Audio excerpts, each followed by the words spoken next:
Chapter 1. My talent level is below average 1. The tutorial will begin. Just as I was going to swear, I looked around and saw the interiors of a dark building. I saw unknown patterns through the faint light. The interior was completely different from the buildings that were on Earth. My mouth naturally widened because of the things I'd never seen before. While I've never seen the inside of a pyramid before, it probably looked like this. I rolled my eyes because of the extremely unrealistic situation I was in. The last thing I remember doing was eating with my little sister. What in the world happened? This was what I remember. I had received an unknown text through my phone. Will you participate in the game? I had pressed the button without thinking because I thought it was a game invitation from a friend. That was it. That was all I remember. My chin and legs began trembling because I couldn't understand this situation. I was suddenly in a place I had never seen before. It was only natural that I was confused. The atmosphere here was eerie. Maybe it was because the surroundings were similar to a scene from a horror movie, but all the people here were terrified. Before I could start thinking of anything else, I heard many whispers around me. What is this place? Don't ask me. I don't know either. Is there anyone else here? What is this place, and why are there swords and weapons here? Would we be standing here like this if we knew? Everyone seems to be in the same situation as us. Do you remember anything? Excuse me. Is anyone there? Excuse me. Everyone started talking and acting in their own way. A person was even sitting on the floor, and another was pinching their cheeks to see if they were dreaming. It's not a dream. It wasn't a dream, and I am not alone here. Nothing felt out of place. Everything felt real. Just as I gulped, the small cave echoed with the system's voice. Players, you have been invited to this world. We sent out invitations, and the players accepted. You have all been chosen as warriors in order to save the dying continent. Damn it, we're not warriors. Stop joking around and come out, you jerks. I'm going to call the police. I'm going to call the police. Are you doing a hidden camera prank? You can get sued. Sued. However, not everyone can go to the continent. Only a handful of people that survive the tutorial are qualified to go. What the hell are you talking about? Please pay attention to what I am about to say. It is directly tied to your survival. When I heard the word survival within this strange room, I suddenly came back to my senses. I will say it once more. Only a handful of people that survive the tutorial are qualified to go to the continent. What, are you saying that you're going to kill us or something? That's all up to you. What I am about to tell you is related to your survival. They are going to be necessary elements moving forward. This is not a dream. This is the reality that you're facing. I do not recommend being in denial. As the guide of this tutorial, my job is to help all of you. Stop playing around. Damn it. Please let me out. Please. I heard many voices, but the woman continued to calmly explain. I will begin the guide. Number 1. You are all standing at the starting point that has been created for the purpose of waiting before the tutorial starts. You can think of this place as a waiting room. At the starting point, you will find essential items. You will need water, food, and the weapons you will be using from now on. The weapons are ranked as such: average, rare, epic, legendary. The weapons here are below average. A few items caught my attention. In the corner of the room, there was a canteen made out of leather and not a plastic bottle like the ones frequently seen on Earth. But that wasn't the only thing that caught my attention. The strange weapons drew my attention the most. Bow and arrow, sword and shield, spear and mace, they were all weapons often used in the Middle Ages, and the way they were lined up was strange and unfamiliar. It's real. They weren't fake. A majority of the weapons were either chipped or old, but they looked sharp. The reality of my predicament started to sink in. With these weapons, you will be able to protect yourselves. For your information, the goal of the tutorial is survival and attack. Besides you, the residents of the continent are also here. They are called monsters. They will target you and you will have to fight against them. It was like a fantasy novel. The funny thing was that people started screaming less and less as they focused on the voice that resounded through this place. But there were a few that started retching. Your strength will probably not be enough to fight against them. But please do not worry. This is not the only thing that has been prepared for you. What in the world is going on? You are all chosen players. You arrived here from different places with different characteristics. This place maximizes those characteristics and helps you grow. If you say status window, you will understand what I am saying. I didn't say the phrase status window. I thought it would be best to move cautiously in an unknown situation like this. Fortunately, at that moment, someone mumbled, "Status window." Status window? Oh, what's this? Kaya. I saw a woman screaming towards the sky and people looking at something invisible with surprised looks. The status window is an indicator that displays your condition. Based on your efforts, your stats will either go up or down. Next is your job. Generally, they are classified into warriors, wizards, priests, and archers, and depending on your achievements, the jobs will be divided even further. For example, a warrior can become a savage warrior and then they can become a berserker. There are many different ways to grow, and the direction of your growth solely depends on your decision. Oh, the job's ranks are average, rare, epic, and legendary. For wizards and priests, they must have an affinity for either holy power or magic. Please understand that you won't be able to choose some of the jobs. When you have assigned missions, hidden quests, or experience, you will be able to select your job. A job. The more I listened, the more it sounded similar to a story I've heard. It was similar to an online game. I guess priests and wizards were rare here too. If there really were monsters, and those monsters targeted this place, then the majority of the people here would probably avoid becoming warriors. I'm sure no one would be willing to fight for others. I immediately spoke. Status window. Namely Kai. Young title none. Please work harder. Age 25, tendency cautious. Strategist job, unemployed stats. Strength, 10, agility, 11. Stamina, 11 intelligence, 19 endurance, 12 luck, 21 magic, 00 gear. None. The screen that suddenly appeared in front of me was unfamiliar. It felt like I was in a game, and just as I quietly opened my mouth, I heard the woman's voice again. The last thing is the attribute. Whenever you reach a certain level, an attribute will open up. Each player has different attributes, and just like the jobs, it'll be based on the player's individual characteristics. Player's unique characteristic is the most important. Like jobs, the ranks are average, rare, epic, and legendary, and the higher you go, the better. Attributes also open up in a similar way as your jobs. Attributes also have a big effect in your growth direction, so please pay attention to the choices. I couldn't focus on the last part because I saw shining letters at the bottom of the status window. Attribute epic rank. Do you want to read it? Huh? The words epic rank shown in purple. The ranks of the attributes were average, rare, epic, and legendary. She also mentioned that depending on the player's characteristics, the attribute might only be revealed later. Great. I wasn't sure how I started out with this or whether the current situation was real, but it wasn't bad. Attribute Mind's Eye Epic allows you to read yours and other people's status window and hidden talent rank. I wasn't sure if it was good or bad, but obtaining something from the start was a big advantage. The woman said that survival was the goal. Survival. I needed to survive. Whether the current situation was fake or real, I would try my best. What about y'all? When I recalled my younger sister being alone at home, I bit my lips hard. Everyone had different reactions. Those that obtained attributes were discussing it with others, and some of the men were either fiddling with their swords or looking for shields. I wasn't sure what was going on, but it seemed like they were looking for ways to survive since danger was nigh. There was a woman crying on the floor, a middle-aged man that was continuously yelling, and even a child that looked like a student. I wanted to drop to the floor and yell too, but I didn't have the time to do that. Talent. I wasn't really sure what it was, but I thought that it wouldn't hurt to take a look. After all, obtaining an attribute was already a big achievement, and it meant that I would have a different start over the others. I had a strange expectation that maybe I would become the main character in a situation that only happened in shonens or fantasy novels, but I immediately shook my head. That's impossible. Checking player Lee Ki-young's talent stats. Name Lee Ki-young. Strength, below average growth limit. Agility, below average growth limit. Stamina, below average growth limit. Intelligence, above epic growth limit. Endurance, below average growth limit. Luck, above epic growth limit. Overall review. Your talent level is at its lowest. Working hard will not work. No matter how hard you work, it will be difficult for you to get out of the third-rate level. Almost all the stats are abysmal. Not only are you physically challenged, but it will also be difficult for you to develop your magic stats. Your intelligence and luck are fine, but I'm worried about your future. You don't need to wield a sword or try something else.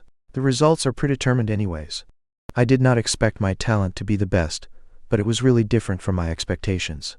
I rubbed my eyes, but the result remained unchanging.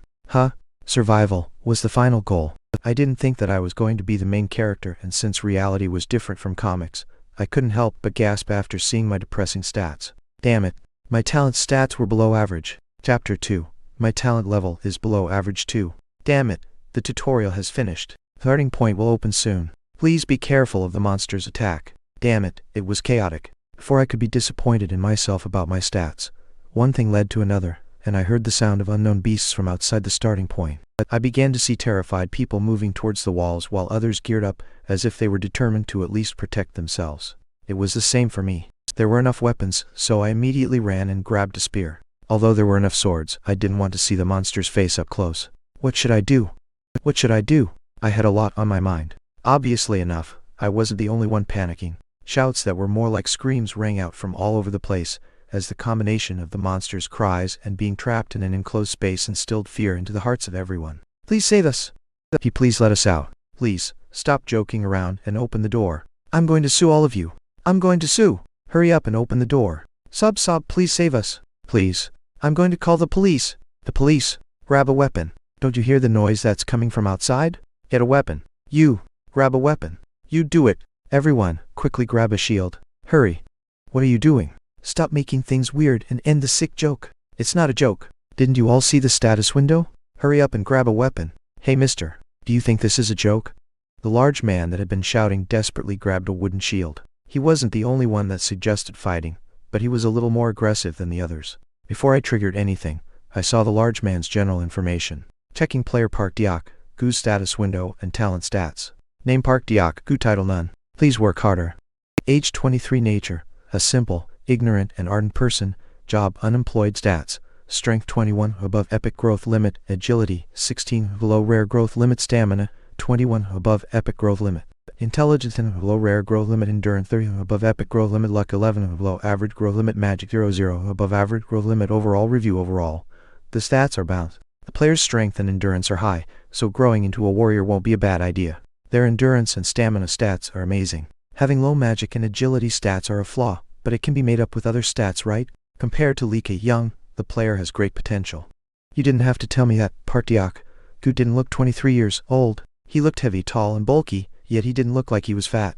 It actually seemed like his entire body was covered with muscles. Unlike me, whose strength and endurance points were 10, his strength was 20 and his endurance was 30. I soon realized that my talent and basic stats were the worst. Just like what was displayed through the mind's eye, it seemed like he would be useful as a warrior in Shield. If I pretended to be friendly now, he'd surely be wary of me. I should wield a spear first and stand near him. Sure enough, when I showed that I was going to fight with a spear, Partiak, Gu spoke as if he was happy to see me. Are you going to fight too, dude? Yes. I think that's the best thing to do. There seems to be something outside. It's best to do something rather than to stand idle. Dude, you look like a timid person, but you speak my language. Thank you. Get ready. He had a satisfied look. It seemed like he didn't realize he had said something rude. A simple conversation like this was effective. I spoke up again, this time towards the group. Nothing will change if you keep denying the situation. Shouldn't we first handle the issue that we're about to face? The beasts are roaring outside. Whether this is reality, a hidden camera prank, or a dream, we need to do something. Everyone grab a weapon. We must fight back. Stop joking around. It's not a joke. I don't want to joke around like this either, and I rather wish that this was a joke. Everyone, please grab a weapon. If it's a joke, then we can deal with it then. There needed to be a lot of people who could fight, since we didn't know how many, and what type of monsters were outside. Someone mumbled. Okay, let's grab a weapon. Taking care of those things first, and then assessing the situation would be best. We were told that we could win, so I'm sure we will. Why, you're right. Let's fight. Of course, no one was used to fighting, but people started grabbing weapons. Some did it because others were doing it, and others did it in order to protect themselves. The atmosphere was getting better. Not bad. This mood wasn't bad. You guys should grab a weapon too. Excuse me, I'm not telling you to fight, but we don't know what will happen, so you should at least have a weapon. You can't expect someone to protect you. This is reality. Oh, okay. I'm sure they understood what I said. They looked unsatisfied as they grabbed a weapon, but that was it. Of course, there were still a few distasteful people who were lingering in the back, but I couldn't say that openly in a place like this. I gulped and waited for the approaching enemies. Can we win? Of course, it was impossible, but we could probably survive through it. A lot of us might die, but this base must be of grave importance. We must protect it. Tutorial. She definitely said this was a tutorial. The mood felt good and everyone seemed willing to fight. Their eyes were filled with the desire to live. We can do it. Starting point will open momentarily. 5, 4, 3, 2, 1. Starting point will now open. I wish you all the best. But it was my mistake to think that we could do something, that we could win, that if we endured, a miracle would happen. Yeah. It wasn't the stone gate in front of us that opened. It was the one behind us. As soon as it opened, a human-like monster appeared and viciously bit off the head of a retreating woman to the point that her blood splattered on everyone around her. Before the others could feel terrified, however, monsters rushed in from all directions. Save me! Run! Damn it! In an instant, the base was filled with screams. It was hell. Park Diak, Gu was the one who first shouted that we should fight, but he most likely never imagined, even in his wildest dreams, that we would fight against these kinds of monsters, because he was staring absent-mindedly at the fight unfolding before him with his sword and shield. We were ordinary people that never once wielded a sword, and to make things worse, we weren't used to fighting. There was no way we would be able to endure a situation like this. No one could believe the reality that was in front of them. Without realizing it, I shouted towards Park Diak, Gu, who was staring at the fight in a daze. What are you doing? Do you want to die? Dude. My legs and hand that was holding the spear were shaking, but I bit my lips and threw the spear. Luckily, the spear pierced through a monster's head. Park Gu aggressively pushed back the monsters with a shield. The formation was destroyed in an instant as allies and monsters became indistinguishable from one another. There were even some that started running to an open space. I need to run. Staying here meant that I would die. Die. A definite annihilation. I'm going to die. I had no time to waste thinking about anything else. Run. Huh, you damn pig. Run. Can't you hear me? I yelled towards the man that I've been eyeing. He must have returned to his senses because he immediately raised his shield and started running away. I also threw myself through the narrow gap in order to escape.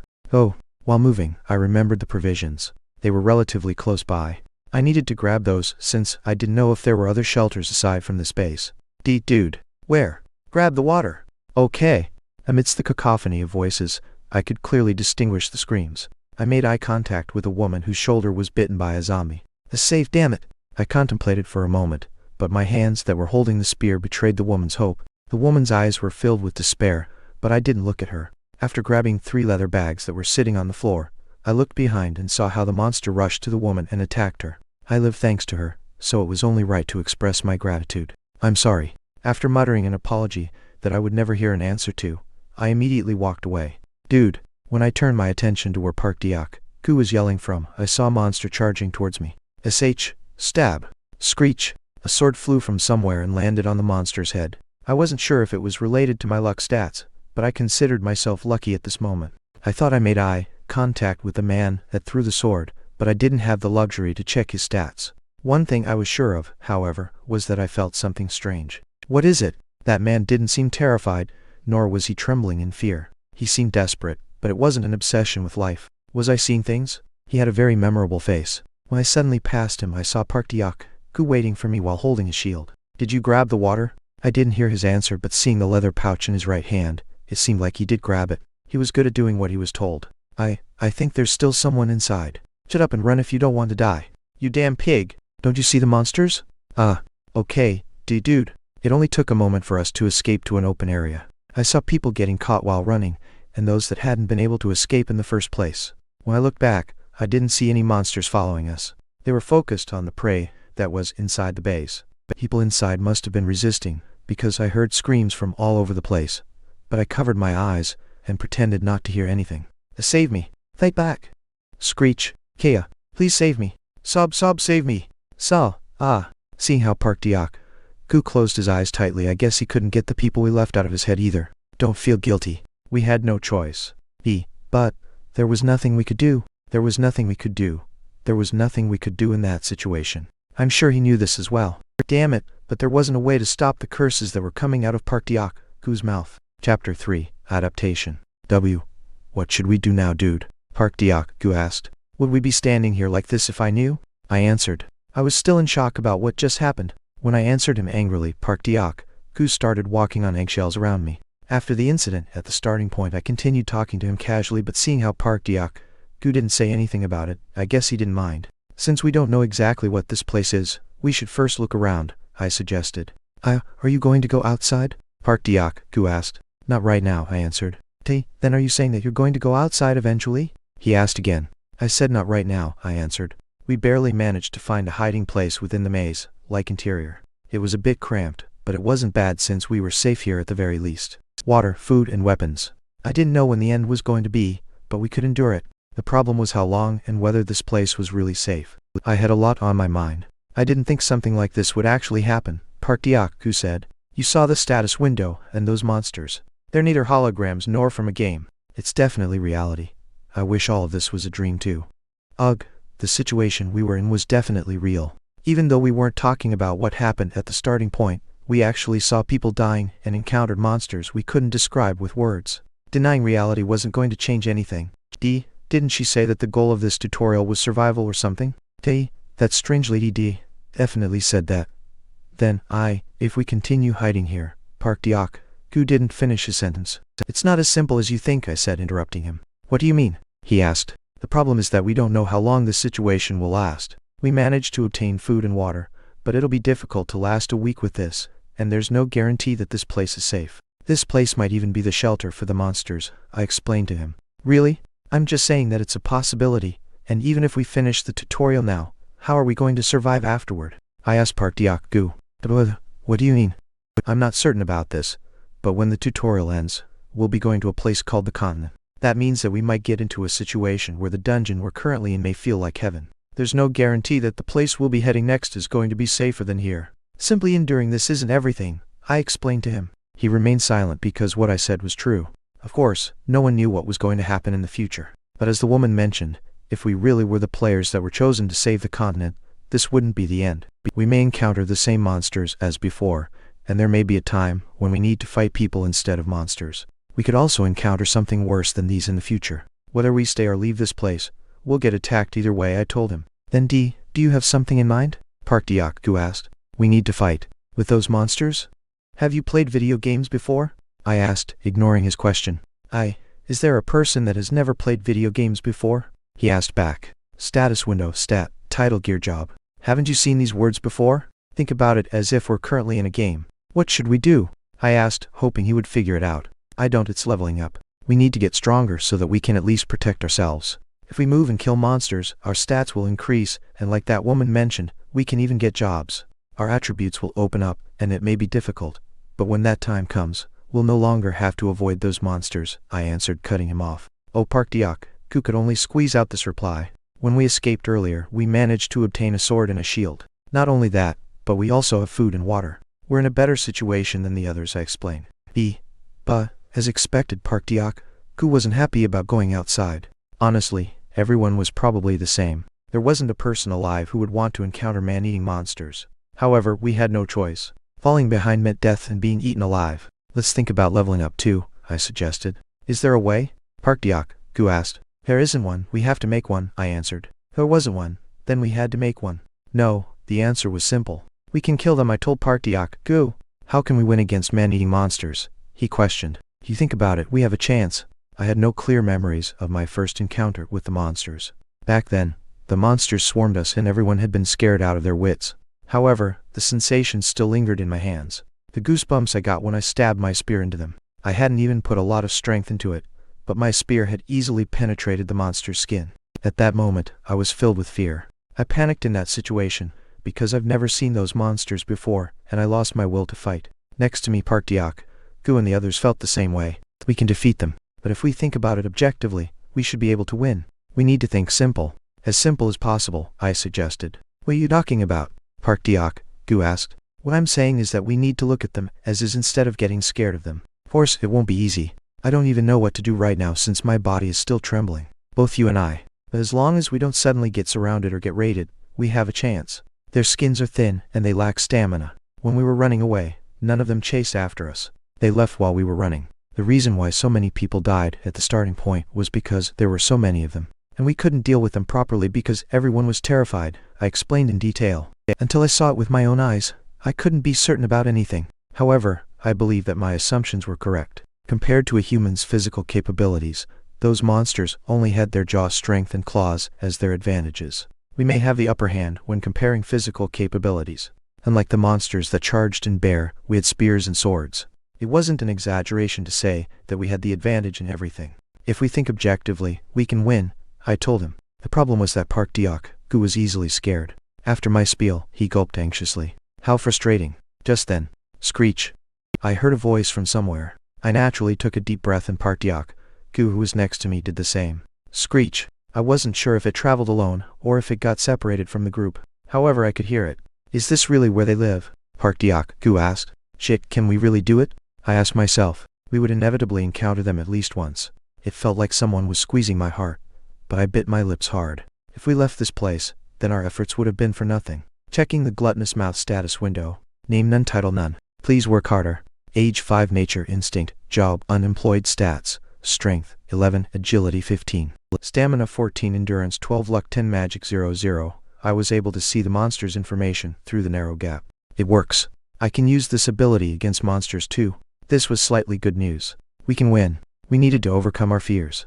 I couldn't see it clearly before, but it definitely looked horrendous. Its entire body was bare, but its green eyes, jaws, and teeth that were sticking out were unpleasant to look at. The moment when a monster used the same jaw and teeth to bite the neck of the woman whose name I didn't even know continuously replayed in my head. But their stats were terrible. I couldn't say that we had good stats, but the monster's stats were worse than I imagined.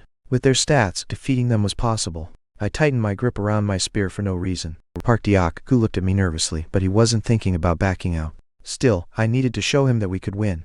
I thought we can't go out? He asked nervously. I didn't bother answering.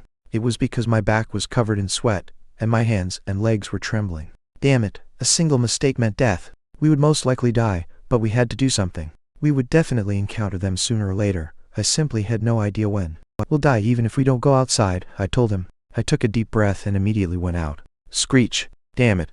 I knew that the monster would notice me once I got close to it, but it noticed me sooner than I anticipated. It was natural for me to think that I needed to swing my spear while moving. However, my hands didn't move the way I wanted. My body froze in fear.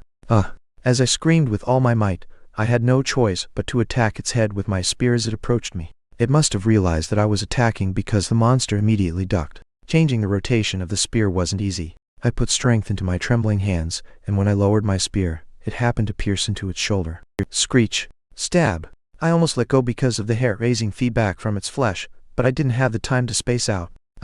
When I pushed my spear into a wall, the monster got stuck on the wall. I unknowingly frowned as I watched it struggle, but I grabbed a rock that was next to it and started beating its head with it. The monster's claws injured me, but I didn't feel any pain. Damn it. Damn it. Damn it. Crack. I got goosebumps when the monster's strange mucus and blood landed on my hands and body. Yet, I couldn't stop beating its head. Damn it. Crack. Die. Crack. Screech. Crack. Phew. I started panting. I was able to put the large rock down after the monster's face was completely destroyed. Phew. I continued panting. My heart was beating fast, and it wouldn't calm down. I wasn't sure if it was the monster's saliva or blood, but my arm was covered in the mysterious liquid. This was my first time killing a living being. My eyes met Park Diak, Goose, as he narrowed his eyes with chattering teeth. He looked surprised. He probably thought that I wouldn't be able to do it. I also couldn't believe what I had done. Strength increased by 1 point. My assumption was correct. When the corner of my lips went up, Park Diak, Goose spoke cautiously. Hey, what's your name? He asked. Lee Kai Young, I answered. Would it be okay if I called you Hai Un Nim? He asked cautiously. I gave a slight nod instead of answering. As he looked at me with a strange gaze, I looked straight into his eyes and continued talking. If I can do it, you can do it too. No, you can do better than me, I encouraged him. I understand what you're saying. Hai Un Nim, leave it to me. What should I do now? Park Diak, Gu asked confidently. I think I picked a decent guy. We had a lot of things to do, so I spoke while looking at him. First, let's get a job, I suggested. Getting a job was our first task. Chapter 4, Regressor 1. Let's get a job first, I suggested. Finding a job was the first step. How do we get a job? Park Diak, Gu asked. I don't know, I said. Park Diak, Gu looked at me with a bewildered look. I'm not someone who knows it all, and I'm not that smart either, I told him. You're pretty smart, Hai Un Nim. You look like a teacher, but you seem more reliable than a knowledgeable teacher, he complimented me. He was partially correct. Problem was that I was never good at studying. Then how do we get a job? Park Diak, Gu asked. We don't have a choice but to hunt those monsters. That woman explained that our jobs would be determined based on our efforts, I answered him. I think I heard that too, he commented. We have to do something if we want things to change. We either need to keep training with our swords or continue fighting those monsters for a chance at getting a job. If we stay here, we'll end up dying before we even get the chance to try anything, I explained. As I spoke, I poured out all the items that were inside the leather bag. Park Diak, Gu looked at me as if he was questioning my action, but when I weaved my shoelace into the leather and wrapped it around his body, he must have noticed something because he looked a bit touched. It looks like armor. Don't you need one, Hai Un Nim? Park Diak, Gu asked. I didn't need one since he was the one who would be fighting in front. A veil to cover my neck was all I needed. It wasn't like I would be going out there to make a fuss. However, there wasn't a need to explain that to him. You have a bigger frame than I do, I answered. I'm afraid that I won't meet your expectations, but I'll do my best one step at a time, Park Diak, Gu said. I nodded in agreement. Park Diak, Gu met my expectations. To be honest, I knew he would be strong after I saw his basic stats. I didn't understand how stats affected our bodies, but still, his stats were double compared to mine. I was particularly surprised by his endurance 30 points. He had his shield, sword, and strength, which came from his large frame. With the shabby leather armor, he looked like a gladiator in a movie. My expectations for him were naturally high, and I was sure that he was going to leave a good impression on me. But after he gained some confidence, he greatly exceeded my expectations. Hai Un Nim, he called out to me. Got it, I answered. I saw his back as he was pushing back two monsters with his shield. While he must still be terrified because he looked pale, the monsters that got hit with his shield didn't seem to feel the same way. Park Deok-gu was using his pure brute strength to push one of them back, and while being pushed into a wall, the only thing the monsters could do was to attack with their claws. When I threw my spear through the narrow gap between them, I felt something strange as the spear pierced into the monster's face. Bullseye. Ha! Park Deok-gu also swung his sword as the monster released a bizarre scream. Even though he frowned, he tightened his grip around his sword because he knew from experience that if he let his guard down, he could get hurt. Screech after the monster's body became lifeless. I pierced my spear into the monster's face one more time. Pant, I'm tired. It looked easy, but nothing about it was easy. My job was easier compared to Park Deok-gu's job, but there was a difference between our stamina. We only spent a few minutes dealing with the monsters, but my entire body was already covered in sweat. Here, have some water, Park Deok-gu said. Thanks, I said. When I released a light sigh, Park Deok-gu asked worriedly, "Why do I feel like you're too weak?" "It's because I've never exercised before," I answered. My stamina point did increase though. By 1 point. Park Deok-gu was a bit different. He originally started with 30 points, and he now has 33 points. Compared to me, he had a great result. I wasn't sure if our talent affected our stat growth, but it must be the case. The rank of his endurance stat was above epic, and if he wanted, he had the potential to reach above legendary. So growing this fast wouldn't be considered as pushing his limits. Damn it. Every jealousy had a reason. What I was worried about was being no longer needed by Park Deok-gu, but looking at his innocent-looking face, it didn't seem like that was what he was thinking. Even so, he needed to rely on me so that I could have an advantage in surviving this place. "Hi Unnim, how about we go a bit farther today?" Park Deok-gu suggested. "Let's look around some more, and lower your voice when you're talking," I told him. "Do we still need to be cautious?" he asked. "What do you think was the reason those monsters gathered at the starting point?" I asked instead of answering. "That female guide." He didn't finish his sentence. "That's a possibility, but I think there's a different reason. The monsters may be slow, but they're sensitive to sound. Since people were yelling for a long time in one area, it's not an exaggeration to say that the monsters came from different directions. If we started the tutorial quietly, I'm sure half of the group would have survived," I explained to him. Is that so?" Park Deok-gu questioned. "Yeah, and stop going hupe and shouting so much when you're fighting. It's not that bad right now since we're only dealing with 1 or 2 monsters that have been separated from the group. But when there's a group of 4 or 5 monsters, we'll be the prey instead of the hunters," I warned him. It was strange how he was looking at me with respect. If he thought about it more objectively, he would have realized this himself. But this innocent guy didn't think badly of me, which I found hilarious. After nodding my head, I continued talking. "This place around us doesn't have that much monster foot traffic because the monsters that were originally here have gathered at the starting point. I'm sure the people that ran away during that time are in a similar situation to us right now." I thought it would be best to share with him the intel that I had one by one. "Let's eat something," I suggested. "Good idea," Park Deok-gu said in agreement. Just as we quietly sat on the ground and took out the dry food that even a dog wouldn't eat, I heard a faint voice from somewhere. I wanted to pretend that I didn't hear it, but Park Deok-gu asked while listening closely, "Isn't that a person's voice?" "No way." "Yeah, please, save me," someone screamed. To make things worse, the voice was getting closer. Oh, they knew that we were here. It was a mistake. Leaving sword marks on the wall, so that we wouldn't get lost, was a mistake. I hoped that someone would come and find us, but I never imagined someone would approach us while screaming like a maniac. "Hi, Nim," Park Deok-gu called out. "Grab your sword," I told him. It was too late to avoid them. Screech! Luckily, there didn't seem to be a lot of monsters chasing the person. Having a new person join us was exciting, but at the same time, it was depressing. It would be a different story if they had food and water, though having limited resources was the problem. We weren't philanthropists, so we needed someone to fight with us, not hold us back. To join us, they must have the will to fight, food rations, and their group must also be small. The screaming person definitely did not meet these conditions. They did not deserve to travel with us. "How annoying," I commented. "I don't think we need to worry so much, Nim. There doesn't seem to be a lot of them," Park Deok-gu said. "Easy for you to say." While holding his sword and shield, he ran out first. I immediately followed behind him while holding my spear. When we arrived at a slightly open area, we saw a woman running with 3 monsters chasing after her. Half of her clothes were torn, and even though she was beautiful overall, I wasn't interested in her physical appearance. Damn it. She must have seen us because the way she ran towards us was a sight to behold. She had neither weapon nor food on her. After checking the stats of the monsters behind her, I immediately activated my eyes and looked at the woman. Check Young Ha, Yan status window and potential. Name Young Ha, Yin title none. Please work harder. Age, 21. Nature, innocent supporter. Job, unemployed. Stats, strength 10, below rare growth limit.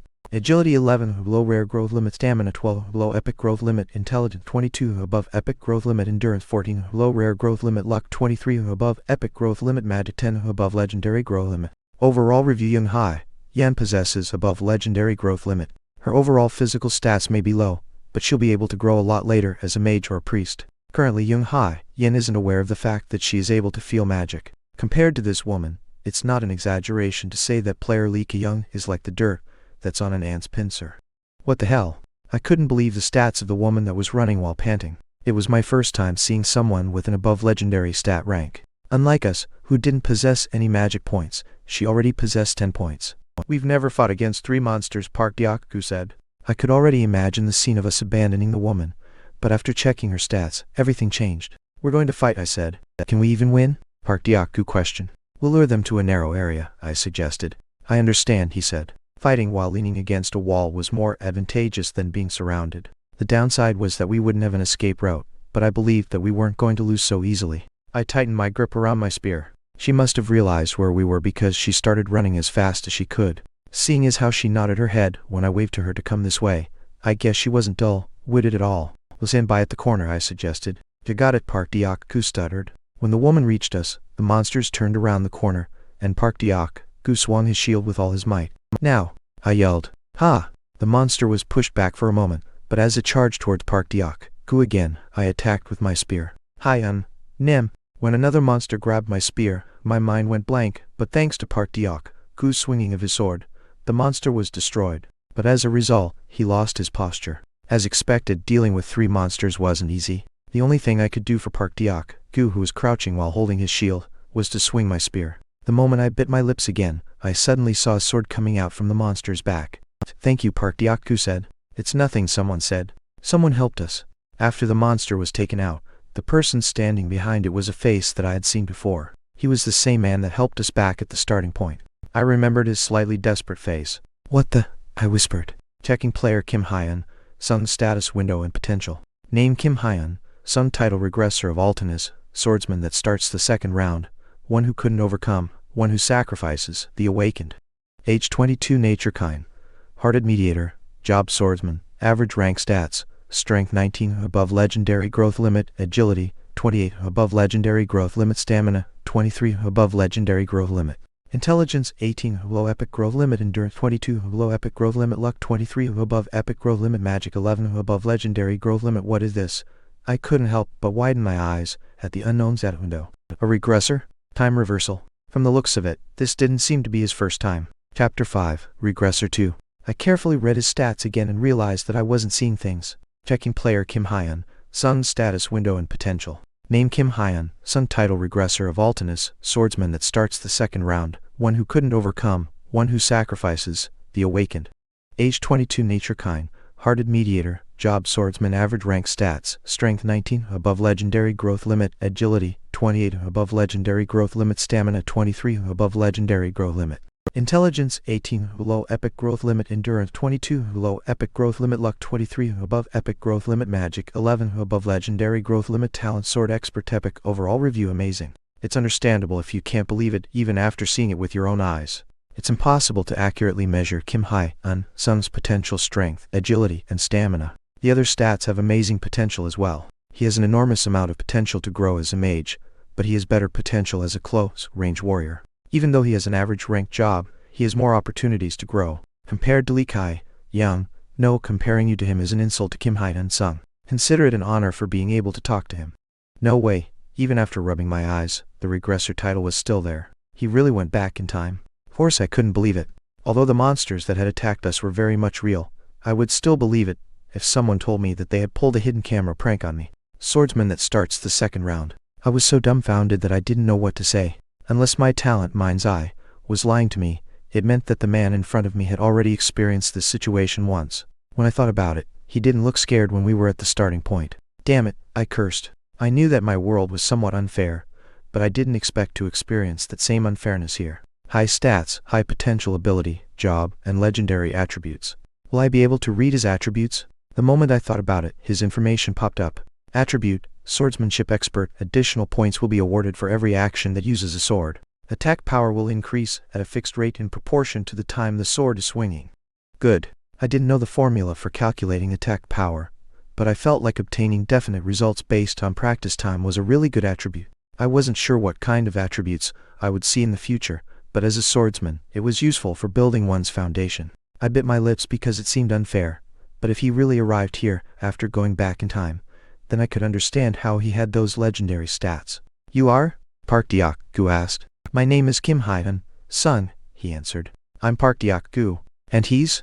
Kim Hyun, Sung asked. That's Kai Young Hyun, Nim Park Deok-gu answered. I guess this isn't your first time fighting, Kim Hyun, Sung commented.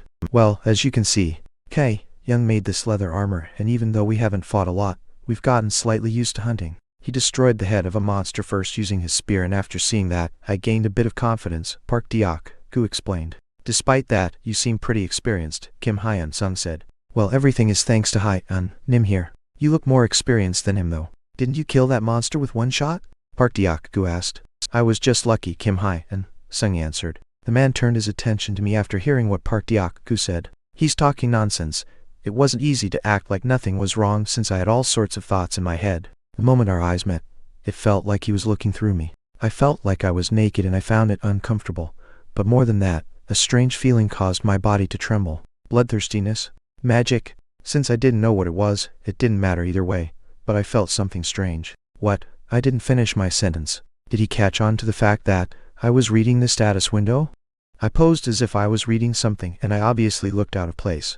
On Kim Hyun Sung's status window, kind-hearted was what was shown under nature, but it didn't mean that he was just a good-natured person. He returned to the past for a reason, and even though it was only a slight possibility, if he believed that we were enemies, he might swing his sword at us without hesitation. No, I must not be suspicious in his eyes. I couldn't let anything untoward happen. Just then Park Deok-gu spoke while quietly chuckling. Hi, Nim, can you stop looking at your status window? Did you get a job or something? Park Deok-gu asked. Nice, Park Deok-gu.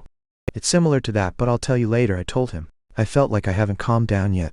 Rather than talking to Kim Hyun Sung first, I decided to walk towards the woman named Park Ha-hyan. She must have been surprised because while catching her breath, she eventually looked up at me, and then spoke. Thank you. It's nothing. We were in the middle of finding survivors anyways, I explained to her. I see, she said quietly. I'll help you stand up, I offered to her. Oh, it's okay. I don't want to cause any more trouble. Park Ha-hyan didn't finish her sentence. She was already at her limit. When I quietly offered her my hand, she grabbed it as if she had no choice. Because Kim Hyun Sung was looking towards us, I felt like I was walking on eggshells. I spoke quietly towards him. Thank you for your help, and my name is Lee Kai Young, by the way. This was our first time handling 3 of them at the same time. We would have been in trouble if it wasn't for your help, I said, thanking Kim Hyun Sung. My name is Kim Hyun Sung. Now that I think about it, I think I've seen you before, he said. I remember you helping me back at the starting point. Thank you very much for helping me, I said, thanking him again. Oh, right, he said, not finishing his sentence.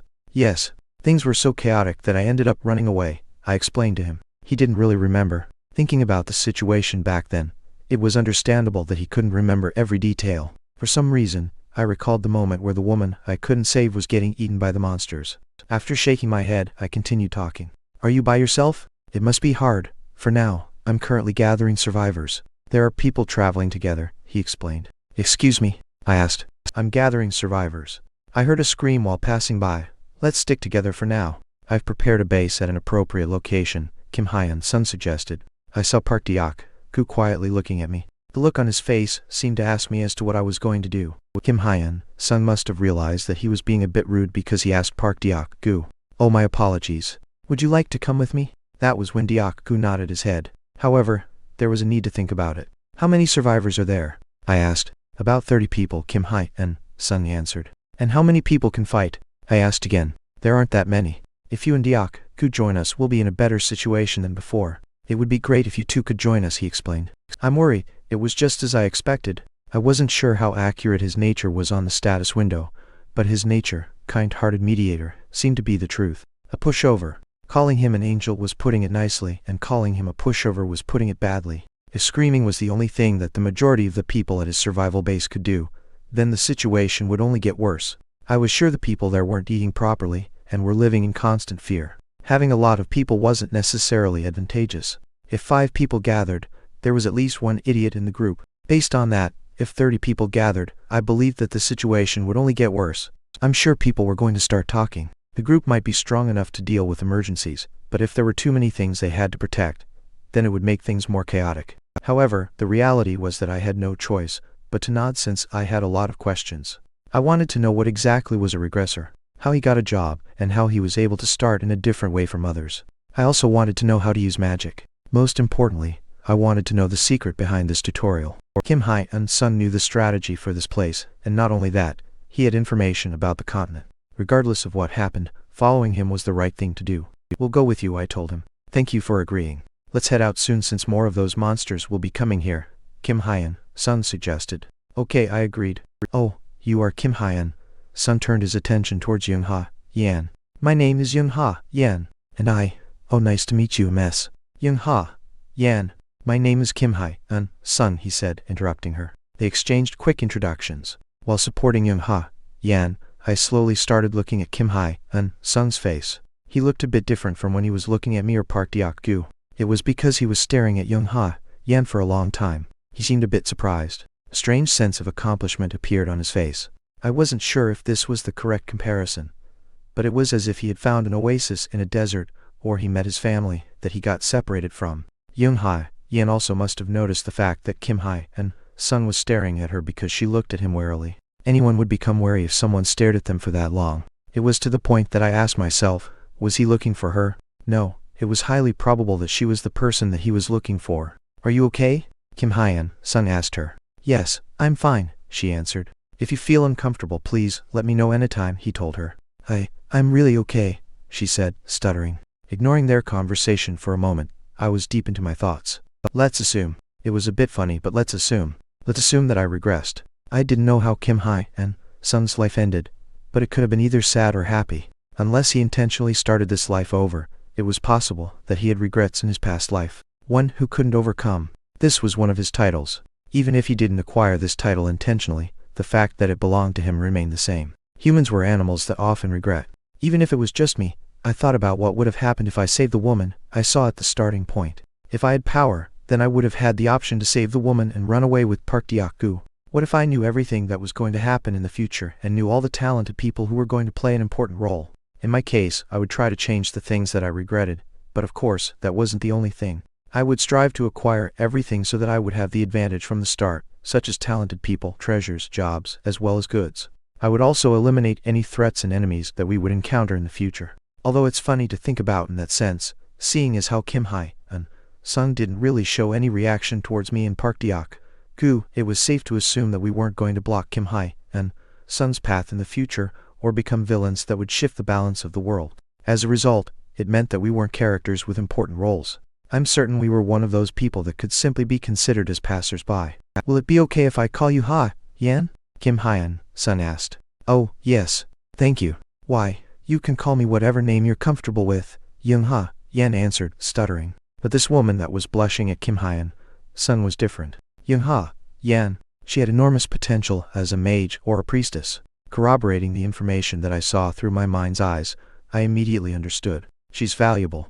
Of course, this was just an assumption. However, if I put together all the small information and used deductive reasoning, I could obtain a reasonable result. This woman was going to change the world in the future. I wasn't sure what she was going to do, but she would be in a very important position. However, it could also be a simple delusion of my own. Young-ha Yan could have been Kim Hyun's son's lifesaver, and was a comrade that he regretted not saving. She could also be like me or Park Deok-gu, who would die before doing anything. But it was worth trying. This woman. She was no longer a burden, but a precious treasure that had fallen into our hands. Chapter 6, Regressor 3.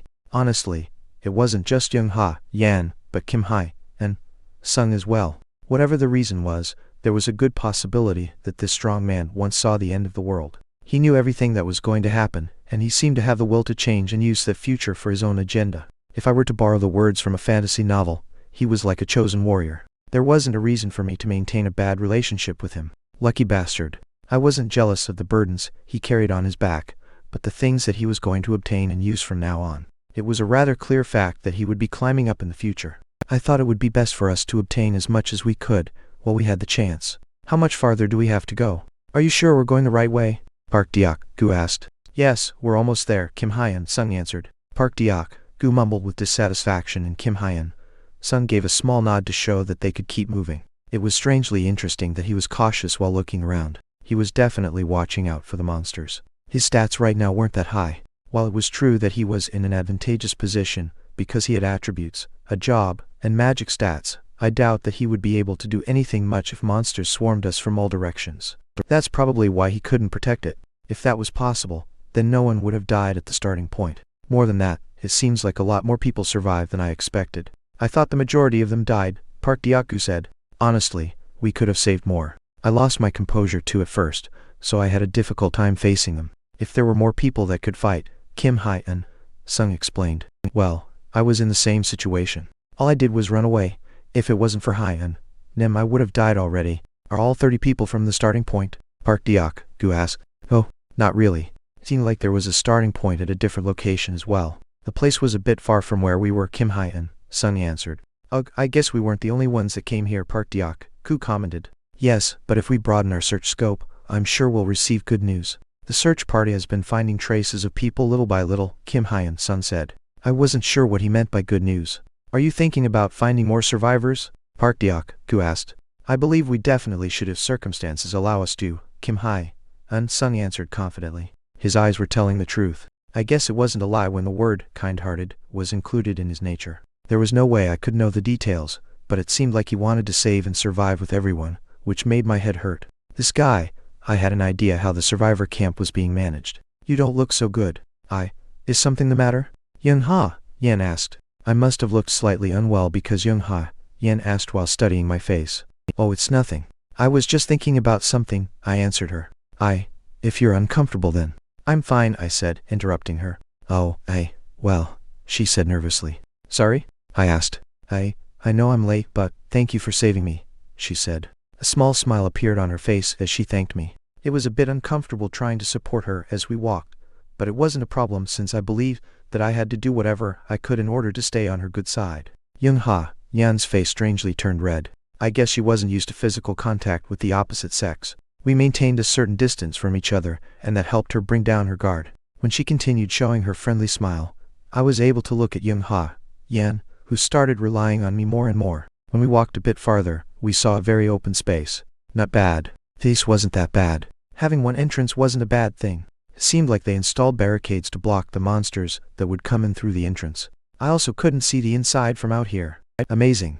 How did you find this place? Park Diaku asked in amazement. He probably knew about this place already. I found it by accident. I found this place while the survivors and I were trying to find a decent place to settle, Kim Hyun Sung explained. You were really lucky, Park Diaku commented.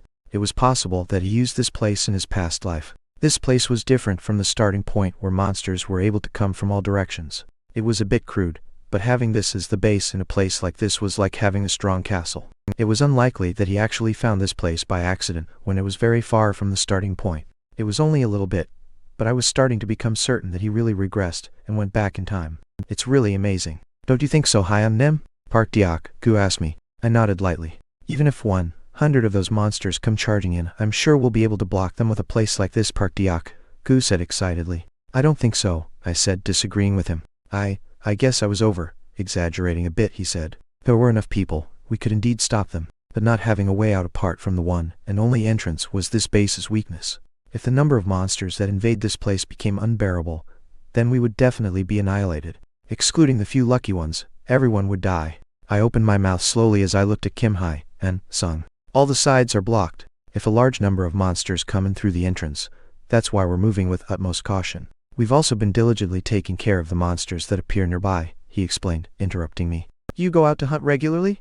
I asked. Yes, at least until we find another clue, he answered. I was starting to get curious as to who did the hunting. When we walked slowly to the entrance, I saw a woman coming out to greet us. She was a bit short and had a charming look. You're back, Hyun Sung Appa? Oh, you've brought new people, she said, greeting him. She flinched a bit when she looked at the large, framed Park Diaku walking towards her while holding a sword and shield. I was surprised by how she talked to us while maintaining her smile. She's friendly. Hi, Kim Hyun Sung called out. I was worried because you were getting a bit late, she explained. Checking player Lee High's status window and potential. Name Lee High. Title none. Please work harder. Age 29, nature selfish and ambitious person, job unemployed. Stats strength 0.5 below average growth limit, agility 0.9 below average growth limit, stamina 0.9 below average growth limit, intelligence 18 above rare growth limit, endurance 0.8 below average growth limit, luck 12 below average growth limit, mad 0.0 below average growth limit. Trash. I couldn't help but mumble to myself at the appearance of the trash that was more hopeless than me, but truthfully she wasn't that different from me. Overall review: congratulations, Li Kai, Young. You finally met your soulmate. There's a good chance that she'll be a good match for you. Not only does she have low stats, but she has bad potential. Wielding a sword or staff is not recommended. It may be different if she wants to use them to end her own life because of her horrible talent. I will wish for you two to get together because I'll feel really bad for the baby that'll be born. I was about to curse, but I suppressed it. It seemed like the message that appeared on the status window was taunting me. After quickly turning off the status window, I recalled the information about the woman. Her nature stood out more than her lousy talent and stats. Selfish and ambitious person. I guess I could say that she was similar to me. Unlike the others that were inside, she came out to greet Kim Hai and Sung because she was conscious of the gazes of other people. She was sucking up to Kim Hai and Sung in order to live. Can I get your names? Li Jai, Hai asked. I'm Park Deok, Gu, he answered first. I'm Li Kai, Young. I'm Jae, Young Ha, Yan. Nice to meet you, she said. Nice to meet you all. I'll first take you to where you can rest. Is that okay, Haiyan, Sun Appa? Li Jai, Hai asked. Of course, I'll leave it up to you, Jai, Hai, he answered. Yes, just leave it to me, Hai, and Sun Appa, she said confidently. The way she clenched her fists looked cute, but after recalling her nature, she didn't seem so sweet anymore. Seeing as how she was studying me, Young Ha, Yan, and Park Deok, Gu, it seemed like she was guessing how we happened to collaborate with Kim Hai and Sung. Park Deok, Gu must have passed her assessment because he had a large frame and was holding a shield and sword. Young Ha, Yan and I on the other hand must have failed because Young Ha, Yan was limping and I looked weak, despite supporting her on my own. The way she intentionally went to Park Deok, Gu's side, and started talking to him was a funny sight. Have you encountered any monsters? Li Jai, Hai asked Park Deok Gu. Not only did we encounter them, but we killed a few already, he answered her. Oh my, wasn't it scary? She asked again. Her slightly surprised expression was an act. Oh, of course it was scary, but if it wasn't for Hai and Nem, I would have been in big trouble, Park Deok Gu explained. The moment he gave her an unnecessary answer, Li Jai Hai looked at me again. I wasn't sure if it was because we were similar, but I knew what she was doing right now. She was revising her evaluation of me. I probably went from Tom, Dick, and Harry to Park Deok Gu's Hai and Nem. Oh, so Kai, Young fought with you, she said. Of course we fought together. Every time he attacked with a spear, the monsters started falling one by one, Park Deok Gu explained. Shut up, you pig. I wanted to cover Park Deok Gu's mouth. I thought I had shown him a slightly impressive side of me, but his affection towards me was excessive. I felt relieved because I didn't have to worry about him backstabbing me, but those actions of his caught me off guard. Oh, I see. That's a relief. At least the base will become a bit safer now, Li Jai Hai commented. She spoke as if she was looking forward to it. However, I didn't feel happy about it after I read the expression of the survivors that looked at us as we entered. I activated Mind's Eye and checked everyone, but no one really caught my attention. But I completely understood the looks they gave us. Relief. They all looked relieved. They released sighs of relief when they saw us enter with a spear, sword, and shield. Sigh. I expected something like this to happen, but after seeing it with my own eyes, I couldn't help but sigh. This place that Kim Hyan, Sun created was a very safe place indeed. Not to us, but for them. Chapter 7, Class 1. I wasn't a philanthropist. I was actually the opposite, and was similar to Li Jai Hai, who was smiling like an idiot in front of me. When we walked in with our spear and sword, a few survivors nodded at us, as if they were happy to see veteran warriors join them. This wasn't what I wanted. At this rate, I'm going to end up being the meat shield, I said guide in order to make it sound impressive, but there isn't really much I can show you. Besides the fact that the males and females have separate rooms, there isn't much to see here, Li Jai Hai explained. We're still thankful for this, Park Deok Gu commented. Thank you for your understanding. I was a bit worried, she said. There's no need to worry. We're thankful that we were even invited here, he told her. You're very nice. Would it be okay if I called you Deok Gu Appa? Li Jai Hai asked. Well, do as you please, he answered. You're reliable, she complimented him. The innocent Park Deok Gu was kind of getting fooled by Li Jai Hai. Despite the fact that she was 6 years older than him, I guess he liked it when she called him Appa. Is that alright for you, Mr. Kai, Young? She asked me. I don't care about titles, so do as you please, I answered. I noticed her not looking in Young Ha, Yan's general direction. Then I'll call you Kai, Young Appa from now on.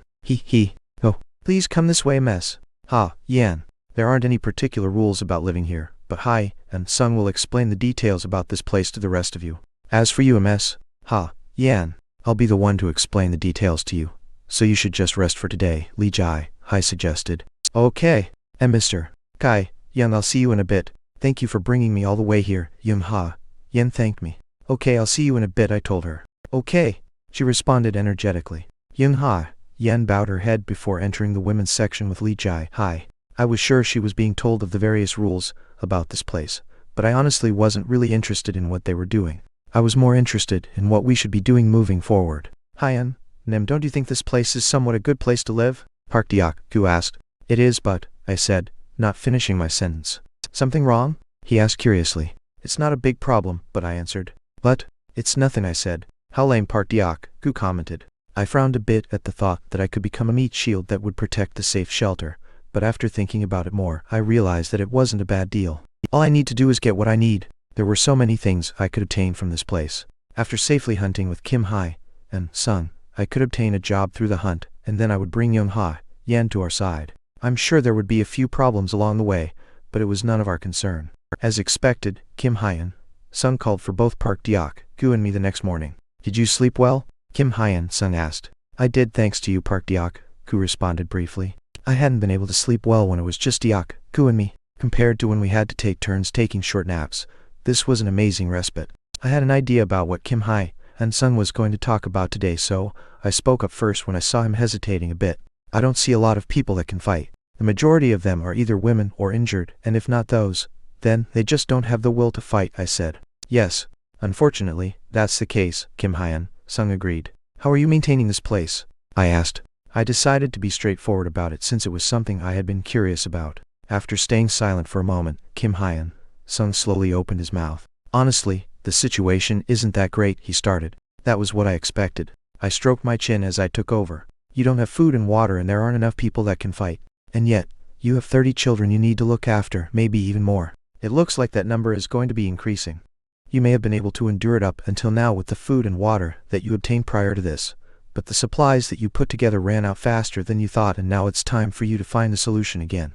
Am I right? Bringing supplies from the other starting points is impossible now. As of right now, taking care of the monsters that are in front of this building has been overwhelming, and yet, the number of deadweights that can't fight has been steadily increasing, I explained. They're not deadweights, Kim Hai and Sung said. Perhaps they'll stop being deadweights later on, but they are deadweights right now, I told him. Kim Hai and Sung remained quiet. It was probably because he somewhat agreed to what I said. To be honest, considering the current situation, I think leaving this place may not be such a bad idea, I suggested. Are you going to leave Hai and Nem? Park Gu asked. I spoke as I shook my head.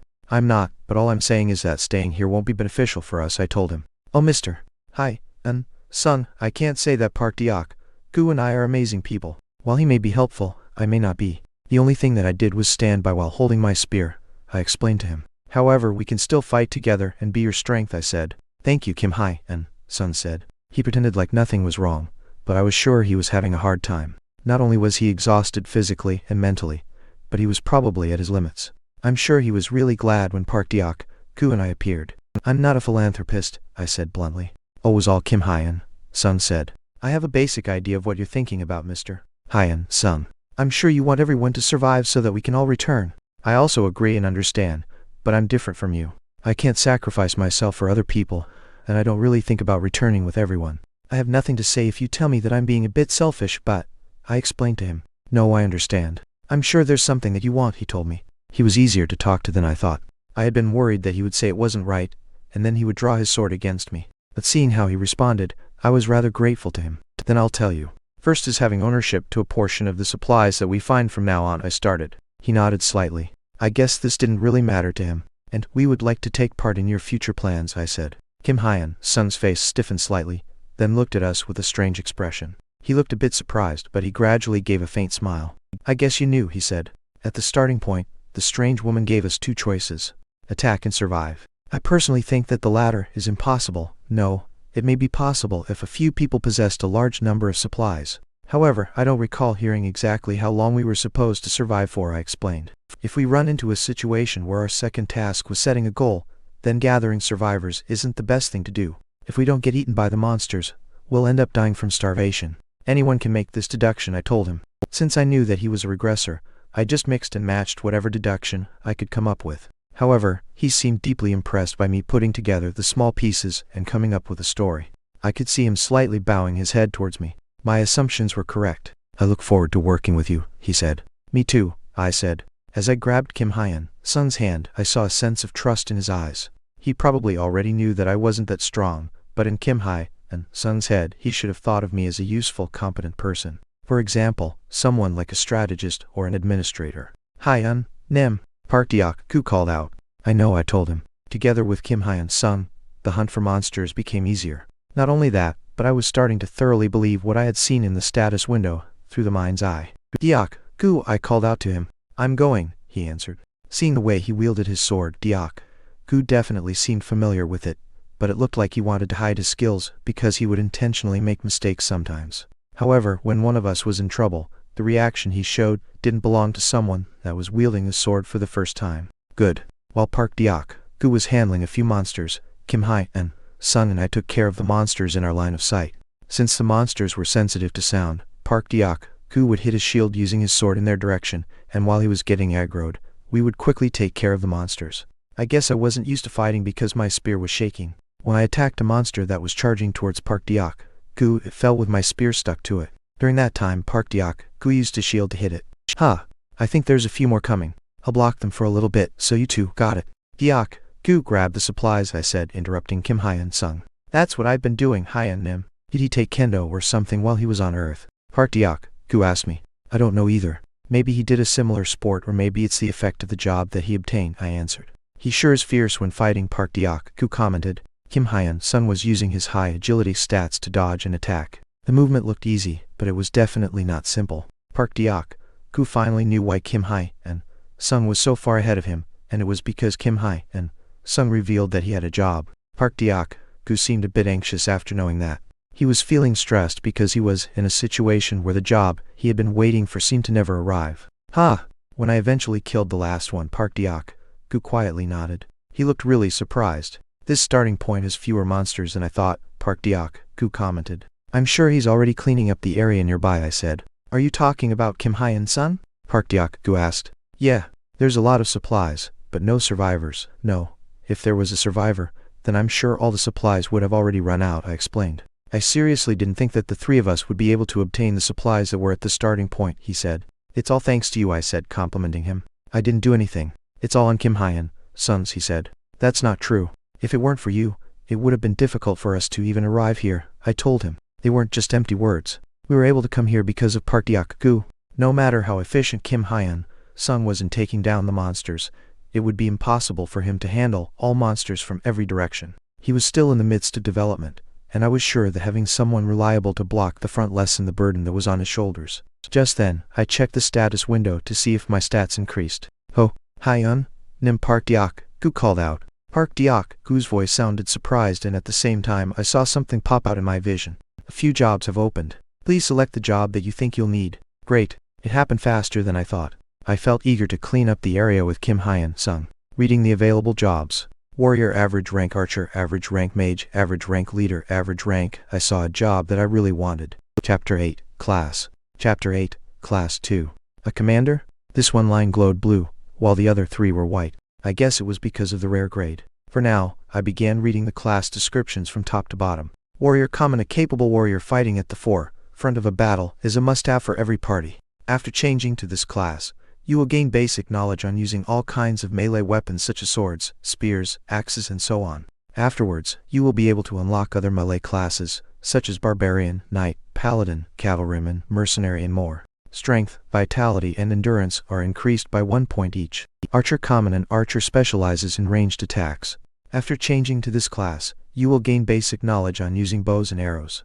In addition to being able to unlock adjacent class paths, such as thief and assassin, you will also have a chance to advance to a higher grade archer class such as spirit archer or magic archer. Agility is increased by 3 points. Wizard common. A wizard is a long-range class with the ability to use magic. After changing to this class, you will gain basic knowledge on using magic. Later on, you can unlock other classes such as warlock, alchemist, or summoner. Magic power is increased by 3 points. First 3 options didn't look too bad. Choosing warrior would improve my 3 stats that were the most difficult to raise, while choosing archer would allow me to learn how to use ranged weapons. For someone like me, who just wanted to chill at the back, It was a very appealing class. Likewise for Wizard. It would boost my magic power, which was still an unknown factor for me. However, what I was the most curious about was the rare class that appeared, Commander. Commander Rare. This class has little to do with combat skills. Instead of participating in actual combat, a person with this class reads the situation of the battlefield and gives orders from behind. Changing to this class would provide a wider field of view. It's not known what other classes you could unlock later. Intelligence is increased by 1 point. Honestly, until I read the description, my mind was set on Commander. However, now that I had learned the pros and cons of all the classes available, I felt a headache incoming. The Commander's abilities weren't that bad, but what's the point of having a wider field of view here? And it only increased my intelligence by 1 point. When you take into account that all other classes offered me 3 extra points, I would lose out on 2 points. And that wasn't all. What about my path of development for the future? It was unsettling that there were no mentions of any possible class to be unlocked afterwards. I then remembered that Kim Hyun-sung's class was also a common grade 1 swordsman. It was very possible that he had unlocked some other classes with a rare or even heroic grade. However, as someone with the sword expert attribute, he set his sights on being a swordsman. He probably tried to follow the path he already knew instead of trying something new with lower efficiency. While I was thinking about this, I saw Kim Hyun-sung coming this way. Looks like you guys unlocked some classes. Yes. For this guy, who already knew his own direction of growth, choosing a class was just a formality. On the other hand, I had a lot to worry about because this choice would decide my future. Park Dyaku then opened his mouth, asking for advice. Hyun, name this. What is it? I'm just not sure about this.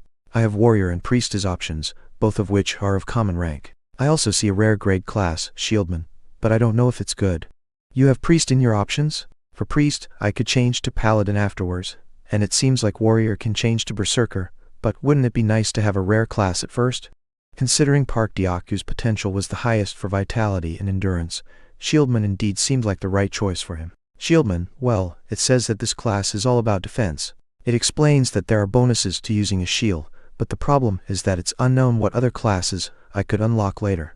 Oh, and I would lose 2 points of my strength, but at the same time I would gain 3 points in endurance and vitality.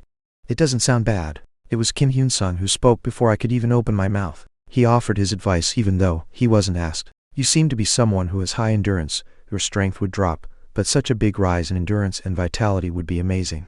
And even if you lose 2 points of strength, you will still be 4 stat points ahead. Indeed, in an online game the presence of a tanker, a warrior who fights in the forefront, would be essential. Seeing Kim Hyun-sung's reaction, the system here wasn't that much different. Not only priests, but tankers were also valuable here. You think so? Have you unlocked any attributes yet? Not yet. As for me, I have a common grade class, swordsman, and an attribute that boosts my damage. At first, I wanted to choose warrior to increase my strength, but I had a hunch that a swordsman with great increase in agility would be a better option for me. Afterwards, I unlocked an attribute by accident, so I think my choice of class was the right one. He was the type of guy who expressed his opinion openly. The quality of the class itself wasn't too important. The most important thing was how well this class balanced itself with the stats, attributes and abilities of a person. So it was all about what had the best efficiency. Although he didn't insist on it too strongly, Kim Hyun-sung clearly wished for Park Dyaku to choose the rare grade shieldman class. What do you think, Hyun-nim? My opinion is similar. It's unknown if in the future you would get any attributes that increase your damage, but we have Hyun-sung as Sasai after all, and he can make up for your lack of attack power. And it would be nice if you could increase your stats by 4 points, but still, the choice is yours. That's right. How about priest then? That's the worst choice. Priest was the worst option here. I just couldn't imagine him with this class. Maybe it could work if he later changed to something like paladin, but Park Dyaku's talent for magic wasn't particularly great. After a while, for a short amount of time, Park Dyaku's body shined with a blue light. He had successfully changed his class. What did you choose? Just as you said, shieldman seems to be the most suitable class for me. Is that so? I think that even now I can protect you pretty well, Hyun-nim, but it would be nice if I could do so even better. And as for the offensive, I guess it's not bad to leave it to others. Playing with magic seems to be dangerous. What if I explode because of it? That said, being on the front lines is a little scary, but I think I can handle it. It's a good choice. Kim Hyun-sung also approvingly nodded his head, then turned to me. If you don't mind, can I ask what Kian Sasai chose? I was silent for a moment before answering. I haven't chosen anything yet. I have 3 options for common grade classes, warrior, archer and wizard, and also 1 rare grade class, commander. Commander. I noticed his facial muscles stiffen for a second. It's a trap card. This barely perceptible reaction made me convinced that commander was a trap card here. I see. Oh my god, hi, Nim. Commander. This class would be perfect for you. I just know it. Why, yes. I mean, aren't you totally like some cool commander, hi, Nim? Just imagining you getting orders from behind like a boss guy, under hi, Nim's command I will surely win every battle.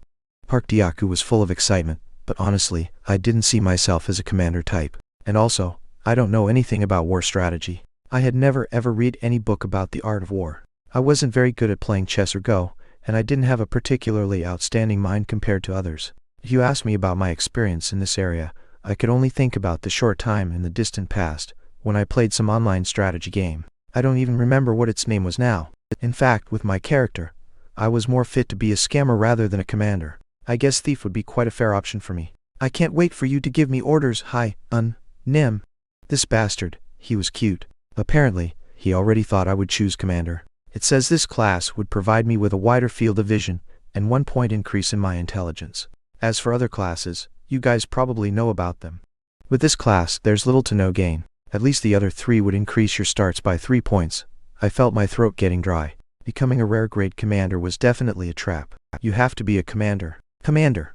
I decided to ignore this idiot, who was getting all excited by himself, and pondered more deeply on this problem. Having a rare grade class for now would be nice, but I'm also worried whether this class would enable me to advance to something better in the future. All the other classes are of common grade, but it's obvious they won't stay like this. Choosing your first class is very important, so I'm telling you, hi, Nim, you should be a commander. Commander, please command me. I think the archer class wouldn't be so bad for you, Kyung SSI. It would help us a lot if you could attack from a distance, and later on you could change to something like thief. Hi, Nim, choose commander. Commander, let me follow you. For now, it would be more helpful to increase your stats. There's nothing to argue about here. Hi, Nim was born to be a commander. He has to be a commander no matter what. Archer would be better for him. Commander is better. Archer commander. Archer commander. Archer. Commander. Archer is better. Commander is even better. They were just making me more confused. Damn. I left those 2 guys to argue by themselves. Kim Hyun-sung seemed to know a little about the disadvantages of being a commander, and he wanted to recommend the archer class to me. However, he didn't know about my poor talent. Should I choose archer? Choosing commander went hand in hand with some potential problems, but wizard was actually quite tempting for me. Although my magic power was truly a sad sight, I felt I could work around it, relying on my high intelligence. 1. What should I do? The most important thing was to make the best use of my strong points. Anyway, my mind's eye already told me that I was a hopeless case. Only in the end, I had to choose a class that seemed to be the most efficient for me. As I made my decision, I closed my eyes, and with a flash of light, I could feel how my body changed a little. I successfully changed my class. Kim Hyun-sung and Park Dyaku spoke at the same time. Commander? Archer. 1. To lessen your confusion. In Chapter 1 by other translator, Kyung's potential for all stats was common grade, but it wasn't right. He has heroic grade for intelligence and luck. In next chapter, we will have update of his status window, so you can see it more clearly. Chapter 9. Pure things are easily dyed. REM Chapter 9. Pure things are easily dyed wizard. Why not commander? Both of them reacted pretty similarly. Park Dyaku looked really disappointed. Kim Hyun-sung was obviously a little dejected, but otherwise didn't seem to think it was a bad decision. Although an archer's ability to use bows was very attractive, my low agility wouldn't allow me to utilize it well. I didn't know if changes could happen in the future, but right now my ability stat had little potential for growth. There was no point in forcing myself to do something that didn't suit me. Naturally, even if I had chosen archer and became a thief later on, I would still have to worry about this very same thing. In fact, the same could be said about the wizard class. I already knew that I wasn't going to be a skilled magic user, but I have to take advantage of my strengths. I figured that the best path forward would be to make use of my high intelligence. Considering the various ways this class could branch out, there had to be a class where high mana wasn't a barrier to growth. May I ask why you chose wizard? I shook my head slightly and said, just a hunch. I had no other choice. Even if I had chosen commander, I would have only gained 1 extra stat point. Gaining a 3-point boost to mana, which was still uncharted territory to me, seemed like a boon in comparison. I see. He seemed to have been convinced. I felt a little bitter. If only he could see my growth potential, he would know there was no hope for me. Acquired basic knowledge of elementary magic. Due to the effect of the class, the mana stat increased by 3 points. Checking the status window and talent levels of the player Lee Kyung. Name, Lee Kyung. Title, none. You should try a little harder. Age, 25. Disposition, careful strategist. Class, wizard. Class, effects, basic magic knowledge. Stats, strength, 10 growth potential, common or lower. Agility, 11 growth potential, common or lower. Vitality, 12 growth potential, common or lower. Intelligence, 19 growth potential, heroic or higher. Endurance, 12 growth potential, common or lower. Luck, 21 growth potential, heroic or higher. Mana, 03 growth potential, common or lower. Equipment, none. Attributes, mind's eye overview, you're still hopeless, but I applaud you for getting a class. Selecting wizard may well be a very good choice for you. If you hadn't, it would be difficult to feel magic given your talent. The extra 3 points of mana may look promising, but I recommend that you don't raise your hopes on being a good wizard. You will only be left with disappointment. This son of a bitch. For some reason the overview message didn't criticize my choice as much as I thought it would. It was still insulting, but at least I got an approving nod for learning to use mana. There were many changes to my status window. I also felt like I roughly understood what it meant to acquire knowledge on the basics of magic. New knowledge poured into my head. All of it was literally only foundational knowledge, so there was nothing too complicated. It explained the concept of magic, how to move mana, how to cast spells by using mana, and it also provided an introduction to the concepts of chimeras and incantations. It's not that bad. It was a little different from what I had imagined. I couldn't quite pin it down in words, but I felt like I was solving some formula I'd never seen before, or like I was building a tower with my mana. Knowledge of things that were completely unfamiliar to me, such as chimeras and incantations, continued to accumulate in my mind. For now at least, it seems like it was worth it. Unlike the benefits of the commander class, I could use this power as soon as I adapted to it. When I slowly closed my eyes and felt the mana inside me, it welled up immediately. My level of mana was only in the single digits, so I felt really grateful that it moved according to my will. While I was still operating mana in my mind, Kim Hyun-sung, who had been observing me, opened his mouth. Let's go back then. We've already been delayed by a lot. As for food, 2 bags are enough for us. All right. After packing up 2 bags, Park Deok-gu handed the rest over to Kim Hyun-sung. He nodded and revealed a look of gratitude. Perhaps he thought we were being considerate of him. We had retrieved about 12 leather bags full of food from the starting point. If you thought about Park Deok-gu's contribution in attracting the monsters aggro, only asking for 2 bags was a bargain. Thank you for your consideration. Well, there's no need for thanks. Without Hyun-sung SS, we wouldn't have had the opportunity to even get these 2 bags. Given everything you've done for us, it's only natural that we repay your help in kind. All right, let's go feed the people. Okay, I understand. What are you going to do about the others, by the way? We can't keep helping them like this. Those who aren't willing to fight would only get in the way. I don't want there to be any unnecessary victims. It may be good to put them through training to adapt to the circumstances, then take them to hunt monsters one by one.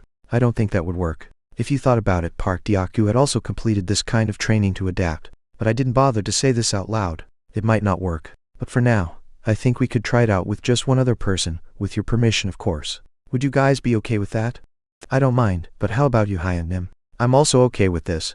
Jess, can I suggest someone right now? Do you have anyone in mind? I was thinking of Young Haein, if she's fine with it. Kim Hyun-sung nodded his head happily. It was no exaggeration to say that Young Haein was like a lottery ticket that was certain to win a jackpot. I had already confirmed her talent with my mind's eye, and Kim Hyun-sung most likely knew about her future achievements.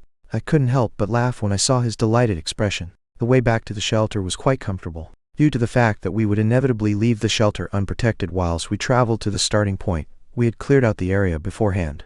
As we approached the shelter, several people, including Lee Ji-hae, ran out to greet Kim Hyun-sung. Hyun-sung SSI. Deok-gu Appa and Kyunji Appa also worked hard.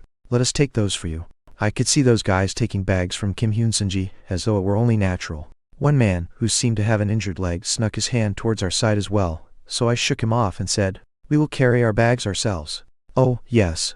I drew a clear line between us and their system of distribution. Funnily enough, I could clearly see an expression of disapproval on his face. He seemed to be thinking something along the lines of, "Who do you guys even think you are?" The corners of my mouth rose for a moment, but he likely didn't see it. Not minding my actions, Kim Hyun-sung was quietly speaking with Lee Ji-hae. "This is the food that we obtained from the starting point. I want Ji-hae SSI to distribute it amongst the people inside the shelter." "All right, leave it to me, Hyun-sung SSI.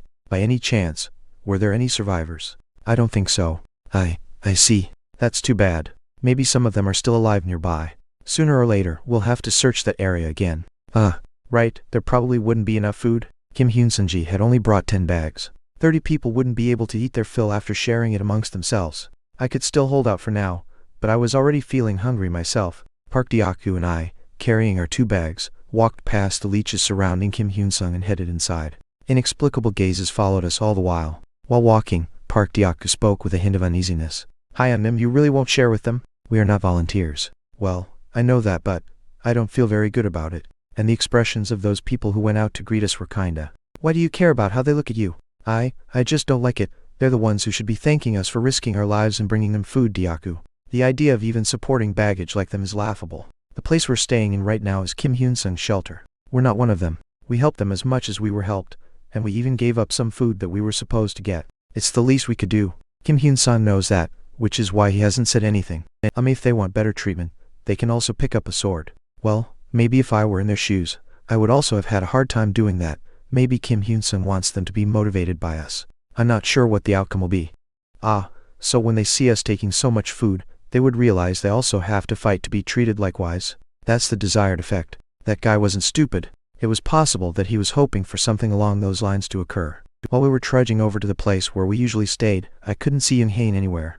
I had wondered if there was any work for those who didn't go out hunting, but I couldn't see anyone who was actually idle. Some were cleaning up their surroundings, while others moved heavy stones to fortify the shelter. Perhaps Young-hae was also doing some kind of work. It was obvious who had managed this place while we were gone. Lee Ji-hae. She was in charge of these people. It was her job to distribute food and report any issues to Kim Hyun-sung. She was also the first to come out to greet him. While thinking about this, I felt the corners of my mouth rising up for a moment. Deok. Yeah. What is it? Do you remember Young-hae? Are you talking about the lady with the injured leg, who was clinging on to you earlier? That's right. I took out some food from my bag and handed it to Park Deok. I want you to give this to her and see if she's okay. Hi, Nim, why are you? Something about his expression didn't seem right. I understand. Very well, you can leave it to me. This guy caught on to my intention at once. We hadn't been together for long, but he was already starting to get better at understanding what I wanted from him. He understood that I was trying to get her. Of course, I didn't mean it in a romantic way, but it was surprisingly easy to make people think otherwise. Especially in a situation like this. From what I could remember, Young-hae's disposition was pure advocate. Kim Hyun-sung's disposition, well, meaning arbitrator, appeared to be slightly similar, but the two were clearly different. Pure and well, meaning were clearly different. Here things are easily dyed. What did you say? It's nothing. Perhaps this small experiment would be enough to prove what I had said. Chapter 10. Young-hae won. An invisible rank was being formed. Even monsters that weren't able to talk created ranks amongst themselves, so it would be strange if a subtle difference in class didn't exist in this situation. In any place where humans lived, it was a very natural reaction. First, I started. Kim Hyun-sung was at the top of the pyramid since he created this place. I didn't know what happened during the process of finding a shelter, but the people here thoroughly trusted him. If I were in the same situation, I would have reacted the same way. Not only did I fall into an unknown place, but the unknown place was filled with monsters. Kim Hyun-sung already got points for fighting the monsters with a sword, and on top of that, he was too nice for his own good. Thus, it was only natural for people to look up to him. Next would probably be Lee Ji-hae. She stood next to Kim Hyun-sung and picked up anything that gave her an advantage. Unlike Kim Hyun-sung, who often roamed around outside, she spent the majority of her time inside the shelter distributing supplies, being vigilant, and was in charge of managing tasks that required manpower. There were a few guys that were part of Lee Ji-hae's group, and they were quite powerful. Of course, they couldn't openly use this power or abuse it just because they were conscious of Kim Hyun-sung, but I had a feeling that something would happen every time Kim Hyun-sung went out. Then, what are we Hyun-nem? Park Deok asked. You can say that we're right under Kim Hyun-sung since we have the strength to fight and obtain supplies, I answered. Of course the other survivors probably aren't too happy about seeing us, I added. But in the beginning, of course, they were happy to see us in the beginning, but after what happened yesterday, I'm sure they think badly of us. It's no different from us expressing that we want to move independently. If I were to express it in a more negative way, it's like we're telling them that it's not our responsibility to feed them, I explained. But our portion is in the supplies that those guys took. Shouldn't they be thanking us? Park Deok asked. I'm sure some of them do feel that way, but it's part of human nature for people to keep new powers in check, even within a small useless group like this, I said. Does that mean that Kim Hyun-sung is keeping us in check? He asked. No, I'm sure that he doesn't even think that he owns this place, to begin with, I answered. So who in the world is being wary? Of course, the people who think this place belongs to them, I said before Park Deok could finish his question. Kim Hyun-sung wasn't the one acting like he was the king of this place. It was Lee Ji-hae who was picking up the crumbs from under him. I think I understand what you're saying, Park Deok-gu said. Even though Kim Hyun Sung is ranked above everyone here, that woman is the one that's controlling everyone. Not only does he not have the time to manage this place, but he spends the majority of his time outside. Where power is needed, the one that has it is the king, and where food and shelter are needed, the one that possesses those is the king. Kim Hyun Sung may have power, but that woman has the supplies and a comfortable shelter, I explained. Are you talking about Lee Jae-hi?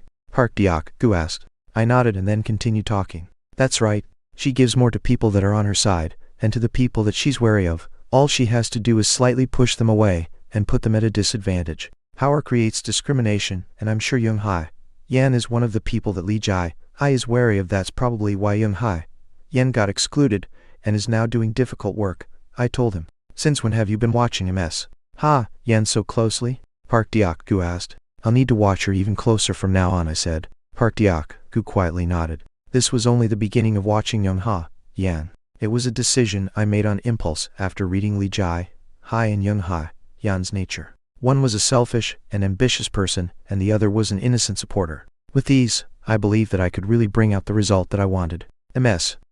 Yan, you need to do better, a male survivor said. Sorry? Okay, Young-ha Yan answered. You're not the only one that's tired. Everyone is working hard. At times like these, everyone needs to work together. If you keep working like this, we'll have no choice but to reduce your portion of the supplies, explained. I understand, she answered. I'm sure you've heard, but the situation isn't that great, so you just answering that you understand won't change anything. We don't know how long we'll be staying here, and obtaining supplies from the other starting points isn't easy either. Monsters could ambush this place while Mr. Hyun Sung is out, so building a wall is just as important, the male survivor explained. Yes, I understand. I'm really sorry, Young-ha Yan apologized. Tusk, if you don't want to get kicked out, work hard and don't take breaks. If we continue to find survivors and there's more of us, you may get kicked out. Geez, why are the people that came in this time so selfish? The male survivor said. Sorry? Young-ha Yan asked. She didn't quite hear the latter part of his sentence. It's nothing. Anyways, please do better. Yes, I understand, she replied. She saw the man head outside, after angrily mumbling to himself. Young-ha Yan couldn't help but lower her head. She wasn't sure of what she did wrong, but it seemed like the man didn't like how she did her portion of the work. No, she was certain that it was the case. It had already been several days since she failed to meet her quota, so it was only natural for him to get angry. I'm such a fool. People had called her slow and sluggish before, but she really hated herself for not being able to work faster even in a situation like this. It hurts. When she glanced down, she saw how messed up her hands were. Almost all of her nails were falling out, and even though it was painful, she was able to somewhat agree with what the man from earlier told her. Everyone is working hard to survive. Mr. Hyun Sung, Kai-young, and Deok-gu were fighting hard outside, and the people here were working hard in building the wall. Compared to the situation before where she was frantically running around by herself and didn't know when she was going to die, this place was no different from heaven. If Mr. K-young didn't help her back then the monsters would have definitely caught her. Her face turned red for some reason, after recalling how she came all the way here in a manner that looked and felt like she was getting hugged by him. She couldn't help but feel embarrassed when she recalled that it was her first time to be in such close physical contact with a man. While she absent-mindedly recalled that moment, Young-ha Yan nodded when she heard a person's voice next to her. I hope you can understand MS. Yan Seok-woo said. Oh, Mr. Seok-woo, she said. I'm sure it's because he has been really stressed recently, Seok-woo explained to her. Is that so? She asked. Yes. It's because Mr. Hyun Sung has been going out a lot recently that he believes that building a wall should also be of the utmost importance.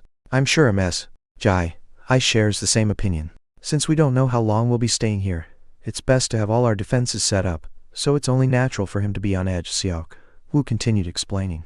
Oh, I understand that too, but he seems to be more agitated than usual today. To me, I think you're one of the hardest workers here, so I'll try talking to him later. Let's go eat, Seok-woo suggested. Okay, Young-ha Yan said weakly. I heard that Mr. Hyun Sung obtained some supplies at a checkpoint, Seok-woo said. Oh really? She asked. Yes, I heard it from MS. Jae-hi, so I'm sure he did, Seok-woo answered. That's a relief, hee, Young-ha Yan said with a giggle. You Seok-woo. He was the only person that she was able to talk to here, as someone that was in charge of this task.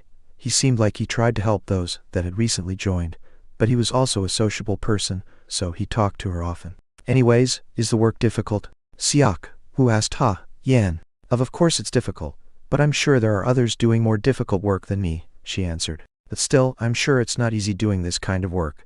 So you can slack a bit, he suggested. No, I haven't fulfilled my quota yet, so I shouldn't slack. You're even working despite being injured, Young-ha, Yen said.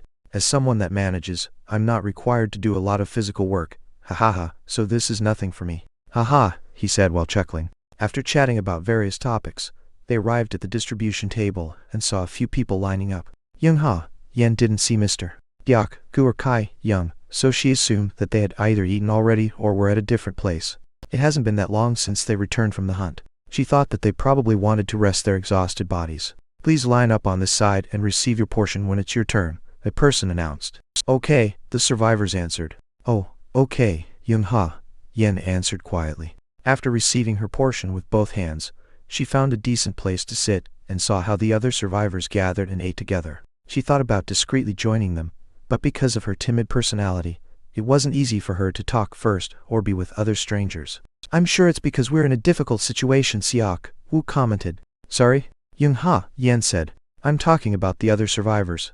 Everyone is in a difficult situation, so they don't have the luxury to take care of others. In addition, since you recently joined us, they're a bit wary of you, he explained. Oh, is that so? I thought it was because I wasn't a good worker, she said. No, you're working harder than anyone else. Ha, Yan. Once time passes by and you get used to this work, I'm sure everyone will accept you, just like me, he said, comforting her. Thank you for taking care of me, she told him. It's nothing. I'm only doing what's right. I want to become closer to you, Ms. Ha, Yan Siak, Wu said. Oh, I feel the same way. Thank you so much for helping me in many ways, she said. Thinking about it now, Siak, Wu had helped her out a lot. From when she first came here up until now, he always talked to her first, tried hard to connect her with other people, and tried to accommodate her in many ways. I'm thankful to him. When she unknowingly placed a piece of bread in her mouth, she felt Yu Siak Wu grabbing her hand. Oh, was all she said. Young-ha, Yen tried to pull her hand out by using a bit of force, but she failed. When she looked over, she saw Yu Siak Wu looking at her. He please let go of my hand, she said. Sorry? He asked, dumbfounded. He please let me go. Why are you suddenly? She said while stuttering. But just now, that's not what I meant, she told him. Young-ha, Yen quickly looked around, but she didn't see anyone. She turned and saw that the Yu Siak Wu who always smiled at her, now had a different look. His smile was no longer there, and he was now looking at her with an absurd expression. Ms. Ha, Yan, he called out. Yes. Did you think that I was doing charity work for you? Siak Wu asked her. What do you mean? She asked. You're really slow. If I offer you something, then you should offer me something too, he answered. I don't understand. Why are you acting like this? She told him. You do know that I gave you many favors and did many things for you, right? He asked. I don't know what you mean. I'm thankful that you helped me, she said, stuttering. Oh my gosh, are you really that dumb? Or are you pretending to be dumb? Should I just be blunt about it? He asked angrily. He please let go of my hand. It hurts. It hurts. Young-ha, Yan pleaded. I'm telling you that you should look good in front of me if you want to live a comfortable life here, you stupid woman. Still don't get the picture? He said bluntly. His eyes looked scary, and this was her first time experiencing something like this. Young-ha, Yen didn't know how she got into this situation. One thing she was certain about, however, was that she wanted to get out of this place. As she desperately tried to pull her hand out, she heard a loud voice from behind her. Hey dude, I suggest you let go of that hand if you don't want it broken, Park Diak, Ku warned. Chapter 11. Young-hae 2. Hey dude, I suggest you let go of that hand if you don't want it broken, Park Diak, Ku warned. Sorry? Yu Siak Wu asked. Grak. Yu Siak Wu yelled. I wasn't exactly sure what happened. The moment a large shadow covered my face, I ended up closing my eyes. However, the scream that I heard was real. When I opened my eyes, I saw Park Diak Ku quietly looking down and Yu Siak Wu screaming while sitting on the ground. Mr. Diak Ku? I asked. Yu Siak Wu continued to scream. You're such a scumbag. Look, it's not even broken, so stop crying like a baby, Park Diak Ku commented. Yu Siak Wu screamed again. Park Diak Ku raised his large hand into the air once more. With his hand exactly above Yu Siak Wu's head, it made a thwack sound as it landed on his head. As if he got hit with a blunt weapon, the way Yu Siak Wu fell on the ground looked absurd. Ugh, Yu Siak Wu groaned. Hey, stop overreacting. I didn't even hit you that hard. Someone might think that we have a newborn baby here because of your screams, Park Diak Ku told him. When he lifted his large foot, Yu Siak Wu's body floated in the air for a moment. Park Diak Ku kicked him. I was worried that he sustained serious injuries, because he was curled up on one side of the wall. I'm fine now, so please stop. He'll get hurt, mister. Didiak, Gu, I said to him. Oh, he said. The way Park Diak, Gu glanced down at me was scary. But if I didn't stop him, I was certain that Yusiok, who would really die because I saw him trembling while cowering on the floor. Don't worry too much, Noonim. I just pushed and kicked him. Geez, this dude is exaggerating. But this wasn't the only thing that happened.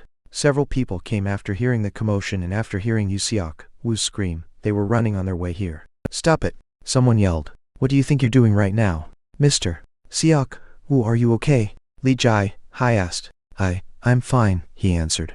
Li Jai, Hai, was the person that caught my attention the most. She came here with a few people, and then looked at us with a surprised look. What do you think you're doing? Violence is prohibited inside the shelter, she said. That man started harassing a mess. Ha, Yan, so all I did was hit him, Park Diak, Gu explained. True? Li Jai, Hai asked. I saw it with my own eyes, Park Diak, Gu answered. It's not true, Yusiok, Wu said. What? Of course me grabbing a mess. Ha, Yan's arm could cause a misunderstanding, but it was an accident to Siok, Wu explained. You sure talk a lot, Park Diak, Gu commented.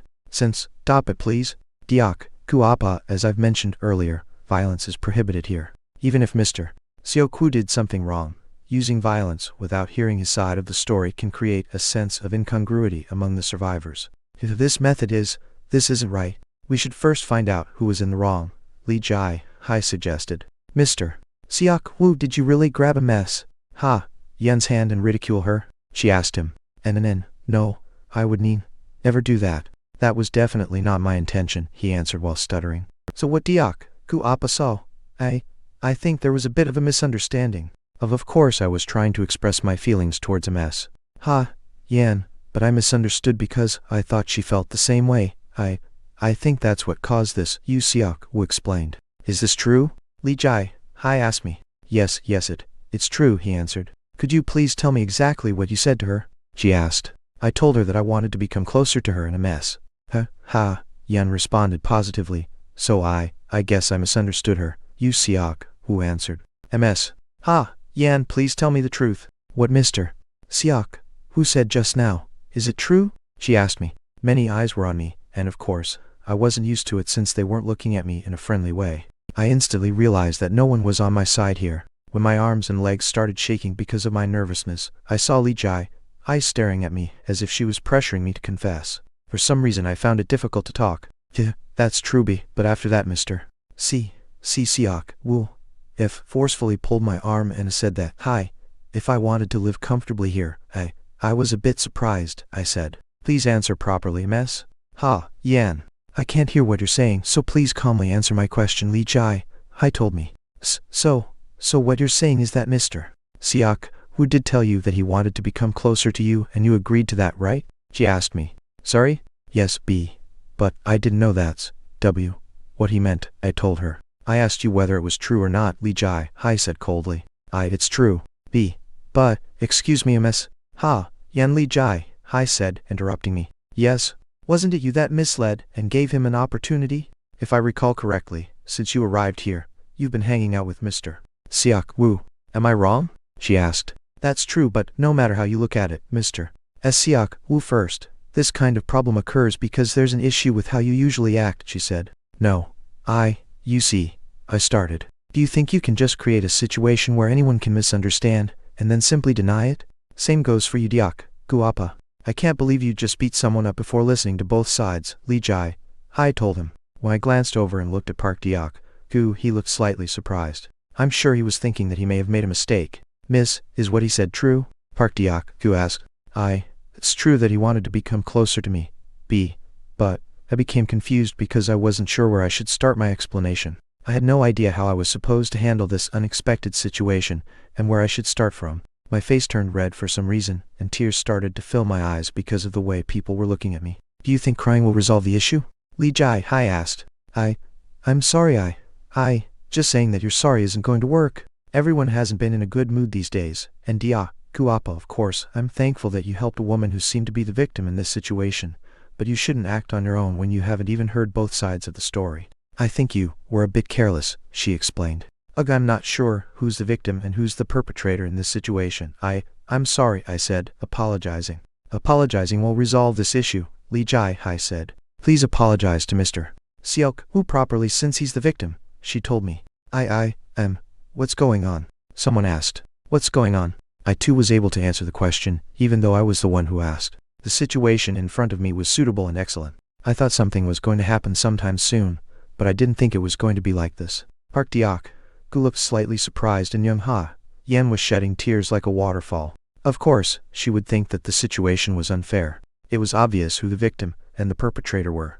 Well, it was none of my business whether Young Ha Yen really was trying to use this guy named Yu Seok Woo, but the fact that Young Ha Yen was being cornered was pretty important to me. Li Jai Hai spoke up first while looking at me. I'm glad you're here, Kai, Young Appa. You see, are you out of your mind? I asked, interrupting her. Sorry? I'm asking if you're out of your mind, Ms. Jai Hai, I said again.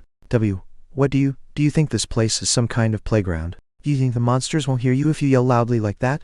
Just because we clean up outside the shelter regularly, it doesn't mean that they can't come here at all, I explained. It seemed like they had finally realized their mistake. Oh, you see, the current situation. I watched from afar, so I have a general idea of what happened to Ms. Jai Hai. As you stated earlier, we don't know exactly who the victim and the perpetrator are, but if the group corners one person, I'm sure I would get scared too. What do you think about this situation then? I asked. That's true, but this is clearly that woman's fault, Ms.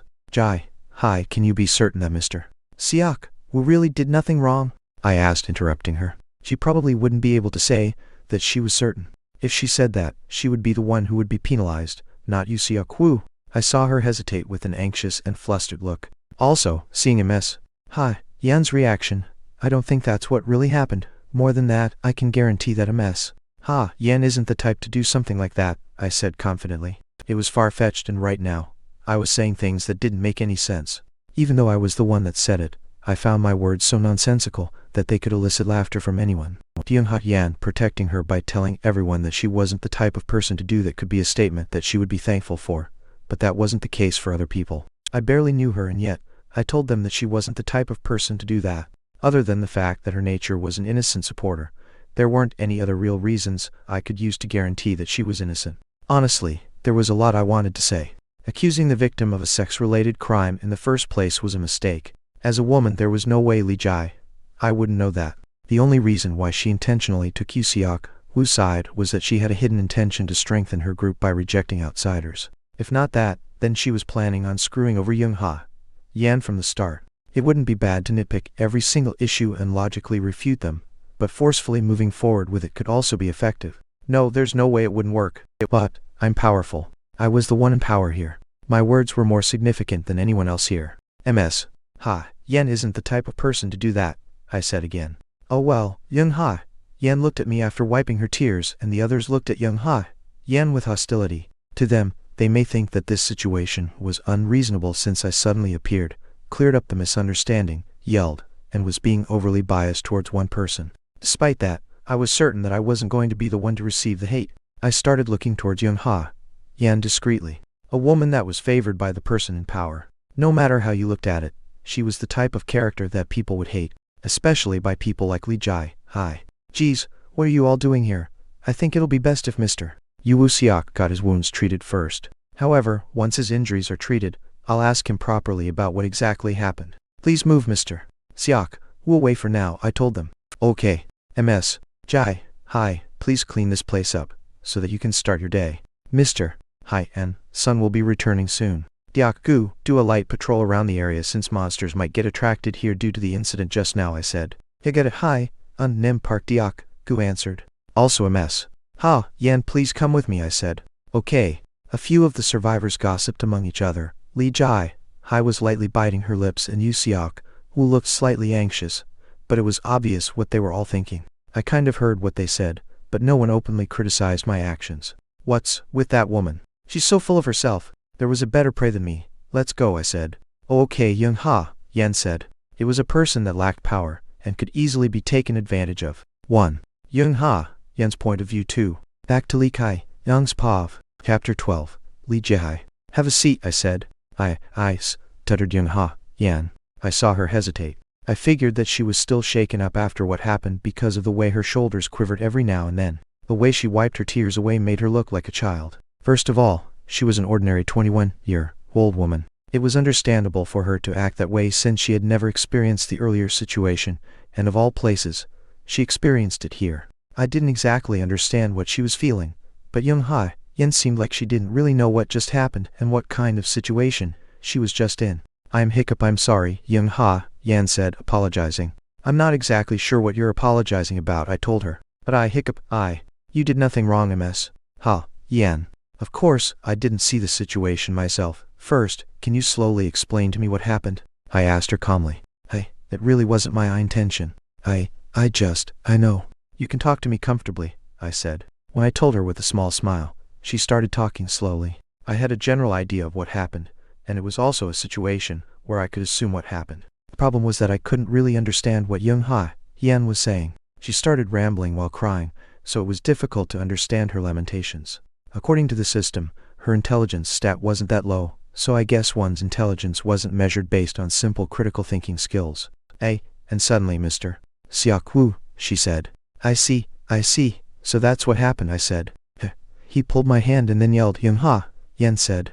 Was all I said. However, whether I was able to understand her or not wasn't important. Being sympathetic was more important. Rather than pointing out her mistake, listening to why she was crying and why she felt upset was more important. I'm on your side. I didn't say it, but that was what she was probably thinking. And then, Mr. Hyuk, who suddenly came and hit that man and then a mess. Hi hiccup, she continued. I see. And then you came. Got it, I told her. The problem was that her rant was getting longer. Fortunately, her lengthy story came to an end a few minutes later. It must have been hard for you, I commented. It's fine. I feel a bit better now, Yen said. She definitely seemed like she had calmed down a bit. Her shoulders that were shaking intermittently had calmed down and her sad expression changed into a small smile. She was finally able to relax a bit. Thank you, Mr. Yen said. There's no need to thank me. It's just the circumstance and, no, not that, but how you said you believed me, she said, interrupting me. Oh, you've been helping me ever since we met, but I haven't done anything for you, Yen told me. You don't have to worry about it. Seek, and I ask why you're being so nice to me, she asked, stuttering. It was difficult to understand the key point of her question, because I couldn't understand whether she was expressing her feelings towards me or was being wary of me. I thought it was probably the latter because I thought there was a good chance that Siak, who approached her in a similar way that I did. I need to give her a suitable answer. I just thought it was the right thing to do, but if I had to find the reason, sorry. Yen asked. I have a little sister back home, and whenever I see you, you remind me of her, I explained. Honestly, I rarely thought about my little sister. Ha's personality was totally different from the Yen that was in front of me, and other than their age, it was difficult to find anything common between them. However, I thought that this was a suitable answer. Oh, she's probably around the same age as you, Ms. Yen, I told her. I'm sorry. I shouldn't have, she said, apologizing. And your family, I have 2 older sisters, but it's been a while since I lost contact with them, she answered. She had a dark expression, so I thought that I shouldn't ask her any more questions. And your parents, I said. They passed away, she answered. It looks like we have that in common, I commented. You too? Yes. She looked happy for some reason. We're kind of alike, Yen said. Yes, I agree, I said. Having something in common was a good thing. The corner of my lips went up when I saw her quietly put her hands together. I calculated whether I should approach her a bit more aggressively or stay back, but the problem was that I couldn't come up with an answer. After organizing my thoughts a bit, I continued our conversation from earlier. If you don't mind, I started talking. Yes, she asked. I would like it if you can be a bit more comfortable with me. It's purely my own desire. Oh, okay. How? She asked. First, let's start by talking casually to each other, I suggested. Sorry? Okay, then casually, she said. I'll talk casually, I started. Yes, no, okay. Okay, appa, Yen said, stuttering. She looked embarrassed, and this was the part where I was able to confirm again that she wasn't good at interpersonal relationships. When I quietly looked at her using the mind's eye, her overall stats were displayed before me. Checking player Yen's status window and potential. Name Yen title none. Please work harder. Age 21, nature innocent, supporter, job unemployed, stats strength 11 below rare growth limit, agility 11 below rare growth limit, stamina 14 below epic growth limit, intelligence 22 above epic growth limit. Endurance 14 below rare growth limit, luck 23 above epic growth limit, magic 10 above legendary growth limit. Over all review, Young Hai Yan possesses above legendary growth limit stat. Her overall physical abilities may be low, but there's a possibility that she may grow a lot later on as a mage or a priest. Currently, Young Hai Yan isn't aware of the fact that she's able to feel magic. Even if she becomes a mage too, it's obvious she'll be a different mage from you, so don't stress out. Compared to before, her strength increased by 1 point while her stamina increased by 2 points. All this time, I guess she worked hard in building the wall. The interesting part was that her magic stat remained at 10 points. Unlike me, who obtained magic after changing my job to a mage, she possessed magic the moment she was summoned here. She wasn't able to feel it just yet, but if I helped her, then I'm sure there was a way. While I was contemplating whether I should talk to her about mana and magic, you, Kai, Young Appa seek, and I have a moment. It wasn't Young Ha Yan's voice. The voice that I heard from behind belonged to Li Jai Hai. Young Ha Yan revealed an anxious look in front of me. I was able to somewhat predict that Li Jai Hai was going to come and find me, although I didn't expect that it would happen this fast. As expected, she quickly caught on to things that could put her at an advantage. So, she wants to come to my side, huh? The situation earlier helped her confirm which side was more superior. I pointed out who was right and wrong between Yu Xiok, Wu and Young Hai Yan, but it was also a place where people were able to see who was more superior between me and Li Jai Hai. I'm sure Li Jai Hai also knew that. No one decided on it, or made a rank that could be seen with one's eyes, but she indirectly realized the fact that I was above her. Her nature was a selfish and ambitious person. Women like her, no, people like me, usually revealed two types of patterns when they found people stronger than them. They would either exclude or cling to them. I thought that Li Jai Hai acted faster than I thought. Even though it wouldn't put me at a disadvantage, there was a need to think a bit more about it. I looked at Young Ha Yan instead of Li Jai Hai and slightly opened my mouth. Can you give us a moment? I think I need to talk with Ms. Jai Hai, I told her. Oh yes. Got it, Owappa, Young Ha Yan said. I guess she felt a bit worried because she said the last word in a higher pitch. In the end, when Young Ha Yan quietly stood up, Li Jai Hai sat in the same spot. Seeing as how Young Ha Yan kept looking back, I guess she was satisfied with the conversation we just had. Can I help you? I asked Li Jai Hai. You see, I wanted to apologize. I'm sorry for causing a scene, she said. No, you did nothing wrong, Ms. Jai Hai, I told her. No, Kai, Young Appa. It was my first time dealing with a situation like that I didn't think about what was happening outside and got heated up. I didn't even think about the people that were working hard outside. It would have been better if I handled it quietly, Li Jai Hai explained. It's fine. If I were in your place, I would have been surprised as well. I'm actually sorry for being too sensitive of the situation, I said. No, you just did what you thought was right, Appa. Li Jai Hai looked young for her age, but still, I felt strange hearing a woman who was older than me call me Appa. She started. Go ahead, I said. About Mr. Siak Wu, I don't plan to summon and deal with him right now. He has to get his wounds treated first, and I also have other things I need to do. I interrupted her and explained. Oh well, that's a relief. I felt bad for bothering you about this. I was surprised earlier, so I couldn't make a proper judgment. If you'll let me, I'm thinking about taking proper action regarding it. Can you let me handle this one? Li Jai Hai asked. I couldn't help but think about it. I still haven't thought about how I should deal with Yu Xiok Wu. This place had no laws or police, so there weren't any guidelines on how he should be punished. About Ms. Ha Yan, I started. Thinking about it now, I think I was a bit harsh on Ms. Ha Yan, so if you'll let me, you can handle it. You seem to be the one that has been managing this place from the beginning. I crossed the line and interfered, so I'm sorry, I said. Oh, no, that's not what I meant, she said. Yes, I understand what you're saying, however. I hope there isn't another situation that'll make me worry, I told her. The point was to acknowledge a part of Li Jai Hai's power. I was certain that this woman knew exactly what I was talking about earlier. I have no intention of stopping you, but you better not do anything that would get on my nerves. I was basically telling her to keep a low profile. When I finished talking, I saw her slowly trying to grab my hand. When looking at Li Jai Hai objectively, she was a beauty. I tried my best to quietly suppress my heartbeat, but I wasn't used to such close physical contact. No, more than that, I was curious as to why she was approaching me this way. I'm sure working outside is hard enough, so thank you so much for taking care of the issues inside, Li Jai Hai said. It's not so bad, I said. If there's anything I can help you with, please let me know anytime. Anything, she said. The way she gently stroked my thigh was also a spectacle. At this point, I obviously knew what this woman wanted. Anything? I asked. Yes, anything, she answered. I couldn't help but be surprised because she was more aggressive in her approach than I thought. This woman may be silly, but she wasn't stupid. In addition, she also knew that I wasn't stupid. What I saw in her was a strange desire. Desire for power? Ambition?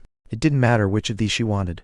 I like ambitious men, Li Jai commented. To me, power and ambition were defense mechanisms that existed to protect myself. Of course to Li Jai, cause or motives weren't important to her. What she wanted was the result. There were benefits if I were to get close to this woman.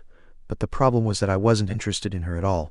The only thing Li Jai possessed was the ability to control this stupid group. It may be useful to me, but that was it. She knew that very well, and that was why she decided to come here. I may not be of much use since I wasn't really attached to the group to begin with, but having them wouldn't be so bad. No, they may actually be of some use for something else. Maybe something related to Young Yan. What should I do? I'm sure Li Jai. I realized that I wasn't attracted to her. If she didn't, then thinking of her as a stupid woman was only right. I hope that's not the case. Did she want a contractual relationship? Or a simple one? There were a lot of things that Li Jai could gain from me. Reinstating the power that almost fell from her, or establishing a connection with the person that may become the second most powerful person in the group. She could appeal to the public and show that she and I didn't have a bad relationship. Whatever it was, being on good terms with her wasn't a bad thing. Instead, having the mindset of us being enemies or allies was stupidity. What can I gain? I asked her. Perhaps a mess? Yan. As the corner of my lips went up, I placed my body close to hers. I saw that Li Jai's face was becoming filled with strange excitement and anticipation. Nice. It was a feeling I haven't had in a long time. I slightly closed my lips, and at first sight, it may look like a romantic scene. However, we were both probably thinking about different things. Let's use each other. I spoke with a small smile. I think we are kind of alike. Right, I think so too, she said in agreement. 1. The direct translation would be the problem was that getting closer to this woman would benefit me, but it was edited for clarity. Chapter 13.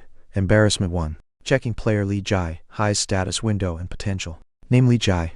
Title none. Please work harder. Age 29, nature selfish and ambitious person, job unemployed. Stats 0.5, low average growth limit, agility 0.9, low average growth limit, stamina 10, low average growth limit, intelligence 20, above rare growth limit, endurance 0.8, below average growth limit. Luck 15, below average growth limit, magic 0.0, below average growth limit, overall review. Congratulations, Li K. Young, you've done it now. The perfect couple with low stats and poor potential has been born. Please make sure Li Jai uses birth control, because if she really gives birth to a baby, I'll feel bad for it.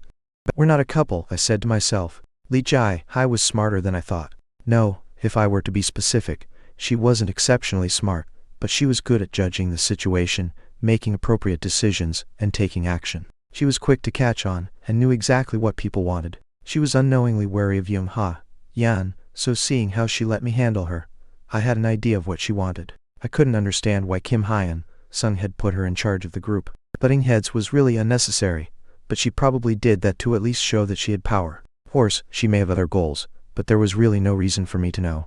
I gulped, and then started looking at Li Jai's stats again. Her stats rate of increase wasn't bad, and compared to last time, her strength increased by 1 point, her intelligence increased by 2 points, and her luck increased by 3 points. How did they increase? For intelligence, I can assume that it was not simply based on one's critical thinking or knowledge. For Young Yan, despite possessing an abundance of intelligence points, she seemed to be somewhat lacking in these departments. On the other hand, Li Jai was different. Despite possessing fewer intelligence points than Young Yan, she was quick to catch on to things. I thought maybe magic, or having knowledge in a specific area, was the basis of determining one's intelligence. I was a bit puzzled about the luck stat. When I recently checked Li Jai's stat, her luck was at 12 points, but it increased overnight, and I couldn't understand why. I thought maybe it had to do with me since my luck stat was high, but it was nothing more than an assumption. I needed to think about the stats, and how they worked a bit more. You're up early, Li Jai, I said. I had some things I needed to think about, I said. I saw Li Jai staring at me from the side. It seemed that she had a great day yesterday, since she looked significantly better than before. Take care of Siak Wu, however you want, and keep an eye on Young Yan. If you find out anything special about her, report it to me right away, I told her. I don't think that's how you should be talking to the woman you kiss, Li Jai commented. Don't say anything stupid. Well, I'll do my best. I think I know what you're planning, but there's something special about that woman, right? She asked. She's really quick to catch on. There's no need for you to know, Nuna, I said. Hey. When I called her Nuna, Li Jai became flustered. I was sure she was a bit stressed when it came to her age. I saw Li Jai lightly biting her lips. It was impossible for us to become a couple, or comrades that protected each other's backs overnight. We were in a contractual relationship. Even though there wasn't any information about the involved parties, we agreed to use each other's powers to some extent and proceeded with the contractual process. Even if the contract could be easily broken, we trusted each other, so we would probably make small contributions in the interest of each other. The question was how long this relationship was going to last. It wouldn't be a problem if we didn't cross the line and continue to respect each other's boundaries, but no one knew what was going to happen in the future after all. After releasing a light sigh, I spoke. But why did you choose me, MS? Jai, hi. I told you, Kai, young Appa. Ambitious men are my type, she answered. Li Jai, hi wasn't the only one that had to live up to her expectations. Just like how I can cut her off anytime, she could do the same to me. What was important right now was my growth and Yung Ha, Yan. Li Jai, hi probably wasn't going to tell everyone what happened between us, because that would be advantageous to her too. However, the atmosphere between us may imply that something had happened, and knowing how that was going to affect Yung Ha, Yan was important. Having poor interpersonal relationships meant that she wasn't good at expressing and accepting her emotions. Her parents passed away, and she lost contact with her sisters a long time ago. That meant that there was a good chance that she wasn't good at making connections with people because of a lack of affection and attention. Yung Ha, Yan had to depend and rely on me more. She had to be attached to me. Li Jai, I was planning to help me with this conundrum. Yu Siak, Wu was handled faster than I thought. That a trial didn't even have to happen. He must have caught on to the fact that Li Jai, Hai had sided with me because he immediately acknowledged his mistake and received a punishment that everyone agreed with. Of course, Li Jai, Hai used her influence during this process, and the funny thing was that she wore the "there's nothing I can do about it" attitude. Not only did she start turning everyone's attention towards me, but she started working on turning the public's opinion to Yung Ha Yan, who was part of the reason. I had to do it because of Li Kai, Young. He cherishes Yung Ha Yan, were the types of nuances that spread like wildfire. Of course, Yung Ha Yan had no choice but to be hated by the people here, but through this process of influencing the public's opinion, I felt that Li Jai, Hai was more spiteful than I imagined. Sure enough, she's a woman that's good at bullying people. If bullying had a stat, she would probably be at the above legendary rank. Li Jai, Hai never moved. However, she managed to use the people around her to create the best environment where Yung Ha Yan would be completely isolated or harassed. I had no idea what Yung Ha Yan was going to do when she was placed in a situation where everyone disliked her. In the end, the only person she would be able to rely on would be me. Thanks to that, Yung Ha Yan had been ranting to me for the past few days. So, Hiccup, are you okay? I asked her. Yes, thank you, Appa. I talk too much about myself. I'm sure you're biz, she said. No, I'm not busy at all. I'm actually thankful that you told me everything. If you work a bit harder, I'm sure the others will acknowledge you.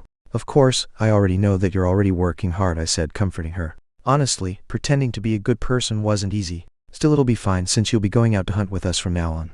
I already told Mr. Hai and Son too, I told her. Is it really okay for someone like me? She asked. Of course. When I lightly patted her head, a small smile appeared on her face. I guess this could be considered an achievement. Yung Hai Yan found it difficult and scary to make contact with other people, so seeing this kind of reaction made me think that all the time we spent together hadn't been in vain.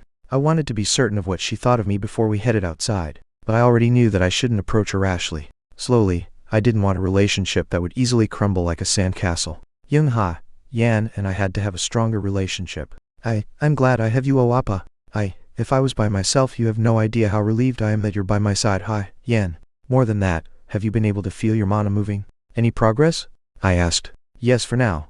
I think I can feel what's inside me, and when I channel it to my arm, I feel a bit stronger, she answered. And your magic? I asked. I'm not sure yet, she answered. Tasks related to Yung Ha Yan weren't the only thing I had been working on. Just like Park Deok, Gu, who was struggling to familiarize himself with his new job as a shield bearer, I had enough time to think a bit more about my job as a mage. Recently, Kim Hyan Sung has been going out alone more often. It was probably because he wanted to give us more time. Image. Magic was the result of imagining the building process of mana. Spells were required in order to make the visualization process a bit easier. I struggled quite a bit in trying to materialize magic. I had the basic knowledge in my head, but I found it hard to show results when using it. I built a solid tower with some of the mana that was inside me, and at the same time, I drew an image of the magic that I wanted to materialize inside my head. I imagined fire rising out of my finger. Flame, answer to my voice, I said. At the same time, a small flame appeared on my finger. I saw Yung Ha Yan's slightly surprised expression when she noticed it. Wow, she said. I think visualizing it in your head is important. It will be more convenient if the spell is simple, But if the magic is complex, I don't think it matters if the spell is long. The point is visualizing it in your head, I explained to her. The downside was that the majority of the spells that were easy to visualize were unnecessarily long. It wasn't an exaggeration to say that the spell was like an edgy teenager. Thinking about this made me embarrassed about using them. I see. For me, rather than trying to manifest the magic myself, I imagine the concept of borrowing the power. I'm sure you'll be able to find your own way too. No, it may feel difficult right now, but once you obtain your job, it may become a bit easier, I said, trying to comfort her. Oh, I see, was all she said. It was possible that she would not be able to use magic until she obtained a job. Despite possessing many points in the magic stat, Kim Hyun-sung couldn't use magic, so I think there existed a border between jobs that we couldn't cross. Despite that, it was obvious as to why I purposely poured knowledge about magic to her. It's all for a good impression. Teaching and learning from each other was the easiest way to get close to each other. There was no harm in teaching her things in advance, even though she was still going to learn them later. It's possible that you're not able to use magic until you obtain a job, but keep practicing on building your mana. Okay, leave it to me, Oappa. I'll do my best, she said. I automatically nodded. Magic has been increased by 1 point. Intelligence has been increased by 1 point. Nice. The more you use it, the more your magic will increase, so I personally am really looking forward to the day when you can use magic, I told her. Oh, okay. Then, should we stop here for today? I asked her. There's a part that I don't quite understand, Young-ha, Yan said. Oh yeah? Yes. So recently my magic increased again, she started. While listening to her explanation, I couldn't help but check her status window. I was curious as to how much progress she made up until now. Checking player Young-ha, Yan's status window and potential. Name Young-ha, Yan title none. Please work harder. Age 21, nature innocent supporter. Job mage, average rank, stat strength 11, below rare growth limit. Agility 11, below rare growth limit. Stamina 14, below epic growth limit. Intelligence 22, above epic growth limit. Endurance 14, below rare growth limit. Luck 23, above epic growth limit. Magic 15, above legendary growth limit. Gear none. Attribute how to become a mage. Epic rank what? Mage? Her mage job was what caught my attention. My mana doesn't seem to be moving very well, she said. I saw Young-ha, Yan's bright smile again. Who are you? I couldn't help but notice that something was wrong. Chapter 14. Embarrassment 2. My mana doesn't seem to be moving a lot, Young-ha, Yan said. What the? I studied her expression again, but it was the same as before. There was a disconnect between the way she was smiling as if she didn't know anything and the fact that she had been crying not long ago. I looked at her status window again, and as expected, nothing changed. I definitely wasn't seeing things. Job mage, average rank. Young-ha, Yan already got her job. Since when? The last time I checked her status window was 3 days ago. It was close to when I started giving her somewhat of a lesson about magic. Even though she didn't say anything, the moment I indirectly talked about magic, there was a possibility that she obtained her job back then. Attribute how to become a mage. Epic rank. Young-ha, Yan has mastered the foundation of magic. Her magic point will permanently increase by 2 points. Her growth potential will increase dramatically. What's this? Even her attribute was outrageous because the moment she understood her job, she obtained an epic rank attribute. Based on the circumstances, I'm sure that was what happened. It was my first time seeing a case where a person obtained their job after learning the basic knowledge related to that job, and to even acquire a new attribute at that. If it was possible for other people to experience the same thing, then I'm sure Kim Hyun-sung would have picked this method. Young-ha, Yan was definitely a special case. When I was deep into my thoughts, Young-ha, Yan started staring at me, as if she was feeling a bit anxious. Appa? She called out. Oh, sorry, I was thinking about something for a moment. You asked about moving your mana, right? I asked. Yes. I took your advice and tried, but it was too difficult, she told me. She shouldn't experience any difficulties. That's strange. Maybe it's because you possess a larger amount of mana than me, I said. I saw her slightly extending her hand out. When I grabbed Young-ha, Yan's hand, I started letting my weak mana flow down to her. I tried to build the mana by letting it flow inside of her, but Young-ha, Yan's mana didn't budge. She wasn't slow-witted. She's blocking me. She was intentionally restraining me from moving her mana. When I frowned, that was when Young-ha, Yan's mana started flowing in the direction that my mana was flowing to. Why, you're amazing, Appa, she complimented me. She's really. Let's try visualizing, I suggested. Excuse me, try visualizing the spell. A flame rising from your hand. You can do what I did just now, right? I asked her. Oh, yes, she answered excitedly. I had stacked up enough mana to meet the conditions. Since we came this far, visualizing a small flame should be easy for her. However, her mana collapsed right away. But it wasn't because too much time had elapsed or because she failed, but because Young-ha, Yan made the mana collapse herself. As expected, it's still difficult for me. Why am I like this? Why? You worked so hard to teach me, she said in disappointment. She even started crying. What's going on? No, it's natural to fail, and it's probably because you don't have a job yet. If you join us for the hunt, I'm sure you'll do better, right? I said, trying to comfort her. Even though I discreetly mentioned her job, she didn't show any reaction. Seek, and I try again. Young-ha, Yan asked. Wow, look at the time. Let's stop here for today since I have things I need to take care of, I told her. Do you have plans, Array? Are you meeting with Miss Hai Young today too? She asked, stuttering. Park Hai Young was the woman that Li Jai Hai sent to me. After that day, Li Jai Hai sent a person that could connect us together. She told me that Park Hai Young would be useful for many things, but nothing happened between us so far. So far, all I heard from her were the status quo of the group and stories within the base. While I was contemplating what I should say, I heard a voice from outside. Mr. Kai Young, are you busy? Park Hai Young asked. Oh, one moment please, I said. Park Hai Young. I couldn't tell whether it was the perfect timing or not, but when I looked at Young Ha Yan, her expression didn't really change. Oh, why, you already had plans. I didn't know, she said. No, I didn't have plans with Miss Hai Young. Something happened, so can you give us a moment? I asked. Oh, okay, she answered. Young Ha Yan slowly stood up from her seat, and Park Hai Young entered the room. I didn't call for her, so I was curious as to why she came here. I felt Young Ha Yan staring at Park Hai Young, and even though I wanted to use jealousy as my weapon to some extent, I didn't want to use it like this. Ha Yan, I'll see you tomorrow, I said. Oh, okay. When Young Ha Yan left the room, Park Hai Young quietly sat down. Did something happen? I asked her. I heard something interesting, she started. Something interesting? I heard that for the next hunt, you are going to select a few people from the base to join you, she answered. Yes, that's correct. If it's okay with you, can I take a spot? She asked. Park Hai Young was pretty straightforward. I naturally scanned Park Hai Young using my mind's eye, but none of her stats really stood out. Checking player Park Hai Young's status window and potential. Name Park Hai Young, title none. Please work harder. Age 27, nature calculative diplomat, job unemployed, stat strength 10 below epic growth limit, agility 11 above rare growth limit, stamina 20 above rare growth limit, intelligence 10 above rare growth limit, endurance 10 below average growth limit, luck 09 below average growth limit, mag 00 below rare growth limit. Overall review. Now isn't the time for you to say something pathetic like her not having any notable abilities or uniqueness. Her overall stat has a very good balance. She'll have average growth potential with a melee or ranged job, like an archer. Her nature was a calculative diplomat. Without having to read the details, I had an idea about what her nature meant. After looking at her for a bit, I continued talking. I can't say since I recommended Miss Ha Yan first. Aren't kids like her boring? Park Hai Young asked. It doesn't matter what you think, but that's not the reason I recommended her, I said. Can't you work something out?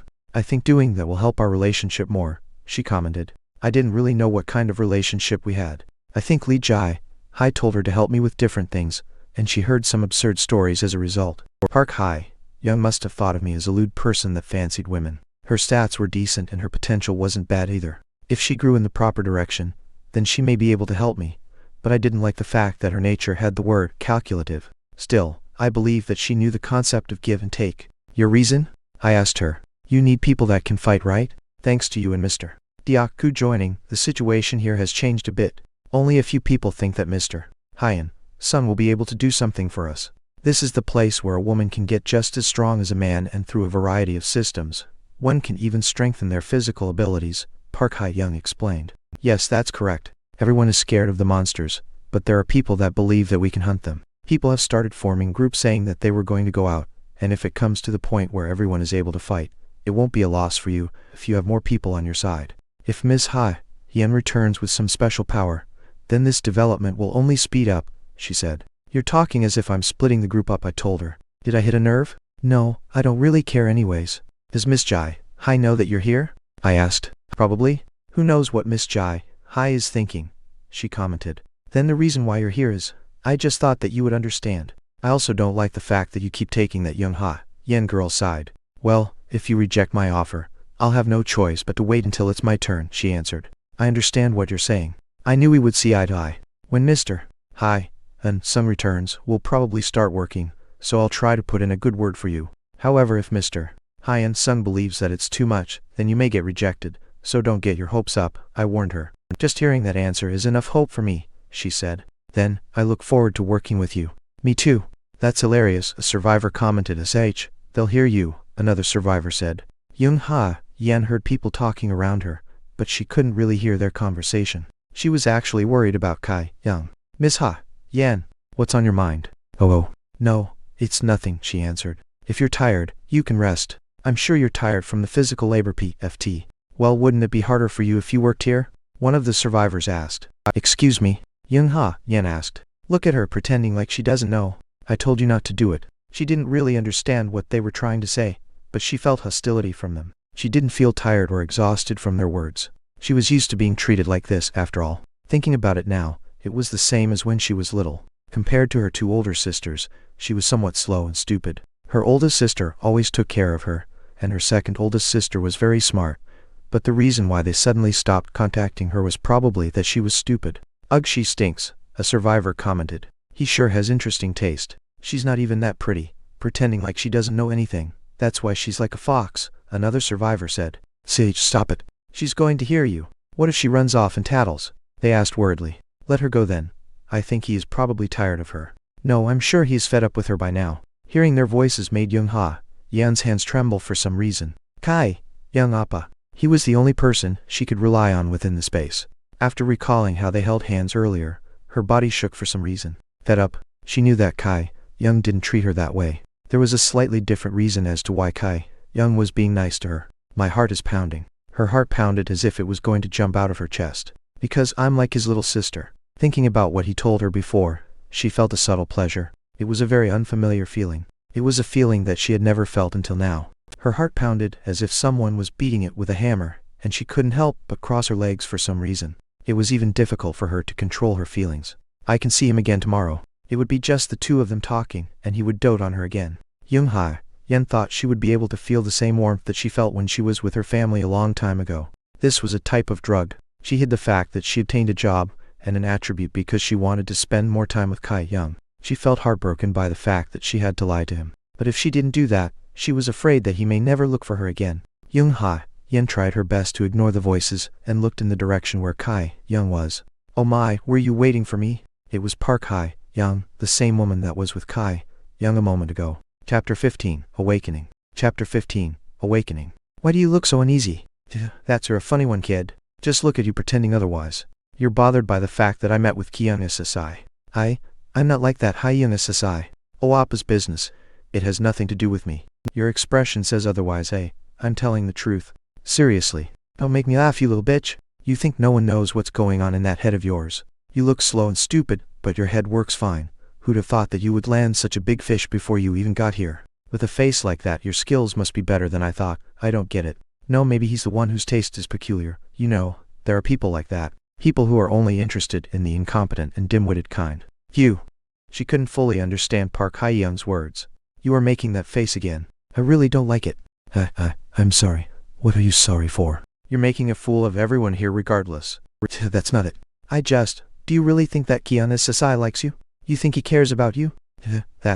Don't get me wrong, you bitch. It's a good thing that you're so fortunate. You just happen to be at the right place at the right time to catch his eye. You might not be able to see it, but I know exactly what kind of person he is. People like Kyung SSI don't trust others too much to begin with. They tire of others easily, and throw them away when they're no longer needed.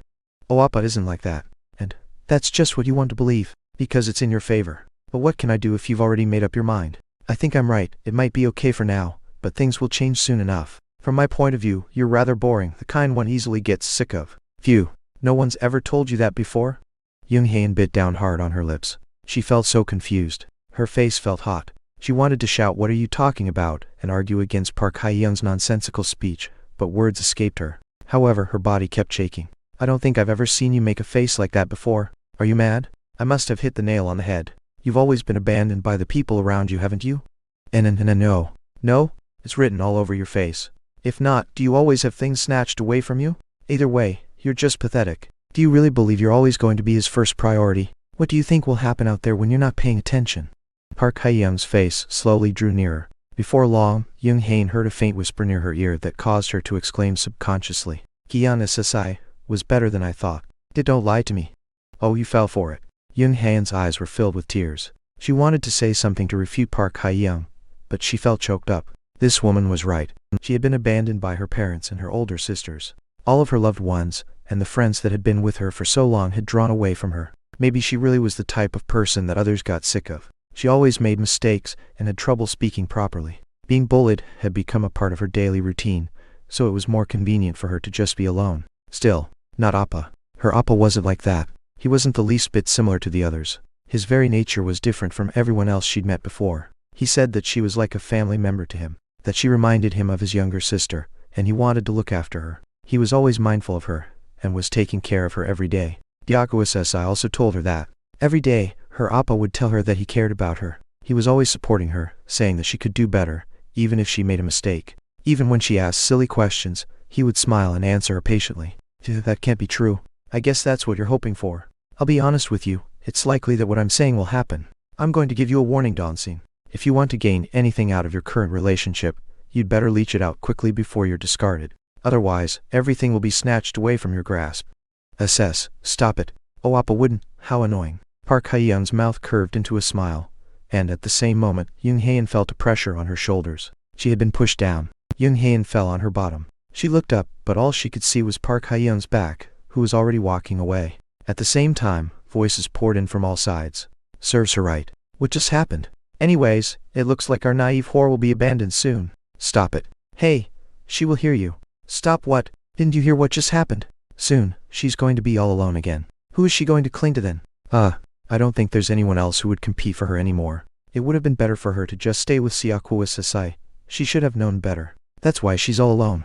What's she going to do now that she's on her own? That couldn't be true. Can't be true. There was no way Appa would ever forsake her. There was no way her Appa, who had said he would always be with her, would ever abandon her like that. There was no way that Appa, who told her she was like a family member to him, would abandon her. Well, is that really the case? The Park Hyeon's voice resounded in her ears. That's not true. What was that? Just now. Did she just yell? She must be really angry. It's about time for her true nature to show up. Tusk. That couldn't be true. Appa would never just abandon her. Appa was different from the others. He was always warm and kind. Your sisters abandoned you too. And, no, your parents also abandoned you. He isn't like that. Appa is different. Appa is different. Surely, he was different. It was very difficult to calm down her heart. She felt like she couldn't breathe. She was short of breath and her mind went blank. Tears welled up in her eyes, but they didn't flow down her cheeks. She heard people laughing to themselves. The sound no longer bothered her. It would have to be something even worse to faze her. Her steps were headed towards where her Appa had been. Wait a minute, okay? There's something I want to find out first, so I'll meet you after. She was sure that he would meet with her. Young Haein felt like she needed to see his face to calm down. As she was frantically hurrying over, she heard a distant voice. It was Lee Jae. Please gather for a moment, everyone. Yes. When Hyun Sang-sis, Diakuasai and Kian-sis leave tomorrow, they plan on recruiting someone to go with them. I believe Hyun Sang-sis will provide more details, and the person who is nominated today should also prepare themselves. Now that she thought of it, she'd heard that they would be heading out together. Naturally, this meant that she could be with him a little longer. Young Haein wasn't sure why she'd forgotten that. Now, there was more time for her to stay by Kyung Appa's side. That's a relief. As she turned to look closer, she saw Kim Hyun-sung, Park Deok-yu and Kyung Appa approaching together from behind Lee Jae. Appa. He had a serious expression that differed from his usual demeanor, but seeing him made her feel more steady. Her heart thumped badam, but she didn't have a headache nor feel dizzy. The lingering feelings of frustration vanished just from making eye contact with him. Though she didn't understand why, her face turned red. He saw me. He was definitely looking in her direction. Once the chatter had died down, Kim Hyun-sung quietly began to speak. I apologize for bringing you here while you're all so busy. I'm sure that you're aware that it's becoming increasingly difficult to survive in this location. Food rations are decreasing day by day, and the number of survivors joining us continues to rise. We have food and drinking water scavenged from the starting point, but it's not enough. We believe we need to widen our range of activity. We need more people who can fight. Of course, I know you're scared of the monsters. Some of you aren't used to fighting, and others may not want to leave this place. But for now, you have to take action. I don't want to jinx it, but if this doesn't happen in the long run, we'll all suffer. So, we've decided that it's better to take each of you out one by one. After Kim Hyun-sung spoke, Kyung Appa stepped forward. Hyun-sung. Yes, I understand that you're afraid. However, there are some things that can only be gained by fighting. As you know, this is not like the Earth that we knew. I'm sure you all recognize what the status window, system attributes, and class mean. Flame. Flames rose from the palm of his hand. The eyes of those around Young Haein widened. I don't know exactly how it happened, but my status window reports that my class is wizard. I don't have much magic to work with yet, but I'm no different from you. I was afraid of the monsters, so I ran away and hid because I didn't want to encounter them. At first, it was just by luck, but you can succeed if you set your fear aside and fight. When the group gets stronger, we all get stronger, and eventually we'll be able to leave this place. We need to take the initiative. Oh, for now, we'll pick some people to lead by example. Haina Sasai. Oh, and Hyena Sasai. Yes, I look forward to working with you. I'm taking these two with me for now. Once they reach a certain level, we'll regroup and take the next person. Do you have any questions? I'd appreciate it if you could explain what the criteria was. To relieve your anxiety, the selection criteria is random. We'll go hunting by ourselves instead. I won't prevent you from doing so, but I cannot recommend it. The buzz of the crowd grew louder, but Young Haeun could no longer make out their words.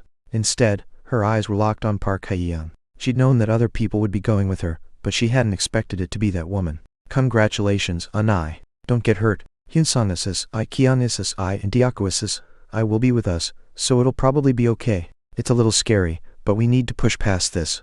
Better if we have more people who can fight. Young Haeun wasn't envious of the fact that Park Hae-young was surrounded by people who were congratulating her. However, she felt odd for some reason. Don't take her.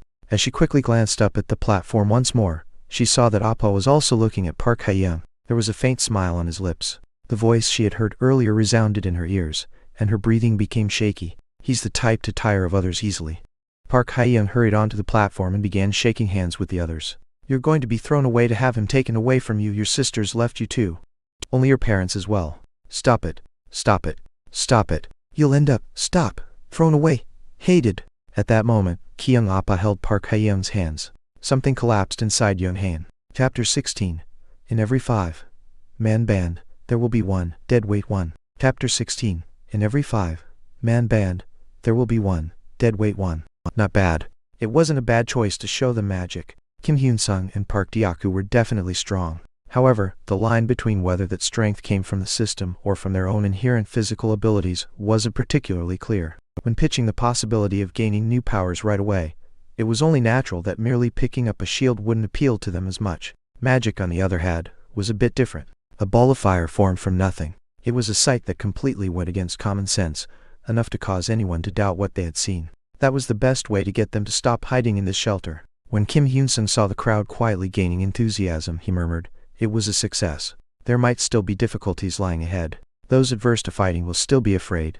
There will also be some people who overcompensate thinking they'll be able to get new powers. But it's still better than them falling behind and starving." Hyeon, Nim. Yeah, that may be true. Park Hae-young approached the podium, receiving words of congratulation every step of the way. If Hyeon SSI and Haeun SSI return successfully, perhaps the status quo will change at a faster rate than expected. The result of this expedition was incredibly important to Kim Hyun-sung. I wasn't sure whether our attempt to clear the dungeon would succeed, but Kim Hyun-sung was correct in thinking that he alone wouldn't be enough. Firstly, he was only slightly superior to Park Dyaku in terms of ability. His mana was powerful, but not to the extent that he could deal with dozens of monsters at once. As much as he might want to take matters into his own hands, taking care of the shelter should be left as the responsibility of the people within it. It's an unnecessary burden. If it weren't for his predisposition, Kim Hyun-sung might have advanced even further. While I was lost in thought, Park Hae-young had come up to us and shook our hands one by one. Nice to meet you. Same here. I had to admit that she was quite good at socializing. Looking at her with a business-like smile, I could feel Park Hae-young touching the back of my hand to send me a signal. Young Haeun was still the priority over her. As I turned my head, I saw Young Haeun staring at me quietly. What? Her expression was subtly different from anything I'd seen so far. Young Haeun's tranquil eyes as she watched Park Hae-young sent a chill down my spine. Damn it. I had goosebumps all over my body. What was that just now? Hyeon, Nim, what's wrong? You've broken out in a cold sweat. I'm feeling a little under the weather. So well, tomorrow's the day of our expedition, so get some rest. It's not as though you need to study here every day. Alright, Tusk. Who said they weren't a nerd? He's not eating enough nowadays. It's not like I'm worried about Hyeon, Nim. Well, my share isn't a lot, but it's a little better than nothing. Whatever Park Dyaku was muttering didn't interest me much. I quickly turned my head to glance at Young Haeun once more. She looked the same as usual. I asked myself if it had just been my eyes playing a trick on me, but I was sure that hadn't been the case. I could see her looking at me and smiling foolishly. What? Something was wrong. I couldn't pinpoint it exactly, but I swallowed with a sense of unease. Let's go over this one more time. Dyaku I will be in front, followed by Hyun-sung SSI and Haeyoung SSI. Heian Sasai and I will bring up the rear. Our plan of attack is simple. Lock them with a shield in front, and we'll ward them off at the back. There aren't many of them around the shelter right now, so we'll go a little further out and hunt. Any questions? Nope. None. None here. Okay. We had already run through the same briefing several times. It was different from when Park Deok-gu, Kim Hyun-sung, and I had first gone out. This demonstrated the importance Kim Hyun-sung placed on this expedition. It wasn't just about bringing along 2 new recruits. The success of this hunt would impact the future course of the group in the shelter. If everyone returned safe and sound, those in the shelter would gain a little more confidence, and as a result, more complex attack and incident response arrangements could be formed. The hidden objective of increasing the number of people on his side would be achieved as well. You want to even the odds. Kim Hyun-sung's goal was quite similar to mine, to win over Young Haein. Of course, logically speaking, he wasn't actually after her specifically. His purpose was to build lasting relationships with those he knew would become strong in the future. Young Haein. In conclusion, there were 2 objectives: the group's safe return and becoming closer to a wizard with legendary talent. There was no reason to oppose the current plan or to act impulsively. We need to monitor the situation. The look I'd seen in Young Haein's eyes put me on edge. I hoped it was just my misunderstanding, but I felt a need to keep them separated and a watchful eye on Young Haein. Wouldn't it be better to put Haein Noonim in the center? Being in the same position as Hyun Nim is the most. No, we'll keep it as is. This is the best placement for her. Well, if Hyun Nim says so, hey, Hyun-sung SSI is stronger than we think. To begin with, solely hunting them from the front is ideal. If Haein is at the back, she'll have Hyun-sung SC's protection as insurance. So long as we're not surrounded, this will be the most efficient way to proceed. Yes, that's correct. Kim Hyun-sung nodded as though he agreed with me. I didn't know if he felt otherwise, but I didn't care. Kim Hyun-sung's brow furrowed as he looked at Young Haein, then spoke quietly. You don't have to worry too much. Pardon? Ah, yes. Then do I just need to chill with Kiyoung SSI? Hey Young SSI, please provide assistance to Kiyoung SSI. A spear would be a good fit for you. Yes, I understand. Yeah, going then. Like I told you before, where I'll let you know. I already had the layout of this place mapped out in my head. Park Deok-gu gave me a look of gratitude. I didn't know if it was because he lacked interest in his surroundings, or if he was too reliant on me, but it seemed like he was too lazy to use his head. He looked very reliable when he stood holding a large wooden shield. In terms of appearance, I would give more points to Park Deok-gu over Kim Hyun-sung. His equipment consisted solely of the sloppy leather armor I had put together, and the shield I had picked up at the starting point, but he didn't look too shabby. Let's get started then. Let's do our best. Everyone gave a slight nod. Both Park Hae-young and Young Haein seemed to be a little nervous. It was only natural that they'd be afraid of meeting the monsters they had encountered at the starting point in person. I passed some words of comfort to Park Hae-young, who was right next to me. Don't worry too much. Is it that obvious? They won't overwhelm us like they did at the starting point. We've already cleared out this area to some degree, so all you need to do is remain calm and stab the monsters that Deok-gu blocks with your spear, and then it'll be over. I know it's scary, but it's possible for us to make it through fine. You're a lot nicer than I thought. Of course I had to be. If you panic, I'll be the one who dies. Who knew what would happen in the midst of battle? It was possible that, while blindly attacking with her spear, this woman would stab me. Glancing behind me, I saw Kim Hyun-sung speaking with Young Haein.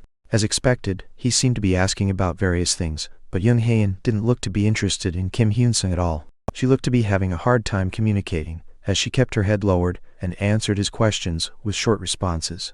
It reminded me of how hard I had worked to get closer to Young Haein. I smiled when our eyes met, and Young Haein nodded with a happy expression. It made me feel better, at least, to think that I had the upper hand in my relationship with her. Oh, are you going blind? I'm not your partner. I'm just checking our rear formation for a moment. Also, don't talk too much while we're on the move. Yes. I know. It was then. There's one. Get ready. Huh, understood. Kim Hyun-sung's voice came from the rear and Park Deok-gu murmured a reply from in front. Park Deok-gu's body seemed tense. While Deok-gu Sai is keeping it at bay, Hae-young Sai will take care of it. Kiyoung Sai, be prepared in case anything happens. We nodded. Though Park Hae-young looked calm, she still showed signs of fear and tension. We were present too, but Park Hae-young was the one who would have to finish it off. It would have been strange if she wasn't afraid. We could only hear one voice coming from the left. Deok-gu, yeah, it'll be coming from the left. I understand, Hyun Nim. Park Deok-gu immediately rounded the corner and pushed it back with his shield. Gwajik. As this sound rang out, the creature was stuck between the dead-end corridor and the shield. Park Hae-young followed behind, flustered. Gwajik. Shit, its face is as irritating as ever. What are you doing? Her arms trembled, and her legs shook. I could tell from a glance what had happened. Even a dog that couldn't piss would be more useful in this situation. How? Jab it. Hey, take care of it quickly. It's hard to hold out like this. The calm look she had been sporting earlier was nowhere to be found. Her eyes were alive, but her body didn't seem to react. In this kind of situation, no matter who it was, even if they were aware that they weren't moving, they would still be unable to act on that fact. Idiot, you were only pretending to be strong. I loosely grasped her arm from behind. As I held Park Hae-young's trembling hand gripping the spear, the tremors in her limbs began to slow. I figured it would be more effective to deliver my message quietly than to scream in this kind of situation, so I whispered in her ear. If you do something like this again next time, we're all going to die. Do you understand? Yes. Strengthen your grip. I pressed her hand tighter. The spear slowly moved towards the torso of the punk Park Deok-gu was blocking and Park Hae-young's arm followed. I was the one pulling it forward, but the sensation should have transmitted to her hands as well. Puak. With that sound, unknown liquids began to gush out. Repulsed, Park Hae-young tried to let go of the spear, but I grabbed her arm once again. It's not dead yet. Don't relax. That punk, out of pain or anger, was still struggling and tried to scratch Park Deok-gu as he kept it back. I gripped Park Hae-young's hand again and jabbed the spear from above. As expected, it was a horrible sensation. Think of it as meat. Why, yes. Hook. Gwajik. Struck with the spear over and over again. It had long stopped twitching, but this method was effective enough in forcing her to adapt to the situation. After a while, Park Deok-gu set down his shield and moved away from the monster. I also loosened my grip on Park Hae-young's hand. The monster had fallen apart. Even so, she continued to stab the spear into it. It was unknown whether it was to free herself from fear, but her lips were pressed tight and her knuckles were white around the shaft of the spear. Only I understand. The very act of taking away life was a foreign concept to begin with. No matter how much you told yourself that your opponent was a monster, it wouldn't make a difference. It was only after a long stretch of gruesome noises that there was an exhausted gasp. It was natural that she would have all sorts of thoughts running through her mind. I approached Park Hae-young, who had collapsed to the ground, and spoke carefully. Well done. She didn't reply. Chapter 17. In every 5-man band, there will be one dead weight 2. Chapter 17. In every 5-man band, there will be one dead weight 2. Oh, am I alone in thinking that the monsters have disappeared today, Hyeon Nem? It may be because Hyun-sung SS has cleared the perimeter. If not, it's possible that they were driven away. You mean there might be another group of survivors? Well, that Park Deok-gu fellow mumbled as if anxious. It was just a guess, but it wasn't without cause. Given how quiet our surroundings were, it wasn't wrong to assume that they had been attracted by a commotion elsewhere and flocked there instead. Kim Hyun-sung seemed to have similar thoughts, but of course, he probably felt that it would be unreasonable to take Park Hae-young and Young Hae-in with us to scout out the situation. He likely judged that it was too dangerous for us to progress hastily without knowing how many of them were clustered together, their exact numbers or location. Finally, Kim Hyun-sung gave a slight nod and said, I think it would be best if we camped here today. Yes, we should. We were able to find a good spot to set up camp and rest fairly quickly. Of course, we didn't have any tents, but having an enclosed space gave us a certain sense of security. Haeun-sasai and Kion-sasai, I will take first watch, followed by Haeun-sasai and myself. Lastly, I will also take the final watch with Deok-gu-sasai. Will you be alright? Yes, I'll be fine. There was no reason to stop him if he chose to take that on himself. Taking the first watch isn't bad. Unlike those with high physical attributes, I, with lousy abilities, needed to get a lot of rest. Given Kim Hyun-sung's physical strength and mana, standing guard overnight wouldn't be a problem for him. Get some rest. Hi, Nem, thank you in advance for your hard work. Take care. I nodded brusquely, hearing their voices. Once everyone else, including Young Hae-in, had entered the inner stone chamber, Park Hae-young slowly began to bawl. It was as if she was losing her mind. She pretended to be indifferent, but personally, I expected it to be a big shock to her. The monster's screams, the terror of being guided into killing, the impact of a striking spear, and the sensation of doing it with her own hands. It made sense that she would be scared. Perhaps she was reminded of her time at the starting point, or the sight of blood and guts spilling out from the monster's body was too shocking. There was still time before our watch began. I thought it wouldn't hurt to give a few words of comfort. Don't think of it as a big deal. Pardon? Now that we're here, it's something that everyone will have to go through. It would be better to think of it just as an experience you've had a little earlier than the others. Yes, compared to when we'd started out, she seemed rather lifeless. At first I thought it will be the same for everyone. You'll probably feel better once you've gotten used to it. What was it like for Kion-sasai? I don't really remember it. The only thought in my mind was that if I didn't do something, I would die, so I took it down with a rock. It was terrifying, but looking back, it was what I needed to do. My hands and entire body were covered with brain matter and guts, and the smell made me gag. When it came to living or dying, there was no choice. Doing things half-heartedly when my life was on the line, was a gamble I didn't want to take. I figured that Park Diaku wouldn't run away without me, and I wanted to inspire him into action. At that time, blood had rushed to my head. Ah, it's funny, I thought you wouldn't have been bothered by it. Well, since you're helping us out, I'm saying that you don't really have a choice in this. As I'd expected, she seemed to be a little bit disappointed. I wasn't lying, I thought I would have been able to do as well as you wanted me to. I thought so too. Her disposition wasn't bad and she acted within her abilities. Thought there would have been some returns if I showed her kindness, so I had forced one more person into our group. However, reality left a lot to be desired. Seeing Park Diaku, Kim Hyun-sung, and I casually going back and forth outside, what we had set out to do might have seemed easy. From my point of view, there was no reason to invest in Park Hae-young. I had Park Diaku, who was a strong guy. Though he was a bit nervous at times, he could hold his own. I'd only intentionally tried to help Park Hae-young as insurance. However, if she kept getting frightened like this, she wouldn't be of much use to me either. I was a little happy when you held me from behind earlier. Thinking back to it, I also remembered her shaking and trembling like an idiot. At that time, I had been cursing her out in my mind as well. But I couldn't do anything but nod my head sharply. I was a little out of it, so I might have come across a little coarse. I hope for your understanding. Yes. Oh, of course. In addition, that will be the first and last time I'll help you. You will be on your own next time. Yes, I could see Park Hae-young watching me. Well, I didn't know if she wanted to have a staring match. The silence stretched on. After a while, when I was about to speak again, a voice came from behind us. Awapakian is I, Hae-young is I. It's time to switch. Kim Hyun-sung and Young Hae came out. I hadn't expected time to pass by so quickly. You're here a bit early. You should sleep a bit more. No, it's fine. I just woke up.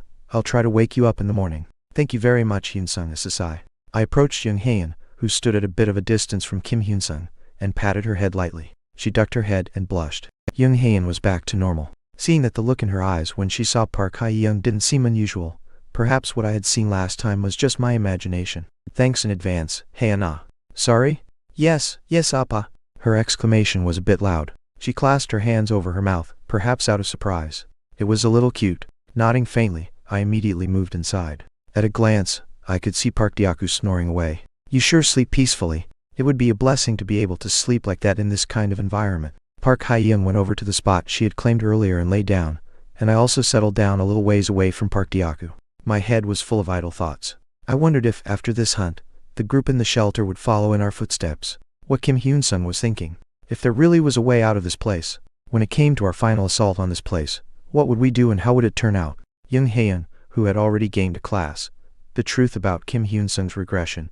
What had happened in the past. What kind of relationship I would have with Lee Jae-hai after the tutorial. I asked myself what I would do if I was unable to fall asleep, but I guess that concern was completely groundless. We'd walked a lot to begin with, and mentally, I was a little stressed, so my eyes closed quickly. Time is it? Perhaps because my bed was slightly uncomfortable, I woke up in the middle of the night.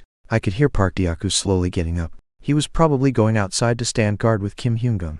There was the sound of Park Hae-young tossing and turning for a while, and then that of Young Hae coming back inside once more. Sleep well, Noonim. Diaku says. I thank you in advance for your hard work. I felt like they talked a little more after that, but my eyes had slowly drifted shut once again. As their voices grew quieter and quieter, my consciousness grew dim. What woke me up again was a strange sensation on my lips. It was as if there was something gripping onto my hands.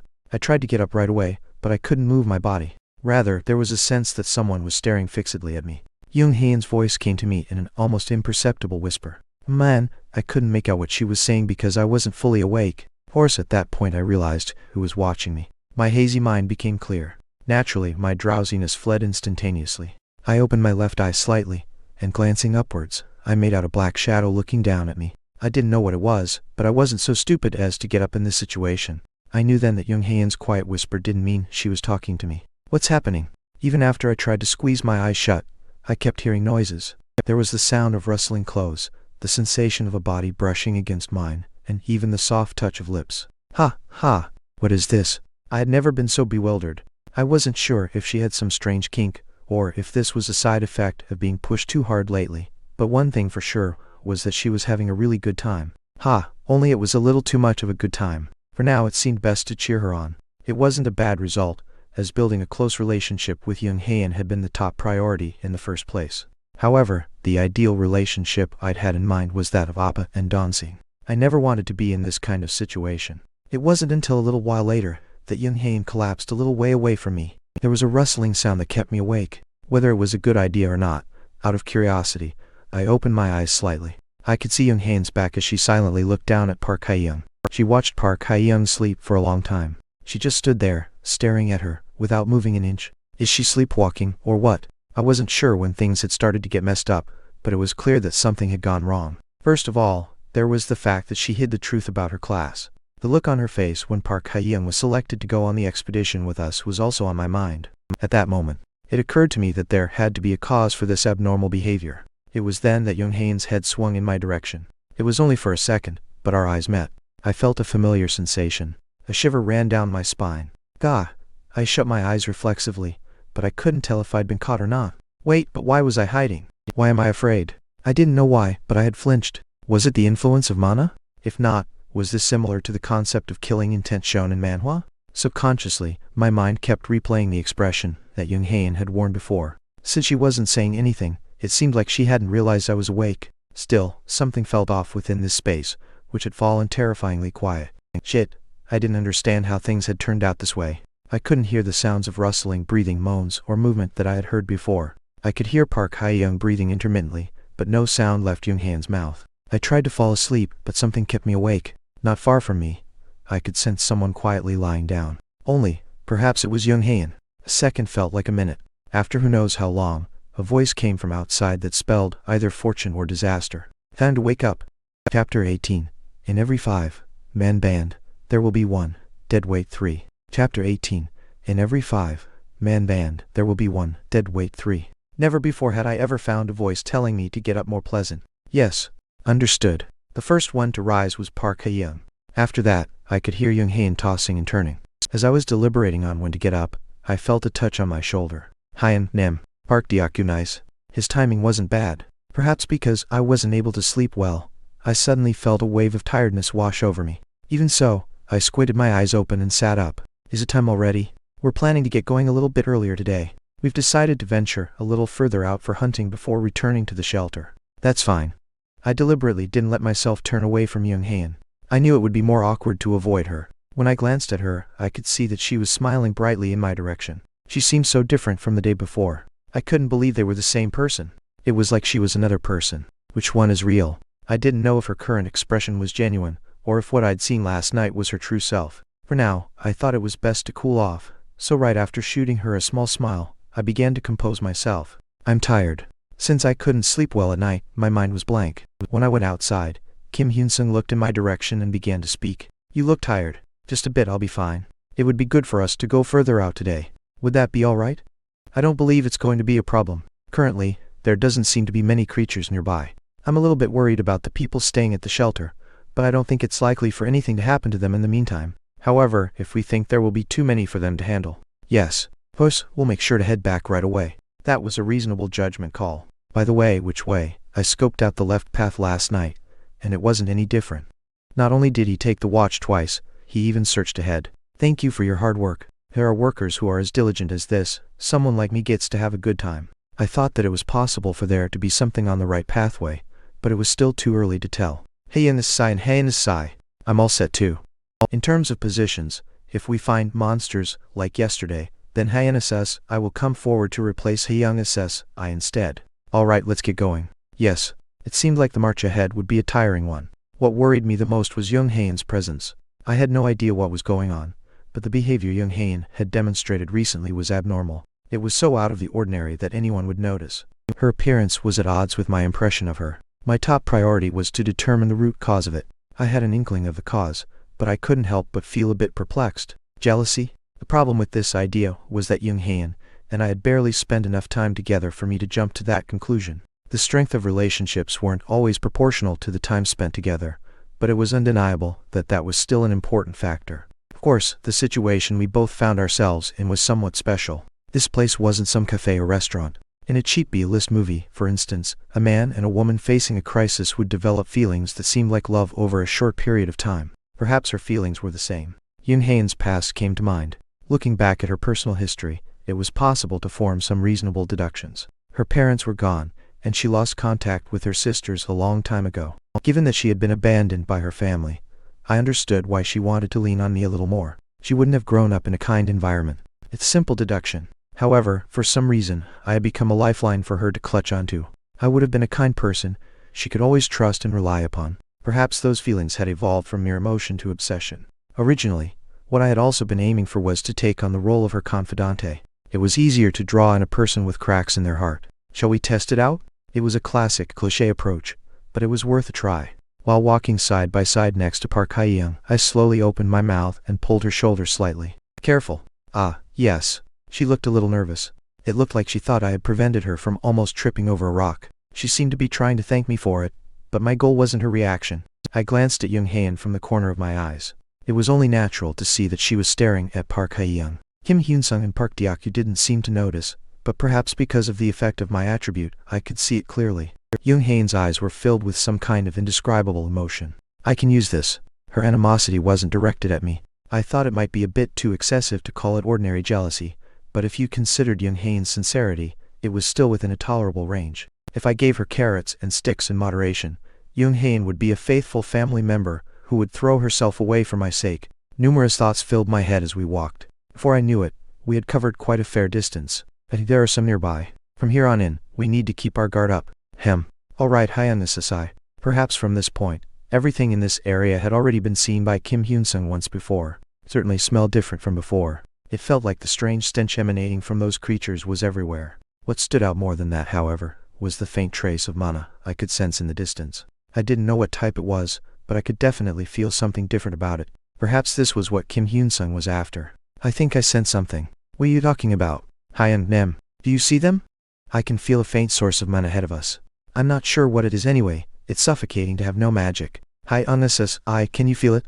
I'm not sure, but since Kyung-sung is a wizard, he would be more adept at sensing differences than us. It wouldn't be a bad idea to check it out for now. There may be some hints on clearing this place.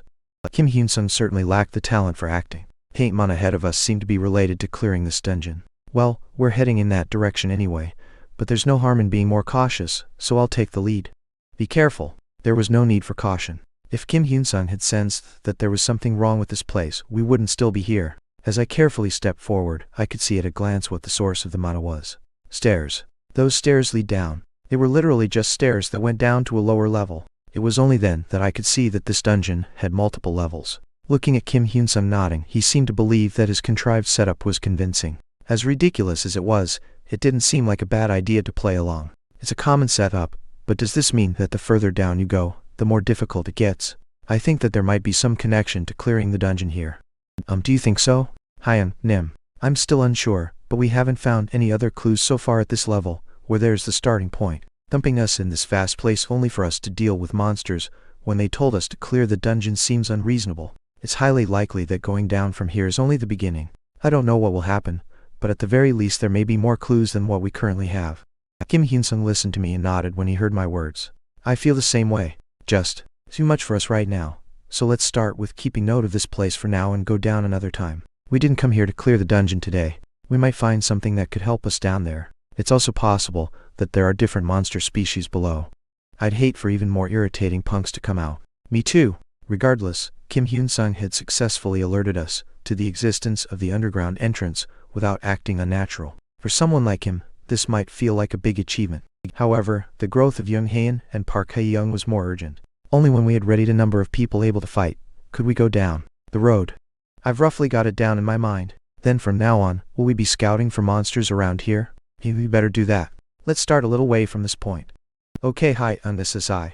Like yesterday, we looked for those creatures with our eyes blazing, and were able to find some in our immediate vicinity. Perhaps these monsters had originated from here, and had spread out as they got further away. There were 3 monsters close by. I glanced at Kim Hyun-sung and saw him nodding. If Deok-sung takes on 2 of those guys, Kyung-sung will quickly take care of one of them and I'll handle the other. We'll use the last one as a training dummy. Hyung-sung and Han-sung can take a similar position to Kyung-sung.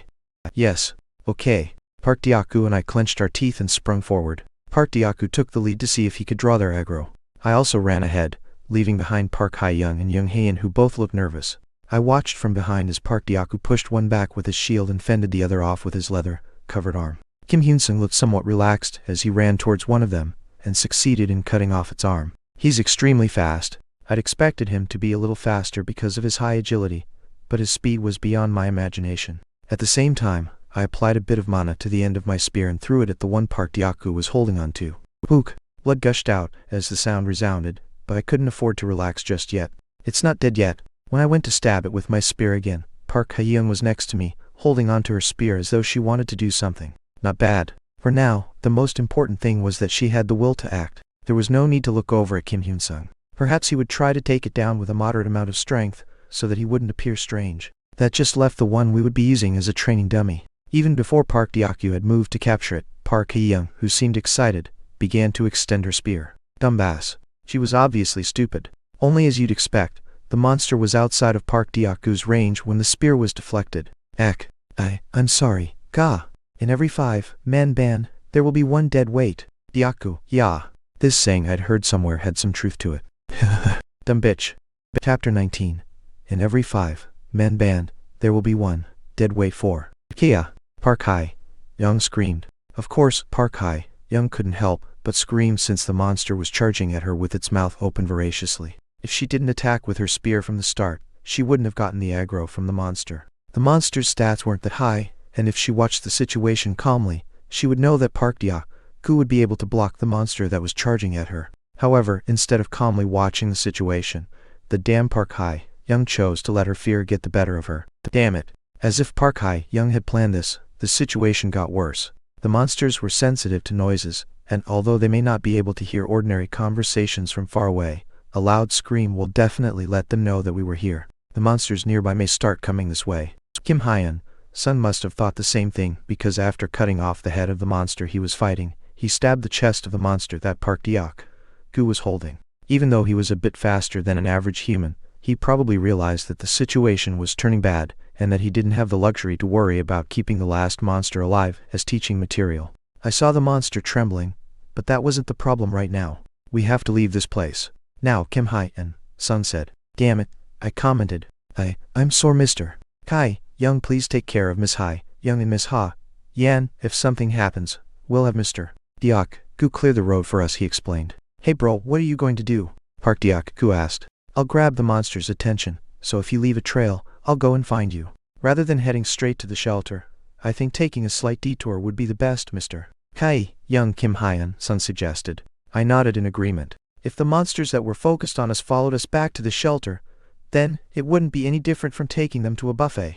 Kim Hyun-sung looked like he was trying his best to resolve this situation, but his expression didn't look so good. Even if he was a regressor, his body was still a growing rookie. I was sure that he would be able to deal with them to some extent, but if more monsters showed up, then it would be difficult to deal with them in an enclosed space. Hyun-nim, which way? Park Dyaku asked. We're going to go around a bit, I answered. You got it, he said, stuttering. Park Hyung must have realized by now what kind of mistake she made, because she started looking this way with a pale face. She realized that if she did something wrong, there would come a time when she would really start screaming in full force. Get up, I told her. Okay, she answered weakly. Stick to this side and run, I instructed Park Hyung. You got it. Yen didn't say anything, but she was looking around absent-mindedly as if she was thinking about something. Yen, I called out. Yes. Oppa, she answered. She didn't seem like she was scared. Thinking about it now, the image of Yen becoming an arch-mage in the future popped into my head. As a mage, if we ran into a situation that we were unable to handle, I was sure that she would be able to help us. There's a good chance that she may survive. We would definitely go back alive. Good luck, Kim Hyun-sung said. You be careful now, bro, Park Dyaku told him. I'll be fine. Park Dyaku immediately grabbed his shield and started running. Park Hyung followed behind us with a horrified look on her face. I was instantly filled with frustration, but I couldn't nag her about it here. Instead, I started reciting a spell. I started building a tower using my mana, and although it was a small amount, this magic would be able to save us once during a moment of crisis.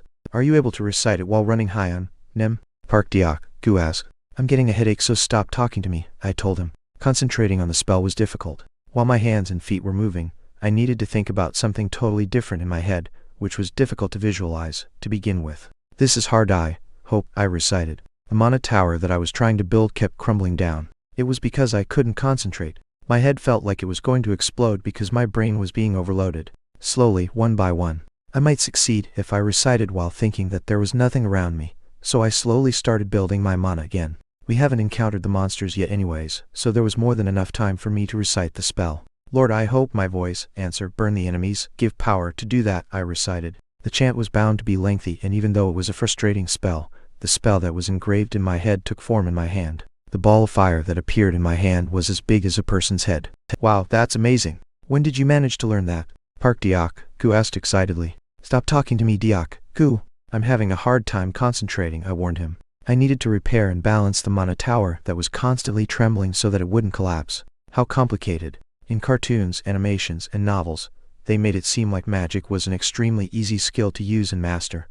But after using it myself, I felt like my head was going to break. It was to the point where I was wondering whether intelligence might be a more important prerequisite than magic in becoming a mage. Where to go next? Park Diak-gu asked. Left, I said. I couldn't help but be filled with frustration since I still had to tell Park Diak-gu where to go in such a critical situation.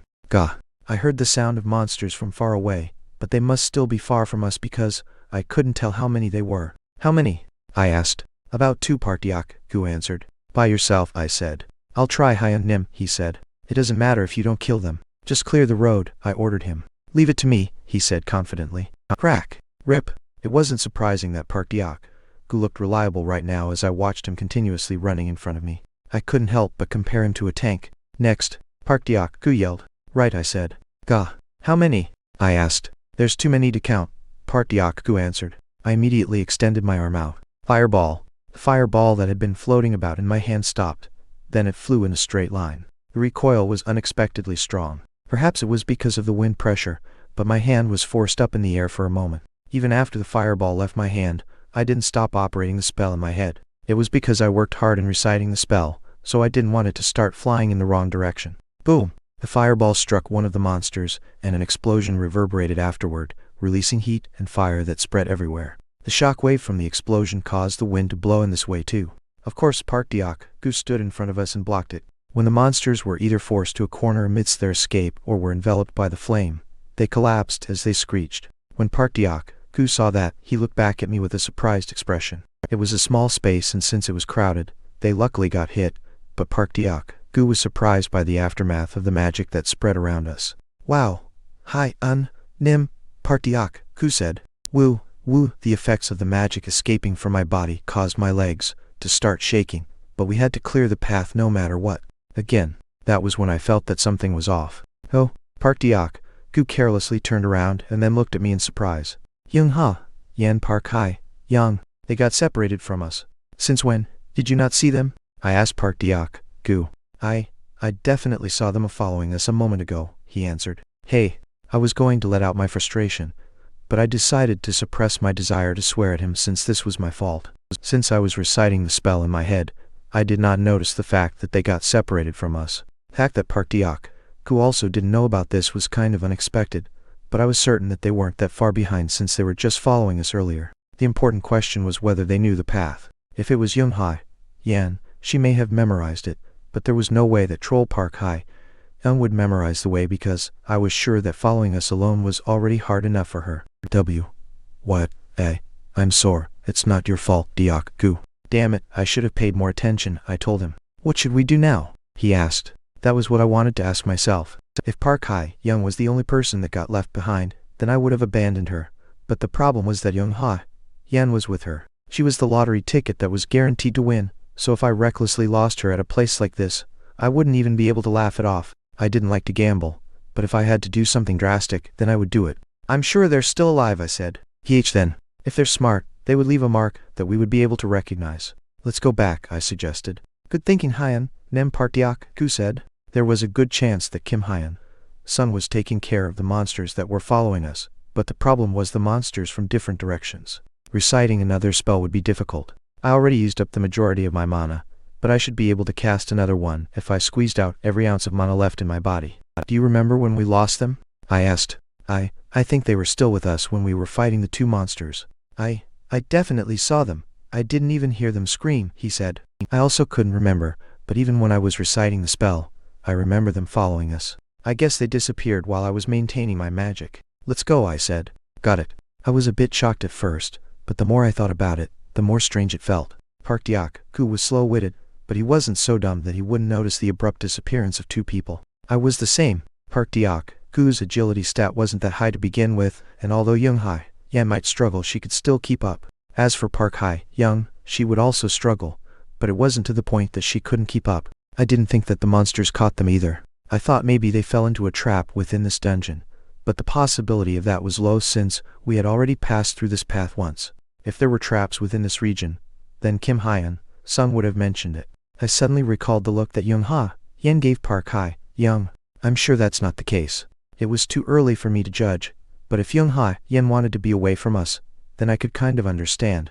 I didn't know what kind of spell she recited, but while I was focusing on mine, there was a possibility that I wouldn't have noticed if she was reciting her own spell. I didn't have the luxury to maintain my spell and observe the situation around us after all. Park Deok-gu didn't have magic to begin with, so no matter what Young Ha-yen did, I was sure that he wouldn't notice. In addition, since Kim Hyun-sung was far from us, he didn't count. I didn't want to have this thought, but I thought that maybe she wanted to create a situation where she was alone with Park Hae-young. The question is why. I didn't want to have bad thoughts, but I couldn't help but feel anxious. While I was running with Park Deok-gu, I started to feel a faint amount of magic, just like the time when we discovered the entrance of the dungeon downstairs. Deok-gu, hurry, I said. Did something happen? He asked. It was a simple assumption, but the magic that I was able to faintly feel seemed to prove that my assumption was true. Chapter 20. Incident. Miss Hae-young? Lee Jai-hai called out. Yes, Miss Jai-hai. I'm listening, I answered. Please go see Mr. Hae-young, she told me. Excuse me, I think it's best to accommodate people like Mr. Hae-young with many different things, and I'm not just talking about today, but from now on, she explained. I don't really understand what. I'll leave it up to your imagination, so all you have to do is do the tasks that you think you can do. It doesn't matter if you're there to just talk to him or, being his bed warmer isn't a bad idea as well, Lee Jai-hai explained. The last part was a joke, but I don't think it's a bad idea for you to give it a serious thought, since the situation here isn't that great. There's nothing for us to forage and eat here, and we only have a limited amount of people who can go out to hunt. Mr. Hyun-sung has been killing the monsters around the base periodically, but we don't know what's going to happen in the future. The reality is that no one can guarantee anything. We need to think of the possibility that the people who go out to hunt may not come back, and we need to be prepared for whatever might happen in the future. Don't you agree? She asked. All I'm saying is that it's not such a bad idea to keep a connection with a capable man. People like us need to have insurance, don't you think? Who knows? If things work out well, you may get special treatment like Miss Young Ha-yen, Lee Jai-hai explained. I understand, Park Hae-young said. Oh, and I heard that they're going to take Miss Hae-yen on their next hunt, so it wouldn't be such a bad idea if you went with them, right? She asked. I appreciate you telling me all these things, but is there a reason why you're doing me this favor? Park Hae-young asked. Well, I'm just simply doing you a favor. However, I'm telling you this because I would like for you to help me if things work out well. You see, I don't exactly enjoy gambling, she answered. Damn bitch. That damn Lee Jai-hai. I kept cursing Lee Jai-hai in my head, but nothing changed since I was the one that made the mistake. No, I was the one that made the decision from the start. Knowing that I was going to be the guinea pig, I agreed to Lee Jai-hai's words and followed Lee Kai-young. Our journey had just started, and I already made a stupid mistake. I decided to make up for it. I attacked with my spear to show that I was a useful person, but that was a big mistake as well. In addition, the fact that I unknowingly screamed was a bigger mistake. I heard Lee Kai-young and Park Deok-gu in front of me. Lee Kai-young was consistently reciting a spell, and Park Deok-gu was using his large shield to push away the monsters that were charging towards us. My legs were shaking, probably because of the fear that I felt earlier, but of course, I couldn't just sit on the ground. I'll die. I knew if I stopped, I would die. When I slightly glanced over at Young Ha-yen, I saw her following us while mumbling something to herself. Idiot, she was somehow lucky enough to catch Lee Kai-young's attention and to be able to join this hunt. I was sure that no other woman was as lucky as her. As someone that made a big mistake, even if I returned alive, I was certain that I was going to get kicked out of this group. When I thought that I ended up becoming Young Ha-yen's training aide, I felt a bitter taste in my mouth. How was she able to maintain her composure like this?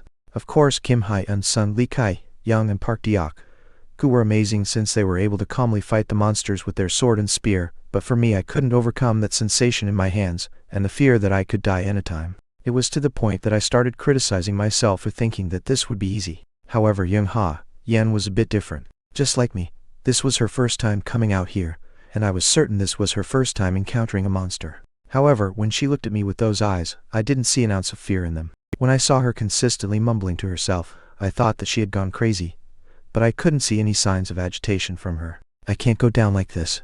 In this reality called the tutorial, I needed to grow my power in order to survive, and since I knew that it was impossible for me to do it alone, I had to use Lee Kai, Young and Kim Hyun-sung. If they determined that I was no longer capable of going out with them, then not only would I fail to obtain the same power as them, but they would most definitely set me aside. There was one way left for me. I need to stay with them somehow. If I manage to return alive, I must use whatever method possible to make a connection with Lee Ki-young and stay by his side. Of course, I was bothered by the fact that Young Yen was next to him, but once enough time passed by, I was sure that she would realize her worth on her own. No matter how you looked at it, I was better than that dumb woman. As I continued running while biting my lips, I saw Park Deok-gu and Lee Kai-young turning left, but then I suddenly discovered that I couldn't see them anymore. Huh? I felt as if I was being possessed by a ghost. I couldn't understand what was going on. Since when? I was sure that I was running while watching their backs, but the situation that I was in felt like I had suddenly plunged into the Twilight Zone. I tried recalling where and since when I couldn't see them anymore, but I couldn't remember. Young Yen was also quietly staring at the blocked wall. Do you know where Mr. Kai-young and Mr. Deok-gu went? I asked. I carefully spoke up, but she remained silent. Asking her was a mistake. She's such a dimwit.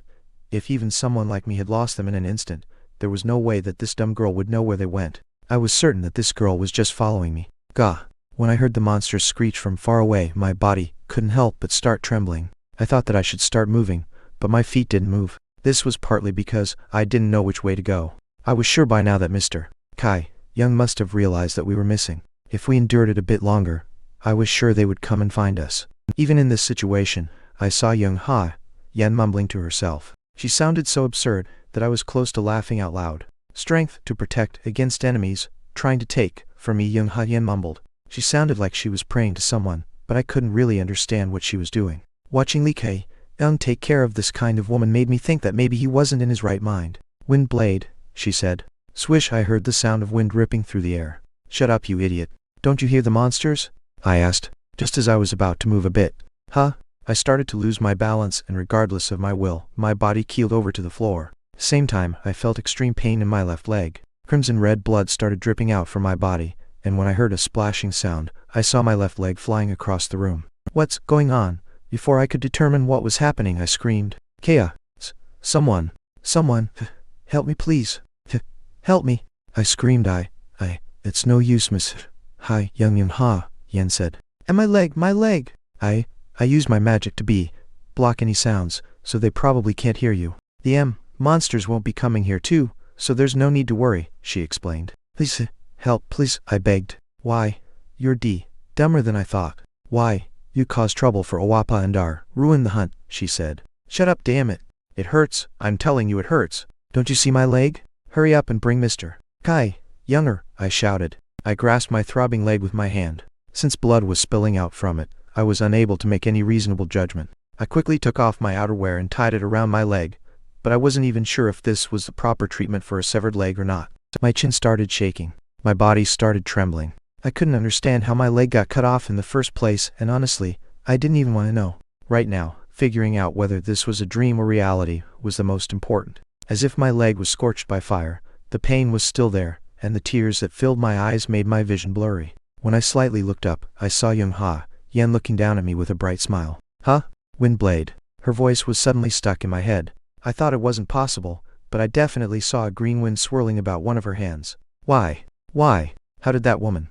Before I could think about that, I instinctively felt fear. Oh, Miss Yen, I called out. Yes, Miss Young, she answered. Why are you doing this all of a sudden? I asked.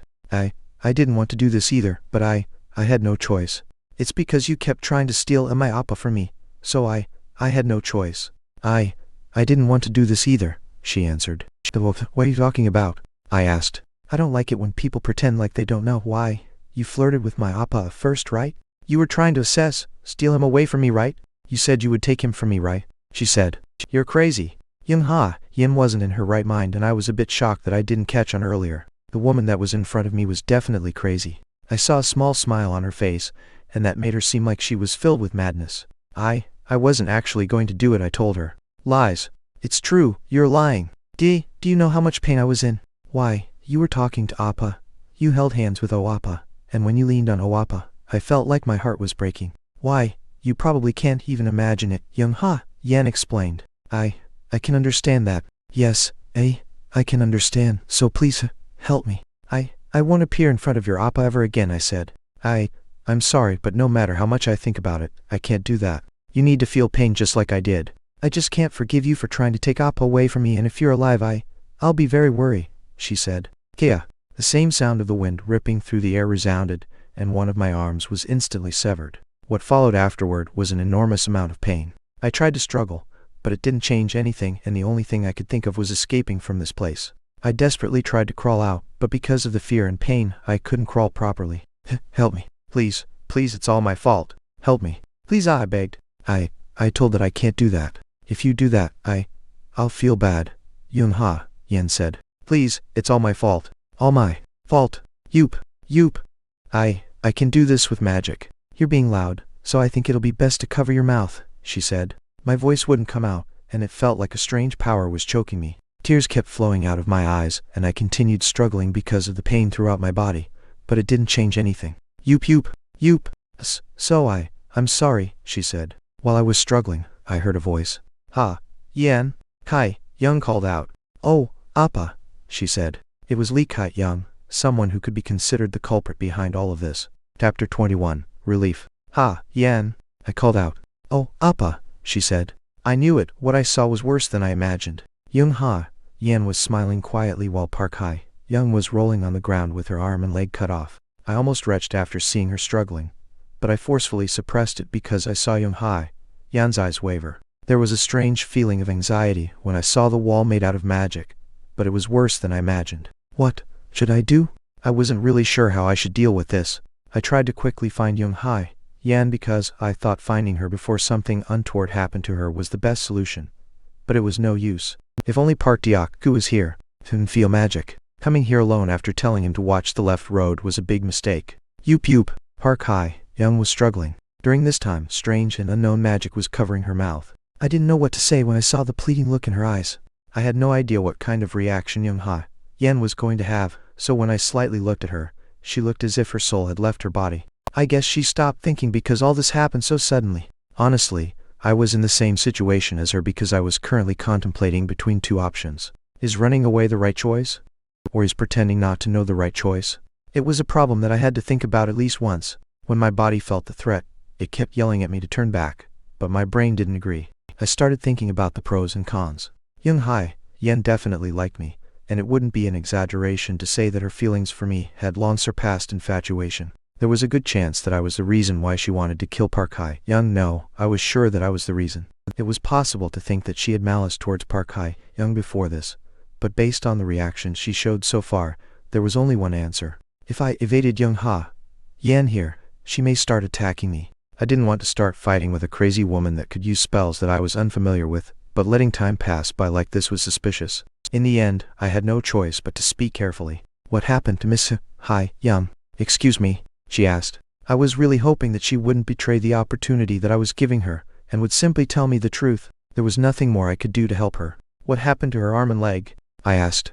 I didn't forget to cover my mouth with my hand and reacted as if I couldn't believe what I was seeing. That was when Young-ha Yan's expression brightened up a bit. I guess my reaction was different from what she expected, and that made her think that she avoided the worst possible situation. I was sure that she was thinking that I still had no idea that she was the one behind this. The things that she could say were very simple, and if it was her, I was sure that she knew the answer. I'm not sure either.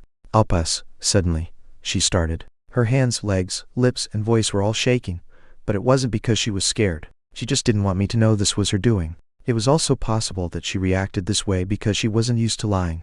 But despite that, Young-ha Yan continued talking. When I opened my eyes, I was separated from everyone, so I don't really know what happened. When I arrived here, Miss Hai Young she was already like this.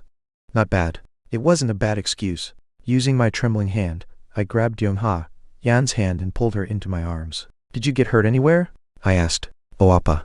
I wasn't worried that she got hurt somewhere. My heart was pounding like crazy. Not only did I keep checking to see if she was currently chanting a spell, but I tightened my grip around my spear. During that time, Park Hai Young looked at Young-ha Yan with fear in her eyes. Yoop. You up. Yoop. I had an idea about what Park Hai Young was trying to say. Run away. Or save me. There was a good chance that it was the latter, but unfortunately, there wasn't anything I could do. If I became hostile towards Young Hai, Yan, or neglected her right now, it was the same as committing suicide. Her mind must have been more exhausted and damaged than I thought. I knew she liked me, but her obsession led to her turning hostile towards others and murdering them. So I wasn't sure what kind of reaction she was going to have if I rejected her, but I was certain that she would release that anger on me. Young Haiyan was a bomb that was difficult to deal with, but between a talented person that I could use and a piece of trash that barely had the potential to grow, who was I supposed to choose? The answer was simple. No matter how you looked at it, picking Young Haiyan was the reasonable answer, but that wasn't the only problem. I can't save her. I didn't have the power to save the dying Park Hai-young. Even if she really was a useful card, I had no choice but to abandon her right now. I understood what she was feeling, but I was desperate too. Yoop, yoop, you up, yoop, yoop. Park Hai-young looked at me desperately, asking me to help her, to not abandon her, and it was difficult to avoid her gaze. I quickly approached her and started tying around her wounds using my clothes. I saw Young Haiyan's surprised expression, but I'm sure she knew. Park Hai-young is going to die. She'll die soon. She had lost too much blood, which caused her to slowly lose her mind. Even now, her eyes had started to become out of focus. I think that the traps in this dungeon have been activated, but I'm sure that you haven't noticed it just yet since you are in a wall made out of magic, I told her. Young Haiyan was the one that created the wall. Considering how I felt magic at the entrance that led underground, there could be similar trap-like devices around here, but I didn't take that into account, I explained. I was sure that there wasn't a device like that on the first floor of this dungeon. There's a good chance that the trap activated while I was reciting my spell, so it's most likely that the spell that's covering her mouth is from a trap that we are unaware of. Thankfully, I don't feel any other magic around us, I said. Young Haiyan was the one that activated the spell. Yes, was all she said. Yoop, yoop. A suitable scenario was already created for Young Haiyan, but the problem was whether Kim Haiyan-sun was going to buy this bullshit. He had already come here once, so I was sure that he was aware of the fact that there weren't any traps on the first floor of this dungeon. If I talked bullshit to him, he would surely be suspicious of me. I had no idea how I should deal with Park Hai-young, who was currently on the ground, because I wasn't sure how Kim Haiyan-sun was going to react once he saw her. Falling for a trap? He knew there weren't any traps here. The monsters attacked. That's were too clean. No matter how you looked at it, the monsters didn't attack Park Hai-young. The faint traces of magic around her body, and the unknown magic covering her mouth were proof that Park Hai-young was killed by a different power, and not by a monster. I was certain that Kim Haiyan-sun would notice these. I continued tying my clothes around her wound, but this wouldn't be enough to treat her. I had never learned basic hemostasis or first aid, but pretending like I was doing something was my limit. Damn it. In the end, I noticed that Park Hai-young's struggle and squirming were slowly weakening. He can't find out. I couldn't let Kim Haiyan-sun find her, so the best method would be to let the monsters find her before the former could, but I had too many things to think about. Most of all, I don't want to do it, but I thought it was the least I could do. I saw Park Hai-young panting, and I realized that she was losing her breath, so I quietly recited a spell. Lord, hot flame, the power to stop, I said. Young Haiyan looked at me with a puzzled look as I started reciting. Firewall. I used this spell by scraping whatever remaining mana I had. I instantly felt dizzy, but I bit my lips and focused my mana on maintaining the spell. Oh, Appa, Young Haiyan called out. It'll be difficult for us to take her back since she already lost a lot of blood, and even if we took her with us, we might die with her too. She's already gone, and I can't lose you too, so let's get out of here as soon as possible. Since we can't recover her body, this is the least we can do. Yeah, this is the least we can do for her, I said. Fire enveloped Park Hai-young, who had finally stopped breathing. The flames consumed her body. Fire flickered, making it look as if we were having a party. I stared absent-mindedly at the fire. This was the best decision. When I slightly looked over at Young Haiyan, she looked as if she had a hard time holding back her laughter. Even though I was feeling nauseous, she wasn't the only one that had turned into a monster. We were in the same boat. I couldn't help but feel ashamed. I wanted to watch the fire a bit longer, but staying here was an act of suicide. Maybe it was because of the fire that I created, but the magic wall that Young Haiyan created had started to break down. When I immediately started moving, I saw Park Deok-gu waiting for me. Where's Miss Hai-young? Is Noonan safe? He asked. When I shook my head instead of answering, I saw him nodding, as if he understood the situation. He displayed a small smile when she saw Young Haiyan, but once he got the hint that Park Hai-young died, his expression turned slightly serious. And the other monsters that were nearby? I asked. Seeing as how there weren't that many, I think Mr. Kim Haiyan-sun led them towards the other side. He's a fast dude, so I'm sure he'll survive somehow, Park Deok-gu answered. That's a relief, I commented. I was really relieved. The fact that he was far away from this place was a relief. Anyways, what happened? Park Deok-gu asked. It's a long story, so I'll explain later. There are also things that are hard for me to say, I answered. I understand Hyun, Nim, he said. It wouldn't matter even if I gave him a vague explanation. When I started running while thinking that it would be best if I didn't tell anyone about Young-ha, Yan's story, I saw a few monsters charging towards us. Hi, Nim, are you okay? Park Deok-gu asked worriedly. I'm out of mana, I answered. Don't push yourself, he said. As Park Deok-gu ran while pushing away the monsters, we were able to get farther away from that place. I felt like my lungs were going to burst, and it was the same for Park Deok-gu and Young-ha, Yan. Everyone looked exhausted. Honestly, I felt like I was going to pass out, but I knew that I must not lose consciousness. I had to finish this. When I looked back with a slightly dark expression, Young-ha, Yan softly opened her mouth. Are you sad? She looked like she was feeling anxious, and I knew very well the answer that she wanted to hear from me. I'm just glad that you're not hurt. The corner of Young-ha, Yan's lips went up when she heard my answer, and I saw a bright smile on her face. Oh, Appa, she said. I'm really glad that you're safe, I told her. Only half of that was the truth. Chapter 22, Design. I'm not sure if Kim Hai and Sung is alive, Park Deok-gu said. I'm sure he is, I answered. Park Deok-gu started talking once he broke through some of the monsters that were around us. He seemed a bit worried.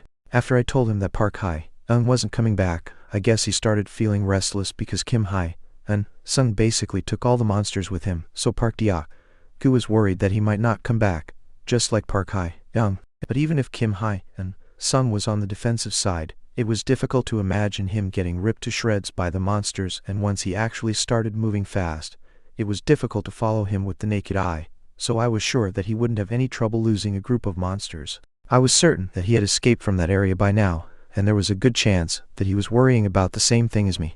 We put in a lot of effort for this hunt, so if we returned to the shelter with one of us dead, it would surely dampen the morale of the others back there. This expedition had to be successful no matter what. Of course, Kim Hai-eun Sung was still unaware of the fact that Park Hai-eun died, but I was certain that this incident alone would give him a headache. It's unfortunate. I wasn't exactly close to Park Hai-eun, but she seemed like she was always trying her best, Park Deok-gu said. We could have all died because of her, so we got off pretty easy, I commented. That's true, but right now, we need to be thankful for the fact that we are still alive. There isn't much that we could do since she didn't listen to us. It was her fault for getting aggroed after acting wildly, and she was the one that kept on screaming as if she wanted all the monsters to hear her. To be frank, if you or Yen died instead of that woman, I wouldn't have been able to forgive her, I explained. It wasn't as simple as not being able to forgive her. I might even want to kill her myself since Park Deok-gu and Young-ha Yan were precious cards to me. When I slightly glanced over, both Young-ha Yan and Park Deok-gu looked at me with strange expressions. Young-ha Yan looked as if she was touched, and Park Deok-gu looked as if he was slightly embarrassed. Oh well, I probably would have done the same thing, Park Deok-gu said. Even though Young-ha Yan was the one that killed Park Hai-eun, I didn't want to think about that. Excluding Kim Hai-eun Sung, these two people were the only ones that I could really rely on. Park Deok-gu was a male whose endurance and stamina stats were high, while Young-ha Yan had potential that was difficult to measure as a mage. The fact that these two were relying on me was a disadvantage, but in some ways, it was an advantage. The problem was that one of them was like a bomb that I couldn't control, but based on her nature, there was a good chance that she could be of use to me. So how are you going to explain this to the people back at the shelter? Park Deok-gu asked. There's nothing to explain. There was a mistake. A person died, and that's it. He gets scared because of this. He do get scared? Park Deok-gu asked. No matter how much help we provide them with, they'll eventually die. You have to keep in mind the fact that we're in a tutorial. We should assume that things will become even more dangerous once we enter the actual game, I explained. There were times when we forgot that we were in a tutorial because we were nervous at the possibility that we could die if we made a single mistake. But everything had only just started. Once we enter the actual game, it could be filled with people that Kim Hai-eun Sung wouldn't be able to control, and there may be a lot of monsters that were even more powerful than the monsters we were fighting right now. We can't be satisfied with this. If we become satisfied and complacent like the people back at the shelter, we would all die. Excluding Lee Jai-hai, who seemed to be the only one with a brain, everyone else were idiots. I was surprised by the fact that none of them were useful, and it was to the point that I couldn't understand why Kim Hai-eun Sung was so obsessed with them. I thought that maybe he had some kind of connection to these people in his past life, but I didn't have the luxury to dig into this past. We'll sleep over here tonight, I said. We're not going back to the shelter? Park Deok-gu asked. It's too far, I answered. I thought we were close. Sug. I don't know how you're able to memorize the path so well, Hai-eun Nim, he said, complimenting me. This is nothing. I left recognizable marks from the beginning, I told him. You even left marks? This guy, I never expected Park Deok-gu to use his head, but seeing his reaction, I was certain that even his brain was filled with muscles. Park Deok-gu must have seen how speechless I was because he flinched, and Young Yan quickly continued the conversation. Excuse me. There was a noticeable small mark on the wall that was made by scraping the wall with a spear. You knew about it too, Noonan, Park Deok-gu said. It's good to keep an eye out on your surroundings. What will happen if we get into the same situation earlier and we got separated? I don't think that'll happen again, Park Deok-gu commented. Seeing how he didn't finish his sentence, I guess he was feeling a bit flustered. The way he looked around with that embarrassed look before sitting down was a sight to see. I wasn't thinking about nagging him at a place like this, so I sat down with this tired body of mine. Young Yan sat right next to me as if she became a cicada on an oak tree, and when Park Deok-gu saw her, he had a cunning look on his face. Hi, Nim, I'm going to go look around the area real quick, he said. Is that necessary? I asked. If possible, I wanted him to stay here. There might be monsters nearby that we haven't noticed yet, he said. He wasn't wrong. Hi, Nim, you've used a lot of that magic or whatever it was, so I think it'll be best if Noonan looks after you, he suggested. Oh, please leave it to me, Mr. Deok-gu, Young Yan said excitedly. Just don't get lost, I told him. I'll just look around the area for a bit, he said. I nodded, but when I saw him leaving the area, I was worried about the fact that I would be left alone with Young Yan. I knew that she wasn't crazy enough to suddenly use magic on me, but the scene I saw earlier kept replaying in my head. Young Yan was giggling while Park Young was wriggling with her arm and leg severed. I couldn't help but be scared of Young Yan. Status window. When I called for the status window, my information was naturally reflected in my eyes. Checking player Li Kai, Young status window and stats. Name Li Kai, Young title none. Please work harder. Age 25, nature cautious, strategist, job mage, job effect acquired, basic magic knowledge, stats, strength 10 below average growth limit, agility 11 below average growth limit, stamina 14 below average growth limit, intelligence 25 above epic growth limit, endurance 12 below average growth limit, luck 23 above epic growth limit, magic 05 below average growth limit. Gear none attribute, mind's eye. Overall review, you've grown a tiny bit. I've confirmed that your stamina, magic, and intelligence has grown a lot. I guess you had to use your brain a lot. I can see that your intelligence stat has grown and reached a record high, but don't become too arrogant. Your stats are worse than the monster's secretions. I didn't know whose opinion this overall review was based on, but I didn't like it. Although I wouldn't be able to come this far without this, I still wanted to do something about this overall review. However, I couldn't help but feel a bit happy about how much my stats had grown. I noticed that my magic stat had increased by 2 points, and I guess I really did use my head a lot because compared to the other stats, my intelligence stat was the highest. I still had no idea about the exact reason as to why the intelligence stat existed in the first place, and just what exactly it improved, but I was certain that my basic thinking skills had improved compared to before. Luck. I still had no idea how the luck stat worked, but it increased by 2 points as well. I was happy because it seemed it was telling me that Young Yan's condition didn't affect me in a negative way. Not bad, considering how my trash stats had been at the lowest at the start, yet now, when compared to other people's stats, my stats weren't all that bad anymore. Did your stats go up? Young Yan asked. Yeah, did anything change for you? I asked. No. Nothing yet. Still my magic stat increased a bit. Also, my stamina and strength. That's a relief, I said. Checking player Young Yan's status window and potential. Name Young Yan title none. Please work harder. Age 21, nature innocent, supporter, job mage, average rank. Stat strength 11 below rare growth limit, agility 11 below rare growth limit, stamina 15 below epic growth limit, intelligence 23 above epic growth limit, endurance 14 below rare growth limit, luck 23 above epic growth limit, magic 18 above legendary growth limit, gear none attribute, how to become a mage, epic rank, overall review, be careful. Nice boat. 1. I opened Young Yan's status window out of curiosity and didn't see any big differences compared to before. The only thing that caught my eyes was her magic stat, which increased by 3 points. Her nature was still innocent, supporter. If she could still be considered as being innocent despite her current condition, then I guess she was. I had no complaints there, but I wish it made it easier for me to understand. What's with the overall review? For some reason, it gave off an ominous vibe. It's all thanks to you, Appa, she said. No, I didn't do anything, I told her. It was true. I truly hadn't contributed much in helping her grow her stats.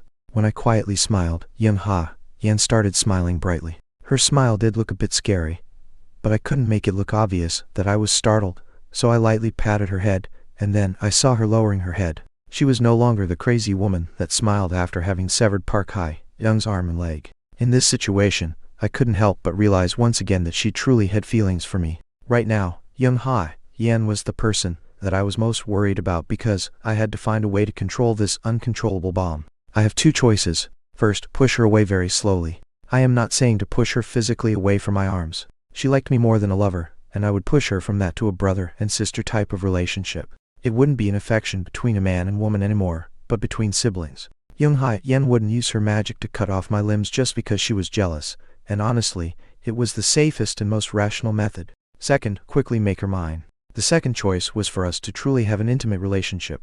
I would have to develop a relationship where not only would she trust and follow me, but she would do anything I ask of her, no questions asked. Honestly, I wanted to go with the first choice, and even though I knew it wasn't going to be easy, there was still room to direct our relationship in that way. When I patted her head again, while thinking about different things, she grabbed my hand that was on her head. Honestly, I was a bit surprised by what she did. Park Deok-gu returned from his patrol. "Hey, you two look good," he commented. "Sorry?" "Oh, no, it's not like that." Young Ha-yeon appeared very flustered. Park Deok-gu displayed the same cunning smile as before and spoke towards Young Ha-yeon. "I asked you to look after Nim, but it seems like you have a bit of a sly side, Nunim." "It's nothing like that," she said. She must have felt pressured by Park Deok-gu's snicker because she stood up from her seat and quietly started heading to a corner. After seeing that, he snickered again and sat next to me. "Hey, did I come back too early?" Park Deok-gu asked. "What are you talking about?" I asked. "Weren't you having a good time with Nunim?" I had no idea what this guy was talking about. No, thinking about it now, he was 23 years old and Young Ha-yeon was 21 years old, so I wasn't sure why he was calling her Nunim. No matter how you looked at it, Young Ha-yeon looked younger than Park Deok-gu. "You do know that Young Ha-yeon is younger than you, right?" I asked. "Of course, but she's going to be yours sooner or later. So is your brother. I shouldn't treat her like a younger sister," he answered. Well, shit was what I was going to say, and now that I think about it, there was something strange. What I wanted from Young Ha-yeon from the start was a familial bond, and not a romantic relationship. It was probably true that the environment she was in led her in the wrong direction, but despite that, there was a piece of the puzzle that didn't quite fit, but it felt like that last piece finally fit. So, it was all because of, damn it, the wingman. Don't forget about me if things end up working out. Honestly, I didn't say it, but after you asked me to look after her, I was secretly helping her, he told me. What? How? I said things like you two look good together and hinted that you may have feelings for her. I discreetly asked her about it, but there were too many moments that I can't really remember. You don't have to thank me. I thought you had an interesting taste to him. As your younger brother, it's only right for me to help. In my opinion, I think you're almost there. You know, despite looking like this, I was known as Park Deok-gu, the love doctor in gang. Won-do, he explained. He probably didn't know how I felt because he continued talking about himself with a smile. I was speechless. I couldn't help but realize that choosing between the two choices was meaningless. Park Deok-gu, you pig. The checkmate move was almost perfect. I couldn't think of a move to stop the designs of this pig with brains for muscles. 1. Nice boat is usually used in response to witnessing something exceptionally violent or gruesome. It was a meme born from 4chan from the cancellation of the anime School Days in Japan.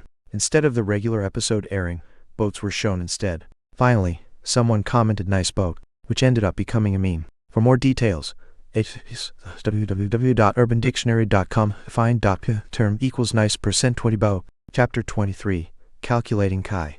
Chapter 23. Calculating Killer 1. I never had a choice to begin with.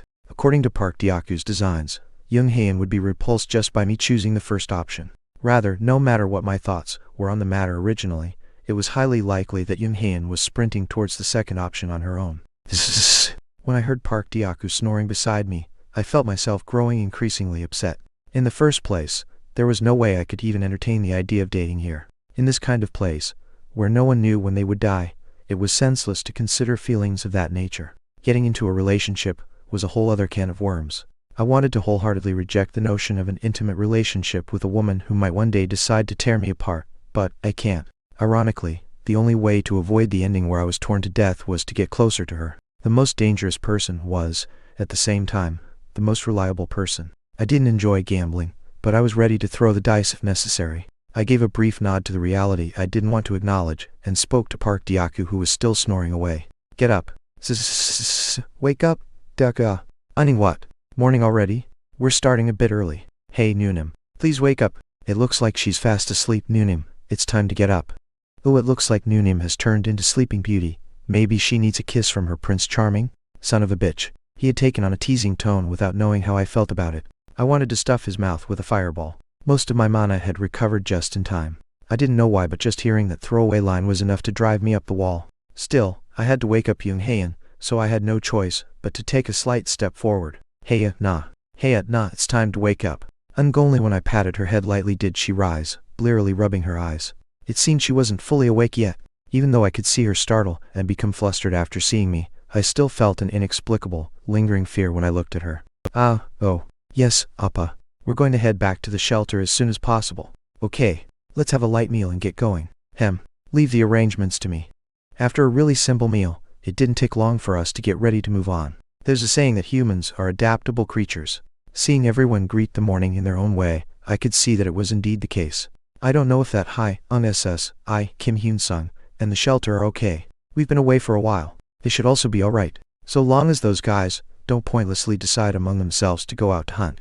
Isn't it good, if they can? We need more people to fight anyway. Of course, there was no reason to stop them if they could hunt properly. You think those guys, who have been hiding in fear all this time, would suddenly turn over a new leaf just because they've had a change of heart? Not only is it unlikely that they would band together to hunt, even if they did go out, they would all wind up dead if they couldn't get it together and do it properly. In fact, that would be the better outcome. What do you mean? I'm saying that we have to hope that things don't turn out the way they did with Park Hae-young. The probability that those in the shelter would go out hunting was low. However, if they did form a party of their own and leave to look for monsters by themselves, then there was another, even worse possibility that we had to consider. Of course, I couldn't claim that my judgment wasn't flawed, but the worst case scenario is that they panic, start screaming, and lead all the monsters to the shelter. The people in the shelter would be none the wiser to the impending danger. They would all be busy with their lives. Terrified humans can't make rational decisions, and ultimately, they wouldn't be able to stop the horde of monsters storming in. The entrance would be breached, and that would be the end of the shelter. Well, just imagining it is horrible enough. It really was horrific. That's probably why Hyun-sung SSI ordered us to return separately from him. There may still be some monster bastards that are still after us. Well, the more I think about it, the more I think that Hyun-nim is really smart. I was never smart. It's not like that. It was just that I was constantly thinking about worst-case scenarios and how to react to them. As my feet rose and fell unceasingly, I instinctively felt a rising sense of apprehension. Just imagining the situation I had just described really happening made my mouth go dry. To be honest, it wasn't that I cared about what happened to anyone in the shelter, but the loss of economic or natural resources there would be a waste. At best, it was a well-established place. Since we still didn't know how long clearing the dungeon would take, the shelter was still a necessity. My mind was occupied by various thoughts as we walked down the eerily quiet pathway. This kind of silence was a bit heavy, so I chatted with Park Deok-gu and Young-hae, and the shelter came into view not long after. Strangely enough, the entrance had been barricaded. Lee Jae-hae must have spotted us as she emerged and began to clear away a heap of rubble. It must have been packed together tightly, as it took a while before she was done. Lee Jae-hae approached us slowly, a customary smile on her face, and began to speak once she had drawn near. Hyun Appa and Deok-gu Appa are here? Hae-young SSI and Hyun-sung SSI. Park Hae-young is dead and Hyun-sung SSI will be back soon. I see. After hearing my calm response, Lee Jae-hae closed her eyes for a moment before nodding her head and continuing to speak. By any chance, it's a long story. In the meantime, did you have any trouble at the shelter? May I speak with you in private? That had to mean that she wanted to speak freely. Lee Jae-hae's expression didn't look good. Something was going on. Why was it that bad feelings were never wrong? When I turned a little and glanced over at Park Deok-gu, I saw that he was nodding as if it made no difference to him. In the first place, he would want to hear it from me later, so it didn't matter, but what concerned me was how Young-hae would respond. However, since it was also essential for me to hear what Lee Jae-hae had to say, I had no choice but to pat Young-hae on the head once and speak to her. Do you want to go inside first and wait? I'll be there in a bit. Alright, okay. Appa. This was just because I was worried that Lee Jae-hae would be torn limb from limb otherwise. For some reason, the way she kept glancing back at me over and over again as she went into the shelter made me remember Park Hae-young. It was only when the two of them were no longer in sight that Lee Jae-hae slowly began to speak. How did Park Hae-young die? She brought it on herself. Screaming in a place where there were a shit ton of monsters. That's why Kim Hyun-sung isn't with us right now. Want to know the details? No thank you. I can roughly imagine what happened. I noticed her glancing furtively at me. I didn't know if she was thinking about the way Young-hae had left, but I had the inexplicable feeling that she had a rough idea of what had happened. Of course, it was only a guess, but it meant that Li Jihai caught on faster than I expected. I'll sum it up quickly. What happened? Yu Xiaoku, as well as a few others, went outside. I knew things would turn out like this. When? Yesterday morning. I know as well. I couldn't let them leave without permission. Then, why? To be honest, ever since Kyung Appa and Hyunsung Appa left together, they constantly told me that they wanted to go out to hunt. I don't know if he made up his mind after seeing Kyung Appa's magic, or if he had had enough of the situation he was in, but he left to go hunting with a few like-minded men. Idiots. Of course, at first I was able to convince them that it made more sense to go after Kyung Appa return, but I'm just a powerless woman, aren't I? I now had a rough understanding of the situation. It seemed that my display of magic in front of them had adverse side effects. To begin with, Yu Xiaoku was at a disadvantage after the trouble he had caused for Young Han. It was no wonder, then, that he would consider his options given his status had dropped. Not only would he think about gaining incomprehensible powers, but he himself must have secretly thought about wanting to be like us. With the exception of Li Jihai, who was considered to be a manager, the power of Kim Hyunsung, Park Deokgu, and myself was absolute here. I sighed briefly before speaking again. Wasn't it your job to prevent this? I tried my best to stop them. Kyung Appa's return was later than expected, so people got nervous. How could I refuse to let him go when he said they wanted to send a rescue team? Rescue my ass. Usually, those shitheads wouldn't give a fuck. Is that why you barricaded the entrance? Yes. We don't have to die together, do we? That explained why the entrance was completely blocked off. If Yu Xiaoku and the other self-proclaimed rescuers were pursued by monsters, they might have thought to ask the shelter for help. Seeing as she had blocked up the entrance and kept it shut tight, Li Jihai also seemed to be thinking of protecting the shelter in her own way. I wish those stupid, troublemaking fuckers would just die. It seems like the wrong person died. What to do? People are definitely going to be scared. People who can fight. Do you still need more of those? The more the merrier. To be honest, the one attacking the dungeon was not me, but Kim Hyunsung. The person who thought it feasible to fight and that we needed to bolster our forces was not me, but Kim Hyunsung. He seemed to believe that we had no choice but to expand our forces before progressing to the lower floors. What about you? Even though my mind's eye had evaluated Li Jihai as trash, she was better than that bitch Park Hae-young. I didn't think she would be stabbing her spear willy-nilly or that there would be any screaming halfway through. Rather, it was highly likely she would calmly do her job behind Park Deokgu's back. I would like to decline. Terrifying, and I don't want to get caught up in anything fruitless. The power that Kyung Appa has shown is definitely amazing. Of course it's desirable, but needless greed is a shortcut to death. Do you think a beepsy can be like a stork? The beepsy will have its own beepsy way of life. I think I knew what she meant. For some reason, Li Jihai's story sounded just a bit like something that I could have written as well, and her thoughts were also reasonable. Only rather than living on the battlefield, where I wouldn't even know when I'll die, wouldn't it be best to be with a capable man and live in peace? It was while we were talking about one thing or another that I sensed the presence of someone else somewhere. I turned my head naturally and saw that several figures were coming towards us. Yu Xiaoku? The one walking in front had to be Yu Xiaoku. However, the three figures behind him were humans I had never seen in the shelter before. I guess the one guy who wanted to die the most came back alive. He even brought back baggage. Chapter 24. Calculating Killer 2. REM Chapter 24. Calculating Killer 2. How many people went out? 7 people. The one in the lead and coming towards us was obviously Yu Xiaoku. It was difficult to make out the features of the 3 people walking behind Yu Xiaoku due to the distance, but at the very least, I could tell that I had never seen them here before. 7 people went out, including Yu Xiaoku, but 6 of them didn't come back, and now 3 different people were heading towards the shelter. The natural assumption was that something happened to Yu Xiaoku's party while they were out hunting, and that they were helped by the people who were coming our way. In the process, everyone other than Yu Xiaoku died. The probability of that was likely very high. Just by looking at their equipment, you could tell that they weren't some ragtag group. One of them was holding a small shield and sword, another carried a spear, and the last was holding a bow. Going by the atmosphere surrounding them, and the bandages wrapped around their wounds, I was certain they had already fought several battles. Mind's eye. Checking the status window and talent levels of the player Young Jinho. Name: Young Jinho. Title: Ens. Age: 29. Disposition: Calculating Killer. Class: Battle Mage, Rare Grade. Stats: Endurance 25/Growth Potential, Heroic or higher. Agility 23/Growth Potential, Heroic or higher. Vitality 24/Growth Potential, Heroic or higher. Intelligence 20/Growth Potential, Rare or lower. Endurance 23/Growth Potential, Heroic or lower. Luck 15. Growth Potential. Rare or lower. Mana 08 Growth potential rare or higher attributes. And overview. An undeniable talent, it's impossible for him to develop badly. Overall, he's so amazingly well balanced naturally, there aren't many things he couldn't do. If he dutifully pursues growth, it's possible that he will be able to rise to the top. His disposition is the kind I can get behind. I recommend not getting any closer. This person could be too dangerous for player Lee Kyung.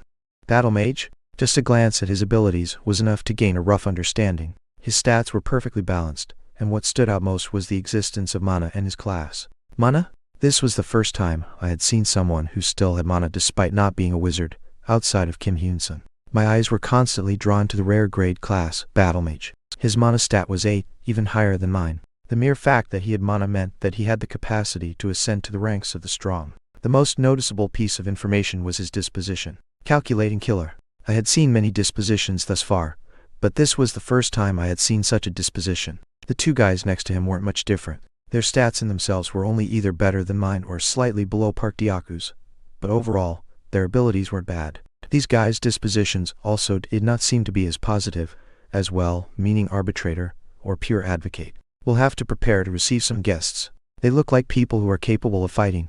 I don't know if this will turn out well. Go inside and get Park Dyaku and Young Haen. Sorry? Quickly. Instead of responding to her question, I grimaced and immediately began to cast a spell. Thinking about what might happen, Lee Jae-hai's expression also hardened, and she began to head into the shelter. I also backed up little by little. Lord, answer my wish, my call. Please give me strength to burn my enemies. They didn't seem to have any particular animosity as of yet. For starters, it looked like they were at ease whilst walking towards us. Just as Young Haen possessed a disposition of pure advocate, there was a possibility that there was a discrepancy between their dispositions and actual behavior. However, I thought it was better to be on guard for the time being. Shit. I had already built up a tower of mana and chanted the spell. In this case, all I had to do was say the spell, but I suppressed myself from saying it. It's nice to meet you. My name is Yoon Jin-ho. It was because he said hello from a distance. When I saw him take a step towards me, I took 2 steps back. Range. I was well aware of just how fast someone whose agility level was in the 20s could move. In reality, even this distance was dangerous. The 2 people at Yoon Jin-ho's side may not have noticed the mana I was restraining as much as possible, but Yoon Jin-ho, who possessed mana, had to be aware that I was suppressing a spell at that moment. At his greeting, I responded while maintaining the distance between us. Pleased to meet you. My name is Lee Kyung. I've heard a lot about you from Seokwa Sasai. Pardon me? I heard you became a wizard this time. You made flames rise from your hands. I'd really love to see that just once. You Seokwa Yudushabag? Useless son of a bitch. Yes, it really is amazing. I already knew that this place gave us new abilities. It's just, this is my first time seeing a wizard. You don't have to be so wary. It was a strange situation where one wrong move could land me dead. It would be more strange if I wasn't on my guard. The sword, spear, and bow they were carrying agitated me. When I snuck a look at Yu Seokwa, he had a slightly nervous expression on his face. I didn't know the cause behind his nervousness, but I thought it couldn't be a positive sign. Really, this place is amazing. I had heard that there were a lot of survivors remaining, but I didn't believe it. If it's a place like this, it makes sense that over 30 people could survive together. I was also very surprised when I first saw this place. It's all thanks to Hyun-sun SSI. How did you? Oh, actually, I found Seokwa SSI along with a few other people surrounded by monsters nearby. Unfortunately, I discovered them too late to save the rest of them, but somehow, I was able to save Seokwa SSI. It was good fortune. When I looked at Yu Seokwa once again, that punk's nodding face came into view. Really, out of everyone he could have brought back, the fact that he had brought these bastards was almost embarrassing. There was an ominous feeling emanating just from his person alone. That kind of ominousness was in this guy. Perhaps it was an effect of the luck stat. My senses were screaming at me to not get close to him. That's a relief. Actually, I was extremely worried when I heard that Seokwa Sasai had left to go hunting. The rest of them, it can't be helped. If I had found them a little earlier, I could have saved them all. It really is such a shame. While I was glancing around restlessly, I could sense Young Haen and Park Dyaku coming out. What happened? Hyan, Nem. They're newcomers. Only then did I relax a little. The way this guy looked, emerging with a heavy shield, was definitely a menacing sight for others. Of course, that was without even mentioning his stats. I thought that even Yoon Jin-ho might not be able to overcome his endurance and vitality levels. Lee Jae-hai's profile, as she made a statement of siding with me, clad in shoddy leather armor and showing hostility to the 3 men before us, was quite reliable. Young Haen was also muttering something with her head lowered.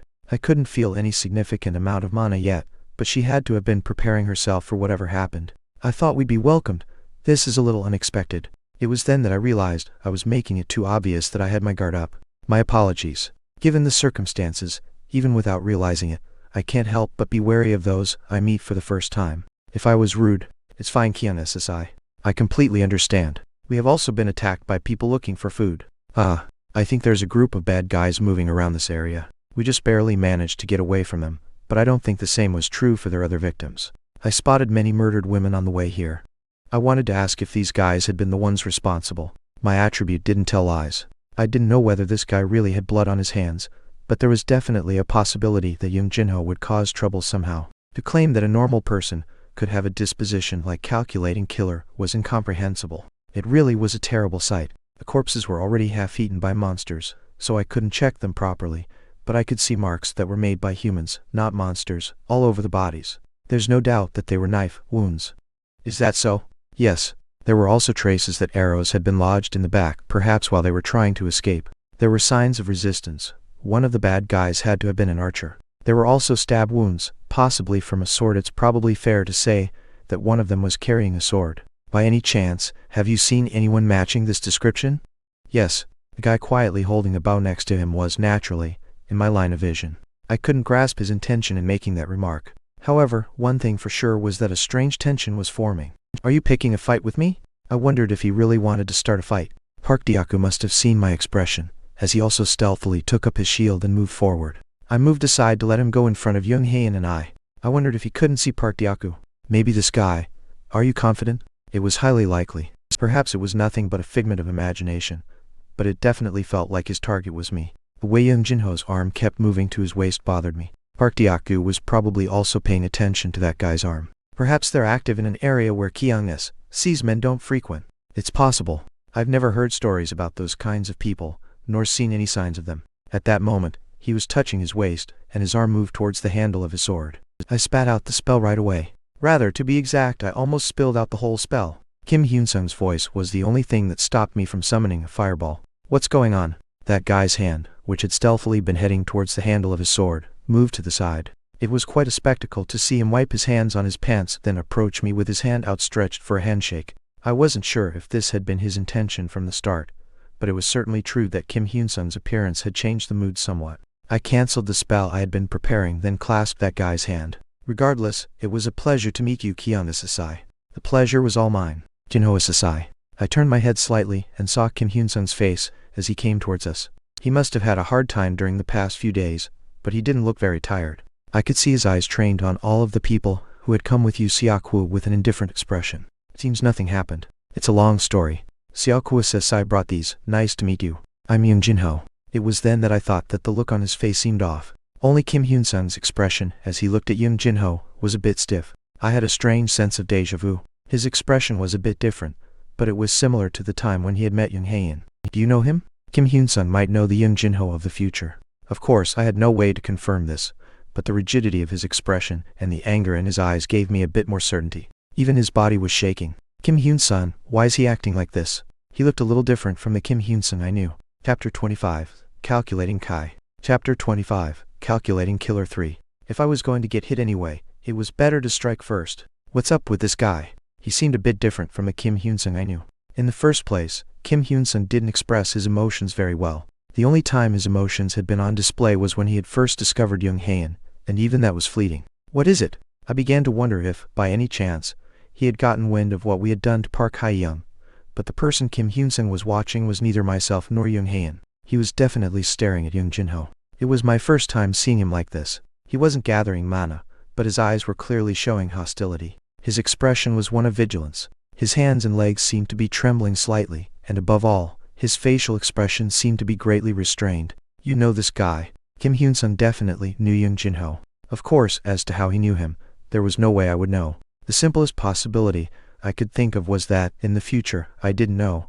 The odds were high that the two of them were tangled up together in some ill-fated relationship. Kim Hyun-sung didn't have any kind of ability that would let him see that guy's status window. Unlike me, he wasn't wary of Young Jinho because of his disposition, calculating killer. He was showing hostility, and that he felt discomfort towards Young Jinho himself as a person. Kim Hyun-sung's careful examination of Young Jinho took some time. Although he had been maintaining the awkward posture of reaching out to shake hands with Kim Hyun-sung the whole time, Yoon Jin-ho continued to smile while looking at Kim Hyun-sung. If you were unaware of Yoon Jin-ho's disposition and only saw his face, you might think that he was just a good-natured fellow. Seeing Kim Hyun-sung's slightly dazed appearance, I patted his arm and spoke. Hyun-sung SSI.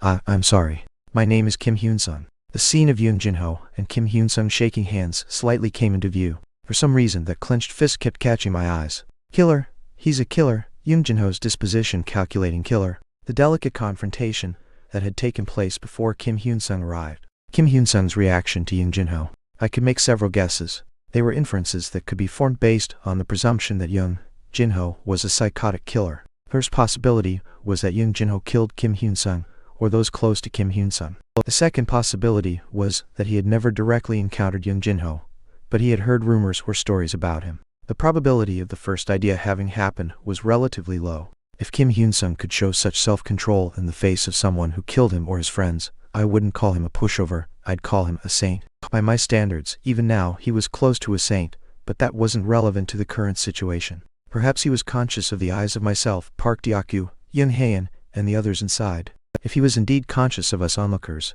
then he might have already torn Yoon Jin-ho into shreds dozens of times in his mind. That's what I would have done in his shoes. Let me introduce myself once more. I'm Yoon Jin-ho. I've heard a lot about you from Siakwa Sasai. You're the one in charge of the shelter. We just happened to come across survivors, that's all. I heard you're working hard on continuing rescue efforts. Yes, you really are incredible. Siakwa Sasai has been telling us over and over again that you're a powerful man, but really, it seems that you're stronger than I thought. By any chance, may I ask what your stats are? You Siakwa, that worthless punk, there wasn't a single thing he left unsaid. It's difficult to say. Horse, you don't have to tell me if it's inconvenient. We're a little further off from the starting point. We couldn't find any survivors, so we've been wandering around and stumbled upon Siakwa Sasai. Is that so? Yes. Speaking of which, I mentioned it to Kyung SSI not long ago, but I never imagined that there would be so many people alive here. Kim Hyun-sung's expression remained unruffled. There was no vigilance or animosity. It was his normal expression. It might have been because he had already experienced the shit once, so he was used to hiding his own feelings, but Kim Hyun-sung was calmer than I had expected. I really wasn't sure why he was taking care of people around him like a pushover, but perhaps some unknown past was weighing him down by the ankles. I needed to reconsider the idea that the first possibility was relatively less likely. Kim Hyun-sung was more used to controlling his emotions than I had thought. Nevertheless, I personally wanted to rate the possibility of the second inference higher. Rumors or stories about Yoon Jin-ho.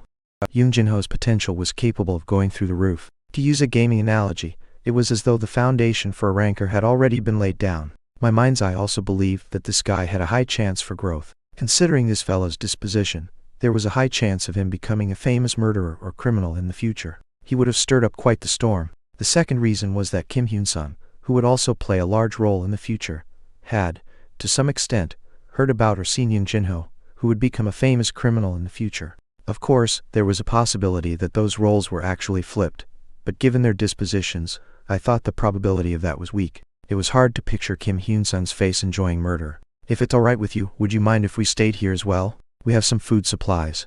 If we shared with everyone, it might last for a few days. Of course, if Hyun-sung SSI doesn't like it. There was a moment of deliberation. However, Kim Hyun-sung soon nodded. No. Survivors are always welcome. I'll help guide you separately. Thank you. I thought it was an unexpected decision. Deok-yu, yeah, you and Jae SSI will guide these people. Hi, Nim. Is that okay? It doesn't matter, Deok-yu. Yeah. Call me right away if anything happens. If Hi, Nim says so, follow me. It's not the most comfortable place, but it's better than roaming around out there. Kim Hyun-sung's decision was both unexpected, but reasonable. Kim Hyun-sung also knew that it was best to keep your enemies close.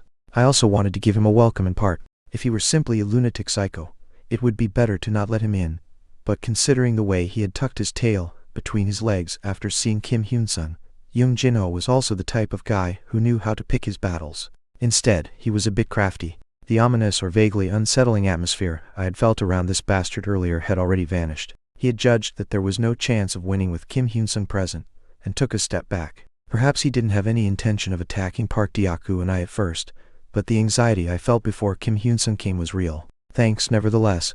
I was very grateful towards him. The corners of my mouth lifted automatically and formed a faint smile. If this fucker was calculating, then somehow or another I could use him. It's advantageous. This situation can definitely be exploited. It was a little out of the blue, but it wasn't a bad thing. Rather, the luckiest person on earth might have been me. All thoughts of killing him had already vanished from my head. Thanks Yoon Jinho, you motherfucker. In a way, that guy showing up here was a huge stroke of luck for me. When I turned my head slightly, Kim Hyun-sung came into view. This guy's expression looked a bit dazed. Let's go in together, Hyun-sung SSI. I might be outside for a while longer. You can head in first. He seemed to be preoccupied with his thoughts. The same was true for me. However, right now, I needed to keep my conversation with this guy going. That would be more effective. Did you know that person? I'm just asking because for some reason or other, the look on your face makes it seem like you do. His expression was a bit concerned, but he soon nodded and continued to speak. A little. You're correct to think that I know him. I'd bet that he probably doesn't know me. I only had a brief brush with him once, a very long time ago. You have that kind of relationship. It has nothing to do with fate. That one encounter was literally all I've seen of him. Hyun Jinho SSI. 1. Yeah, I won't mention it. 2. The most important thing when counseling was to keep things confidential. I spoke again with an indifferent expression on my face. It had seemed in the beginning to also be informal speech. At my words, perhaps that guy realized I had also been impolite. 3. So I hurried to continue speaking. My mind that had run away from me returned as I came back to my senses. I had thought you would be fine, but you really came back. It really is incredible. Or no, I was lucky. It was a bit tough, but I was able to come back because I detoured as much as possible. Come to think of it, it's a relief that Kian SSI was also fortunate. Did you have any trouble returning here? Actually, there's something I would like to talk about with you. Yes. Haeyoung SSI is dead. If I was going to get hit anyway, it was better to strike first. Rather, in the present situation, it was most reasonable to bring up the problem of Yoon Jinho that had forced my brain to work in overdrive. His face looked a bit shocked, but this fucker was used to people dying, so he nodded slowly. Fortunately, he didn't show any signs that he was suspicious of me. Kim Hyun-sung hadn't checked Park Hae-young's body, so he couldn't have known if there were any issues before. I see. How it was magic. Sorry? It was an unknown magic. It was magic. Yes. I then said, it's likely the case. My level is still low, so I can't judge precisely what it was, but it was definitely magic. I don't know whether there was any residual mana left, but... Oh, while Diaku and I were hurrying back, I noticed that Haeyoung SSI and Haeyoung SSI had been separated from us. In that situation, I was concentrating on casting a spell, so I wasn't able to keep track of what was going on around me. At the time, maintaining the spell I had cast was my limit. I see. I arrived too late, and found Haeyoung SSI dying with her limbs cut off. It felt as though there was something magical in the area and I was somehow able to find Hanny nearby. She didn't seem to know the details. You're saying her limbs were cut off? Yes. She had been dismembered. I'm thinking it was a dungeon trap that did it. It's just, there hadn't been anything like a trap. The guy who was well aware of that mused over my words once again. A trap, yes. Honestly speaking, I wanted to bring Haeyoung's body with us, but we didn't even have time to think. Rather than letting her be eaten by monsters, I thought it was better to burn it. So, he should understand what I was talking about. I had burned Park Hae-young's body. Ah, I see. It must have been difficult. It was best to speak as sincerely as possible. Things had changed from the day before. Rather than our gentle, well-behaved, and meek Young Haeon, a better suspect had appeared. I murmured once again in my mind, thanks Battlemage Young Jinho. Criminal had been decided. Psychotic killer Young Jinho. This bastard would be the culprit. Only one for this exchange to make sense. You need to know that the Korean language uses several different ways of speaking, which vary in levels of politeness and formality. The first sentence Kim Hyun-sung uses here is in very formal and polite speech, used between people you're not familiar with such as colleagues, and is the normal way he speaks with Lee Ki-young. However, the second sentence uses polite but less formal speech. Using that form is not in itself a disrespectful thing. Park Deokyu, Lee Jae-hai and Young Haeon use this form Hyuch when speaking with Lee Ki-young and it's completely normal. Hyuch is also a common way of speaking between strangers. However, Kim Hyun-sung and Lee Ki-young aren't that close and they've been using the more formal level all this time, so a sudden change is a bit disrespectful. If you want to know more about Korean forms of speech, here's a handy link. Return to text 2 Lee Ki-young matches Kim Hyun-sung's speech and slips into informal language. Return to text 3 again, Lee Ki-young refers to the change in speech. Return to text 4 Lee Ki-young basically does the opposite of what Kim Hyun-sung did earlier, using polite plus informal speech in the first sentence, then polite plus formal in the second. Both of them use this speech level for the rest of their conversation. Return to text. Chapter 26, Item 1. Item 1. Some time had passed after I told Hyun-sung about Park Hae-young's death. Of course, I didn't say things like Young Jinho is suspicious, or that guy is a murderer to him. It was up to Kim Hyun-sung himself, and not me, who had to arrive at the conclusion that Jin-ho was the one who killed Park Hee-young. I didn't need to convince him, and I didn't even have to persuade him. It was enough to be consistent with my attitude for now and let Jin-ho fall into a trap. That will be good for all of us. Hyun-sung was a reasonable partner who would rather doubt Jin-ho than to doubt me in such circumstances. The mischief he would inevitably do in the future would also help Kim Hyun-sung reach a logical conclusion about him. As time passed, Kim Hyun-sung often spent time alone, constantly observing and checking. He watched young Jin-ho carefully and sometimes even observed me quietly. I thought I knew what he was thinking as he did so. Whenever he wore a cold expression, I thought Kim Hyun-sung was thinking about how to kill young Jin-ho. He is the enemy of the future, the calculating killer, the murderer who killed Park Hye-young. There was no single reason for Kim Hyun-sung to remove Jin-ho from the shelter immediately. No matter how much Buddha-level compassion he had for others, he definitely wanted to get rid of what would surely become an enemy in the future. But how could he get rid of this problem? From Kim Hyun-sung's point of view, he would love to deal with him as quickly as possible, but he still had many other things to worry about. It seemed difficult to find the right opportunity, and there were many things to consider before that. For example, one of them was the problem of proceeding down the dungeon. How about we go down together to lower levels? Together? What do you mean? Yes, Hyun-sung is a sigh. Young Haein is about to finish her training as a wizard. Jin-ho has also joined us, so I think there will be enough people to lead an attack. Seokwoo seems to have found a class too. I would also want to advance a little more slowly and cautiously, but I think the time has come to make a choice as food is running out. Our purpose to train others was to attack the monsters on the lower levels. Well, we can't always live here. Even if I'm anxious, I think we should try. It looked like his head hurt a little when I proposed this. We had no choice but to attack the dungeon with a party that was destined to be divided up in the future. In fact, I had to lay down the scene before him, and it was for Kim Hyun-sung to decide. He had to decide whether he was confident enough to break through the lower levels of the dungeon with them, and then also take responsibility for what happened afterward. If Kim Hyun-sung himself was confident, the situation would eventually turn out in their favor no matter what happened. We could lead an attack on the dungeon along with the death of the murderer who had killed Park Hye-young. In other words, we would be able to use young Jin-ho up to the marrow of his bones. If he was going to be killed anyway, it was better to use him to the fullest. It's impossible to go hunting again with the new people who joined recently. We don't know when something like what happened with Park Hye-young would happen again. Yet, I also don't think it's a bad idea to go out once and scavenge the area for supplies, rather than to just wait like this. Both food and drinking water are scarce right now. If we choose to settle down without venturing further, we will all eventually die. Kim Hyun-sung was quite cautious. It seemed that he had guessed it was a little too dangerous to act on such a plan after seeing Jin-ho appear out of nowhere like that. Maybe he thought it was impossible to deal with young Jin-ho while he was with us. When I was about to fan the flames again, Kim Hyun-sung slowly replied, "I think it will be okay for us to go out once again." "You do?" "Yes, I do. Let's go down to the lower levels of the dungeon. You probably still have a little time to prepare. We haven't worked together with young Jin-ho's party yet, so it would be better for both the parties to practice a little with each other." "Yeah, I think so too. I would hate to let my guard down before a killer." It was the same for Kim Hyun-sung. "I will call Jin-ho, Haein and Deokoo and then talk to them together about it." "Alright.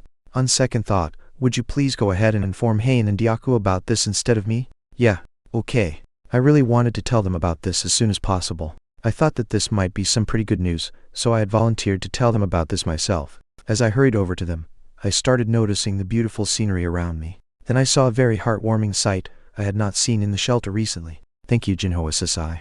"Thank you, Jin-ho Appa." "There's no need to thank me. We all have to help each other in order to survive and live on." Young Jin-ho was trying to build good connections with the weaker people, but all of this was going to be meaningless. He was trying to win them over with his totally pointless mind games. "If you ever need help with something, you can always tell me. We have to usually go out and search for food, but we have all this food now which you have given us. Jin-ho Appa, please take a break. Until then we'll distribute the food among the others." "Let me help you too. It's not a very difficult task, and wouldn't it be better for everyone to live under a sense of sacrifice and brotherhood too?" That sounded funny. I couldn't hold back my laughter as his words. These stupid people, in this world, no one did any favors for free. There was always a price. Perhaps Kim Hyun-sung also helped these people because of feelings of sympathy and self-satisfaction that he felt afterward. As far as Kim Hyun-sung was concerned, the situation in the shelter was not that bad. However, in my view, what young Jin-ho really wanted, in reality, were the lives and necks of those who were laughing and talking with him right now. Thanks to him, the evil gazes that Park Deokoo and I were attracting since we expressed our intention to move independently had now become even more explicit. People were starting to compare us with young Jin-ho. "Who do you even think you are? I assumed that was what they were thinking about us currently. Young Jinho not only shared the food he had brought with himself, but also did even the smallest of chores. He was different from us, who kept our share of food to ourselves. It was not unreasonable for them to compare him with us. Me, Park Deokyu, and Young Haen seemed to be becoming increasingly selfish and worse in their hearts, but I thought there was no need to start imitating the hypocrite Jinho. Power to direct and control the people didn't come from acting helpful in front of these weaklings. Authority wasn't proportional to closeness. That was what drove these kinds of people. Actually, it might not just be some meaningless acting on his behalf after all. Nevertheless, it was difficult to understand what he was aiming for while looking at his actions. I was worried about whether I had gone ahead and sprinkled red pepper powder on the psychopath killer Young Jinho that had angered him in the beginning, as it was also possible that he hadn't even committed a crime. Perhaps he was trying to live as peacefully as possible while suppressing his original disposition. However, the dice had already been thrown. Let's eat together. Xiaoku Appa, thank you. Yu Xiaoku, who had recently been triumphant in finding a class while traveling with them, also came into view.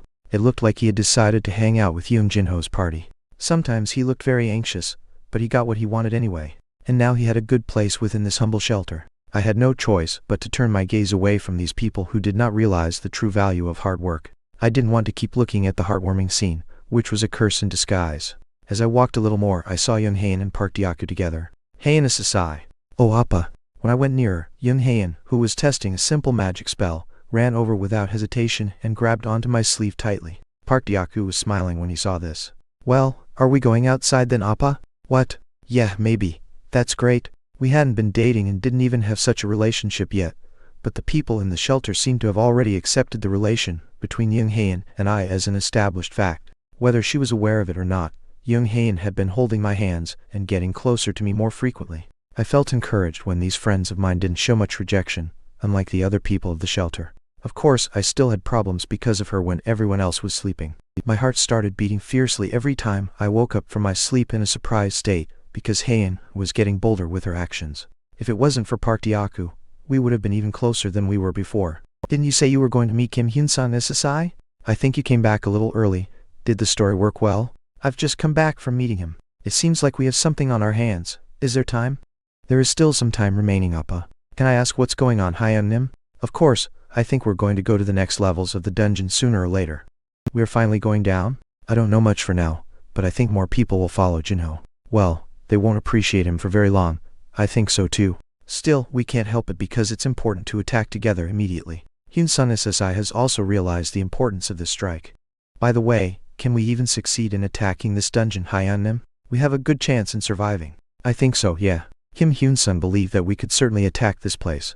I don't have to tell you, as you already know, that it would be better to keep a distance from the group of people who follow Young Jinho. Of course, on the outside you can appear to be cordial with them. Alright, don't worry too much about us, Hyun-nim. The same goes for Haen. Yes, I understand, Appa. I won't be tricked by him. That sounded hilarious. She was definitely going to be tricked by him in one way or another. Park Deokyu was a little better, but in the case of Young Haen, one never knew when she would explode since she was like a ticking bomb. Therefore, she needed continuous careful management and mental grooming. If she again acted unexpectedly like in the situation with Park Hae-young, I wouldn't be able to do anything this time. Don't worry too much about Yu Xiaoku. Oh god, I don't care about him, even a little. If so, then that's good, Hyun-nim. With Park Deokyu at the lead, I slowly walked down a path, and once again my gaze fell upon the group huddled around Jinho. I was dumbstruck. People who were doing nothing other than hogging onto free food that Young Jinho had brought were looking at us with strange expressions. I thought I was going to be overwhelmed. I just had to act casual in front of them. It wasn't that anything had happened yet. I was just going to have another meeting with Kim Hyun-sun. After ignoring their gazes, I started heading to the place where Kim Hyun-sun was. Before long, I could see his figure taking something out of his bag. My mood elevated. The empty equipment window that I was always concerned about whenever I looked at my status window was finally going to be filled with something. I imagined that one day, I would be able to see or wear some equipment with various stats and other items, but the opportunity had emerged far sooner than I had expected. All of us definitely required an upgrade before going underground. Kim Hyun-sun was handling them just to relieve his own anxiety. It was obvious that he wasn't giving them out to us just for the dungeon attack, but also to win against Young Jinho if they faced them. Kim Hyun-sun was trying to raise our strengths in order to prepare for any accident beyond our anticipations. I have something to give you. Were you hiding these from us, Hyun Sasai? Your expression is like a grandmother who is giving out some old toys. This pig only, even if I wanted to shout out aloud. I knew I could not do that. Kim Hyun-sung was also a little embarrassed. He replied with a good-natured smile. These are helping items. Of that I was sure. The edge of my lips curled into a little smile. It was not an item like a common sword, spear, or a shield. What he took out of his bag were a bracelet and 2 rings. They looked crude, but I felt mysterious magic emanating from them. Thank you, Hyun-sung Sasai. These would be phenomenal. I thought there would be some insurance going underground with him, but it turned out to be much better than I had thought. Chapter 27. Item 2. Item 2. What are these? They're help items. Some of them are pretty useful. Where did you get them? I didn't tell you anything before, but in fact right after the incident I accidentally found a box. Box? It would be appropriate to call it a treasure chest. It was like a wooden box that people used in the past. Oh, it looks like they're really special, Nim, doesn't it? The authenticity of such a claim could not be verified, but since they were in a dungeon, there was a high possibility of a treasure chest containing such items here. Personally, I was thinking of the possibility of whether these were items that Kim Hyun-sung owned personally, but I found no valid reason for him to share his own things with us. What items Kim Hyun-sung currently had, and what we could get from him, were what really mattered right now. This is amazing. If there are more such boxes around here, I would love to find them. Perhaps the number of chests spread throughout the dungeon is limited, and the box that Hyun-sung found could be the first and last of its kind. But who knows? There can also be similar things underground. Yes, that's right, Kiana Sasai. I had already searched around there, but this was the first time that I found a box. I couldn't search any further, but anyway, let's take a look at these. Yeah, sure. I was definitely going to see what we had on our hands. There was no need for me to trigger the mind's eye.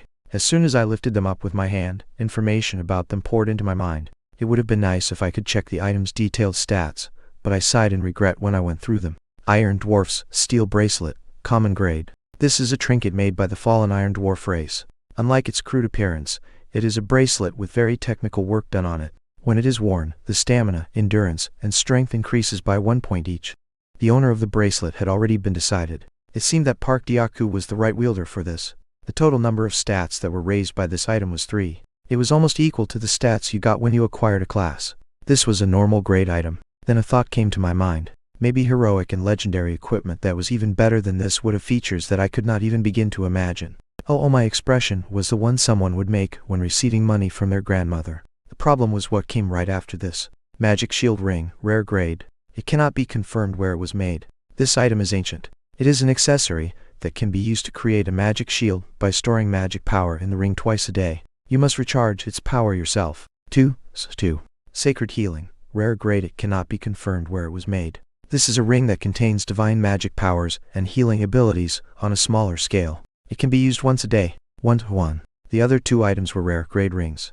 As soon as I checked them, my eyes widened unexpectedly. I love this. I thought that by following Kim Hyun-sung, I would be able to get some bean sprouts, but I couldn't even imagine that I would get to eat a whole feast instead. These were rare grade rings.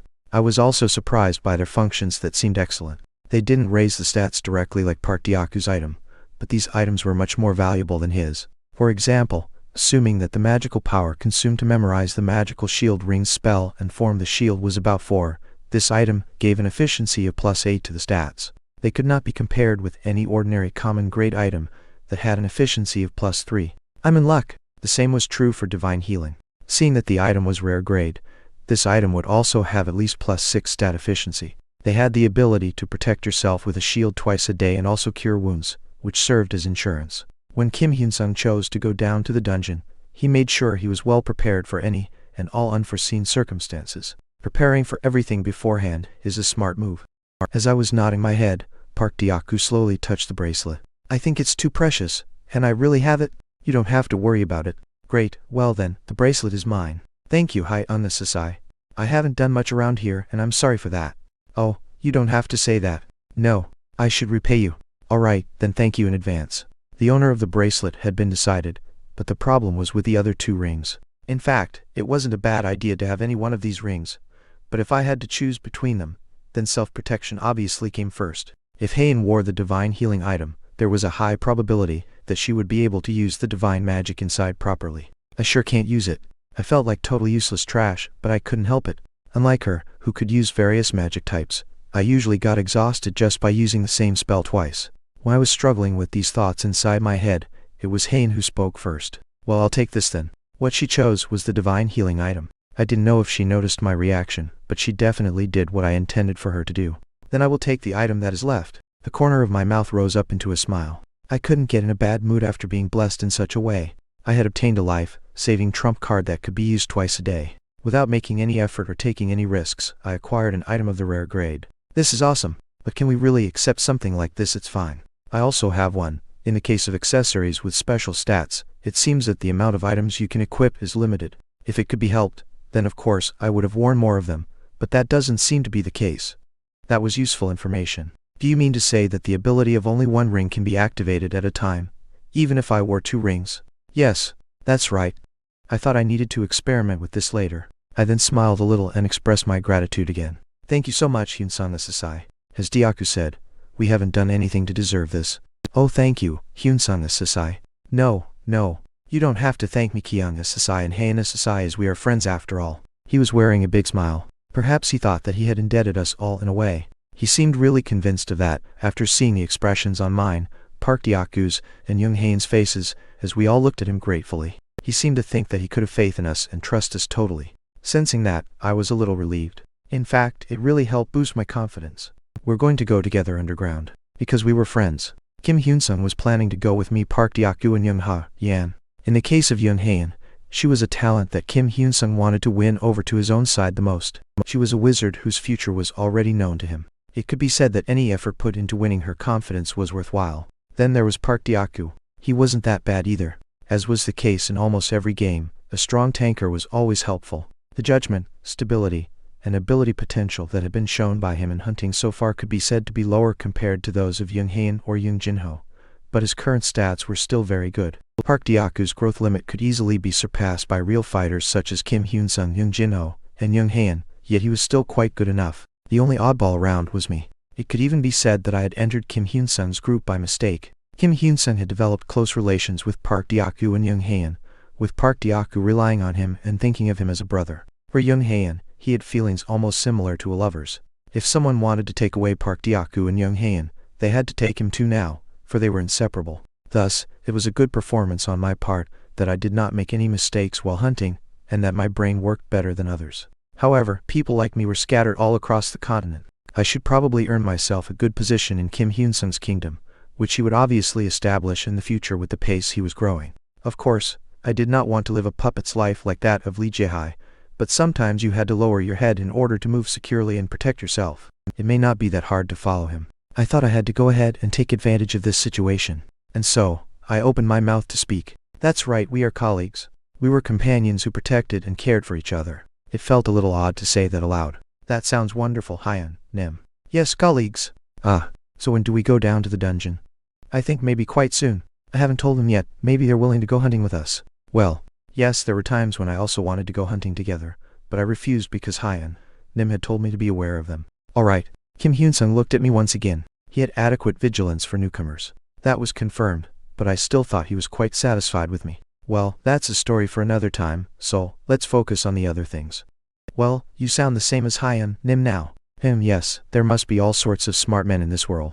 Even if we are attacking the dungeon together, we must be on our guards to some extent, as we don't know what may transpire at any moment, so it's definitely the right thing to be cautious. There is also the possibility that something may happen to us, as it did to Park Hae-young, so let's just be a little more careful this time. Yes, I understand what you mean.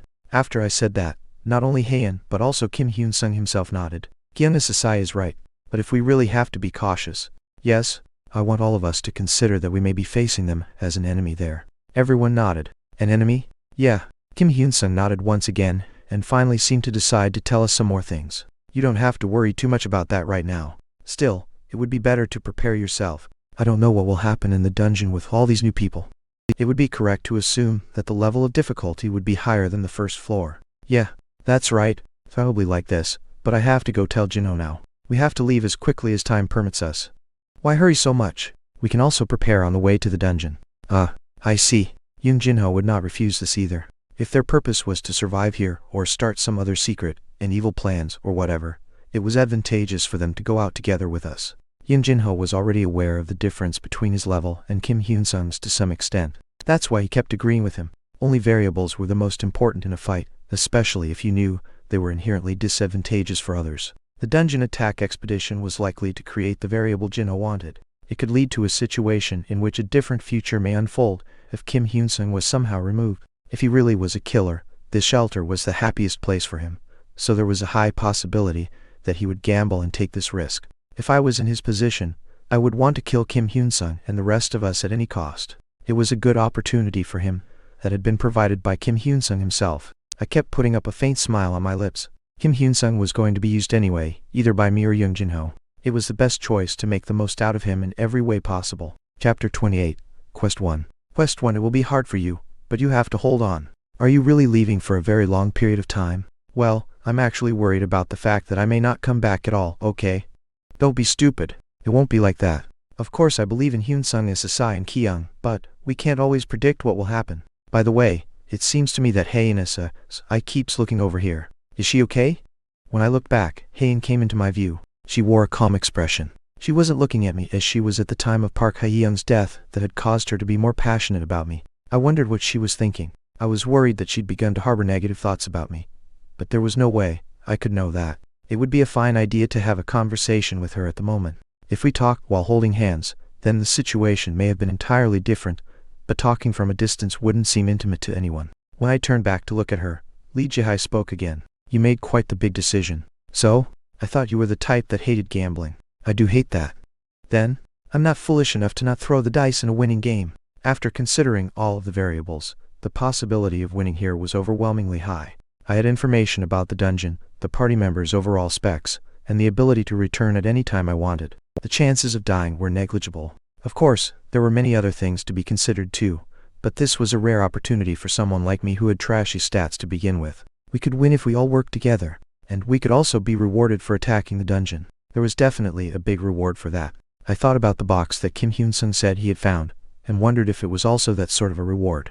Lee Ji-hai listened to me for a while. She became silent for a moment, but then she smiled and spoke. I really like your way of handling things. Oh really now? Anyway, come back soon, Ki-young Appa. Alright. The small wrinkles were clear on her face. Despite the fact that she looked quite young for her age, she was still quite worried about her appearance. Apparently, she seemed to think that the little girl was prettier, so young Haein had a greater advantage to survive in this place. As I moved away from her and approached Haein, I could see Haein moving quickly towards me and grabbed my sleeves ends. She didn't say anything to me, but she seemed quite anxious. Park Deoku burst into laughter and Kim Hyun-sung just nodded his head. The four men, including Young Jinho and Yu Seok-woo, were also quietly waiting for me. Should we go then? Yeah, there were a total of 8 people. If you really thought about it, this was still a large number of people. 4 of us were on one side and 4 on the other. If the other party was centered around Young Jinho, then our party was centered around Kim Hyun-sung. We were walking together along a twisting path. I couldn't hear much of the others' conversation. Most of the time, Young Jinho talked to them all as he gave them instructions and orders occasionally. Other than that, they chatted with each other or spent their time looking and listening for monsters. By the way, it looks like you've been searching around a lot. We never thought there would be a new entrance here. It was discovered unintentionally. As you may have also heard at the starting point, the basic condition to getting out of this place was survival, whether by attack or defense. I don't know how long we will have to survive here, so I thought it was stupid to lean on the former then. I decided to try to explore and attack as much as possible. Maybe the period of survival will end when a person successfully attacks the dungeon. I didn't think about that, but it's just a guess. If it really is like that, does that mean that we need to attack the dungeon, so that even those in the shelter can get out of this place? You can think of it that way. Well, no matter how you look at it, it will not change the fact that attacking this dungeon is the most reasonable option for us right now. Anyway, thank you very much for agreeing to the offer. No need for that. I also want to get out of this place. In fact, I want to thank you for making this opportunity for us. We were also a little anxious about this survival period situation, as we did not know when it would end. This guy looked really good while smiling. It was a kind of smile that would unwittingly cause a person to lower his guard, but I knew this guy's disposition, so it was not going to work on me. Rather, we were in a situation where I had to get this guy to lower his own alertness level. Just sharing useless stories could help a lot with that objective of mine. I started telling them stories about Earth, stories about dungeons, and the woman's story at the starting point. Consequently, a rather embarrassing topic emerged. It seems that Ki-young often hangs around with Haein. Perhaps, you too. It was something that no one had ever asked me. It was totally normal for me to be a little embarrassed. I looked around and noticed several people looking at me, waiting for my response. Park Deoku and Kim Hyun-sung both seemed to be listening too. Yusiakwu, who had once flirted with young Heian, was looking straight ahead. In the case of Heian, she was bowing her head and pulling my sleeves. Young Jinho seemed to be very curious about the topic. It can't be like this, so not only were there pigs whose brains were full of muscles, but the calculating killer was also able to figure out that they were in some relationship. A relationship that was still developing? This was not possible. No matter how much I thought about it, these excuses looked like the ones that a celebrity with dating rumors would make. Obviously, my relationship with young Heian was much closer than before. I thought about it a bit, and it didn't take long for me to come to a conclusion about what to answer. I just grabbed Heian's hand with which she was holding my sleeve and said, "I can't say anything for sure yet, but what you think about us personally is probably right." Park Dyaku's mouth was left hanging open. Meanwhile, Kim Hyun-sung nodded. In his case, he seemed to think that young Heian's relationship with me would be better for her. But what was truly interesting was Heian's reaction. She was just looking at the ground with a very reddish face, but she was actually crushing my hand. Damn, that hurts. My weak endurance was unable to withstand her strong grip. After thinking about many possible responses, I settled on this reply because it felt like the best one. The reason why I said that I couldn't define anything as of the moment was because I hadn't conveyed my true feelings to young Heian yet. I thought it wouldn't matter if I just confessed to her right now, but then I thought that we should connect the bond in a more memorable way. It would be more effective to properly convey my sincerity afterward, rather than just rushing everything. When I turned my head over to the side once more, I saw Heian, who had a big smile spread across from her face. The other people looked like they were experiencing goosebumps, but Yusiakwu just had a distorted expression on his face. One of the two people who were most interested in my relationship with young Heian was him, and the other was Park Dyaku. I thought he might have a bad reaction to my statement, but he was really taking it quite well. I personally thought of Yusiakwu as the real trash amongst ourselves, so I looked at him directly while stroking young Heian's hair. We continued walking as we talked about other things. One of Young Jinho's guys, the archer, was good at reading the tracks or discovering the signs of monsters, perhaps because of the effectiveness of his class, but there was no reason for us to disregard his ability. Young Jinho seemed to be hiding his power, but it wasn't too hard to deal with the monsters here, and it was the same with the others who were already used to it by now. The thing that was a little surprising was that Yusiakwu was also quick to adapt. Contrary to what I had thought that he would show a sorry figure as Park Hae-young did, he actually swung his sword quite steadily. The others were by no means bad either. Not everyone was a calculating killer like Young Jinho, but at this point, I thought that theirs was an ideal party as everyone was doing their job well. They act fast and play safe. It could be said that our current situation was a whole lot different from when Kim Hyun-sung, Park Dyaku, Young Ha-yan, and Park Hae-young, along with me, were attacked. Young Jinho and Kim Hyun-sung took care of every monster jumping out of the bushes, while Park Dyaku blocked the front. Young Heian and I were providing rear support, but the archers' arrows and Young Jinho's attacks were much better than ours. I could not help but feel a little regret for some reason, especially in the case of Young Jinho. Contrary to Kim Hyun-sung, who used a single sword, Jinho also used a small shield on his left arm to keep his opponent in check. If he could also use magic here, then that would be even more surprising. I felt like I knew why he didn't care about Park Dyaku and Young Heian earlier. He was definitely strong on his own. I wasn't dissatisfied with Park Dyaku, Kim Hyun-sung, and Young Heian, but if I could use Young Jinho in the long term instead of just using him temporarily, it would be even more satisfying. You are quite strong. Yeah, it's all thanks to everyone's help. How much farther do we need to go? We're almost there. When I looked at Kim Hyun-sung, he nodded at me. There they were. Some kind of mana was emanating from them. I could sense it like before. I didn't know what exactly it was, but I couldn't figure it out unless I went in. In fact, I wanted to ask Kim Hyun-sung for a more accurate explanation, but there was no way I could do that. What is in there? The original question was why Kim Hyun-sung, who had entered this dungeon, had judged it impossible to pass it alone with his current abilities. Curiosity and anxiety filled up inside me, and then, all right, we should enter. Giving up now was stupid. The path going down the stairs was dark. As I went down the long stairs, I saw an enormous iron gate. Park Dyaku, standing at the very front, slowly opened the iron gate, and soon we entered a room where a familiar voice rang out in our ears. It was the voice of the woman I had heard at the start point. You have reached the underground dungeon. Rare level compulsory quest is activated. Rare grade quest, Survival 01. What's happening? Oh hi, then prepare yourselves for battle. Everyone, get ready to fight with your weapons. Kim Hyun-sung didn't need to shout it out, as everyone was already holding on to their weapons dearly. Voices much like barking dogs were heard from far away. Shit. I had to take only some risks, but this was a bit more difficult than I thought. I realize now why Kim Hyun-sung thought there should be a large number of people before attacking this place. I have to defend myself. From the voices that we were hearing, They were certainly not monsters, as we had seen before. The iron gate is blocked, someone exclaimed. We don't need to run away. We'll be able to win this thing. We can do it. Hee. Only I could hear them rushing to this place.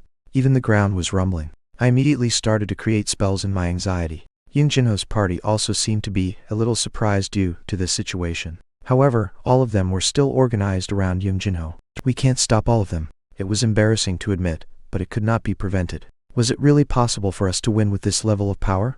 Oh damn, there's a lot. Exactly like at the starting point, Park Dyaku could not control himself and spat out a curse for the third time. Of course, the battle was unavoidable, and this time, it was really going to be the most brutal one yet. Chapter 29, Quest 2. Quest 2 monsters were flocking in from all directions and surrounded us. The monsters weren't so strong individually, but they were so large in numbers that I kept thinking we had unknowingly landed ourselves in a fatal situation. Now I understood why Kim Hyun-sung had felt that the number of people to enter this place was insufficient before Jinho came along. No matter how strong Kim Hyun-sung and Park Dyaku were, they had not reached a level where just the two of them could fight off these many monsters. The expression on each member of Young Jinho's party had also gotten uglier after witnessing this. It seemed to me that they were also thinking about whether they could survive this ordeal today. Only Young Jinho didn't seem that affected by the current situation. I can survive this. If we could survive this, then it was enough. It would also be smarter to conserve my magic power to use later. While constantly preparing spells with my mouth, I held my spear firmly with both hands. Dyaku. I know. Park Dyaku, Kim Hyun-sung, and Young Jinho were going to be the first line of defense. Park Dyaku was supposed to properly block the center of their front and protect the defensive formation as much as he could. The two groups that had different ideas, in the beginning, began to unite for the sake of their survival. I was worried about being stabbed in the back by them right now, but Jinho's guys were not stupid enough to attack us in this situation. The same could be said for Kim Hyun-sung. At this moment, the only thing going through everyone's minds was to survive the incoming onslaught. We all grabbed our weapons and prepared to ram the monsters that were running straight at us. Bang! It was completely normal for 2 or 3 of them to come up at once. Park Dyaku was holding up his shield, and was trying as best as he could to maintain his position and stop them. We didn't have to worry about aiming our attacks, because the targets were coming in from every direction. I could feel the fleshy texture from my spear, even though I didn't want to. I hoped that Park Dyaku and Kim Hyun-sung would not get tired from the repetitive attacks. Stay as close as possible. Gather up. Brothers and sisters, stay strong. I don't know what will happen if we fail. Alright then, keep fighting. Hey. It was hard to withstand the constant flow of monsters. It felt like we were going to get pushed against the iron gate. Park Dyaku swung his shield with that huge body of his to create a space where we could move and take a breath. Kim Hyun-sung and Young Jinho were also slowly stabbing and pushing back the monsters that rushed to them with their weapons. They're strong. They were very strong. Young Jinho, who was blocking with a small shield and stabbing with his sword, was concerned about Young Hae and I, and was constantly looking back at us. Kim Hyun-sung did the same. They were worried about whether we would get hurt by the monsters. There is nothing to worry about, kids. Young Jinho's lackeys were also attacking desperately. However, there was no room to aim properly from this distance. We bit our lips tightly and tried our best to stop the monsters that were trying to aim for our throats. The blood of the monsters continued to splatter on our faces and our weapons. Body organs, such as intestines, fell to the floor and became slippery. I would have frowned at this disgusting scene, but I could not spare the attention for that at the moment. The annoying sounds of the monsters and the screams that erupted from fear merged into each other. Hey! Bang!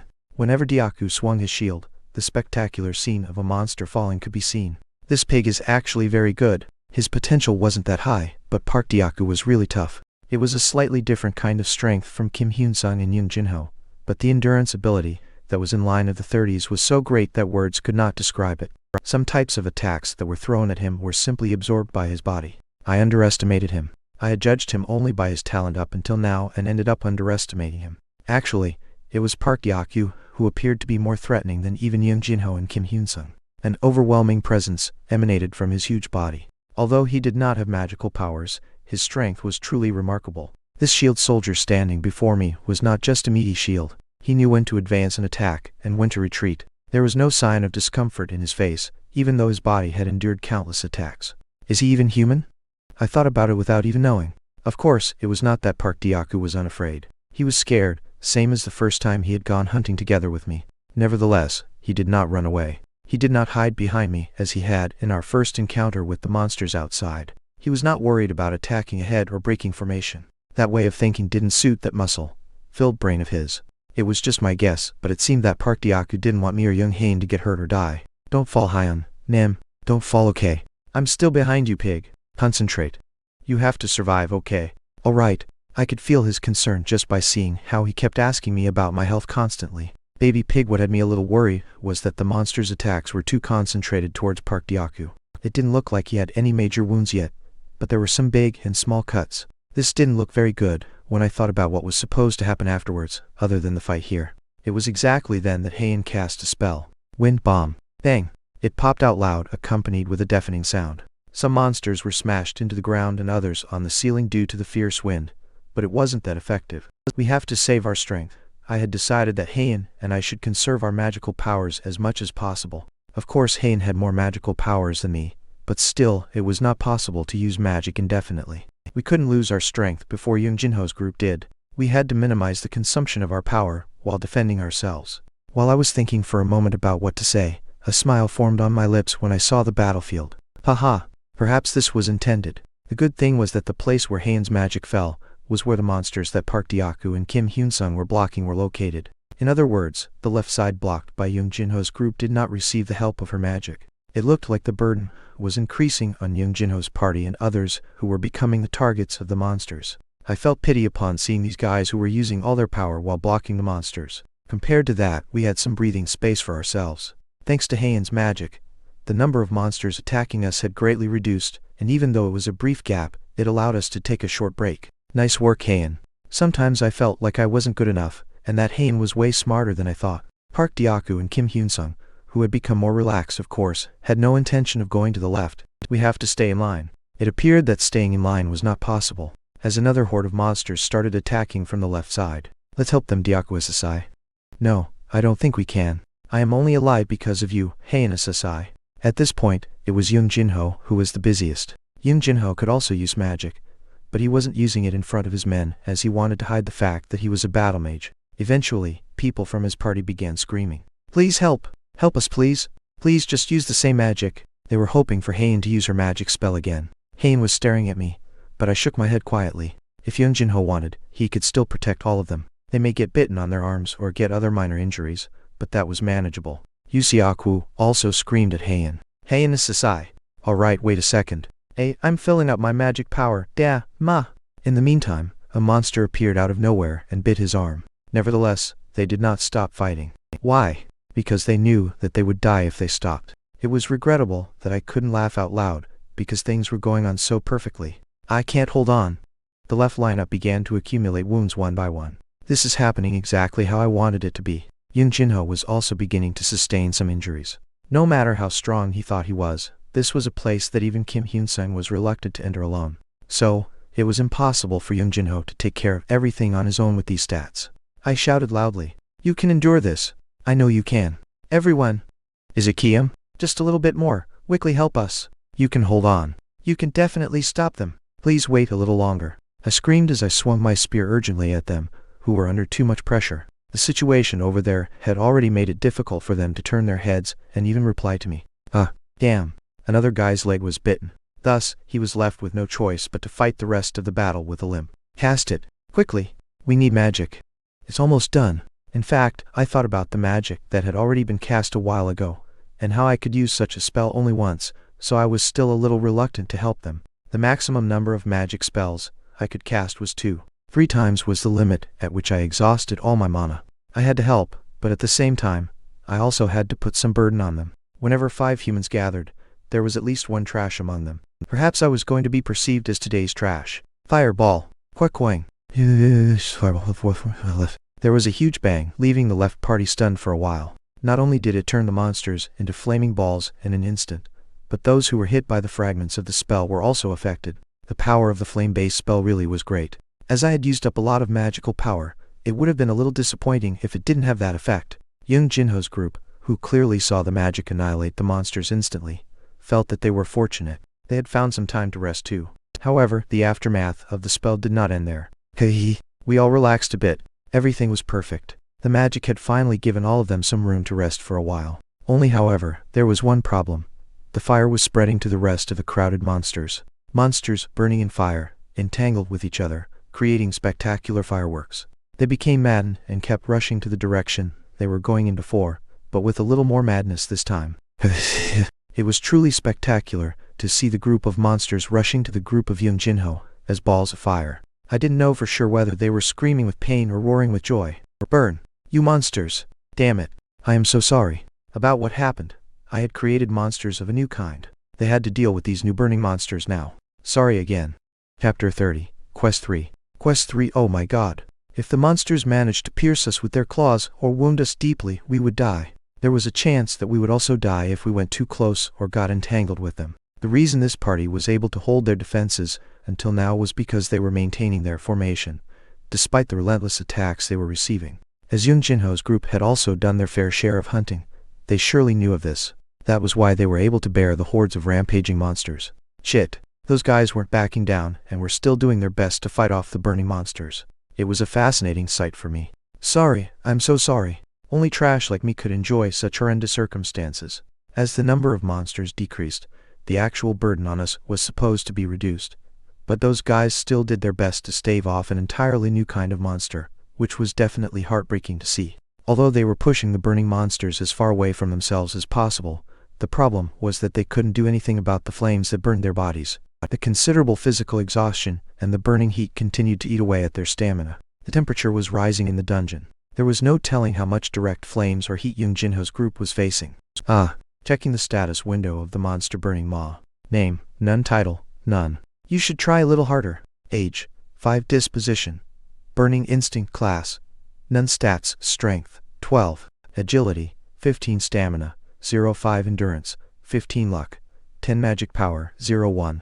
I wasn't sure what was happening, but I could see some changes in the monster's status window. Their health seemed to be decreasing rapidly, but their magical power had increased by 1 point. It could have been due to the flame that I had fired at them. Extinguish the fires, motherfucker. Even Buddha could not help but swear furiously in such a situation. Sorry, just a little bit now. Please hold on a little. It felt as if some kind of holy warriors were fighting against armies sent directly from hell. After some time, it became clear that they had to sacrifice something in order to get rid of the monsters for good. It depended on their stamina, or on the tricks that Young Jinho was hiding from the rest. As I couldn't hear him cast any spells, Young Jinho had probably decided to keep them hidden for the time being. He will hide his skills until the right opportunity comes. It was good judgment on his part to hide the true extent of his powers until the very end. And it wasn't just me. Kim Hyun-sung also knew about these things already. Such pitiful behavior. He was acting so stupidly that I actually wanted to laugh out loud. Of course, Kim Hyun-sung knew that Jinho could use magic. I didn't know what kind of class he would have been promoted to in the future, but he must have achieved a higher level of the same battle mage class that he had now. I had come to know about his class as a battle mage through my ability, and the guy from the future was, of course, already aware of his secrets. The cards that Jinho thought he was hiding right now were those that some of us knew about. It was like playing poker when all of your cards were already known to the opponent. Even though I knew that he had more than one card up his sleeve, it made me laugh whenever I saw him biting his teeth while trying his best to hide his abilities. Kim Hyun-sung's idea was really worthy of him being a time traveler. As if making fun of his judgment, the situation began to get even worse. Damn. Kitchell, please hold on. Lee Kitchell was the name of one of Young Jinho's lackeys. We didn't know that before now. Then, a burning maw caught him. They were screaming and trying to grab his arm to get him away from the monster, but of course, there was nothing they could do to save him. In the end, Lee Kitchell was dragged into the mass of the fiery monsters. The sight of him being swallowed up by the monsters, who were filling up the narrow corridor, made me frown unknowingly. Help me, Kium, Hain. It was impossible to use my precious magical power again to protect Young Jinho's partner, as I could only use it once more. I was a little nervous, but a little bit, just a bit more. I will not falter. As long as Young Jinho is present, I couldn't falter. Stop. Oh, you son of a bitch. Stop. There was no way to check from here whether his intestines were being eaten or his limbs were being ripped apart. One thing was for sure, it was very painful to hear his voice. He let out blood, curling screams. The pain of being eaten alive and the pain of burning flesh would be torturous to feel at the same time when you fell to the monsters, so I thought his reaction was quite natural. One guy is done for. Even in the midst of all this, the thought that I had just killed a person still disturbed me, but I didn't feel any guilt either. It was probably because of the excitement or the battle circumstances. Rather, this was something that I very much wanted to see. The edge of my lips rose up to form a smile. We can do this. It's going to get better. His death had made the situation even more favorable for us. Shit. Hitchell. Hi on them, isn't this getting too dangerous? Never mind that. The monster won't be able to get through their formation. We were going to watch this massacre until the end. If we could fight off the monsters, we would definitely be able to survive. Unlike Yoon Jin-ho, Kim Hyun-sung wasn't nervous at all. I thought I knew why. Hey, my attacking style was simple and repetitive, which consisted of just aiming at the blocked monsters and then stabbing them with the spear. I started feeling exhausted. Not only did my spear hands start trembling, my breathing also got rough and unsteady. My whole body was covered with sweat, and it was increasingly getting difficult to breathe. I wanted to lay down on the ground and rest for a moment, but those monsters that kept running towards us did not give me the time to take a breath. Will we survive? Park Dyaku's condition was remarkably good. The same was true for Kim Hyun-sung. Yoon Jin-ho could also be counted among them, although he had holes burnt into his clothes. Yu Xiaoku and the remaining archers seemed to be struggling a lot, but they didn't look like me yet. The monsters' corpses were beginning to pile up like a wall, but still, more monsters stepped over the corpses and attacked us. Park Dyaku blocked them, and I stabbed them repeatedly. How much longer can we hold on? I pretended to be okay, but on the inside, I was feeling quite anxious. I couldn't figure out how many monsters were still left, but one thing was certain, the roars that could be heard were getting lesser. Instead, a loud voice rang in my ears. Something like, "Please hold on." I didn't know who had said that in all the commotion. Phew! I struck a spear into a monster, squeezing all of my remaining strength into it. Park Dyaku also pushed back with a shield with a loud roar. Finally, when Kim Hyun-sung slowly put his arms down to his sides, I realized that the hellish trial was over at last. They are finished. It's over. I sank to the ground without even thinking about it. It was Kim Hyun-sung who spoke at this moment while everyone was still breathing roughly. We have to move away immediately. Damn it, the quest we are on hasn't been completed yet. I think it would be better to start moving right away. No. Hyun, Nim. If you can't walk, I'll help you. Stop, Dyaku. I can walk. Hain. Thank you, but I'm alright, Appa. At that moment, another problem presented itself in front of them. The body of the guy named Kitchell, who had been dragged and killed by the monsters, was barely recognizable. The badly mangled body was a truly horrific sight to witness. As I saw the terribly torn-up body of a dead colleague, I eventually lowered my head, but I couldn't forget his hostility to our group. Yoon Jin-ho was standing expressionless. Yu Xiaoku was wearing an extremely hostile expression. Do you see this? Most of his hair had burned, and the body was covered with scars. It didn't need any confirmation that the guy named Kitchell had died a very miserable death. Looking at his body's state, it could be said that it had been pretty painful for him. I'm sorry. I'm so sorry. Do you think it can be forgiven by simply apologizing? Bastard. But I couldn't help it. What? It was an unavoidable situation. I am not familiar with magic other than flame magic yet, and if my magic spell hadn't been cast correctly, then that would have caused even more casualties. Hain didn't have enough time to use her magic powers, and I didn't think the monsters would stick to each other and spread the flames. It was the best option at that time. That and the number of monsters was also significantly reduced because of it. I spoke calmly, but the message behind my words was clear. If it weren't for me, they wouldn't even have been able to survive up to this point in the first place.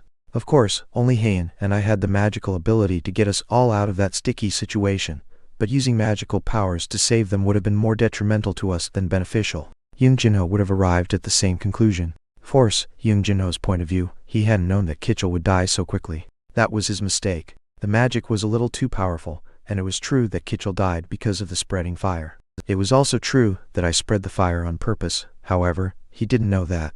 Now what are we going to do?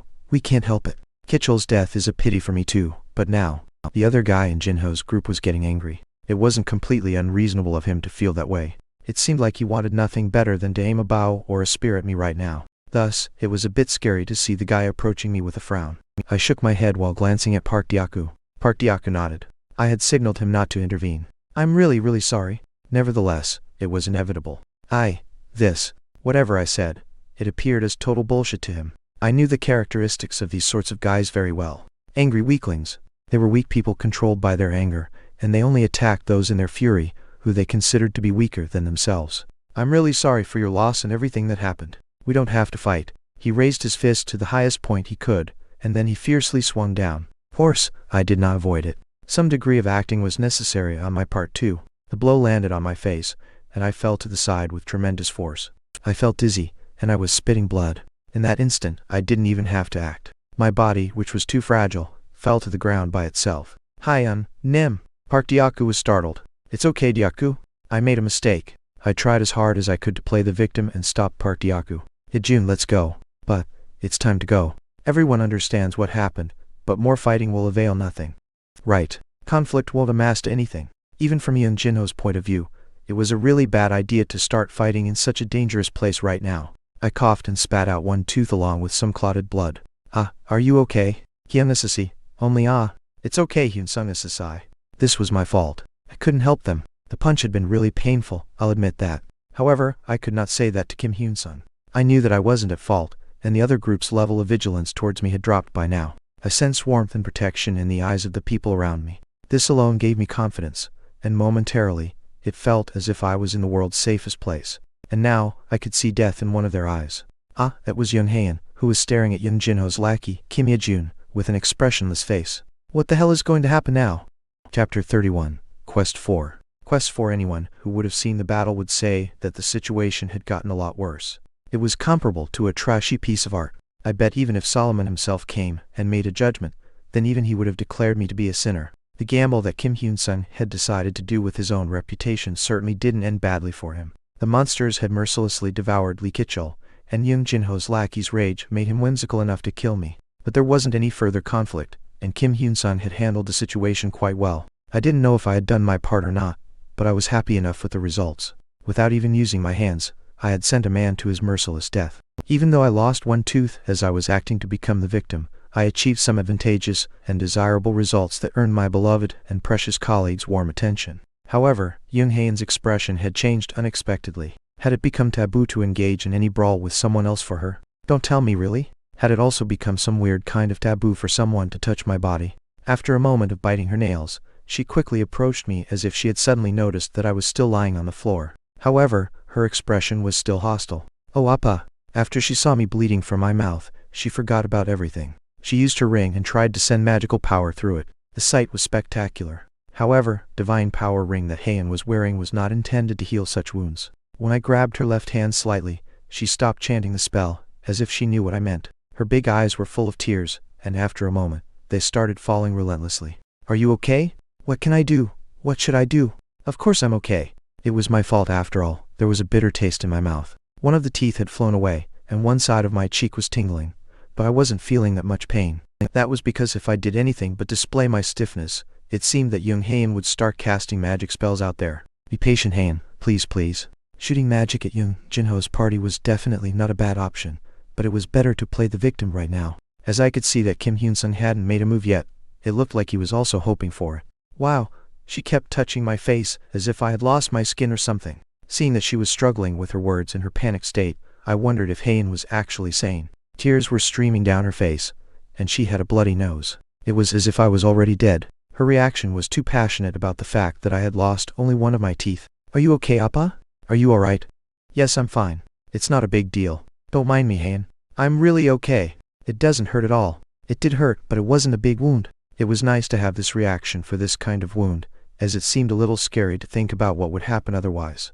This guy. How dare you? Becoming easily incensed was natural for Park Deok-gu, and it was the same as eating and drinking for him. The reactions of Young Hae-in and Park Deok-gu had exceeded my expectations. At this point, I thought Young Jinho would also be embarrassed by this situation. Of course, the guy who was more embarrassed than anyone else was the one who had hit me. He sensed the sudden ominous change in the harsh atmosphere. What I had done had instantly turned me, the perpetrator, into a victim. Yet something even more magical happened. Arg. Even though I knew I shouldn't do this, my mouth continued to curve into a smile. I kept grinning. In the end, it was Young Jinho who bowed his head. I'm sorry, Hyun-sung. No problem. I have nothing to say. I know you didn't do it with bad intentions.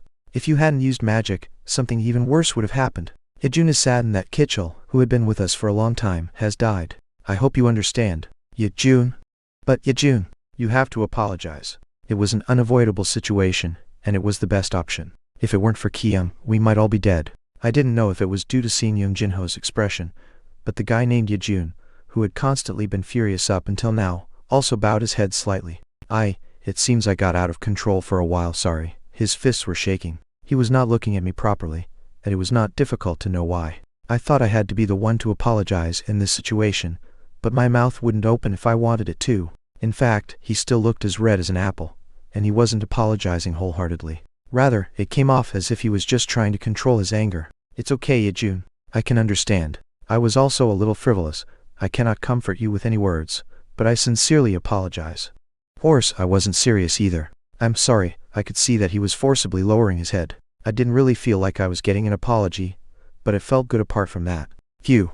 If he hadn't been angry in the first place, it would have been me who had to bow to him. In fact, what was more worrisome than that guy was, of course, Young Haein. What am I going to do with her? If she was thinking about doing the same thing as she had done to Park Hae-young, this would turn out pretty bad. The title of the culprit in the case of Park Hae-young had already been nailed to Yoon Jin-ho. But if this guy was to disappear suddenly somewhere right after, Kim Hyun-sung might get suspicious of Young Haein. It would certainly increase the suspicions if this guy was found dead with his legs and arms amputated. Of course, I would also be on the suspects list by then. I wanted to calm her down. From her expressions, it felt like she wouldn't be returning to normal anytime soon. When I looked at her palms, they were bleeding due to her nails, as she had clenched her fists. Now I was almost certain that Young Haein's attack was unavoidable. Let's see where this goes. If I thought about it a little more positively, the scenario wasn't that bad actually. The fact that Young Haein would attack him directly was also something that could prove to be helpful in the future. If Kim Ye-jun died, Yoon Jin-ho would have lost both his companions. What is she doing, however? The appearance of Haein secretly picking up my fallen tooth was giving off the feeling of a ticking bomb that you never knew when it would explode. I will get you up, Kyung Appa. Yeah, let's do that. Sorry for the disturbance. She grabbed me by my arms, and I was able to stand up again. It didn't hurt that much. Now, the next best thing to do was to strike first. The timing of the first attack had to be determined by our side. I did not like Jin-ho being around me, and maybe he would attack right away if he got the chance. Can you walk? Of course. If you have any trouble, no, it's really okay. Hyun-sung Sasai. As you said, let's get out of this place first. Yes, you're right. The huge iron door was still tightly closed. Either it wouldn't open until the quest was over, or it might only be open from the outside, but one thing was certain.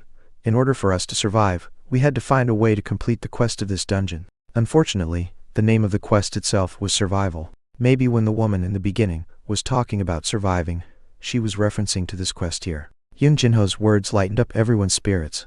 We were listening to everything he said. This was because everyone, including Young Haein, was on the lookout for Yoon Jin-ho and his hostility if he ever happened to show it. It was natural for him now to try and get close to us in order to live. I thought I would be the one to do it, as I had been thinking similarly. I thought of the same thing. The first floor actually has no other purpose, and it seems that survival and attacking the monsters here are the main objectives. If survival is a condition that needs to be accomplished in order to escape from this dungeon, then we have to avoid or overcome the monsters. In this way we can kill two birds with one stone. His hypothesis is correct. We don't have to worry much about the first floor. It meant that whether we were focusing on attacking or surviving, it was necessary to strategically use survival skills. Kim Hyun-sung seemed to be thinking along the same lines.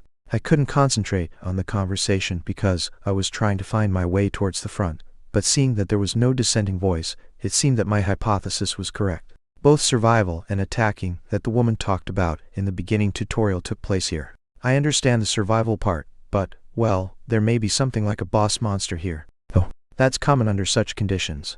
If you look at the status windows or classes, this place is quite similar to an online game. If it wasn't for the tutorial, there could be various methods for the attack, but this is a dungeon that is simply focused on survival and attack, so we might be facing a slightly different problem. Killing that monster is probably the main thing we have to do here. I was thinking the same thing, Kyung SSI. It's just a guess. Secondly, we also have the option of finding our way out. What do you mean? It could be our way out of this hellish dungeon, or there could be another method that could get us all out. There are a few more things, but I can't remember them. This was just reasoning that anyone could easily formulate. Yoon Jin-ho and even Yu Seok-woo might have been thinking of the same thing, so there was little suspicion on who worded it first. You really are thinking ahead, Kyung Sasai, Yu Seok-woo muttered. He was also angry. He seemed to be thinking whether I had thrown the fireball there on purpose, but I just laughed in my mind at that thought. He wasn't the only guy that wanted to kill me. Oh, these are just some of my thoughts. In fact, these were simple deductions.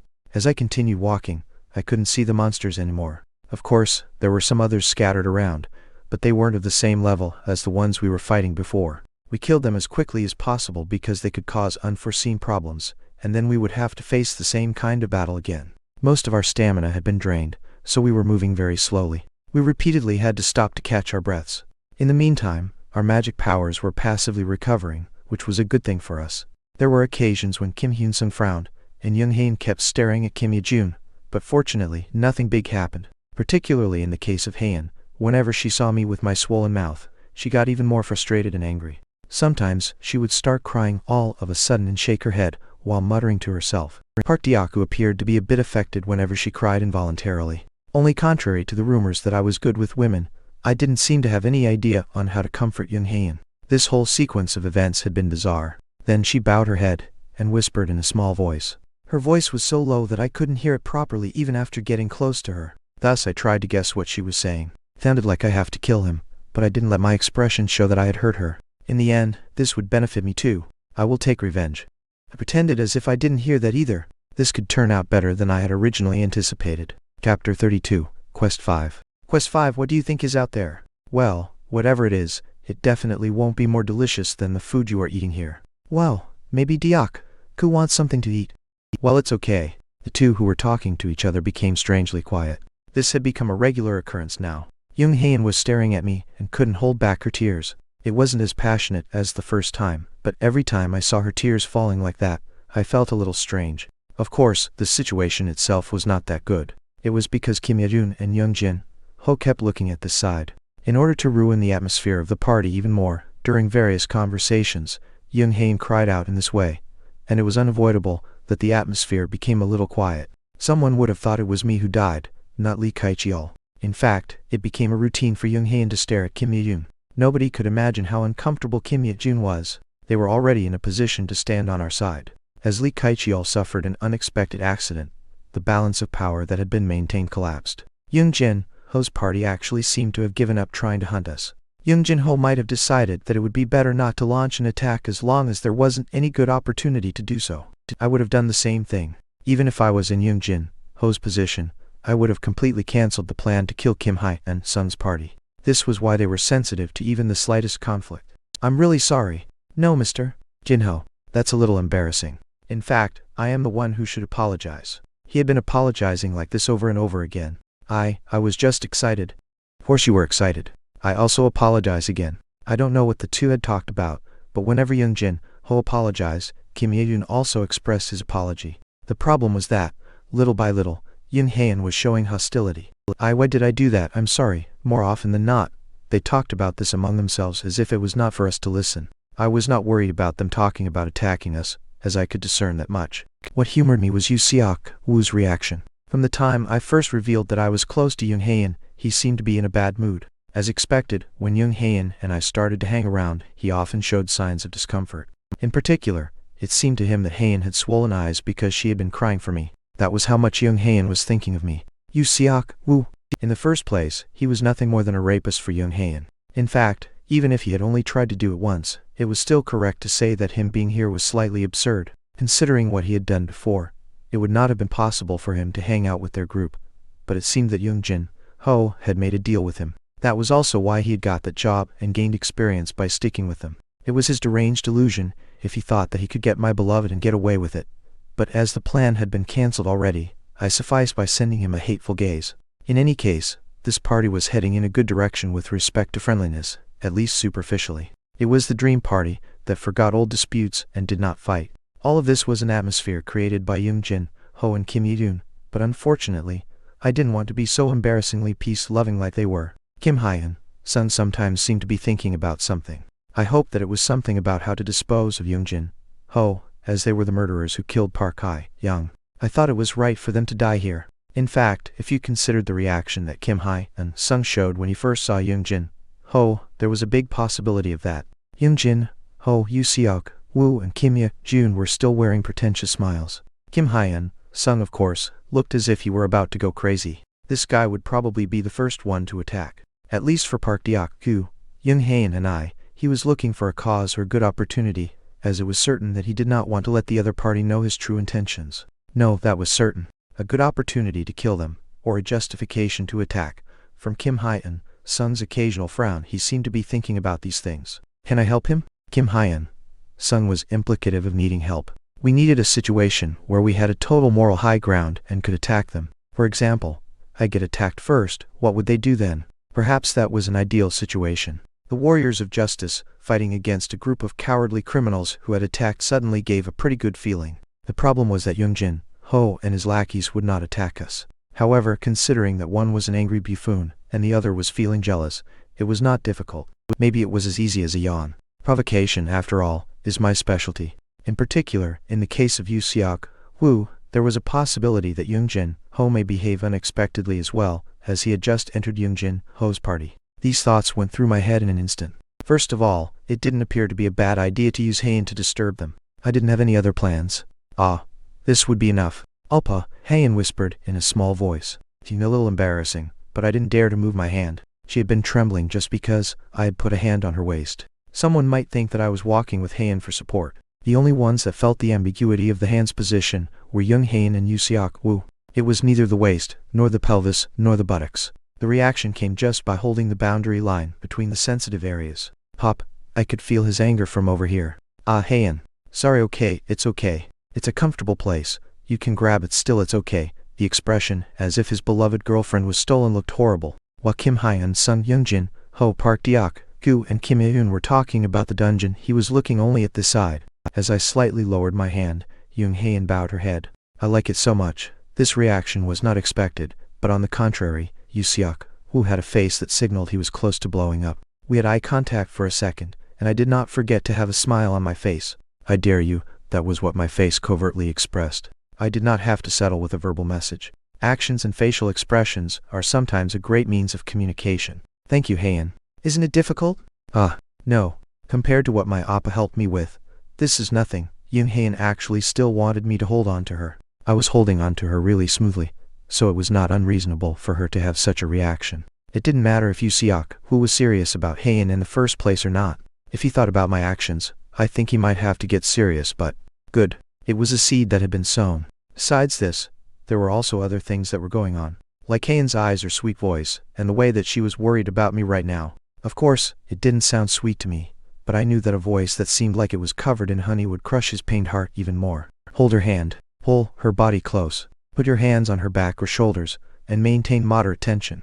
Let's have a nice time. It was a method that triggered sexual tension. The situation was such that young Haein's face had already turned red. Nevertheless, the smile hanging from the corner of her mouth never disappeared. I thought I had to stop, because her breathing seemed to be getting rougher. I could not stop myself. In the end, I asked her whether she was comfortable. Haein, you look very difficult, The sound of laughter came out from my mouth unintentionally. This was because I saw that Haein completely ignoring Yu Seok Woo. You could see Yu Seok Woo's face turn red for a different reason than that of Haein. Kim Hyun, Sung Youngjin, Ho and Park Deok Gu looked back at the little fuss that was happening behind them. Park Deok Gu immediately opened his mouth when he saw young Haein breathing out a little harshly. Oh, my sister, are you hurt? No, Haein. Actually, I am not hurt that much. No. I will help you. Well, it seems like my sister wants to be with her older brother. If it gets hard, you have to tell me. Yeah. Park Deok Gu intervened at a pretty good timing. He was indirectly letting me know that young Haein wanted it. Not that I wanted that either. As I put my hand on Haein's waist and looked back, I met Yu Seok Woo's eyes again. Seeing my smile, it must be difficult for him to hold back. So sweet. Yeah, it's nothing, Haein. Okay. You could see the guy shaking slightly. He should have behaved quite naturally if he had been a person that had good self-control in the first place. But then, he would not have done what he did in the shelter. If Youngjin Ho was alone, this would have been more difficult. Seeing that he was holding his sword tightly, he seemed to want to poke me with his sword right now, but for the moment, I wanted to compliment him for his patience. I didn't know if the stimulus was a bit lacking or if he was waiting for an opportunity. Maybe it was both. It was when I looked back and grabbed Haein's waist once more that something happened. Hey, prepare for battle. Good opportunities come with good timing. I lifted the spear with a weak expression, and Haein also got away for a while and began to prepare a spell. Park Deok Gu, Youngjin Ho and Kim Hyun and Sung were focusing their eyes on the front. Fool, I began to mutter quietly in a voice that could only be heard by him. You are envious, right? What? She was really soft. Haein, the corners of my mouth could not stop from forming a smile on my mouth. There are 5 of them. Prepare for battle as soon as possible. You bastard. He suddenly lifted his sword. I was wondering if I should run because I could see the blade coming towards me directly. It's better to get hit. I knew I could endure it. As young Haein had the healing ring, I would be able to easily recover from the wounds I would receive. I began to feel a creepy sensation along with a rumbling sound. Only then came the pain that was incomparable to being hit in the face. A scream erupted from my mouth, unknowingly, because of the searing pain that burned through my body. It was no wonder that everyone's eyes were focused here in an instant. Youngjin Ho and Kim Hye-eun looked like they could not speak. However, they could understand that something had happened. Yu Seok Woo had stabbed me. I was worried that Youngjin Ho would treat Yu Seok Wu is a madman and throw him away to keep being friendly. Then I realized that my worries were useless due to his shouts. I did it. Jinho Sasai. Yajuna Sasai. I've done it. Of the cards Young Jinho had, at least one was this idiot. Chapter 33. Enemy 1. Enemy 1. From the point of view of Young Jinho, it seemed like a moron had been released from jail. No, what bullshit. What are you doing? Siak, Wu. I did it. The dog, motherfucker. I stabbed him. Brother. This crazy bastard. The place erupted into chaos. Young Jinho immediately pulled out his sword. Of course, I thought it wasn't for the intention to attack us. He's trying to kill him. He seemed to be trying to correct this situation by killing Yuseok Wu. It was as if he would kill him to shut his mouth, and then clear up the situation later. Right now, that was the only thing Young Jinho could choose. It was clear that he did not want to fight with our team in a place like this. If it was Kim Hyun, Sung or Park Deok-gu that was stabbed by the sword, there might have been a chance, but unfortunately, the weakest, Lee Kae-young, was the one who had gotten hurt. You can't kill him. When I looked at Kim Hyun, Sung instinctively, I could see that he was also moving quickly. Young Jinho's lackey Kim Yun, who seemed to have a remarkably inferior ability to grasp the situation, started running towards our side with a dagger. He thought that Young Jinho running out was a signal of battle. This beggar trash. You killed him. You killed Kaichiol. Of course, I killed Lee Kaichiol. Even so, I couldn't imagine that he would actually leave Deoku next to him and run over here to me. It seemed that I had become the official celebrity of this party during this attack. I, who should have been safely protected from the rear, quickly became the main tank. What was unexpected was that Park Deok-gu's ability to judge the situation was a little slow. At least I thought he would block the second attack, but he couldn't prevent Kim Yun from rushing to my side with his dagger raised. Damn. The dagger fell at my back as I crouched reflexively. It seemed as if he was precisely aiming at my neck. Hurts. It was too painful. Park Deok-gu came to his senses right after the second attack fell. As well as pushing him with his large shield, he began to block me with a pale, stiff face. Yuseok, who in the back looked a little bit stunned by the sudden situation. He held the dagger he had used to stab me, and was shaking relentlessly. He was also not used to stabbing someone. Of course Young Jinho and Kim Hyun Sung were more important than this fearful trash. Is this just a misunderstanding? The two swords collided before the voice came out. Done. Bang.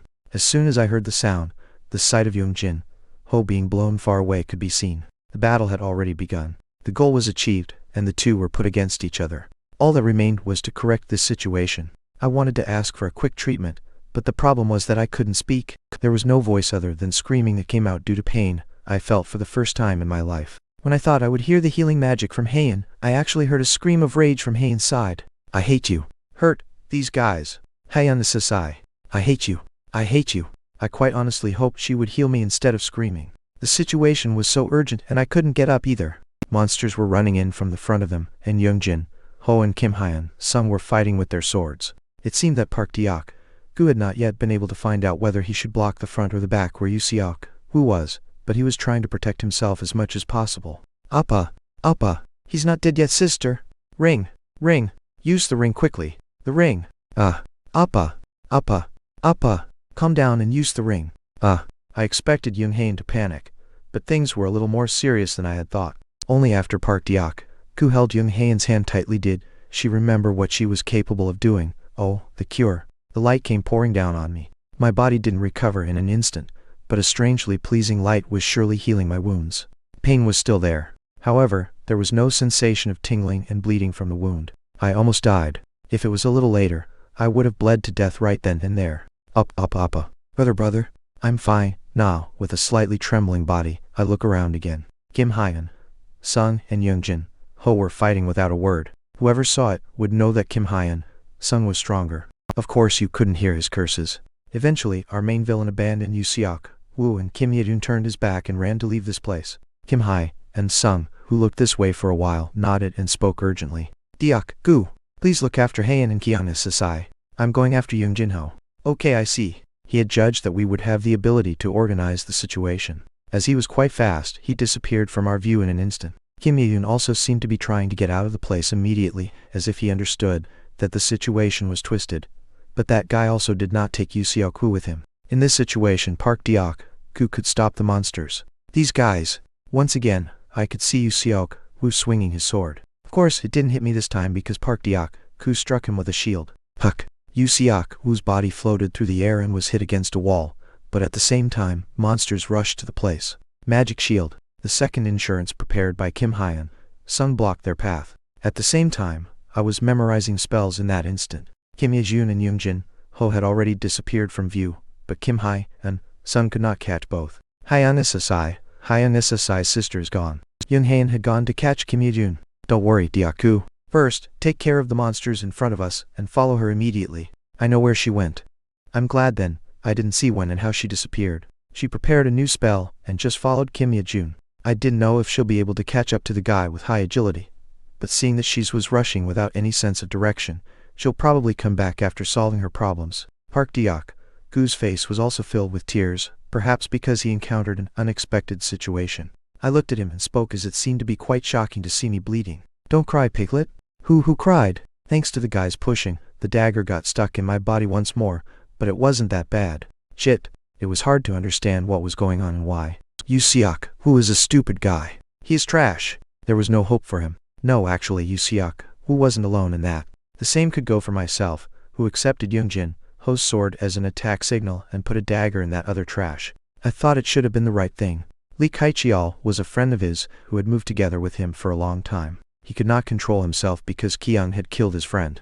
I knew the plan was cancelled, yet it was all because of that guy who showed a smile while saying sorry. I knew I had to restrain myself, but I couldn't help it. That expression was the problem. That expression that seemed to laugh. That openly provocative look. Problem was how this guy regarded me. He seemed to look down on me from the inside. Still, I left that guy stabbed and helpless. Even in that situation, the moment I saw the expression of that guy watching the situation with a strangely pleasant expression, I couldn't keep my reason. Yoongjin Ho, that motherfucker, was also a problem. In the first place, I thought I had no friendship with him, but I didn't think that he would throw me away as if I were not important at all. I do not care, but that didn't matter anymore. Anyway, I was with him because I needed him. I used him as much as he used me. It was a simple story. First off, I need to get out of here. Yoongjin Ho had just decided that there was no opportunity in this situation. As the path was fresh, I could fully follow the path that Yoongjin Ho used to run away. Even now, the traces of him running away were clearly visible. After following Yoongjin Ho, I had to deal with Kim Hye and Sun. This time everything was a lot clearer. Lee Kai-young will not be relieved without tearing and killing the motherfucker. It was just at that time when I tried to move as fast as possible while carrying a bow and arrow that I noticed something. What? It was different from the path I memorized. This was certainly not the way I knew. This was the first time this happened since I changed my job as an archer. I was wondering if there was something wrong with the dungeon itself, but it was certainly not the case. The traces of Yoongjin Ho and Kim Hyeon Sun also felt odd. When I looked around a little, I felt a harsh and sudden wind blowing from an unknown direction. It was after some time that I felt that one of my legs had been cut off. What is this? I could not make a good judgment. It did not take long for my other leg to get cut off. You were the most afraid when you didn't know what attacked you. After the wind blew again, a hand was cut off. What came to my mind was magic. As I looked around desperately once again, a woman appeared from the dark, dimly in my sight. I thought it was the first time I saw her, but it was definitely not the first time. Haeun, she had a reddened expression. So snowy, her eyes were weird. Her hair was scattered, and her clothes were messed up. You could see she was wiping the flowing tears with her hands. I hurt you, I won't apologize. I can never forgive this dummy. I have to kill them all. I have to kill all humans who harm my appa. What bullshit. You shut up. And I mean it, shut up. This fool. How painful it must have been for my appa. How painful it must have been. Even when he was first hit, it must have been painful. I was quick to figure out the situation. This woman in front of me was not normal. Fuck. It was in an instant that I realized I was wrong. Although she seemed to be weirdly obsessed with the motherfucker, I couldn't even imagine she would be this crazy a bitch. I could hear a spell being prepared. No wonder my body first sensed the ominousness. I wanted to get out of this situation by crawling somehow, but there was no way I would get out. This place was too wide to crawl and escape. I could feel the woman's arms grabbing my hair and lifting my face. Sorry, I don't have time, so I'm so sorry to have to finish it quickly. My appa, I have to return as my appa has already suffered dozens of times. I can't do anything more. Help me. I just did what he told me to do. I don't believe liars, Erbalm. What was held in her right hand was magic I had already seen before. The magic that made several monsters turn into lifeless corpses. Unlike the time when it was the size of human heads, what I saw this time was very small. When I couldn't understand what she was doing, I heard the crazy woman's voice once again. Open your mouth. What? Do it. Dang, you should feel the same way. You should feel how much pain my appa felt. I stubbornly closed my mouth. If something like that came inside. However, the crazy bitch forcibly opened my mouth with her hand and eventually put the small bomb inside. I couldn't get used to the feeling of a foreign substance as it entered. A cold sweat continued to flow, and my body was trembling. That was when the brain-shaking explosion was heard before I could even begin to imagine what was happening. Bang! Ay! Fragments of teeth burst along with the mouth, the tongue, throat, and cheeks. It was hard to understand what happened, but one thing was certain. The pain seemed to melt my brain. Is it painful? You are hurt too. But why? You did it to him. Mad girl, crazy bitch. You splattered blood on me, idiot. I'm a lie. Only even her appearance of tidying up was grotesque. She carefully tidied up the sporadic hair and wiped the blood splattered on her face with her sleeves. Because we have to finish it quickly, this is the last one. You can't do that next time. Please don't do this. Please, it reminds me of hell. The words weren't properly spoken out of fear, but my consciousness was getting blurred. When I thought I would be able to live somehow, a voice that was my last resounded. I'm dead. Chapter 34. Enemy 2. Enemy 2, don't cry, you pig. Who cried? Thanks to the pushing, the dagger got stuck in my body once more, but it wasn't that bad. However, it was undeniable that I almost died. When I thought about it, it was even more absurd. I almost died. According to my thinking, Park Deok-gu should have stopped Kim Yoon before the second attack, and Young Haen should have put magic into the healing ring before screaming. I could only say that I was lucky. Because I shed so much blood, my mind had blurred. It was also when I realized that even the smallest elements of my calculations could be ruined, and I realized that I shouldn't gamble at will. I should gamble only when necessary. I realized that I had to prepare more thoroughly before throwing the dice. It was unfortunate, but it couldn't be helped. After all, it was normal to panic in a sudden situation. One could suggest that it was a natural reaction for innocent Park Deok-gu or Haen to have this appearance. Maybe I should be grateful that it was over. This was still a tutorial, and if we compared it to the game, we would still be beginners. Perhaps time will solve the problem of Haen and Park Deok-gu. Brother, I think I can just hold off Seok-woo. No, will you be okay? He simply nodded. A very rare item, the magic shield ring, protected me. Those who were visible with the mind's eye had no power to penetrate the magic of this magic shield. Suddenly, I was grateful to Kim Hae and Sung. The item's effect was better than I thought. Magic shield. In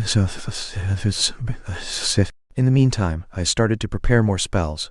Lord, I pray, listen to my voice. Answer, burn my enemies, give me strength. Fireball. My head was a little dizzy. This situation was probably because of my low magic power, but probably also because I had bled and lost a lot of blood. The wound was healed, but the damage remained. When I recited the spell, a large fireball appeared in front of my eyes, dismantled the shield of magic, and reached outside. Bang!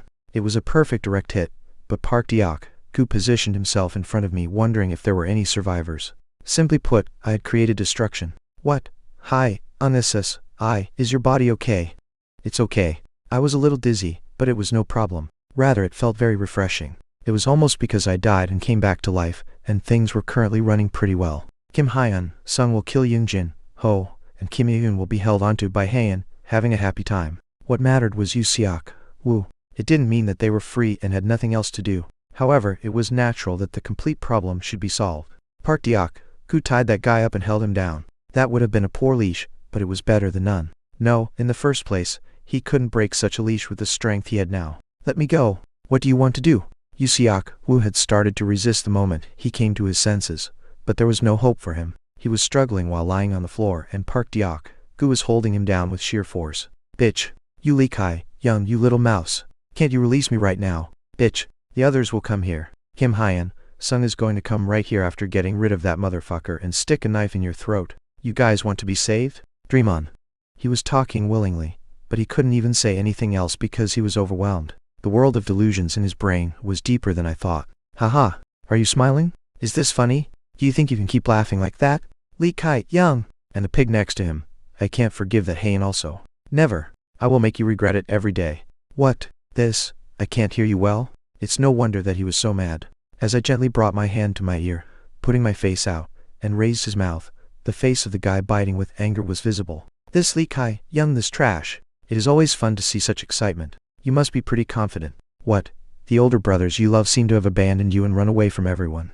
What? Have you even heard from Yoongjin, Ho? From the time Lee Kai-chi all died, the plan was cancelled here. No, it was that they were getting friendly instead. What? A face of embarrassment entered my line of vision. It seemed that he did not know it. This was the scene that I wanted to see. I wouldn't be able to know this without my mind's eye, or Kim Hai and Sung's reaction. I would have thought, you just have to be a little careful moving with a bad group. I was not very interested in whether I was right or wrong. Looking at his expression, it seemed to have been correct to some extent, but that didn't matter now. Of course, there was no reason to explain the situation to him. What are you talking about, bitch? I kept laughing. This was so much fun. The way this stupid guy moved reminded me of a doll or a shogi horse. It was fortunate that Yoongjin Ho just thought of him as insurance. What is it like? What are you talking about? I did not necessarily explain. Instead, I pleasantly smiled. If you're not stupid, you'll know. However, Yu Seok, who just kept staring up at me blankly. Maybe he really was stupid. Since I first suggested attacking the dungeon, the magic used for blocking the monster wave for the first time, the death of Li Kaichiol, was indeed a little absurd. He may even be realizing that everything was a well-crafted play, even when he had provoked on purpose. The stupid guy was now guessing why I was openly fiddling with Heian. There was no reason to just laugh at him and have a good time with Heian. Everything was a petty trap set for himself. He probably won't even believe he had already taken the bait. No matter how poorly humans controlled their minds, he really was such an anomaly. Park Deok-gu looked at me with a startled expression, but he didn't necessarily give or ask another explanation. This was because the face of the guy who wanted nothing more than to kill me was still in sight.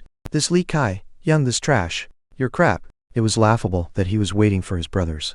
Yoongjin Ho decided that his power was insufficient, so he recruited Yu Seok Woo and came down to the dungeon to create a variable. In conclusion, he was nothing more than that. It was so natural that you could tell even if you thought about it a little coolly. Yu Seok Woo must also have realized that he made a mistake. Thank you, Seok Woo. I am grateful to you. I wasn't scared because his hands and feet were already tied up, but I frowned at the fickle, unbecoming scene. I'll kill you. I will kill you. I can say the same. To kill or not, I held the reins. What? I am not a good person. Of course, I am a little reluctant to kill people. But, seeing that I entered a place like this, I think I need to experience it at least once. You hear me? Experience. That although I like to leave it to others, I can't borrow someone else's hand forever, and it's better to share the original sin. You are crazy. You are the same. Even if things were a little more twisted, I would have been lying here. Maybe it would be Heian or Deok-gu. I slightly lifted the spear he held in his hand. Hyannis's a little embarrassing voice rang out. Of course, I had never committed a murder before. Park Deok-gu seemed to be asking if I could do it. Maybe if he held me back, I would have quit here. It was not that easy to do this. Of course, the hand with the spear trembled. It was because I felt afraid to kill a human. On one hand, I already made up my mind, but it was quite difficult to implement. I was different from Heian, whose personality was a little twisted, or Kim Hyun-sung, who had killed countless numbers of people. To be honest, I was still a little reluctant. Nevertheless, natural selection. I thought it was most reasonable to experience it here anyway. Save me. Sorry. The hand holding the spear stopped trembling. If you don't want to see it, close your eyes, Deok-gu. I didn't look at Park Deok-gu's expression. I thought that he would have closed his eyes. Save me. In that instant, the spear pierced through his throat. The unpleasant feeling that went through my hands made my body tremble all over. Yu Seok was struggling to speak. Nevertheless, his status entered my line of vision. I wanted to turn my head, but I know I couldn't deny it. I pulled the trigger, the bullet I fired. My arms and legs continued to tremble. It was not the first time I've ever seen a person die, but it's the first time I've ever done it myself. I can think of it as the same as Park Hae-young. It was true that I killed him too. No, as a matter of fact, I did kill him. The woman I saw at the start point too may have been killed by me. I chose to turn away from her when she needed help. There was no need or reason to panic now. I just had to accept the situation as calmly as I did then. It was necessary because it could not be helped. It was not easy to see a life silently die, but Lord, Flash Ryo, sorry. His face was distorted with pain. The damned guy kept trying to speak, and the blood spitting out wasn't visually pleasing at all. As time passed, his face became more comfortable. Flash Ryo, hemp eventually. The guy who had looked this way became quiet, and silence began to reign over the place. If I can do it, you can do better.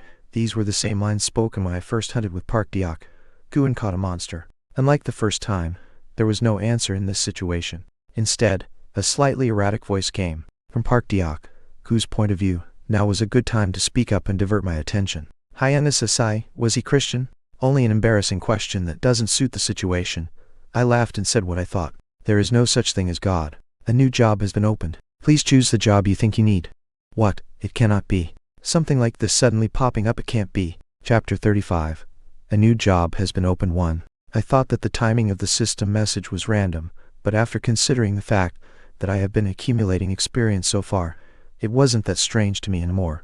After obtaining my first job, I killed a lot of monsters with Kim Hyen Sung, and after entering this dungeon, I continuously killed more of them. It was to the point that I thought that the system message arrived a bit late. The funny thing was that a new job opened after I killed Yuseok Woo. Even if I kill a person, it seemed that killing somebody would give me experience, and I was sure that there were more ways to gain experience. There was also a good chance that I would get experience in everything that I do. The system was digitizing my contribution, last hits, and of course, it was difficult to obtain proper data, but I noticed that the people back at the shelter had stat changes over time. The intelligence stat could be increased through a variety of methods, and by thinking and using magic, the magic stat would increase. This also applied to the other stats like stamina and agility, so I thought maybe this job was similar. A new job has opened. Please select the job you think you'll need. Please read the jobs that have been opened. Summoner rare rank, Magic Lancer rare rank, Black Mage rare rank, Alchemist rare rank, Fire Mage rare rank. There's a lot of choices. I was a bit worried that there was going to be a trickster-like job. Fortunately, there weren't any of them, so I felt very relieved. I wanted to praise the system for giving me rare rank jobs. I didn't look into the details, but I didn't see any bad jobs. More than that, the fact that the leader job wasn't there made me feel really relieved. I was sure that it wouldn't happen, but I was worried that Park Deok Gu, who found out about my previous job, was going to turn into a parrot again and yell out leader like before. I didn't tell him back then, but he was good at appealing, and because of what he said, I had to think about the job at least 3 times. It was to the point that I thought about what would happen if I did choose that job. I was a bit thankful for the fact that I had been completely freed from the leader job. Since I couldn't keep reading my status window, I had no choice but to skim through it. When I looked, there was a variety of information. Summoner rare rank. A summoner doesn't fight at the front line. A summoner fights by summoning a familiar, a spirit, or through a mystical beast contract. Later, the player will be given the option to change jobs into a tamer, a spiritual sorcerer, or a mystic beast summoner. The player's stamina and intelligence will be increased by 1 point, and the magic stat will be increased by 2 points. Not bad. I really liked the summoner job because I could summon a mystical beast or a spirit to fight for me. Usually, affinity was mentioned to be necessary for this kind of job in novels and games. I wasn't sure if I had that talent, but seeing as how it was listed here, the system probably thought that it went well with my nature. Magic Lancer rare rank. This is a mid-range job that allows the player to use their magic and lance at the same time. The Magic Lancer controls the balance of the battlefield, and since they're able to use their magic and spear at the same time, their job has a direct effect in small battles. The player will obtain intermediate knowledge about the lance and magic. Agility and magic stats will be increased by 2 points. Black Mage rare rank. This is a long-range job that allows the player to use black magic. Black magic is a new type of magic that will completely reverse the common knowledge of magic that the player possesses. The player may experience opposition from some religious groups because they believe that this kind of power comes from the devil, but the job's destructive power is overwhelmingly more powerful than other jobs. Player will learn basic black magic spells. Magic stats will be increased by 4 points. I decided to pass on the Magic Lancer job because I knew that I wouldn't be able to contribute as much in frontal battles. Since my strength and agility stats were low, swinging a lance wouldn't be effective. However, the Black Mage job was a different story. The fact that it would increase the magic stat by 4 points was tempting, and it even said that it would completely reverse my common knowledge of magic. However, I had to think about it thoroughly because the system message said that I might experience opposition from religious groups. After the tutorial was over, if I had to go to a fantasy world based on the Middle Ages, then a crazy religious group may follow me to the ends of the world. I definitely didn't want that since I was in a situation where I had to be in the safest position. Alchemist rare rank. The alchemist basically studies and does research about magical chemistry. They draw sigils and spells and are always looking for new ways and developments in magic. The player will learn homunculus alchemist knowledge and basic knowledge about alchemy. Later, the player can change their job into a potion maker, an alchemy mage, or a homunculus expert. The player's intelligence and magic stats will increase by 2 points. Fire Mage rare rank. Among all types of elemental mages, the Fire Mage's destructive power is second to none. The Fire Mage is a long-range job that supports allies through the use of strong firepower. Their spells consume a lot of mana, but the unexpected firepower will surprise both enemies and allies alike. Later, the player can change into an explosive mage, a magical bomb expert, and other related jobs. The magic stat will be increased by 5 points.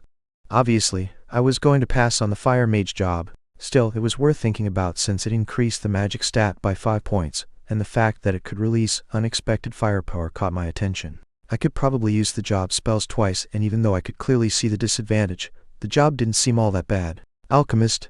Honestly, alchemist didn't sound like such a bad job. I even thought that this job was the most suitable job for me since my intelligence stat was higher than my magic stat from the get-go. Compared to the other jobs, the compatibility wasn't that great, but after seeing homunculus, alchemy magic, and the suspicious job called potion maker, I thought maybe it could make up for my lack of magic power. Magic lancer was the one that I could definitely exclude from the list. The other jobs, on the other hand, weren't bad, but they had their own pros and cons. I thought it would be easier than picking my first job, but I was starting to feel like an idiot. The choice that I was about to make now was more important than my first choice. It was similar to picking a major. I started getting a headache at the thought that this choice could possibly decide my position on continent once we started to move forward from this tutorial. Choosing my next job wasn't an urgent matter, so it would be best for me to think about it later. Still, I started to get worried because out of the many jobs listed, I wasn't sure which one I should delve into. That was when I heard a voice beside me. "Hi, Nem?" Park Diak, Ku called out. "Oh sorry Diak Ku. We should go find Ha Yen," I said. "Did you get a new job or something?" he asked. "Yeah, I didn't expect it. I guess you gain experience even when you kill a person," I told him. Groan. Park Diak, Ku kept his silence. He didn't seem very shocked, so I felt relieved. I was worried that maybe he was having other thoughts, but luckily, it didn't seem like it. All this time I said that he had muscles for brains, but I guess he had his own problems to deal with too, and of course, it was the same for me. I tried to avert my gaze, but I probably wouldn't be able to forget what happened today. Park Diak, Ku seemed like he decided to accept the situation, but the strange silence must have been awkward for him because he started talking again. "I'm not sure if that dude Kim Hai and Sung and Noonim are safe." "I'm sure they are. I'm certain Kim Hai and Sung is safe, and I'm sure nothing happened to Ha Yen," I said. "How are you so sure? Is it because of that thing you call magic?" he asked. "Something like that. The farther away they are, the more difficult it is for me to detect them. But once you obtain magic, you'll understand what I mean," I explained. Of course, it wasn't because of my magic that I was certain of their safety. Their stats and nature were the answer. One of them was a regressor, and the other was a genius mage, and was also a monster. It was even possible that they were already done with their tasks and were on their way here. As expected, when we started walking for a little bit, I saw Young Hai Yen walking towards us. As soon as she saw me in Park Diak, Gu, she widened her eyes and ran towards us. The sight of her running in our direction was kind of cute, but after seeing the blood on her sleeve, I didn't find it in my heart to be happy when I saw her. Uppa, Uppa, she called out. When Young Hai Yen jumped into my arms, I thought about how aggressive she was from her usual self, but after thinking about how worried she was about me, I felt a bit better. "Did you get hurt anywhere? Are you in pain? Are you okay now?" "Sabusiak, whoo, what happened to that man? He's dead," I told her. "Oh, that's a relief," she said.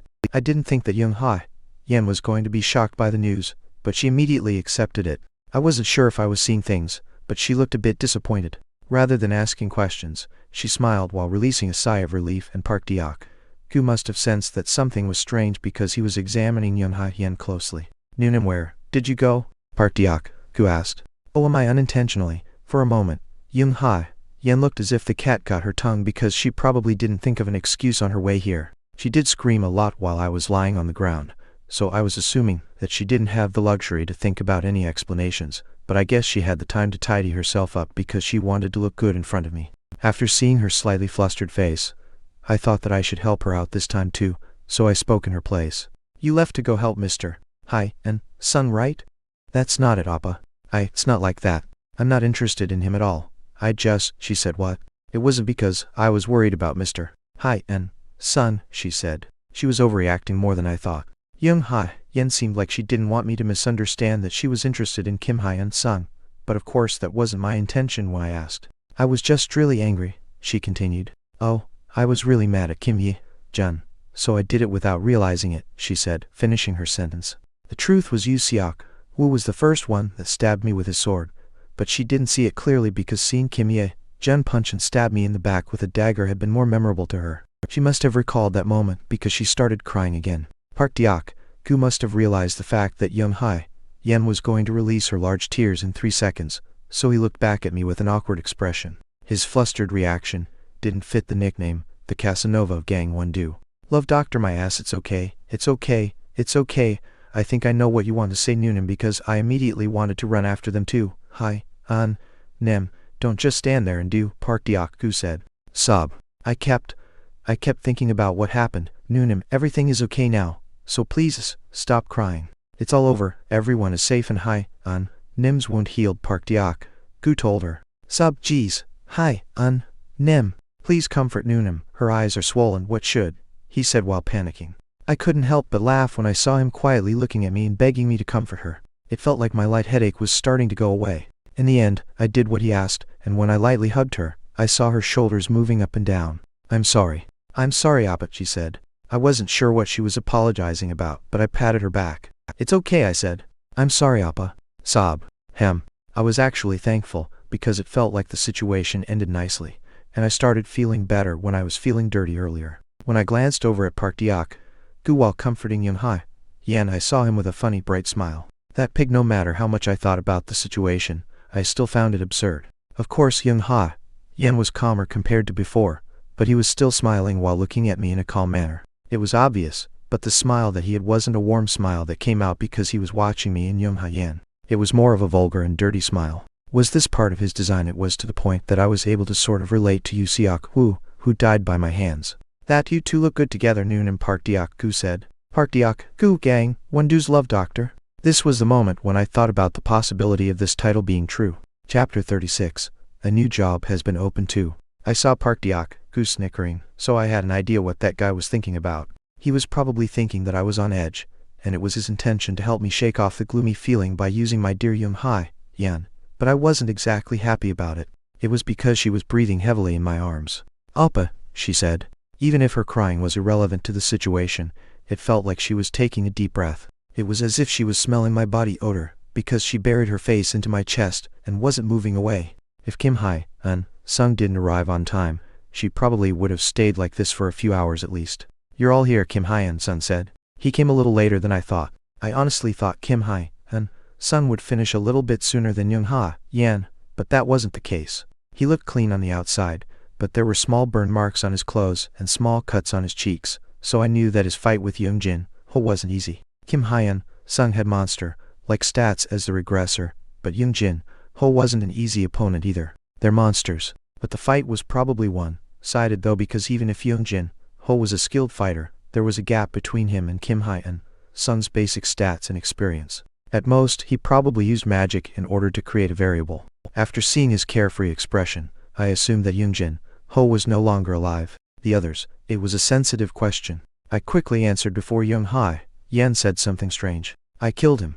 Oh, it was obvious, but I was sure that Kim Sung wasn't going to criticize me by calling me a killer because it was better to get rid of the source of the threat now than to deal with it later. Even though his nature was a kind-hearted mediator, he knew better than me that we shouldn't spare people like them. About Ho, when I carefully mentioned his name, Kim Sung simply nodded quietly. Overall, the party seemed discouraged because Park Diak, who looked kind of gloomy, I was on edge, and Yan was crying. Of course, it was a bit different with Yan. It could be said that the party's morale was low due to the shock after our first murder. In the end, Kim Sung nodded and spoke. It was something that had to be done. A trustworthy party leader was starting to take care of his comrades' mental states. I'm sure that this was their plan from the beginning. I'm not sure how they recruited Mr. Siak Wu, but while we are out on a hunt, it seems like he agreed to participate in their plan. If we got attacked and their plan succeeded, then the people back at the shelter would have been in danger, he explained. I'm sure it's difficult, but think of it as you doing the right thing, he added. You did the right thing, and it's possible that we may experience this kind of situation often in the future. The place that we're in is nothing more than a tutorial, so the world outside may be harsher. I'm sure it was difficult, but I'm certain no one will criticize you for your decisions. This doesn't apply only to the current situation, but also to the future. I'm not sure if this will make you feel better, but please overcome it, he said. Thank you, I said. Thank you, I guess Park Diak said. It was a pretty great speech, and he was right. Everything that he said was right. If those guys were still alive, then not only would the shelter be in danger, but even after getting out of this tutorial, I'm sure they would kill a lot of people. Even if Siak Wu simply became a stepping stone for my experience, I couldn't deny the things that Kim Sung had said. It was nothing more than taking out the trash. There was no reason for me to feel guilty about it. Mr. Kai Young, are you feeling better? Kim Sung asked. Yes, I'm fine. If it wasn't for the ring that you gave to me, I might have died. It looks like you saved me twice now. I'm in your debt, I said. Your wound, it's fine. It's completely healed, I answered. After finishing his speech, Kim Sung looked like he was feeling better. Since the situation had worked out the way he wanted, there was no reason for him to frown. I didn't know exactly what he was thinking, but for some reason, he seemed proud. We got rid of Yoongjin Ho's party like we planned, and not only that, but we were indebted to him. I was sure that he already thought of us as comrades that he was going to stick with, but it seemed like he was thinking that we had become closer through this incident. Of course I thought the same. We suffered together, experienced a crisis together, and overcame it together. I was certain that the four of us would be able to maintain a good relationship even after the tutorial. Kim Hae and Sung was like a bus that was stable and comfortable to ride in, and just imagining myself riding that bus made me feel sleepy. No, it was more like the tension was gradually disappearing. I did think that I was safe just by being with Park Deok, Gu and Young Hae, Yan, but having our regressor here definitely made things better. You seem a bit tired, so I think it would be best to rest somewhere nearby, Kim Hae and Sung suggested. I think that's a good idea, dude. Both Hae and Nim and Noonim look a bit tired, Park Deok, Gu said in agreement. Okay. As for Young Ha, Yan, I was sure that she still had some mana left. I nodded, and then spoke to Kim Hae and Sung, who started walking because I wanted to get his opinion about my job. In the end, I would still be the one responsible for my choice, but I thought that it would be best to get Kim Hae and Sung's opinion since he knew about the future. Mr. Hae and Sung. Yes, how can I help? He asked. A new job opened up for me, I replied. Oh. It was obvious, but he seemed really happy. That was fast, he commented. Yes, it's probably because I used my magic to kill the monsters. Do you mind telling me which jobs open up? He asked.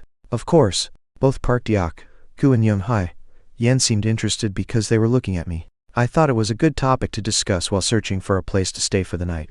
It was also a good way to improve the party's mood since everyone was interested in this topic. There's a lot of choices for me, but they are Summoner, Magic Lancer, Black Mage, Alchemist, and Fire Mage, I said. Yes, there's definitely a lot, Kim Hae and Sung said in agreement. Since there wasn't a decent place nearby, we first discussed the disadvantages of the jobs and the jobs I could choose later on. We discussed things like how a Black Mage required a lot of mana, and that a Magic Lancer didn't have any other jobs it could branch out to. Even though I had never revealed my exact stats, I was sure that Kim Hae and Sung somewhat had an idea about my stats. I'm sorry, but your mana is a bit. Yes, I don't exactly know the details since I haven't met another mage before, but my mana stat is pretty low, and even after comparing myself to Hae Yan, I don't think it's very high, I explained. Him revealing some of my personal details were required to receive detailed advice.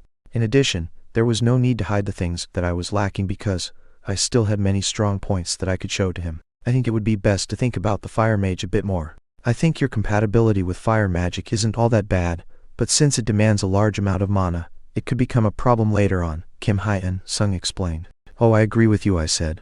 Seeing him trying his best to give me hints was cute. I didn't know his real age, but based on his outer appearance, he looked younger than me. The Magic Lancer is, he couldn't outright say it, but it seemed like this was what he wanted to say. You're not a skilled Lancer. I thought I did more than enough for my part, but I guessed in his eyes, I looked clumsy. I wasn't planning on choosing this job anyways, but after seeing his expression, I couldn't help but feel a bit disappointed.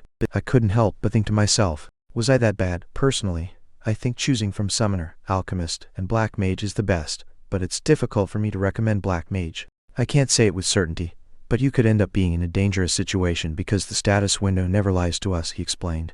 You need mana in order to maintain your summons, but I have no idea how much mana is required to do that. I think the Alchemist job isn't all that bad. It should be a good fit for you since your intelligence stat is high, Mr. Hae Young, he said. I was actually thinking the same thing because it seems like spells are activated through a catalyst. Not only that, but you'll be able to create potions and all kinds of medicine. If we need summons later on, then there are alternative ways to summon a homunculus. This will make the job even more advantageous for you. After all, the creature will be created instead of summoned. As a result, mana consumption shouldn't be that high, he said. It seemed like Kim Hae and Sung's excitement was causing him to get carried away. Unlike the first time when he lacked information about me, he somewhat had an idea about my stats now, so I thought I would trust his recommendations. Not only that, but seeing his slightly happy expression caused me to open myself up a bit. It's rare. People that had the alchemist job were rare. It was possible that the job itself was rarely offered to people, or it could be because not a lot of people had chosen to become an alchemist. But anyway, the alchemist job was very rare.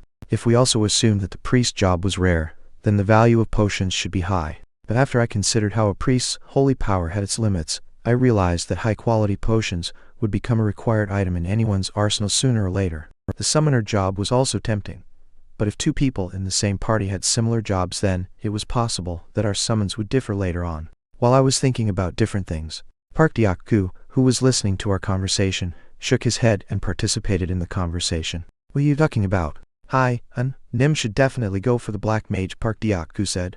After thinking about how a Black Mage destroys monsters by spreading the power of darkness, I think this job fits Hi, Nim the most.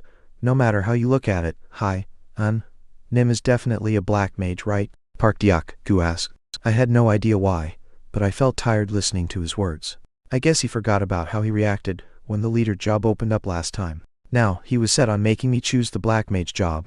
I mean, who cares what the public thinks? If anyone comes after you, Hi, Nim, I'll send all of them flying, so you don't have to worry about that. Your personality and the Black Mage don't exactly go well together. But Hi, Nim, imagine yourself in a black row.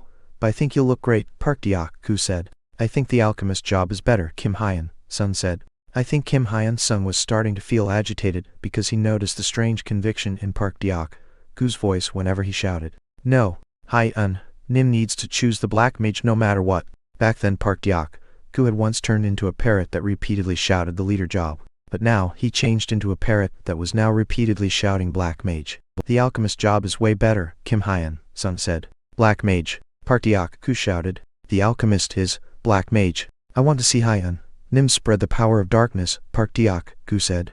Alchemist, Black Mage. Alchemy, Black. I shouldn't have asked. I imagined that this might happen again, but seeing them react more intensely than before made me feel embarrassed. I guess Park Diak-gu was really set on the power of darkness. When I glanced over at Young Hai Yan, she must have thought that I was asking for her opinion because she shook her head violently. I can't choose between an intelligent Appa that knows alchemy and an Oappa that uses the power of darkness, she said. Of course I wasn't asking about her opinion. While I was distracted, the strange debate was starting to get heated. In the end, Kim Hyun-sun quietly looked through his bag and spoke. I coincidentally obtained this item. It looks like an alchemist exclusive item. If you choose to become an alchemist, I'll give you this as a present, Kim Hyun-sun said. Where in the world did he get that? The leather bag that Kim Hyun-sun carried around with him must be a magic bag or something. I never imagined that he would make such an impulsive decision. Thanks to him, I became certain that people's perception of Black Mages wasn't great, but apart from that, the moment I saw the item that he took out, I had no choice but to abandon the opinion of the party's Black Mage parrot. Chapter 37. We Survived. Ramus Tucker's Introduction to Alchemy. Epic rank alchemist. Only the great alchemist, Ramus Tucker, was a leading alchemist that had once dominated an era. He was affiliated with the Republic's military. He was once heralded as the #1 alchemist in biocompatibility and potion compatibility. It is widely known that, for some reason, he was executed one day. After his death, the alchemy knowledge he left behind has become ubiquitous to this day. Ramus Tucker's Introduction to Alchemy is one of the most completed books about alchemy because it contains the research he left behind, including a variety of alchemy knowledge not listed in basic alchemy knowledge. This is a basic job with an unknown epic-ranked alchemy knowledge as a reward. Magic and intelligence stats will be increased by 1 point. Epic rank? After seeing the item in front of me, ignoring the opinion of the Black Mage parrot wasn't unreasonable at all. Honestly, the job wouldn't increase my stats that much because it only increased my magic and intelligence stats by 1 point, but considering that the item was epic ranked, it probably contained a lot more knowledge than I could imagine. As Kim Hyun-sun stated earlier, the status window would never lie, and if that book was labeled as an epic ranked item, then I was sure that it contained knowledge that was equal to its rank. What do you think? Kim Hyun-sun asked. I was a bit surprised by how that item suddenly appeared, and when I looked at him, I think he noticed that he made a mistake. He was only human though, so it was natural for him to make mistakes, but it seemed like he fell for Park Diak-gu's unintentional provocation. Of course, I couldn't deny the fact that there was a strange conviction in his voice when he shouted his heart out, but Kim Hyun-sun seemed a bit adorable today. How did you manage to get this? I asked. This book was inside the chest that I found last time. I thought I wouldn't be able to find any use for it, but now, the timing is just perfect, he replied. I still think that you look better as a Black Mage, Park Diak-gu commented. It's an epic-ranked item. I can't read this book since I'm not an alchemist, but I'm sure that it'll exceed your expectations. If you consider the fact that it's ranked right under legendary, I'm sure that becoming an alchemist should be the right way. On top of that, I don't like having an item that has no use, he said. Still, the Black Mage. Hi, Nim, Park Diak-gu mumbled. Even in this situation, he kept mumbling Black Mage. Kim Hyun-sun's excuse was ridiculous. There was a good chance that the rings he gave us and the bracelet he gifted Park Diak-gu weren't items that you could find in a place like this.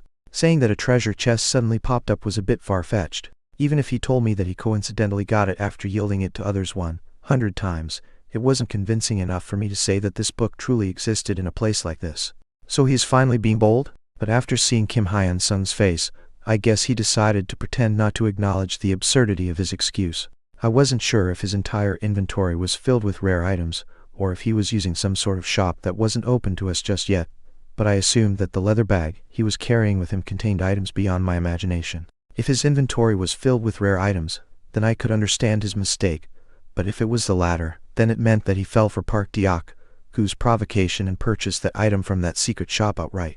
Nevertheless, it was definitely an uncommon item. I thought that thinking more about this was useless, so I immediately nodded. I was tempted by the black mage job, but I think alchemist is the better choice for me.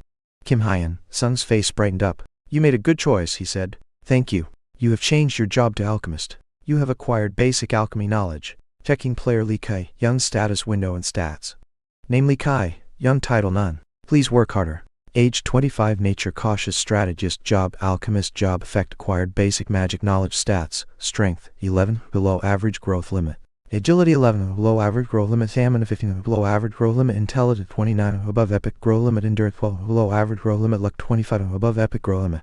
Magic 0, 8, below average growth limit. Gear Ramus Tucker's Introduction to Alchemy, epic rank, exclusive to alchemists. Magic shield ring, rare rank, attribute mind's eye. Over all review, you chose a good path. I don't have much to say, but seeing you do your best is breaking my heart. Yes, really. I also see an item you're not worthy of having. I really hope you have the knowledge to understand Ramus Tucker's alchemy. I'll feel bad for the epic ranked item because it'll be nothing more than casting pearls before swine. When my body shone in blue light for a moment, I knew right then that my job had changed. In an instant, basic knowledge about alchemy started pouring into my head. Not bad. It was difficult, but it wasn't to the point that I couldn't understand it.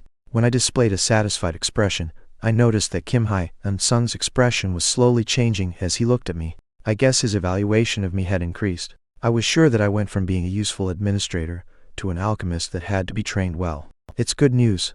It meant that my value had increased. Congratulations, Mr. Kai, young Kim Hyun-sung said. Ugh, it's unfortunate, but if that's your choice, Hyun-nim, Park Deok-gu said in disappointment. Congratulations, Appa, young Ha-yan said. Thank you, and I want to thank Deok-gu and Ha-yan as well. I'll put your gift to good use, Mr. Hyun-sung. I have only been receiving things from you, I said. I was especially thankful towards Park Deok-gu. It's fine. If you get stronger, then it means that our entire party got stronger, so it's only natural for me to give it to you. I'm actually really happy that I was able to help you, he said. I'll live up to your expectations, I told him. It was obvious, but since this is what I chose, I had to live up to his expectations no matter what. Since Kim Hyun-sung was helping me grow, I needed to show results so that he would continue to invest in me. Simply put, I was a stock now. Kim Hyun-sung invested in a stock called Lee Kai-young, so I was sure that he was expecting the upper limit price to jump. Even if I hit rock bottom, I don't think he would abandon me, but it was obvious that his investment amount will decrease a lot.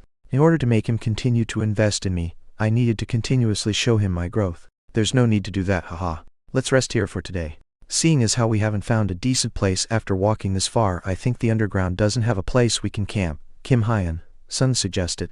Okay, let's do that. Deok-gu, I called out. Then, I'll go and clean up the area nearby, he said. I nodded. It was no different from being homeless, but cleaning the immediate vicinity where we were going to stay temporarily was the right thing to do. There wasn't much, and as usual, it only took a moment for us to make our beds.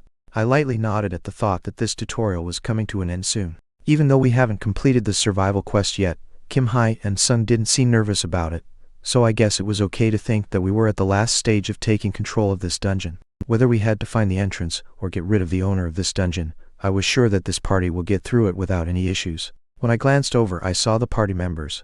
I couldn't help but smile when I saw young Ha-yan dozing off and Park Deok-gu already snoring. Despite knowing that I needed to sleep in order to be prepared for tomorrow, I didn't sleep. No, to be exact, I couldn't sleep.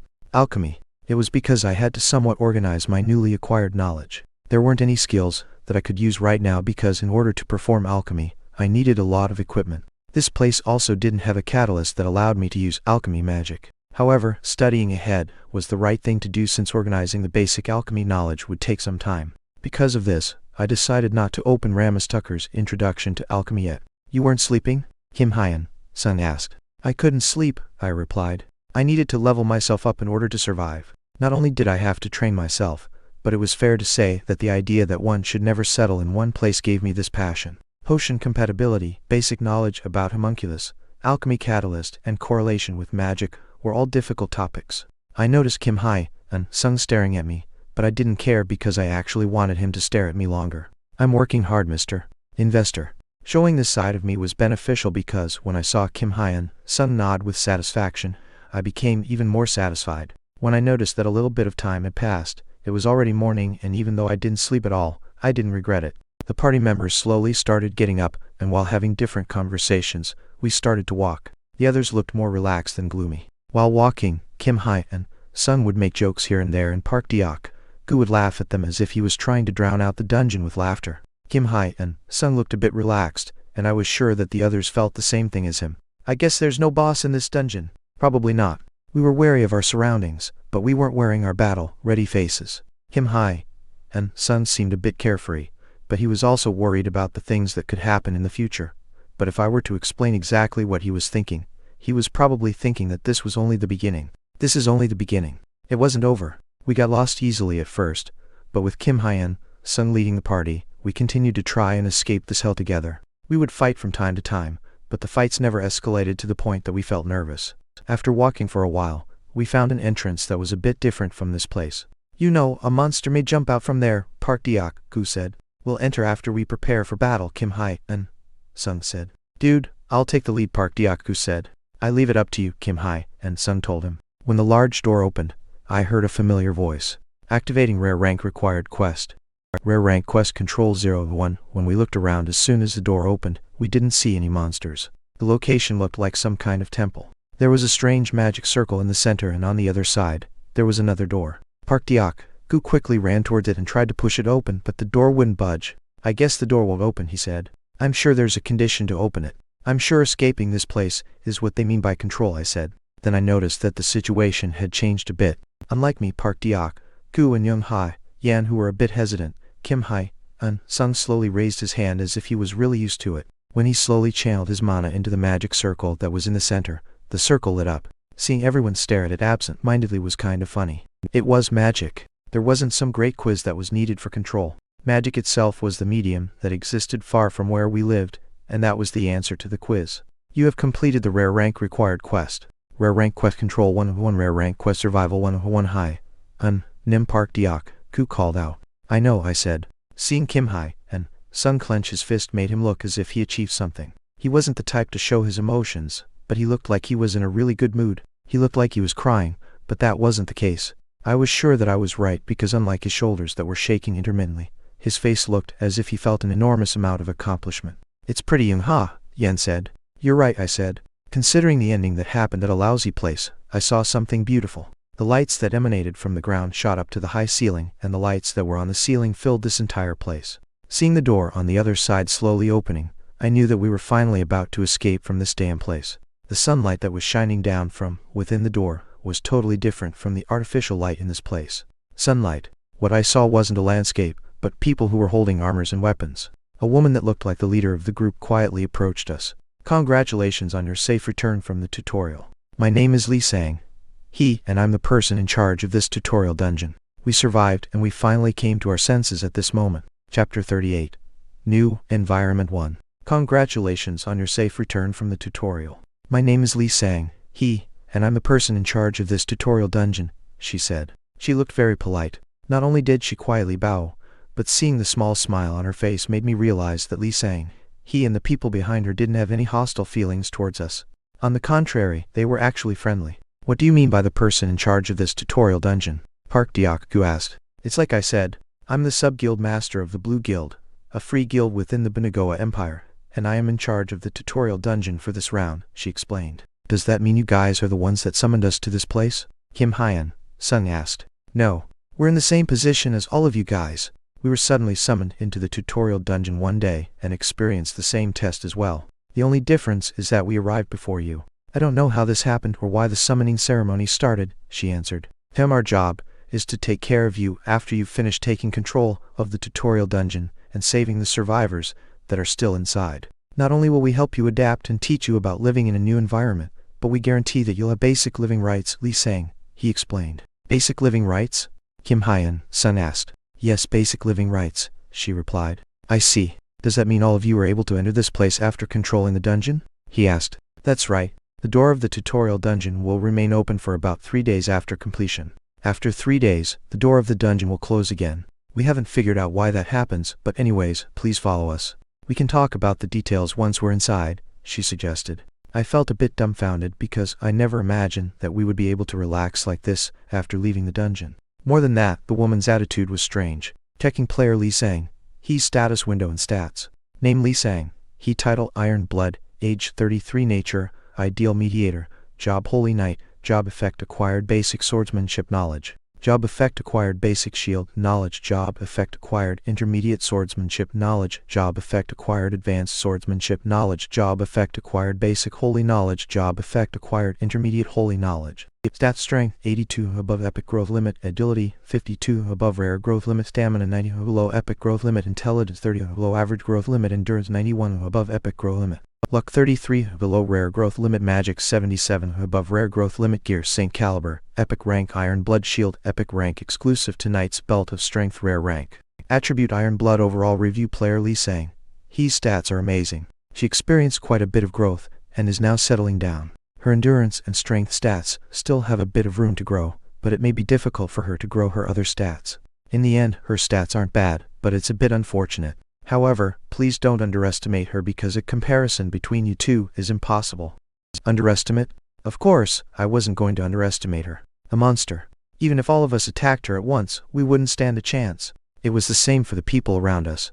If I were to judge her based on stats alone, there was too big of a difference between us to even make a comparison. If she wanted to, she could easily kill us on the spot, but despite that, she's kind. She was very kind. No, it felt like she was trying to be humble. Miss H.W. Ayon? She called out. Yes, a woman answered. Please begin searching for survivors that are inside. I'll be spending some time with this group, Lee Sang, he said. Got it. After seeing the soldiers enter the dungeon, I thought that it was only a matter of time until Lee Jai, Hai, and the others were rescued. Not only did I see Koreans, but I saw foreigners too. Based on the style and the appearance of their clothes, I didn't think that they were from the modern world, so I assumed they were locals here. As I looked around the place while walking, I saw Lee Sang, he who was in the front, starting to talk, and the person that answered was Kim Hyun Sung, the leader of our party. Rather than participating in the conversation, I thought that it would be better to listen and gather information, so I quietly listened to them. I think you completed the quest pretty fast, she said. Wasn't it like this for the others? Kim Hyun Sung asked. No. On average, it takes about 6 months for a group to complete it, so it's very rare for a group to complete it in 3 months. I'm sure the dungeon here was completed a lot faster than the other dungeons, she explained. Are there dungeons in other places too? He asked. Yes, the Republic and the Allied Kingdom are managing several tutorial dungeons. The Binagoa Holy Empire, the empire we're affiliated with, is managing a total of 3 dungeons. Not only are there Koreans here, but people with different nationalities are usually summoned to a specific location and will undergo the same tutorial, she replied. I see. Then does that mean we were the fastest in completing the dungeon quest? He asked. Based on my explanation, yes.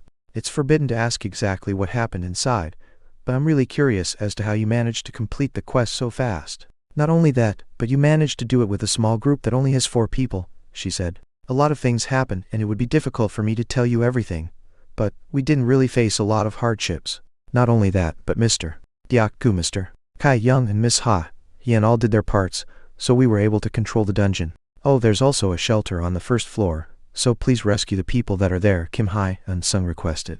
Excuse me, Lee Sang, he asked. This dude made a shelter so that he can gather all the survivors. We left the people that couldn't hunt and created a separate dungeon party. We created something similar to a fortress wall at a safe location and used it as a base for our operations, so I'm sure they're all safe. They also have more than enough supplies. Yup, that's it, Park Diak-gu explained. I see Lee Sang. He looked kind of stupefied. Oh, I started to understand something. I understood exactly the things that were happening around us. I see, she said. It seemed like Lee Sang. He was having a difficult time hiding her emotions. Kim Hyun Sung, you sly fox. I never expected that our party's ace and main character would do something as annoying as hiding his power. When I looked back at the tutorial dungeon, I noticed people that had been rescued appearing one by one, but they weren't people back at the shelter, so I assumed that these people had been hiding all by themselves. Of course it was a mess. Some people were crying and others asked questions about where they were, as if they were nitpicking. This was probably how people would usually react in a situation like this. Not only that, but there were armed people in the area. In addition, the way they treated the others was strangely different from us. They looked oppressive and were looking down on the others. "What is this place?" What in the world?" a survivor said. Mom, while another survivor was crying. "Please gather. We'll provide you with enough details later on. We first need to go outside together." "Hey, you, keep it down." "What is this place? Where am I?" another person yelled. "Hey, drag that bastard out of here this instant." "Let me go," a survivor said while struggling. Where am I?" another person asked while crying. "I told you that I'll explain everything later. Please follow the regulations." "You must follow the regulations first. All of you are safe. There isn't any more danger. Everyone, please follow the regulations." This is nice. The way they were being treated was totally different from us. I was sure that crying and asking others to save them and panicking was the usual reaction of people that had been in such a cruel environment. But our party was a bit different. Not only was Kim Hye-in Sung extremely calm, but Young Ha-yen didn't show any reaction to the new environment. She simply remained right next to me. It was the same for Park Deok-gu. He even kept on asking questions because he was curious about a lot of things. From Lee Sang-hee's point of view, I was sure that she was a bit puzzled because this party cleared the tutorial dungeon that was located all over the world in record time, and with only 4 people. Not only that, but we were noticeably calm and had even created a shelter for other survivors. I could understand why she was a bit confused. They're being treated differently. I could understand why these people were being treated differently from us. After all, these people did nothing but hide and run instead of fighting. Participating in a control party from the start meant that the party members had the ability to properly integrate into this new environment. Seeing as how Lee Sang, he kept talking about a guild, an empire, and the republic, I was certain there was an interest group. I wasn't sure if this was a good example, but we were like rookie sports players whose worth had increased tremendously, and they were like teams that were trying to recruit us. Assuming that there weren't that many good players like us here, and there were a lot of people on the team, then there was one thing I could predict. We're the client and they're the supplier. We were definitely the client. I understood why Kim Hye-in Sung didn't hesitate to hide his power. Seeing as how he was discreetly explaining our performance like a sly fox, it became obvious to me that he was trying to increase our worth. If we were eventually going to be sold off, it would be better for us to be sold at the highest price possible. Of course, I didn't know what Kim Hye-in Sung's immediate plan was, but no matter which side he picked, we would be walking on a bed of roses, and the thought of it made me smile. Being in the same party as the regressor sure is great. "Let's go inside," Lee Sang, he said. As expected, the place she guided us to was a pretty luxurious-looking room. It was so impressive that it was difficult to believe that this place was located near the tutorial dungeon. "For your drink, so if you'd like, we can serve you food," she said. "Do you have food that we can eat?" Park Deok-gu asked. "Yes. It may be different from the food that you are used to eating on Earth, but I'm sure it's way better than the food that you have been eating inside the dungeon," she replied. "That would be great." The blue flag and the accessories that were inside the room made it seem like they were trying their best to show off the status of the Blue Guild. It seemed like they put in a lot of work just for today. I wasn't sure if they were trying to immediately recruit us, or if there were more procedures we had to go through, but they were trying hard to leave a good impression on us. "Oh, now that I think about it, I haven't heard your names yet. If you don't mind, could you tell me your names?" Lee Sang, he asked. "I'm Kim Hye-in Sung, a swordsman." The fact that he told her his job was quite surprising, and after him Park Deok-gu spoke. "My name is Park Deok-gu and I'm a shieldbearer. I'm Young Ha-yen. I'm a mage." Naturally, her eyes landed on me. For a moment, I contemplated whether hiding my job would be a good idea, but I thought that there wasn't a need to do that. I nodded after thinking that it would be a good idea to copy the others in order to increase my worth. "I'm Lee Kai-young and I'm an alchemist." Unlike the other 3, I changed my job twice. I nodded with satisfaction after thinking that Lee Sang-hee's evaluation of me was about to increase, but what I saw was a look of disappointment instead. I was sure that I wasn't seeing things, and even though it only lasted for a moment, she looked very disappointed. "Oh, that's amazing. You already changed jobs twice, Lee Sang," he said. She said it was amazing, but her voice sounded as if her heart was breaking a little bit. Naturally, I couldn't help but look at Kim Hye-in Sung. "You said that alchemist is a good job, you jerk." Chapter 39. New Environment 2.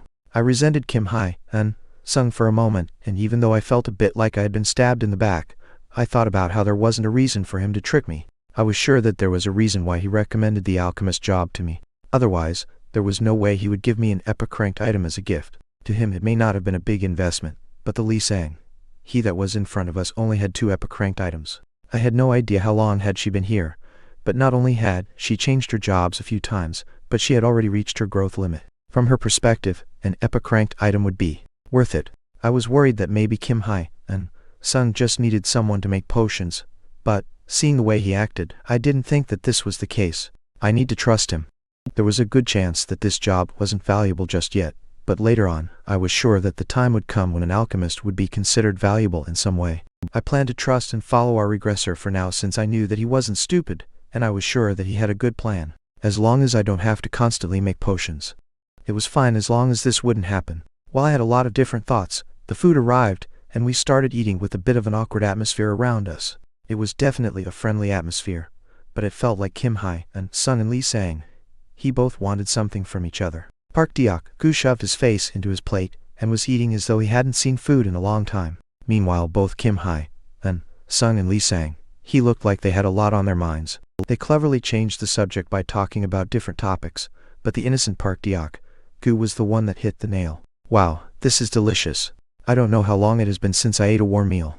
I'm glad that you're enjoying the food, Lee Sang, he said. My grandma told me not to trust anyone that offers free food. I guess the affection of Koreans still exists. Don't you think so, Hyeon-nim? Park Deok-gu asked. Lee Sang, he looked as if she got caught, and to prevent losing this chance, Kim Hai and Sung quickly continued the conversation. He's right now that I think about it. It's just as Mr. Deok-gu said.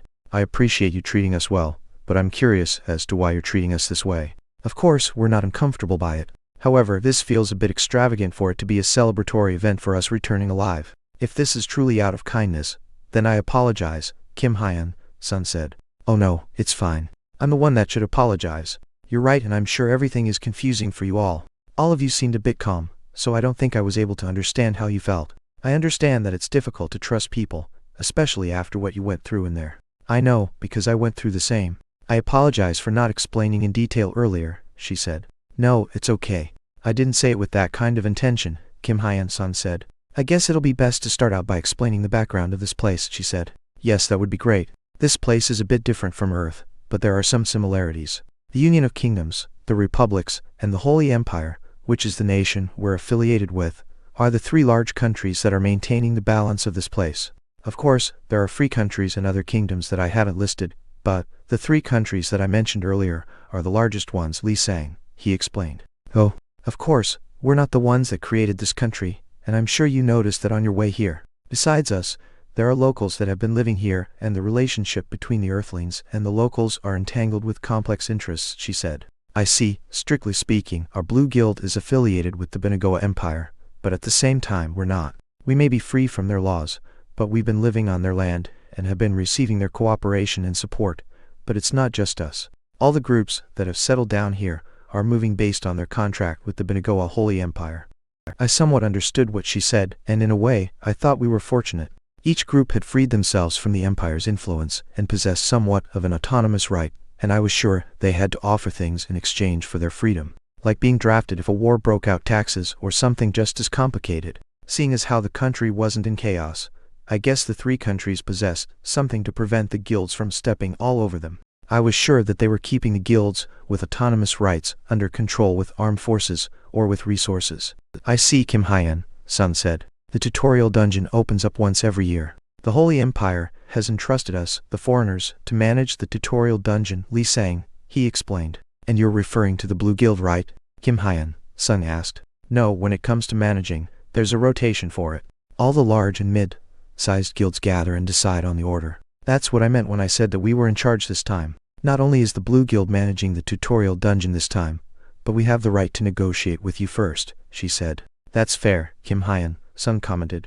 I was sure that the Holy Empire was the one that created that fairness because, for some reason, I just couldn't imagine the Earthlings gathering together to create some kind of order so that everyone would receive a fair share. I was sure that the Empire was wary of the Earthlings coming together, so they were trying to maintain a balance amongst the guilds. Seemed like there were other solutions other than this, but there wasn't a reason for me to know. In that case, are you saying that we're affiliated with the Blue Guild? Park Deok-gu asked. No, as I mentioned earlier, we have the right to negotiate with you first. If I were to describe it based on the situation on Earth, it would be easier for you to understand it as us being the company, and all of you are people that are waiting to negotiate your employment and salary, Lee Sang, he explained. I understand, Kim Hyeon-sun said. It was just like what I expected. You can think of this large room and food as us bribing you. Yes, that sounds about right, she said. For some reason, she displayed a bitter smile. Everything was moving according to assumptions, but I found Li Sang's reaction unexpected. She's extremely honest. Honestly, if I were in her spot, I would have mixed more than half of her explanation with lies. But there wasn't a need to mix in lies if the explanation was long. Rather than explaining her point of view, she only told facts about the reality that surrounded the continent. I expected it after seeing her nature, but this woman was too upright. I was certain that her honesty and upright attitude were the traits that brought her to this position. It seemed like this was the kind of image that the Blue Guild wanted to show us. They're desperate. They were currently desperate, so I immediately started talking. It was a question regarding the Blue Guild. I have a question. Go ahead. What's the Blue Guild's position within the Binagoa Empire? I asked. It felt like she was being hesitant, but in the end she nodded and answered. The Blue Guild used to be one of the guilds that represented the Holy Empire. I can't say that the guild is big, but... You spoke in past tense, I pointed out.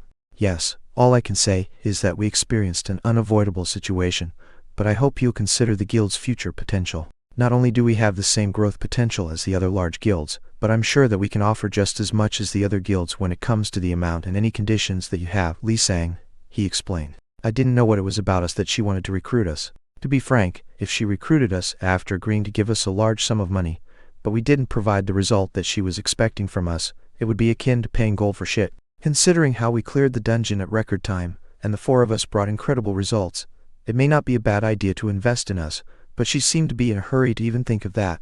She's really desperate.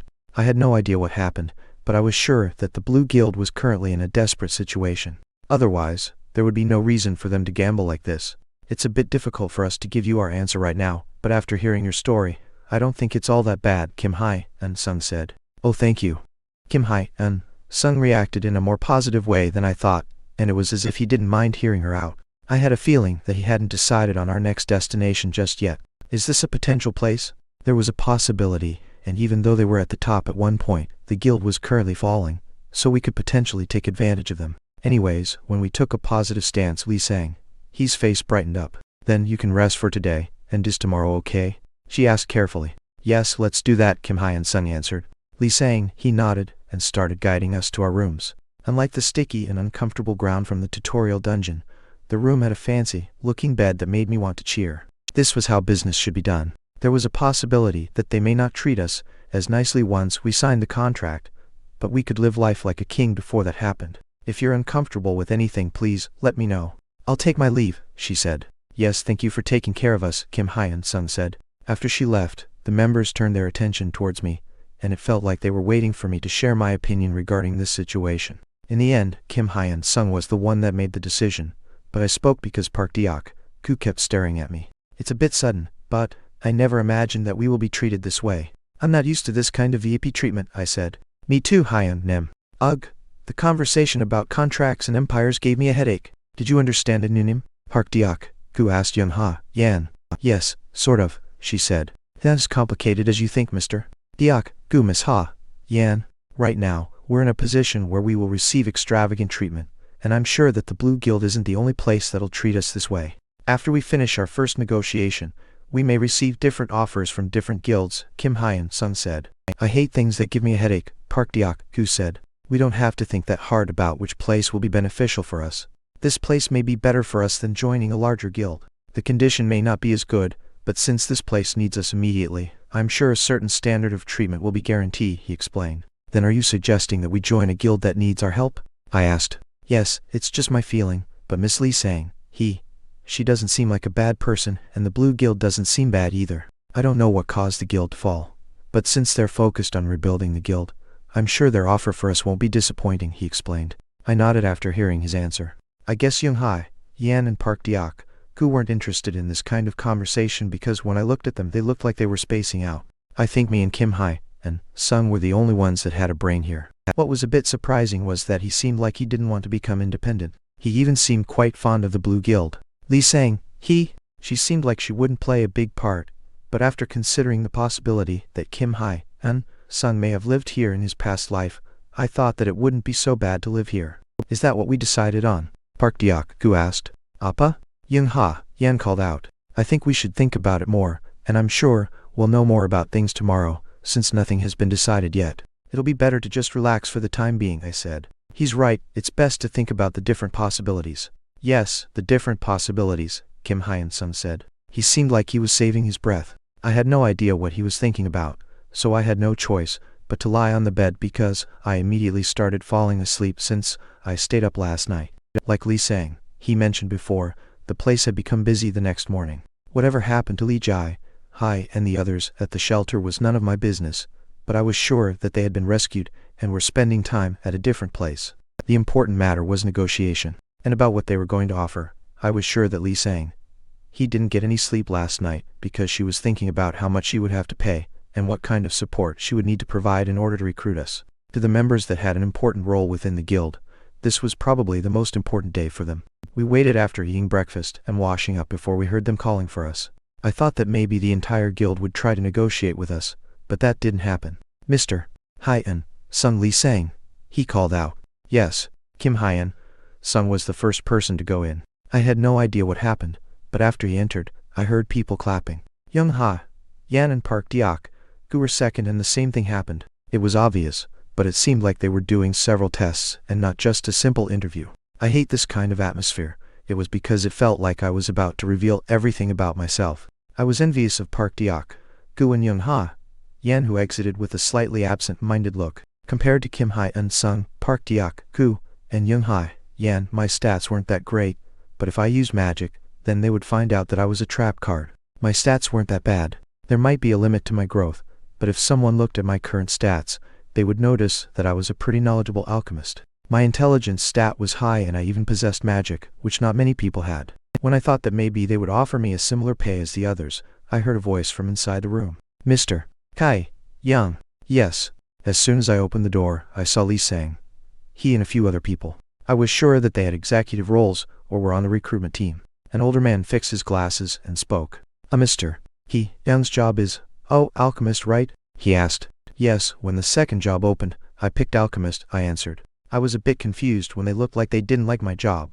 Lee Sang, his reaction wasn't that bad, but everyone else either released a sigh or frowned. Based on the atmosphere, I guess they weren't going to use the practice room that was in the inner part of the room. Unlike Kim Hyun-sung, Park Deok-gu, and Young Ha, Yan, they didn't ask me anything. I guess I didn't have to show off my talents or anything because I wasn't the only person that was confused within this slightly cold atmosphere. Lee Sang, he looked at me and smiled brightly as if to lighten the mood. We'll make a down payment of 1,500 gold, which is about 150 million won. The contract term will be the same as everyone else, which is 7 years, and your salary will be 700 gold. What do you think? Horse, you can renegotiate your salary later, and if you have any items that you need, we'll do our best to provide them to you, she explained. What the Gramps next to her said next was ridiculous.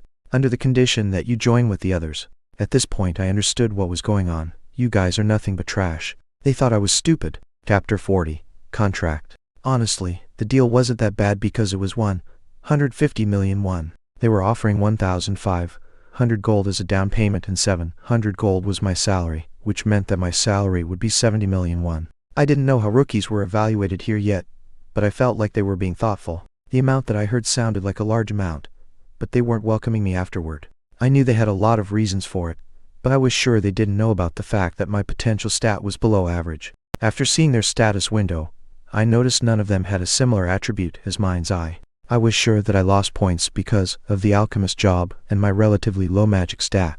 I was basically a white elephant because I had little value to them, but they didn't want to dispose of me. Right. It felt like they were asking, is it really worth it to invest in this one person in order to recruit all the party members? While I was organizing my thoughts, Lee Sang, he spoke again. It doesn't end there. I can't explain it all to you right now, but we've prepared a lot of benefits and you can think of it as being similar to the benefits on Earth. Not only will you be provided with accidental and death insurance, but you can also use the facilities within the guild for free. We can even provide you with a personal trainer. Oh, if you happen to get married and have children, you'll receive basic aid from us. Although there aren't that many people that get married. Oh, I see. Is there a reason why? I asked. It's probably because we're exposed to unknown threats. The situation may be better than the tutorial dungeon, but monsters and dungeons exist in this place too. The Blue Guild maintains the guild through dungeon exploration and monster hunting. Of course, if you go out to hunt, there will be a performance-based system. When you return from the hunt, the monsters' byproducts will be divided between the guild and the party members by 40% and 60%. The exact figures are. So you're saying that we're exposed to danger. Does the down payment and salary include hazard pay? I asked, interrupting Li Sang. Yes, I'm sure it's a lot more than you think, she answered. She was honest, and I couldn't help but think about how professional she was. I wasn't sure how long the Earthlings have been living here, but it felt like they had gained a good amount of understanding of this place. I never imagined that they would even offer insurance here. They're smart. If you need a catalyst, as an alchemist, then we'll do our best to provide it for you, although it'll be difficult for us to provide items that are expensive, she said. Miss Li Sang. Someone called out. It's better to be honest, said that person.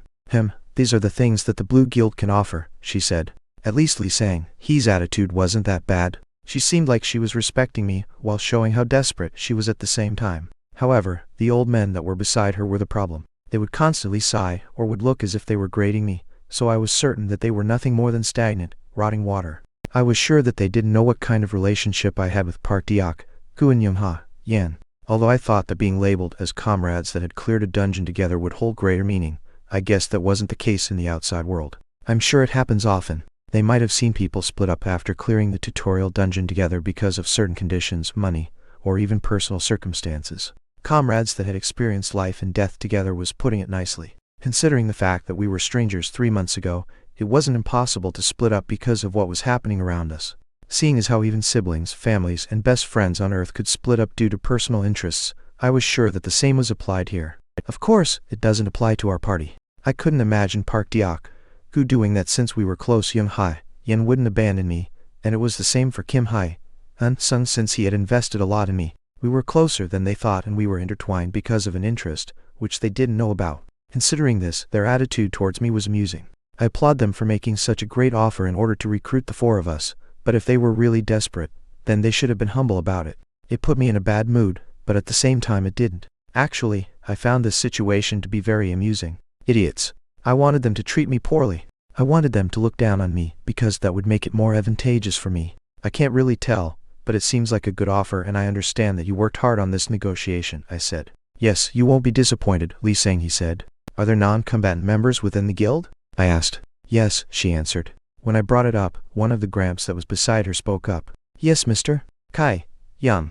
To be frank, an alchemist is categorized as a non-combatant job, and I'm sure no other guild will give this kind of offer to an alchemist, he explained. Oh, I see. That's strange. I'm certain I saw alchemy magic as a choice, I said. It's because it's not that effective. Alchemy magic is activated using a catalyst, but a monster's byproduct is expensive. Even the magic circles that alchemists use aren't that effective, he explained. Oh, it'll be a different story if you have a lot of mana as an alchemist. Would it be okay if you told us your magic stat? He asked. It's 8, I answered. Despite changing your job twice, it's not that high. Could it be that the growth of your magic stat is a bit slow? You're right. Compared to my intelligence, it's not growing as fast. Of course, this is compared to my fellow mage, I said.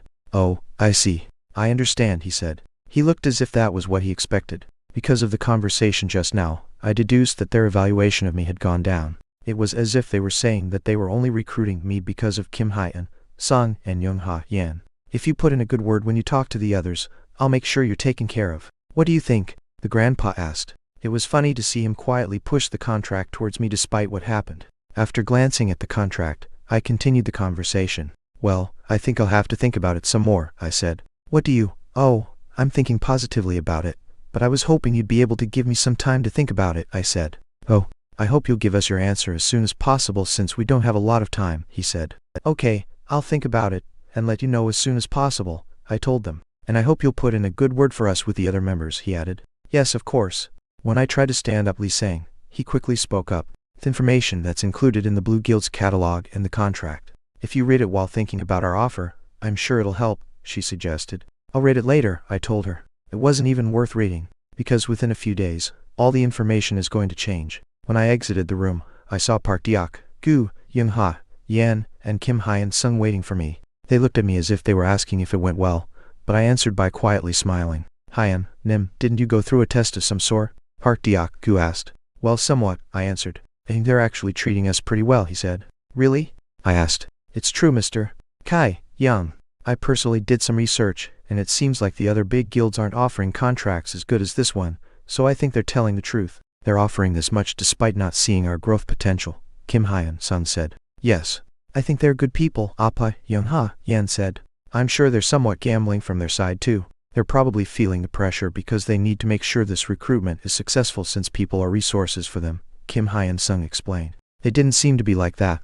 It may be a bit early to decide, but what do you think? I think it'll be a bit better to receive complete support from them rather than joining a larger guild, he said. If Hyun-nim agrees, then I agree, Park Deok-gu said. Me too, Young-ha, Yan said. As expected, the loyal Deok-gu and the lovely Ha wouldn't abandon me, but the problem was Kim Hyun-sung. He seemed very fond of the Blue Guild, and not only that, but he also seemed to be in a hurry. Rather than personally creating a force, it felt like he was trying to lay his foundation here. Although if I were him, I would make the same decision. Personally creating a force had its advantages because not only would the guild adjust based on our orders, but there would be many guilds for us to choose from. However, there was an advantage in joining the Blue Guild too. The advantage was that I would be able to swallow the framework that the guild had been building so far. It wouldn't be difficult to make Kim Hyun-sung or Young-ha Yan join the guild's main force, and I was sure that they would adapt really fast. Kim Hyun-sung's decision was definitely reasonable. Of course, there's no need for us to rush. I think it'll be better to think and talk about it a bit more, but I kind of like this guild, Kim Hyun-sung said as he looked at me for an answer. I spoke calmly without hesitation. I think it'll be better if we think about it for a little bit. Oh, do you not like the guild? He asked. No, it's not that. It's just. Yes? He asked. I think we can raise our worth, I answered. Excuse me? I'm talking about our value. Better a castle of bones than of stones. I'm sure there's a way to increase our worth, I said. Oh, Kim Hyun-sung said. It would be a different story if Kim Hyun-sung really cherished the Blue Guild, but it didn't seem to be that way. In the end, he simply needed power. Seeing his surprised reaction made me think that he was in a hurry, but I guess he must have returned to his senses. Right now, he must have realized his position.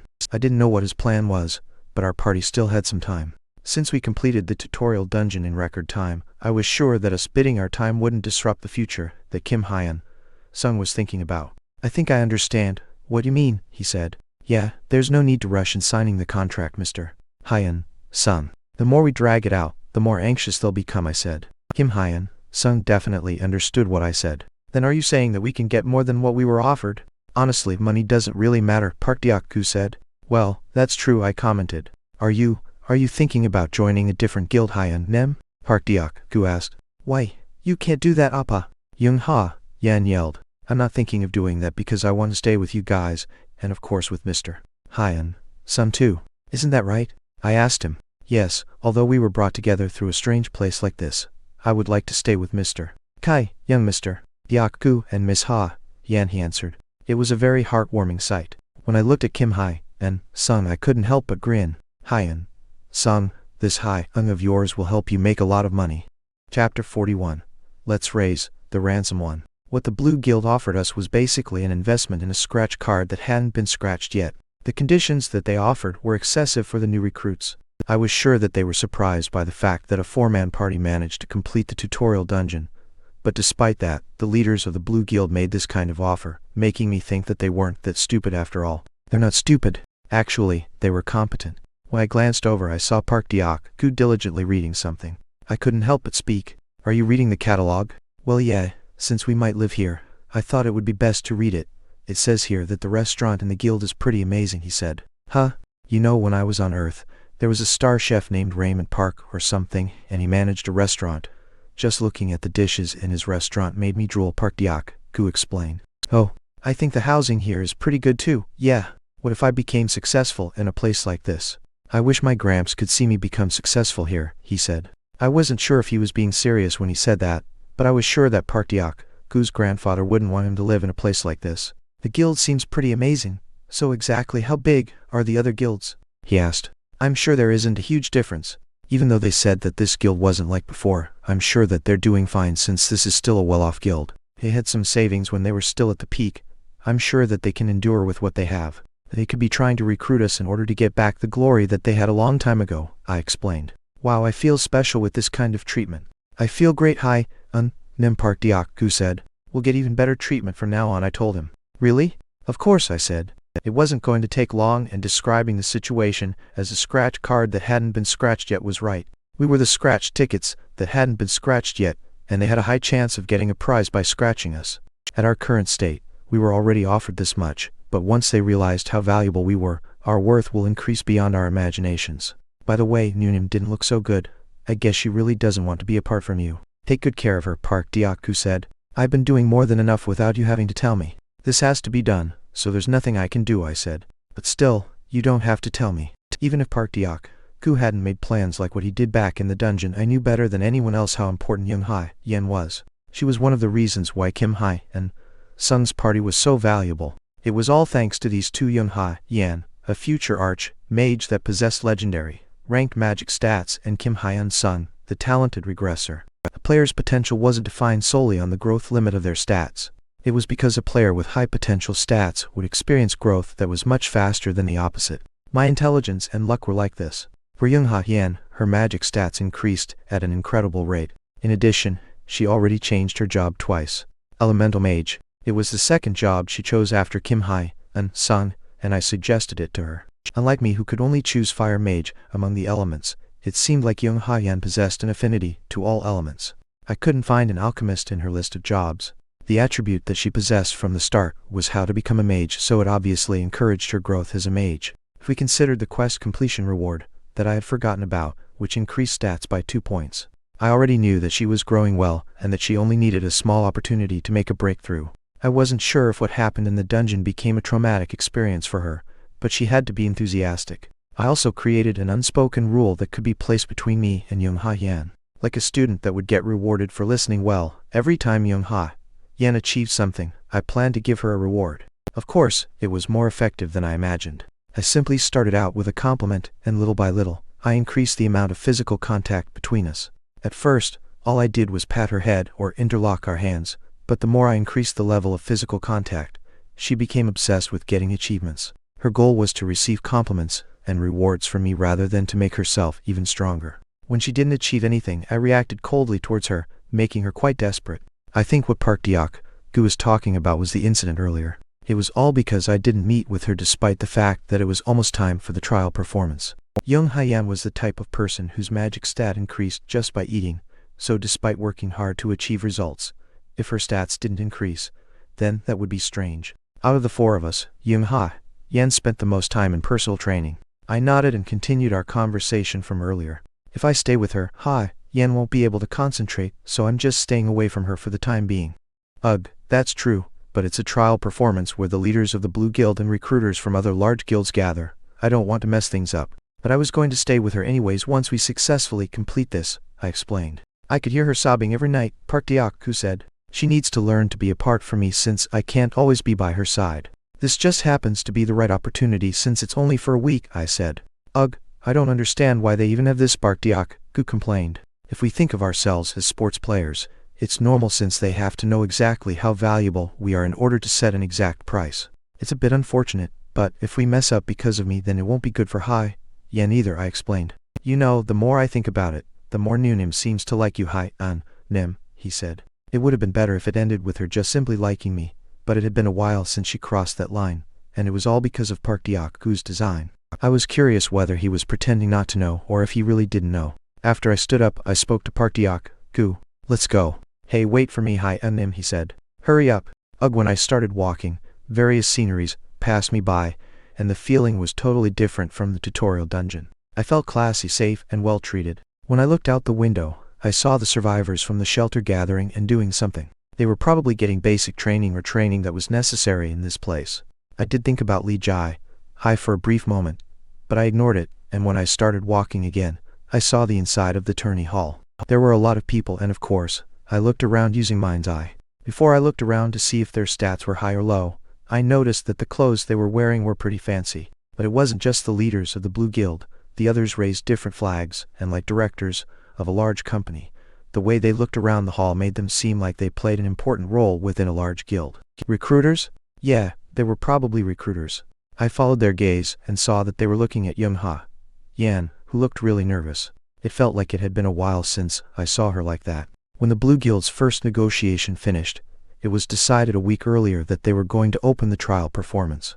Excluding the times when I checked up on her, it had been 3 days since I saw Young Ha-yen. If someone asked me what was the big deal with not seeing her for 3 days, I wouldn't have an answer.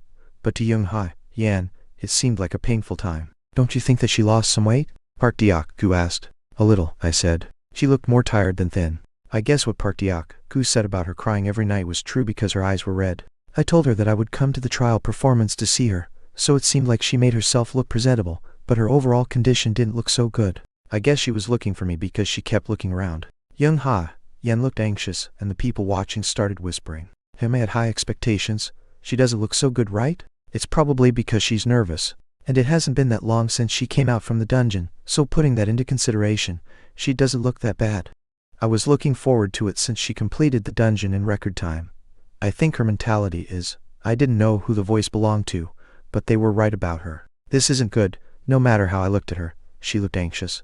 I thought that Yan would be able to find us on the second floor, but she looked nervous as usual. In the end, when I slightly raised my hand, I saw her smiling brightly towards me. Don't mess it up. This event was that important. If Miss Yan is ready, please signal. Yan nodded when she heard the voice. The way she started reciting the spell slowly made her look a bit unstable because she looked as if she was praying to someone and was hoping that everything would go well. When I saw the people clicking their tongues again, I thought that maybe my plan would fail. The moment I started having regrets and thought, did I push her too much? I felt a flow of magic that was beyond my imagination. It was ridiculous. But I saw the dust around Yan starting to fly around. It surprised me to see that she was able to do that just by moving the mana that was within her body. I wasn't sure what she was reciting, but the chant was pretty long. The leaders of the large guilds that had clicked their tongues were watching Yan with their mouths open. From time to time, I could hear their bewildered remarks.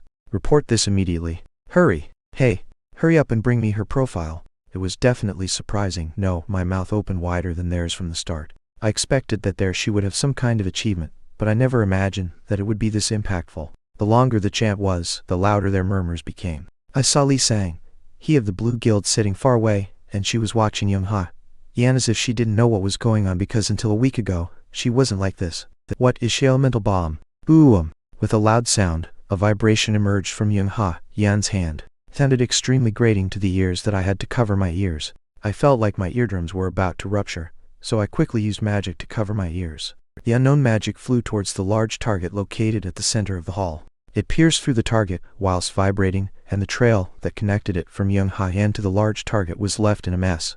What the boom! The large target vanished when the second explosion reverberated. The cheers had disappeared as well, but the silence that filled the halls was louder than any cheers. What is she? Park Deok-gu quietly spoke. Nim. Is this for real? He asked. He took the words out of my mouth. I had no idea what kind of reward I should give her for this. Chapter 42. Let's raise the ransom too. It was difficult for me to understand what had happened. I guess I wasn't the only one who thought that Yan outputted more power than everyone imagined. The silence of the hall was naturally broken as the crowd erupted into a clamor. Did you bring her profile? How far did you say her negotiation with the Blue Guild went? We're definitely recruiting her. What about the guild master? They said that they didn't care about the down payment and have already approved it. What has the guild's recruitment team been doing all this time? Don't you have more detailed data? You didn't even get anything from the Blue Guild? I'm sorry. Damn it. Do you think this can be resolved with your apology? Bastards, you useless bastards. I guess there was a system where they were able to communicate with someone that was located far away. This was the reaction that I was expecting. No, it was more than I expected.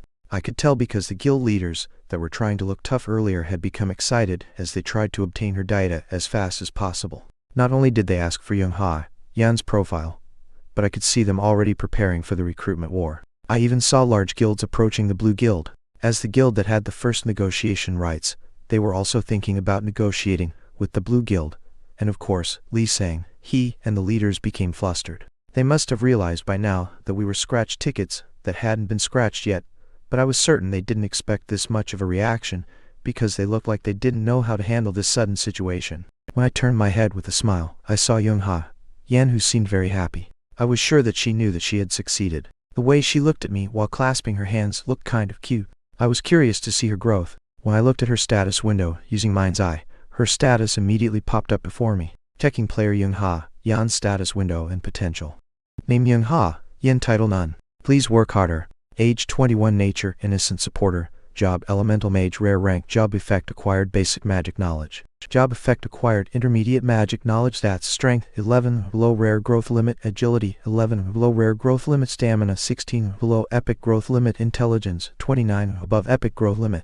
Endurance 14, below rare growth limit, luck 25, above epic growth limit, magic 31, above legendary growth limit, gear divine healing, rare rank attribute, how to become a mage, epic rank.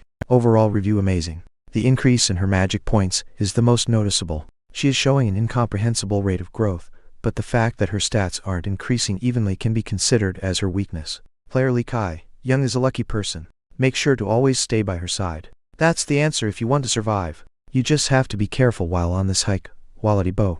Her magic stat is 31. It was a ridiculous number. Honestly, I couldn't tell whether that number was high or not because when I saw the magic stat of other mages, they were all different. The lowest I saw had 60 points, and the highest had 80 points. I had no idea how long they had been in this world, but when I saw the surprised looks on their faces, they must have realized that Yan's growth rate was abnormal. No, more than that, is it possible to release that much power with a magic stat of 31? I recalled how her chant was kind of long, so it was right for me to think that she customized her magic. It seemed to consume a lot of mana because she looked exhausted after executing it. Despite that, when I saw the lively atmosphere around me, it showed that the power that Yan had revealed just now was difficult to explain using common sense. The demonstration is over before the host could finish their sentence. I saw Yan running towards me. When Yan left the hall, there was a crowd around her, but I guess she didn't really care. You should at least get their business cards. I couldn't help but become flustered when she ran to the second floor. Uppa, she called out. I guess she knew that she was going to get a reward for her success because she was overly excited. If I considered the fact that we hadn't seen each other for a week by now, it was understandable for her to react in this manner. Good job, Yan, I said, complimenting her. Oh, Appa, it must have been hard for you, I said. I'm fine. It wasn't hard at all, she said. She even started crying. I was a bit worried because she was showing this side of her in a public place, but the leaders of the Blue Guild and the large guilds were all looking this way. It's not bad. Actually, this is better. It wasn't a bad idea to show that we were close, so when I slightly opened my arms, she quickly ran into them. Yan looked like she had high expectations, but there wasn't really anything I could do for her. As time passed, the eyes that were on us started to make me feel embarrassed. But Yan looked as if she wanted her reward right now, which made me feel awkward. Oh, it was obvious, but I wasn't that brave to show my physical affection towards her in public. Hey Nem, give her a big kiss, Park Deok-gu yelled. Seeing him cheering for me was a sight to see. When Park Deok-gu encouraged me to kiss her, Yan looked at me as if she was expecting something more. Yan, I had mentioned this before, but Yan wasn't dumb. Even though she hadn't said it, I was sure that I should be rewarded since I managed to do this much. I even managed to be patient for a week. I should be rewarded, right? Was what she was probably thinking. No, it felt more like she wanted to make things official in public. Yan probably wanted to tell everyone, he's mine. Even though I didn't want to, I felt like I had to do something, so after thinking it through, I carefully placed my hands on her cheeks, and I then saw her pursing her lips. I contemplated for a bit, and of course, moving too fast wasn't a good thing. When I lightly kissed her forehead, I felt her trembling harshly. All I did was place my lips on her forehead, but it was more effective than I imagined. It hurts. Not only was she hugging me so tightly that my back started to hurt, but my legs started to tremble as well. When I slightly looked down, her face had turned redder than I imagined. The serious look on her face made her seem dangerous, but I thought that it didn't matter all that much. Of course, I could feel everyone's gaze on me and Yan. Obviously, we looked like a couple that cared for each other. It was a picturesque sight. At this point, even the host became flustered. The leaders of the Blue Guild looked as if something went wrong. Miss Yan's demonstration has ended. For the special guests, please do not leave your seats and follow the procedure after the schedule has been completed. Next, we'll be watching Mr. Kim Hyun-sung's demonstration, who is a member of the same party that participated in the recent tutorial dungeon. The demonstration will be a spar. Yan, we should watch Mr. Hyun-sung's demonstration, I said. Oh, Appa, she answered in disappointment. As if she didn't want to be apart from me any longer, she turned her head while holding on to me. It was a bit uncomfortable, but it wasn't to the point that I couldn't endure it. To be honest, this was actually a suitable reward for Yan. I felt a bit embarrassed because she kept burying her head into my chest, but when Kim Hyun-sung appeared with his sword, I saw her quietly looking down. Geez, I feel left out. I should get myself a girlfriend or something, Park Deok-gu complained. Just focus on the demonstration, Deok-gu, because I'm sure it'll be worth watching, I said. I've been watching without you telling me, Kim Hyun-sung, that dude. Well, please give us the signal if you're ready. Kim Hyun-sung slightly raised his hand. Then we'll start. When they hosted a demonstration, I knew that jobs that were part of the warrior category demonstrated their skills through spars, while jobs that were part of the mage category demonstrated their magic to the crowd. But Kim Hyun Sung's opponent didn't look so easy to defeat. First of all, their stats were higher than Kim Hyun Sung's, and even though they called it a spar, I think training spar was a better description. Of course, Kim Hyun Sung probably didn't think that way in the first place. His opponent's face turned stiff when Kim Hyun Sung slowly grabbed his sword. After seeing Young Ha-yan, he probably realized that we weren't an ordinary party, but he seemed like he felt something else entirely. It only took a moment for the two to instantly vanish, and a battle that was difficult to watch with my own eyes commenced. This was the second demonstration after Young Ha-yan.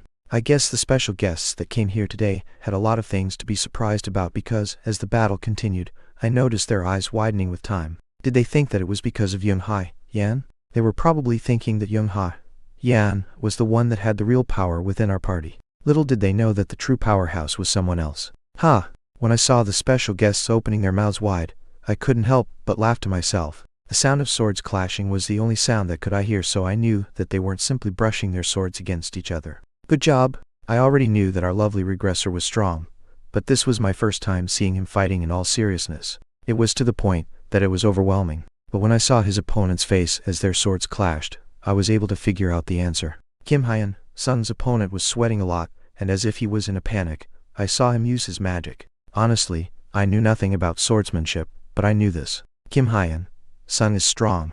Not long after, Kim Hyun Sung's opponent's sword went flying into the air, and just when I thought that maybe he was showing too much of his skills, Kim Hyun Sung also dropped his sword. His opponent didn't give up and started swinging his fist. The moment he used his arm that held his sword earlier to push Kim Hyun Sung away, I heard a loud sound. Naturally, Kim Hyun Sung flew to the other side. Oh, boom! When I saw Kim Hyun Sung stuck to a wall, I felt that something went wrong, but after seeing him dust himself off calmly, I realized that he simply wanted to show his opponent that his endurance stat wasn't that bad. I lost, Kim Hyun Sung's opponent said. That was clean, you sly fox. He showed all of his strengths without revealing all of his cards. I wanted to praise him for showing that he was overwhelmed at some point, regardless of his stats. Kim Hyun Sung had recently come out of the tutorial dungeon after all, so if he easily defeated a veteran, then I was sure that the special guests here would think that something was strange. Regardless of how long the sparring lasted, Kim Hyun Sung had done his best to show his skills.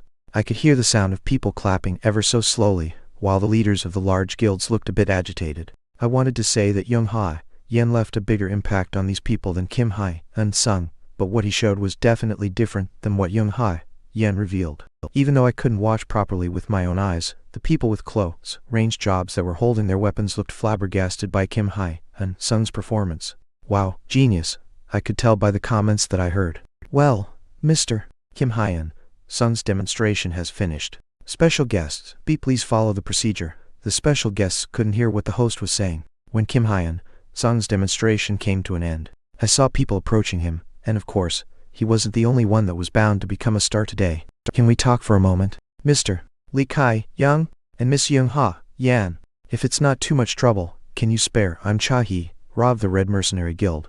As the gigolo of the talented genius mage, she also had to talk to me. This is what I'm talking about. I was in a situation where I couldn't hide my smile. Surprisingly, the woman with red hair was the one that wanted to exchange handshakes. I wasn't sure if her philosophy was exposure equal defense, but I couldn't help but look at her bold outfit. Wow. Chapter 43. Crazy Bitch 1.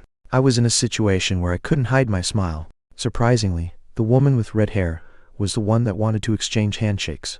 I wasn't sure if her philosophy was exposure equal defense, but I couldn't help but look at her bold outfit. I instantly realized that I made a mistake when I noticed Young Ha-yan staring at me along with this woman named Cha-hee-ra. I usually acted carefully when it came to things like this, but I couldn't deal with it this time due to an irresistible force. That's because her outfit showed her chest and abdomen. She was confident in her appearance and body, and I wasn't sure whether she dyed her hair or it was because of magic, but her red hair and red lips gave off a strange erotic feel. This blunder was all because of her attractive look. I closed my eyes for a moment, and when I used mind's eye, I instantly saw her stats. Checking player Cha-hee-ra's status window and potential. Name Cha-hee-ra. Title Madwoman Crazy About Blood, Red Mercenary. Holy Empire's Red Madwoman. Age 28. Nature Unpredictable Innovator. Job Mercenary Queen. Legendary Rank Job Effect Acquired Basic Swordsmanship Knowledge. Job effect acquired intermediate weapon knowledge. Job effect acquired advanced weapon knowledge. Job effect acquired advanced dual weapon knowledge. Job effect acquired advanced magic operation knowledge. Stats: Strength 97 above legendary growth limit, Agility 82 below epic growth limit, Stamina 85 below epic growth limit, Intelligence 67 above rare growth limit, Endurance 90 above epic growth limit, Luck 56 above rare growth limit, Magic 82 below epic growth limit, Gear none, Attribute Madwoman crazy about blood, epic rank over all. Review: Joara is somewhat of a dangerous woman for you to become close with. Be careful not to get ripped to shreds. Her job was a legendary, ranked mercenary queen, and her title was a madwoman crazy about blood. I didn't have a good feeling about her. Her unpredictable innovator nature also gave off the worst vibe.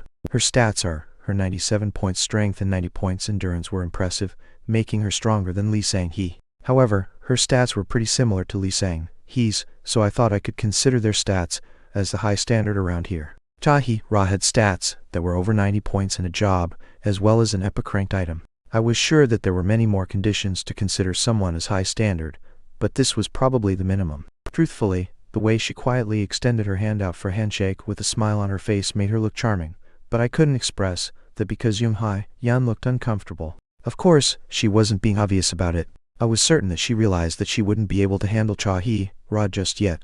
I thought that Yan had matured a bit, but the way she grabbed tightly onto my arm made it seem like she didn't want me to shake Joara's hand. Still, she was a special guest from a large guild. Let go of me, Yan. I couldn't let her embarrass me in a situation like this. Although it was difficult for me to move my hand, because Yan's hand was grabbing tightly onto my arm, I shook her hand off for a moment, as if I was asking her to be thoughtful just this once before I shook Joara's hand. Nice to meet you, my name is Lee Kai-young. It's really an honor for me to be able to meet the stars of this round, Joara said. Nice to meet you. I'm Yan. Your demonstration just now was very impressive, she complimented. Thank you, Yan said. She sounded like she was out of breath, and when I let go of Joara's hand, Yan must have felt relieved because she instantly grabbed my arm. You guys must be really close. Did you know each other before coming here? She asked. No, it's not like that. We first saw each other in the tutorial dungeon and afterward, we became closer and have maintained a good relationship since then, I answered. I'm really envious, Joara said. I had a really difficult time deciding where I should look. Isn't she embarrassed? It was obvious, but I didn't think that the source of her confidence came from her looks. Revealing more than half of her breast may simply be her preference, but from the way she acted, her confidence seemed to be from herself, from being player Joara, the mercenary queen.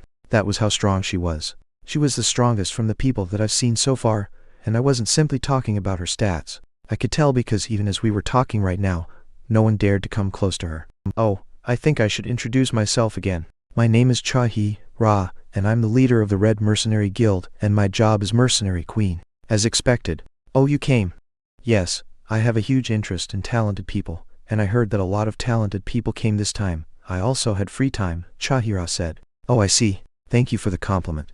Of course, she said, but I don't think you're allowed to talk to them. From what I've heard, the Blue Guild still has the negotiation right. So this isn't a negotiation. We are simply talking. Of course, I'll eventually talk to them about recruitment, but the Red Mercenary Guild respects the Blue Guild's negotiation rights. You can think of me as an advisor that helps people make reasonable choices, she explained. She was basically saying that she was going to whitewash. Since we weren't negotiating yet, Joara was trying to talk about how much she was willing to match the contract we received from the Blue Guild, and it wasn't just us. Park Deok-gu was also talking to a man that appeared out of nowhere while Kim Hyun-sung was surrounded by people. The Blue Guild could only feel agitated, and they were showing what a powerless guild looked like. If the Blue Guild had the power to control the special guests, this wouldn't have happened in the first place, and of course, I didn't feel any sympathy towards them. It had nothing to do with me since I wasn't affiliated with any guilds, and creating connections here was a more reasonable decision. I'm sure there's a lot of things you don't know about. Usually, the guilds that have the first negotiation rights have a strong tendency to restrict information about other guilds. Do you know anything about the Red Mercenary Guild that I'm managing? I haven't heard about it, I answered. Oh my, then I guess I have no choice but to give you a bit of information. The Red Mercenary Guild is made up of people that have close-range jobs. Like the name states, we're a mercenary guild, so not only do we accept a variety of requests, but we hunt dungeons and monsters and participate in small-scale battles and wars when we receive a request, Joara explained. Oh, close-range jobs, yes. To be exact, we used to be a mercenary guild that was made up of close-range jobs, she said. So you're saying that you're seeking change, I said. That's correct. It's difficult to explain the details, but we train mages and priests within the guild, and there's a movement about how we need to invest in support jobs as well. This may be a different topic, but we're currently investing a lot of money into it. Compared to the other guilds, we're a bit late, so the managers of the guild have been urging us to invest that much more. The reason why I came here was because of our investors, she explained. Oh, I see, I said. I think I knew what she was trying to say. I'm curious as to how much you're planning on investing. It'll make it easier if I tell you in Korean one, right? Ra asked. Yes, for now, I replied. She smiled brightly and continued the conversation. 2 billion won. Oh, sorry? 2 billion per person. We're also preparing an additional budget in case of an emergency, and of course, we're planning on continuously investing in the future. Don't you think we need to spend at least 500 million won a year to get good results? She asked. She was basically saying that the down payment was 2 billion won, and the salary was 500 million won, and if I were to convert it to the currency that was used here, the down payment would be 20,000 gold, and a salary of 5,000 gold. Considering the fact that she mentioned an additional budget, I guess they were thinking about providing more than what was mentioned. I became flustered to the point that I couldn't speak properly. 2 billion won. Compared to the amount that the Blue Guild offered, the gap was so big that it was ridiculous. I expected our worth to increase, but the price roughly jumped 20 times, and the salary increased 5 times. It was to the point that I wondered if the bastards of the Blue Guild had been thinking of us as pushovers. I now understood why the parties that cleared the dungeon together ended up separating, because after hearing an amount this large, it was understandable to be tempted by it. It was 2 billion won.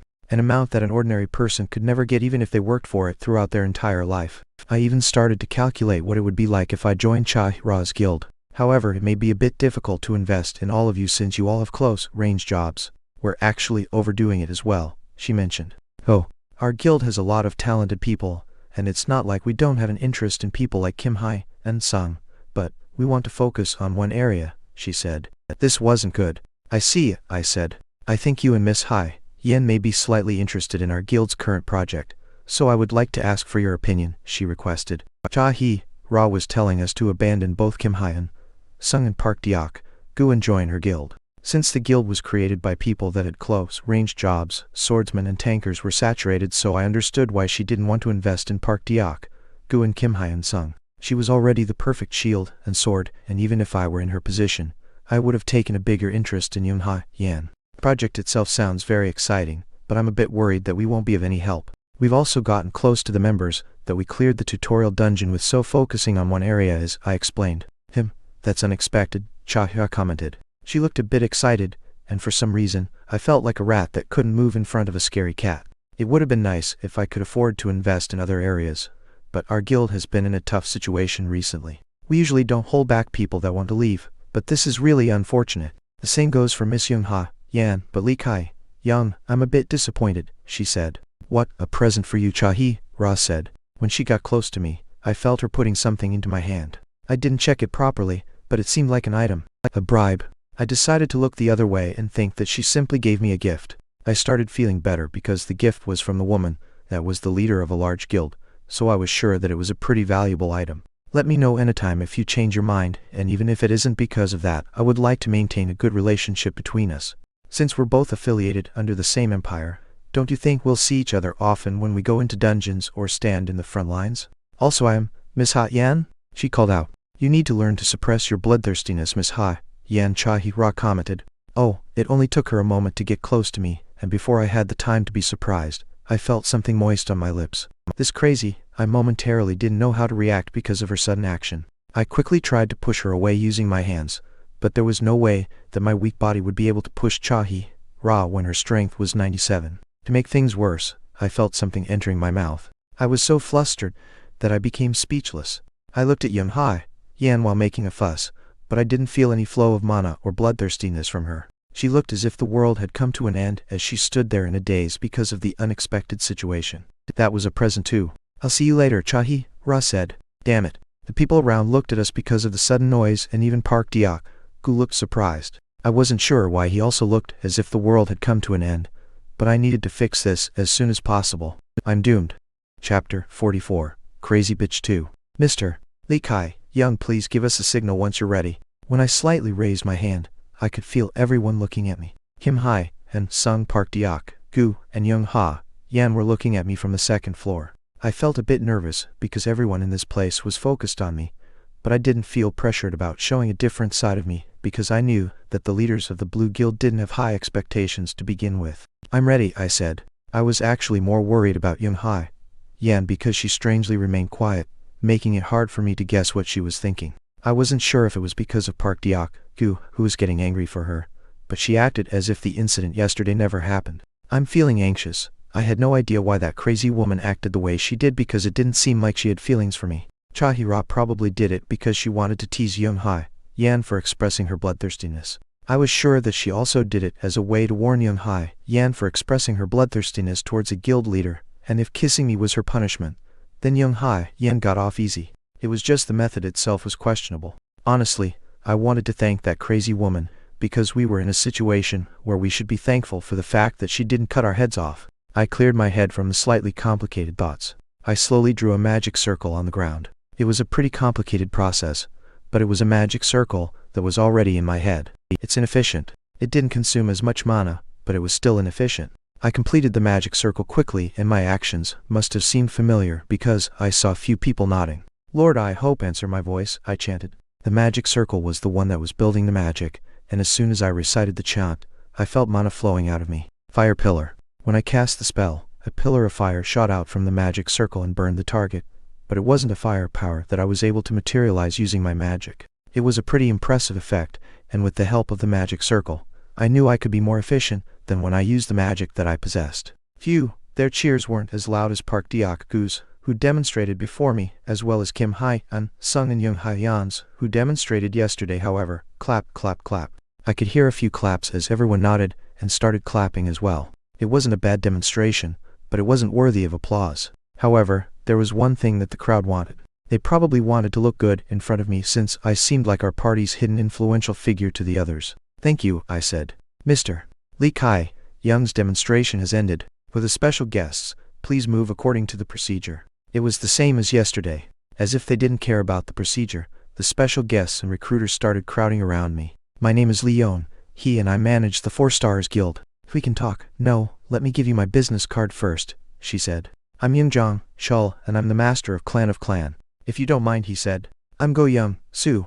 Our clan is a new clan that was recently created, and even though our offer may not be as good compared to the other clans, our potential growth is. My name is Park Hai Su, and I'm the representative of the Devil's Guild. I would like to speak with you for a bit." Greeting each and every person was a lot of work, but they were all valuable potential prospects. Regardless of whether the clan was recently created, or if it was a guild in the middle of a decline, they were all important, so I received their business cards and had a formal conversation with them. "If you're not planning on signing the contract with the Blue Guild, yes, I'll be sure to visit later," I said. "Our guild too." "Sure, let's have a meal together later," I suggested. "No matter which guild you choose, I would like to maintain a good relationship." "Okay, I'll make sure to contact you first," I told them. It was a formal conversation, but it wasn't that bad. If someone asked me what was so great about exchanging a simple greeting, I wouldn't have an answer to that, but this sort of thing was important when it came to human relationships. It was a fun demonstration. Bullshit, I think this demonstration changed my perception about alchemists, haha. Lies. Thank you everyone. I'm a bit embarrassed because compared to my other party members, I didn't display as much, I told them. Still, this was what having a social life was about. When I walked out of the crowd, I saw Li Sang. He and the leaders of the Blue Guild looking at me, and of course, they were frowning. They realized that they made a mistake in the first negotiation. They also realized the fact that Kim Hyun Sung believed in my words more than theirs. We stayed here for over a week, and there were a lot of opportunities for me to meet the guests. We ate together and heard basic information about the continent. If they saw our party having a normal conversation, I was sure that they would come to one conclusion. That Li Kai Young's position within Kim Hyun Sung's party is a lot higher than they imagined. "Could we talk to you for a moment? There's something we need to discuss with you again regarding the terms of negotiation," Li Sang, he said. "Of course, Miss Li Sang, I welcome it," I told her. "Let's head inside," she suggested. Okay. I actually wanted to start humming. I guess Young Ha Yan Park Deok Gu and Kim Hai and Sung were talking with other people. When I entered the room where we discussed the conditions back then, I noticed a change in the atmosphere compared to before. It felt like the arrogant Gramps was watching me closely. This is nice. I wondered if this was what it felt like to have power. First, I would like to apologize for the hasty adjustment from our first negotiation. We thought that the terms that we offered were generous for rookies, but after watching your demonstrations, we realized that we underestimated you as well as the rest of your party, she explained. Oh, it's fine. I definitely understand. As someone who manages the guild, it's only natural for you to avoid investing in people with unverified skills. It was definitely a reasonable decision, I said. Oh, thank you very much for your understanding. I'm sure you've received offers from a lot of different places, Li sang, he said. I didn't think there was a need to lie, because it was a truth that everyone knew. Yes, that's right. I don't know what the other guilds offered you, but the Blue Guild, I didn't really hear what she was trying to explain, but it was obvious where this conversation was heading. An excuse about how the amount they were offering may not be enough, but that they had the potential to grow. She may probably mention how the Blue Guild was different, as well as the special conditions they could add to the contract and plans on how they were going to help us grow. It was obvious. Compared to the other guilds, the amount may not be enough, but within the Holy Empire, the Blue Guild is still one of the known guilds. If you join the Blue Guild, we'll set aside a budget for the party. Oh, not only that. We can offer an executive position within the guild, she explained. Specifically, it's a bit difficult for me to explain the specifics right now, but we'll do our best. I see. Could you tell me the details of the contract? I asked, cutting her off. Oh, of course, she answered. Li sang. He looked a bit happy. We can provide a down payment of 10,000 gold and a salary of 3,000 gold. The duration of the contract will be 10 years, and you can negotiate your salary and renew your contract every year. So that's 10 billion won, I said. Yes, it was only half of what the Red Mercenary Guild was offering. Of course, the guild didn't include Kim Hyen, Sun and Park Diak, Gu, but I couldn't help but feel bitter about it because I knew that it costs a lot of money to become an alchemist. What caught my attention was the fact that they increased the duration by 3 years. I assumed it was because they wanted to see our growth. If this was their first offer, however, then it meant that there was room to increase it a little bit more because that was what Joara also said when I spoke with her. When discussing a contract, the desperate side was usually the anxious ones. I spoke with a smile on my face. A down payment of 15,000 gold, which is 1.5 billion won. That's the term that we want, I said. Oh, additionally, I would at least like an epic ranked alchemist tool, an adjustment on the byproducts having that we obtained from a hunt, an epic ranked grimoire for Yung Hai, Yan, and I would also like for you to provide epic ranked basic gear for Park Diak, Ku and Kim Hai, and Sun, I explained. That's, you can think of it as an investment because our party is going to grow even more. The reason why we're not obsessed with the salary is because the more our growth accelerates, the Blue Guild will also grow. I think you may even receive investments from other guilds, I said. Due to our circumstances, if you need gold, you can sell the first negotiation rights to another guild, but right now, gold isn't what's important to the Blue Guild, right? I asked. They looked as if I hit the nail. The guild master, I said. Of course, I noticed the fact that I haven't seen the guild master just yet despite what was happening right now. The record time clearing of the tutorial dungeon incited not only the mid-sized guilds, but also the masters of the large guilds. When looking at Chahi, it was obvious that she came here herself to make an offer. The fact that the guild master was missing despite the disturbances meant that there was currently a problem within the guild. You've noticed. Did someone, Li sang, he said. Simple deduction. It is only natural for me to have this thought since I still haven't met them, I explained. The Blue Guild will accept my offer, including the guild master. If there was a problem with the main power of the guild, I was sure that they were very happy to have us here, since we had the potential to grow above the leadership level. Just when I thought that I made a slight mistake, Kerrigan. It wasn't Li sang. One of the Gramps that was beside her was staring at me with angry eyes. I'm alchemist. We're not investing in you, he said. Mr. Xiao Ho, what are you doing? Li sang, he yelled. Miss Li sang, the Blue Guild will not fall to the point that we need to be teased by him, the Gramps said. That, he's an immature person that's been here for less than a year. I know we're in a position that needs to yield, but to yield to a persona like him. The old man yelled. Please withdraw your magic, she said. Damn it, I understood what it felt like when someone used magic with bloodthirstiness. Because the old man's magic filled the entire room, my body started to shake, and even breathing became difficult. All I could think about was, I'm going to die. Li Xiao Ho, I told you to withdraw your magic. Li sang. He yelled again. You piece of shit, I know people like you very well. The kind that are headstrong despite not having anything. A variety of people come here, and I've lived long enough on this continent. You don't think I've seen enough rats like you? The old man yelled. Ugh, killing people like you without a sound is easy. This continent is always overflowing with threats. No one knows when and where something will happen because this place is different from Earth. You dumb immature child, know your place. How dare you act like that towards the Blue Guild, how dare you? He said. I'm really going to die. I found it difficult to breathe. I couldn't understand what kind of situation I was in. That damn old man.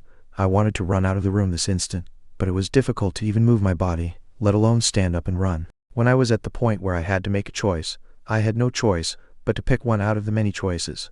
Go ahead, you crazy old man, I said. What? He asked. I told you to try, you crazy old man. Kill me if you can. How dare you? The old man yelled again. Li Xiao Ho, are you disobeying me? Li Sang, he yelled. I was in the middle of an unexplainable situation, but I enunciated each of my words. You crazy old man, you bastard. If I die, do you think my Ranuna will just sit by and do nothing? I yelled. I saw the old man close his mouth. Chapter 45, Crazy Bitch 3. If I die, do you think my Ranuna will just sit by and do nothing? I yelled. I saw the old man close his mouth. Of course, he wouldn't believe in my lie, and if Ra was here, she would have already burst into laughter since it was only yesterday when we first met, and we didn't really talk that much. It was bullshit, but I was certain that it was going to work. The old man's mind was probably thinking of a particular scene by now. There is. I'm sure there is. Whether it was intentional or not, Ra and I had a connection. I guess it was a provocative scene for an old man to watch because he lowered his head. That's bullshit, he said. I'm sure you'll find out whether it's really bullshit or not. You have eyes, don't you? I said. He became very calm. Despite me just shouting out nonsense, it was quite effective, so I guess the leader of the Red Mercenary Guild's name carried a lot of weight. I just shouted her name out, under the condition that Ra and the Blue Guild didn't have any connection in the first place, but I guess my assumption was right. Obviously, no one would want to get on the bad side of the monster whose strength was 97 points, and it wasn't simply because of her stats either. The Red Mercenary Guild was one of the biggest guilds within the Holy Empire, and out of all the people that I have seen so far, she possessed the highest stats and combat ability. Assuming that Ra acted based on her nature, they wouldn't bother figuring out whether what I said was true or a lie. They simply wouldn't act hastily after hearing her name. Right now, the Blue Guild looked like a candle that was waiting for its light to be blown out by the wind. Naturally, a scared dog usually barked the loudest, and it applied to both the old man and me. How do you know Ra? That's none of your business. Whether we knew each other since living on Earth, or if we used to be lovers, that's not what's important. The important thing is that the Blue Guild, who has the negotiation rights, has intimidated the new recruits using force, and that the people outside shouldn't know about this. I guess even the glorious Blue Guild will flinch after hearing Ranuna's name, I said. I don't know what's going on around here, but I'm sure you have enemies outside this room, and I'm sure you don't want to hand over the negotiation rights to another guild, so I don't understand why you're acting like this. I came here to negotiate, not to fight. Even if your head is filled with your days of glory, don't you think it's a problem if you're ignoring your superior and acting this way? Or are you so bad at judging the situation that you're unable to recognize the problem? I asked. You bastard. Almost as if it was a habit, I couldn't stop grinning because the moment Ra's name was mentioned, the magic that filled this place thinned out. However, I spoke while maintaining my serious expression. It was important to calm down because, in a meaningless argument, the side that showed an excessive amount of rage was the losing side. If your plan was to show that the Blue Guild has a liberal and shitty environment that's almost like a family atmosphere, then it was a big success. Actually, no. I want to tell you that it was a great success. I wanted to tell you that it was a great success, I explained. It's people like you that ruin a group, I commented. What? The old man asked. Stagnant water, I said. Stop talking bullshit when you don't even know anything, he said. I don't have to see it to know what's going on. Mr. Li Xiaoho, it doesn't really matter how you evaluate me, and I know very well that Kim Hai, An Sung and Young Hai, Yan are the valuable members here. Yes, of course, I fully understand, I explained. But you shouldn't have overreacted. Even if this continent is run based on the logic of power, your actions were very rude. I'm not your subordinate yet, I told him. You bastard. The moment the old man tried to get up, boom, the sound caused me to turn my head, and Li Xiaoho, who was filled with anger, also looked towards the source of the sound. It was obvious what had happened. Li Sang, he slammed her fist on the desk because she didn't want to hear her subordinate's bullshit anymore. Li Xiaoho, she called out. Miss Li Sang, he answered. Do you have any idea how you're acting right now? She asked.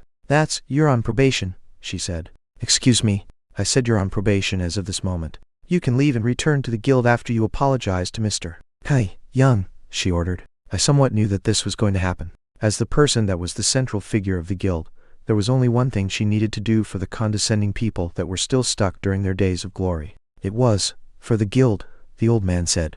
I told you to apologize. I will repeat myself, Mr. Li Xiaoho Li Sang, he said. He would probably lower his head because people like him were usually weak against strong people. As expected, I saw a frown on the old man's face. As if he felt betrayed and didn't understand what happened. He had a complicated look on his face, but whether he understood the situation or not was none of my concern. I noticed Li Xiao Ho slowly looking towards me, and of course, I saw him bowing as well. I apologize for my rude speech, he said. I accept, and I also overreacted.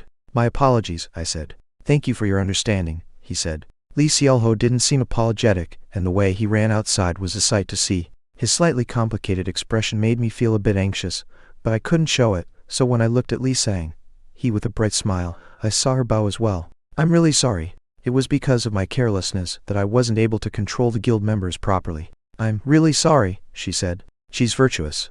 Li Sang, he was a virtuous person. She wasn't acting this way just to look good. It was to the point that I lowered my head out of embarrassment, and obviously, there was no reason for me to become enemies with the Blue Guild. Nothing was going to come out of it even if I pressured her more, so even though it was unfortunate, I believed that it was a reasonable decision to stop here. It's fine, I'm actually sorry about what happened, I told her. Even if you criticize us, I have nothing to say, but please, she said, if it's regarding the contract issue, you don't have to worry. Sorry? She asked. I was disrespectful, I answered. Oh, I don't think he really thought about the guild members' pride and blabbed on. He said it was for the negotiation, but he shouldn't say things that will hurt the guild's image. I can't justify Mr. Li Xiaoho's actions, but I can't say that I was right either, I explained. Oh, do you know Miss Chahi Ra?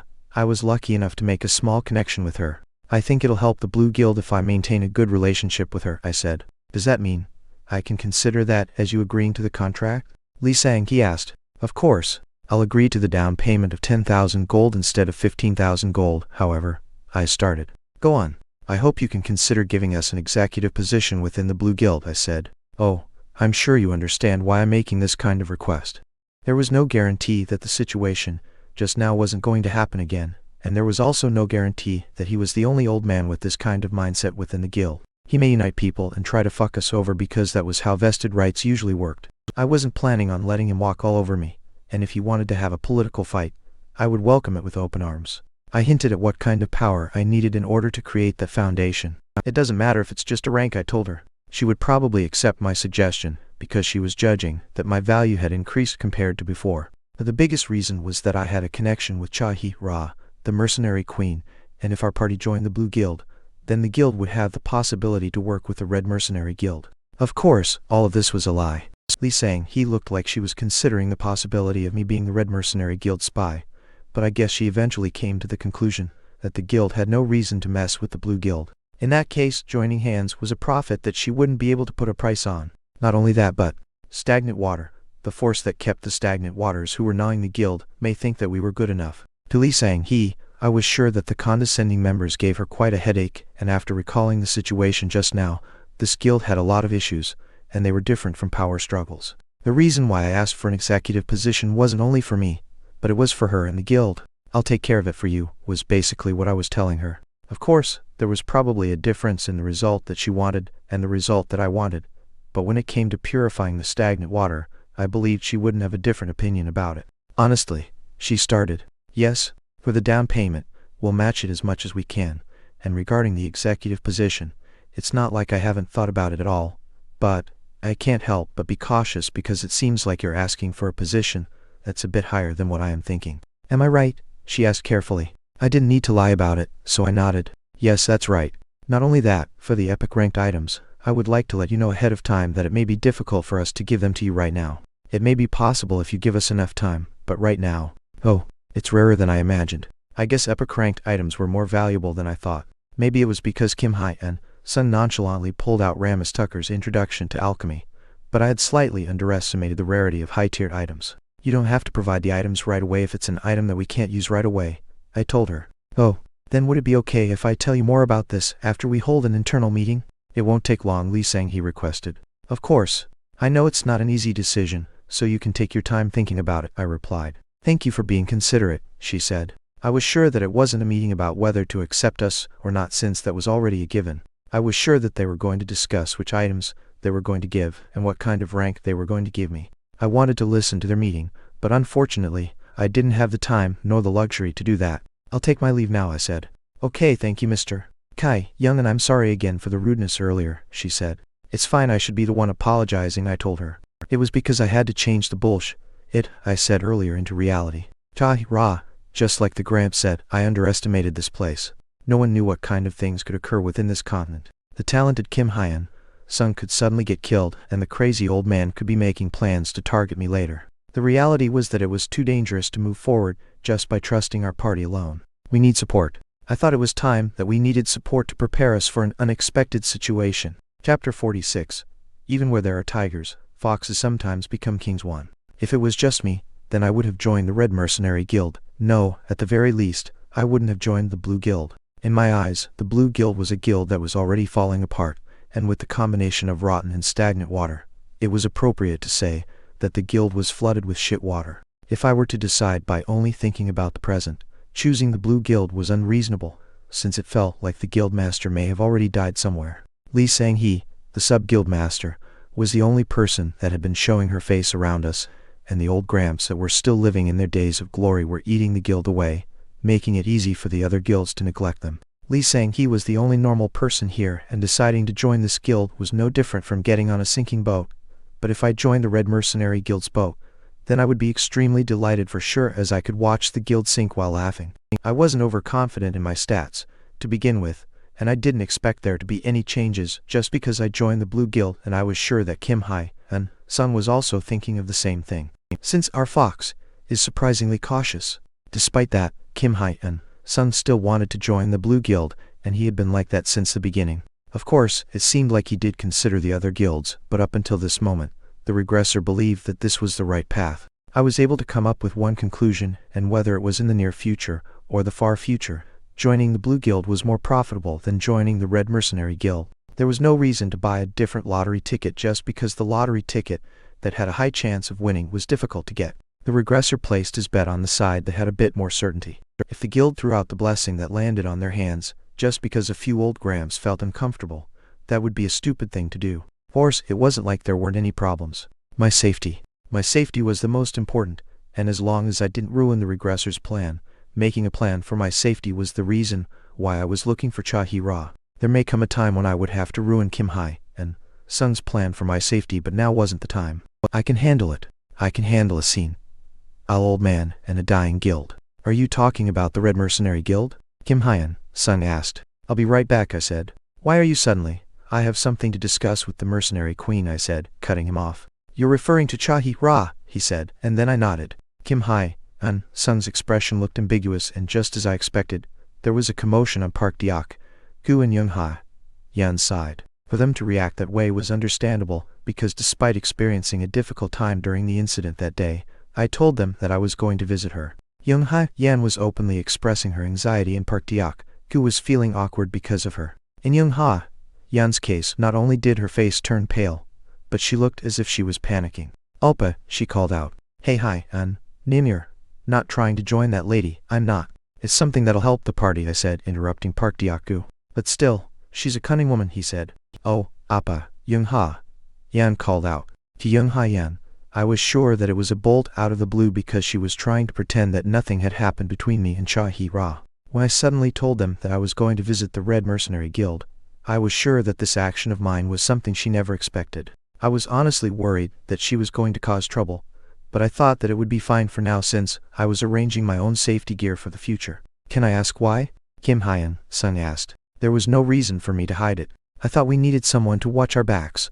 But I'll tell you the details once things work out, I replied. Oh, I see. Kim Hyun-sung's reaction wasn't bad.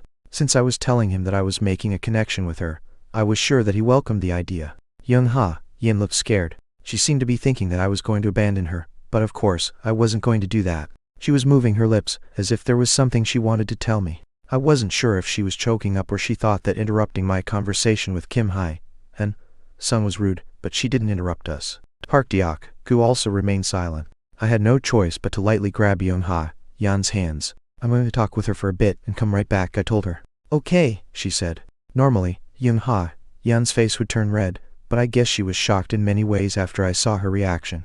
As I ignored Park Deok-gu's unexpectedly pleased smile, I started walking down the hallway with Young-ha-yeon, and that was when I heard her quiet voice. Please don't go. Nothing will happen, I told her. Still, I'm just going to have a short conversation with her, so you don't have to worry, I said. I don't want to go too, she said. It'll be better if I go alone. Please, please don't go. If you go, her voice became even quieter. I sort of expected this to happen, but when I felt an unknown chill, I couldn't help but feel a bit confused by the situation. However, doing this was the most important, not only for the party, but especially for me. Yin didn't have the ability to protect me right now. I lightly pushed her against the wall, and the small frown that was on her pale face was replaced with a shocked one. "Oh, Appa," she said. I didn't say anything and instead lifted her chin using my hand. Her face turned so red that it looked as if it was going to explode, and it seemed like she couldn't pull herself together because of the sudden situation. Her quiet voice was now replaced with a voice that sounded nervous. "Appa." When I moved my face closer to hers, she looked at me as if she was trying to take in my entire face. I started feeling something soft on my lips. Even though it was a simple kiss with no romantic atmosphere, it seemed like it was working on Yan. After wrapping her arms around my head, our tongues started playing with each other. This wasn't part of the plan, but it didn't matter. Yan stuck to me desperately, as if she was trying to disinfect the dirtiness from the incident that day. My head started hurting because she grabbed my hair tightly, but because of the strangely exciting atmosphere, even that pain felt good. I was the one that initiated the kiss, but Yan's body started trembling, which made it seem like she was trying to do more. As if she was trying to release the desire that she had been suppressing all this time, she was continuously biting and dragging this on, so pushing her away from me wasn't easy. Once we were out of breath, our saliva stretched out, and I finally got the opportunity to catch my breath, but Yan lost her mind and opened her mouth as she wrapped her arms around my neck again. Appa. She kissed me again, and there wasn't a reason for me to avoid it because accepting her childish behavior was what was important right now. I wasn't sure if it was intentional, but I felt my tongue sting. I realized that Yan had bit my tongue. I slightly frowned, but it wasn't a problem. When Yan looked at me with a surprised look, that was when I was able to slowly get her off of me. "I like you." I whispered sweet words to her and saw her body shaking with joy. Yes, joy. Her face was definitely showing joy. "I love you too," she said. "I want to protect my lovely Yan," I told her. Only half of it was true. Me too. "I don't want you to get hurt," I said. "Me too," she yelled. "That's why I need to do this. Maintaining a good relationship with that woman is what we need since I'm not strong," I explained. "Because I'm not strong," she said. "Right, because we're not strong," I said in agreement. Still it'll be fine," I told her. I saw Yan kept quiet with a complicated look on her face. I had an idea what she was thinking about. Of course, I didn't bother interpreting it, but I lightly kissed her again after retracting my hand. It was nothing. Yan must have been thinking that I was getting sold off against my will, but I was simply going there to talk. But I thought that the current situation wasn't that bad. Good. I couldn't trust an unpredictable woman. It was dangerous, but the person that would be able to protect me the best was right in front of me. Her face was filled with an unknown responsibility. Starting today, Yan was going to focus on her growth a bit more because she realized the fact that I had to rely on someone else since I was powerless. While releasing large tears, this situation may seem like a documentary to her, but to me, it was a melodrama. I couldn't help but laugh because she was treating it as if it was a big deal when it really wasn't. "What happened last time won't happen again," I told her reassuringly. "Hiccup, I love you," I said. Even though I have never said these words before, seeing Yan fall to the ground because she was weak in the knees, and then seeing her body shake made me think that it wasn't a bad decision. After kissing her lips once more, I started walking slowly. A part of my plan was ruined, so I had no choice but to speed up my relationship with Yan. Of course, I thought this was pretty good. I could have done it romantically in a nice setting, but this kind of crisis will strengthen our relationship a little bit more. Crazy old man. I lacked the power to eliminate the unexpected impurities. Little wit in the head made much work for the feet, however. It was also true vice versa. It only took a moment for me to leave the guild. After walking a short distance, I saw the location where the Red Mercenary Guild was staying. One of the guild members looked at me with a surprised expression and then quickly ran towards me. "How can I help you?" they asked. "I've come to meet Miss Ra," I answered. "Oh, could you please wait a moment?" they asked. "Of course," I said. They seemed kind of excited. Moments later, the same person nodded and continued the conversation from earlier. "You may come inside. It's the last room over there." "Got it," I said. I thought about what I should say to her, but I had no idea how I should clear up the situation. Every step I took felt heavy because I was sure that Ra wasn't all that interested in me, Young personally. It would have been different if I came to tell her that I wanted to join the Red Mercenary Guild, but that wasn't it. When I knocked once, I heard a voice from inside the room. "Come in," she said. "Okay." When I walked in after opening the door, I saw her yawning while lying on the bed. As always, she had her red hair and was wearing clothes that looked as if I would be able to see through them. Just like last time, I thought about where I should look, but I faced the powerful person in front of me without panicking. "Did you change your mind?" she asked. "No, I haven't," I answered. "Then you should start by explaining why you came here, all by yourself." "I was having a pleasant dream. To be honest, I'm a bit offended. I don't really like men that just dip their toes into the water. And I'm sure you didn't visit your Nuna just because you couldn't forget about me when you already have such a wonderful girlfriend." I didn't know how to start the conversation because I haven't really figured out what kind of person Joara was. Her vigor and valor personality confirmed that she didn't feel intimidated or scared. Since I came here to make a proposal, I needed to be confident in front of her. After taking a deep breath, I spoke the words that were in my head. "I would like for you to become my sponsor." There was silence within the room. Joara looked slightly surprised, and then spoke, while looking at me as if she was really excited. Her voice sounded slightly seductive. "Are you good at it?" she asked. "What is she talking about?" Chapter 47. Even where there are tigers, foxes sometimes become kings too. What is she talking about? Joara looked like she was having a lot of fun. She looked curious, but more than that, it felt like she was smacking her lips. "There hasn't been a person who dares to speak to me so bluntly. I guess you're confident." "Honestly, I like your appearance, but I like people that kind of look like a snake. I like your slightly slit eyes, and if I were to be blunt about it, you're not good looking, but you seem charming," she said. It's not that I don't have any desire to buy you at all, but I should at least test you out to see if you're useful. How about it?" she asked. When Joara crossed her leg, and she patted the space next to her, I realized how she had taken my proposal. My face turned red in an instant. "What?" I thought that the word sponsor caused a misunderstanding, but she didn't seem like a stupid woman that wouldn't be able to understand what I said. Is she not taking this seriously? There was a good chance that she wasn't. "That's not what I meant," I told her. "Then what did you mean?" "That's Li Kai, young. When I mentioned that I wanted to invest in you, that's under the condition that you join our guild. Of course your wonderful girlfriend needs to join as well. Honestly, even if you come by yourself, I'm willing to accept you even though your stats don't seem that great. I don't think that badly about alchemists. I also think that maintaining a good relationship between us isn't a bad idea either," she explained.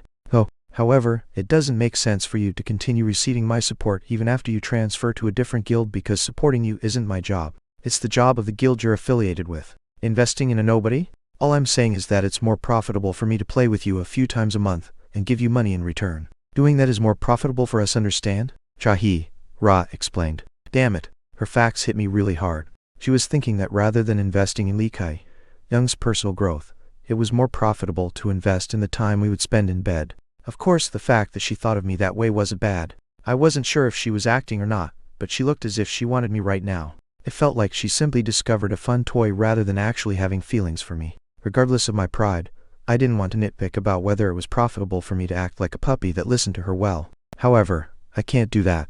I couldn't lower my value like that because she would end up getting tired of the toy she got, and that wasn't what I wanted. Of course I understand, Miss Joara. I wasn't asking you to personally sponsor me. I was asking you to become a sponsor of my party since we were the first one to complete the tutorial dungeon this round. I'm certain that both Kim Hai and Sung and Young Yan will grow. They may even grow up to be one of the strongest players on the continent, I explained. "So?" she asked. "Sorry?" I asked. "What about it? It doesn't matter to me whether they will grow or not because I'm already one of the strongest people. Our guild members are all talented people, and even though I want the mage, I can hire a mage anytime as long as I throw some gold around. The Red Mercenary Guild has enough funding power that we can immediately hire the Devil's Guild or the mages of the Mage Tower. Even if Yan grows, it'll take at least 3 years. Is there a reason for me to sponsor you until then?" she asked. "What I need are mages that are affiliated with the Red Mercenary Guild. I don't need what others have. If you're going to keep talking nonsense, just quietly come next to me and entertain me. I'll make sure to pay you handsomely and give you gifts from time to time," she said. Now telling me that she was going to give me money for sex was really shocking. No matter how I looked at it, it felt like she wasn't taking what I said seriously. I slowly took out the artifact that I was holding to my chest. Joara looked like she was curious, and even though it was only for a moment, it caught her attention. Of course, she was curious because it was the same item that she gave me when we first met. Magic Pendant Rare Rank. It's a pendant that increases one's magic by 3 points. It has the ability to amplify the magic's effect. The exact location of where it was found is unknown. "I don't need an item like this," I told her. After looking at the pendant that landed right next to her bed, it only took her a moment to look at me with a flustered look. It seemed like she didn't really understand the situation right now. She started. Maybe I went too far by throwing it on her bed, but I was able to have a serious conversation with her. It's not even gold, I said. What I need is your fame and power, the brand of Ra, the mercenary queen. I'm not interested in these things either, I said. Do you even understand what you're doing right now? Not hitting a rookie member is something that everyone implicitly agrees to, but acting this way won't be beneficial for you. I guess you don't know your place since you're constantly receiving good offers, she said. I know my place very well, and I know that with one word, you can make me disappear right from the spot without a trace, and I also know very well that I can get killed one day, while walking, and be abandoned in the middle of nowhere. I told her. That's why you know. That's the reason why I need you, I said politely. After carefully explaining, I looked at Ra. The room was filled with bloodthirstiness and magic. The pressure that I immediately felt couldn't be compared to that scene. Old man. This is fun. I think I'm going to feel even more annoyed because you're intentionally acting this way. I understand what you're thinking and saying. I know it was only for a moment, but I'm sure you've noticed my personality, so that makes it exciting. To be honest, you're really my type. There aren't that many men who are able to act confidently in front of me. I don't know how long it has been since I received this kind of treatment. And from a rookie that recently arrived here, she said. But you do realize that your actions are a bit too much, right? You know, alchemists are originally said to be practitioners of equivalent exchange. If you're going to use me as your meat shield, then I can assume that you're going to prepare a reward worthy of that, right? If you don't, then you're going to have to take responsibility for your actions, she said. It was difficult to talk, but I didn't think of this as a failure, because I created an opportunity to talk with her. Talk, she ordered. First, it's regarding the shares of the potion that I'm going to create in the future, I started.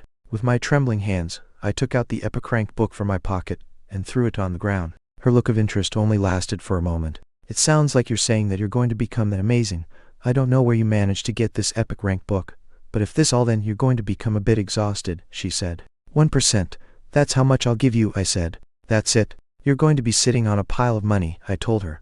It was a pure bluff and lie, but my voice may sound trustworthy to her. Why? Because I was putting my life on the line. Second, having a friendly relationship with my party. I told you earlier, but I don't have any interest in things that aren't mine, she said. We're going to grow beyond your imagination, I said. You deceiving bastard, Ra commented. I'm not joking. We're going to become stronger and we'll become the guild that represents this empire. With the Red Mercenary Guild as a close alliance, we'll always be by your side. It's not that big of an investment, but you'll be able to establish a good relationship with us before any guild in power, I told her. You do realize that what you're saying is a bunch of bullshit that people say with no regard to how the other person is feeling, right?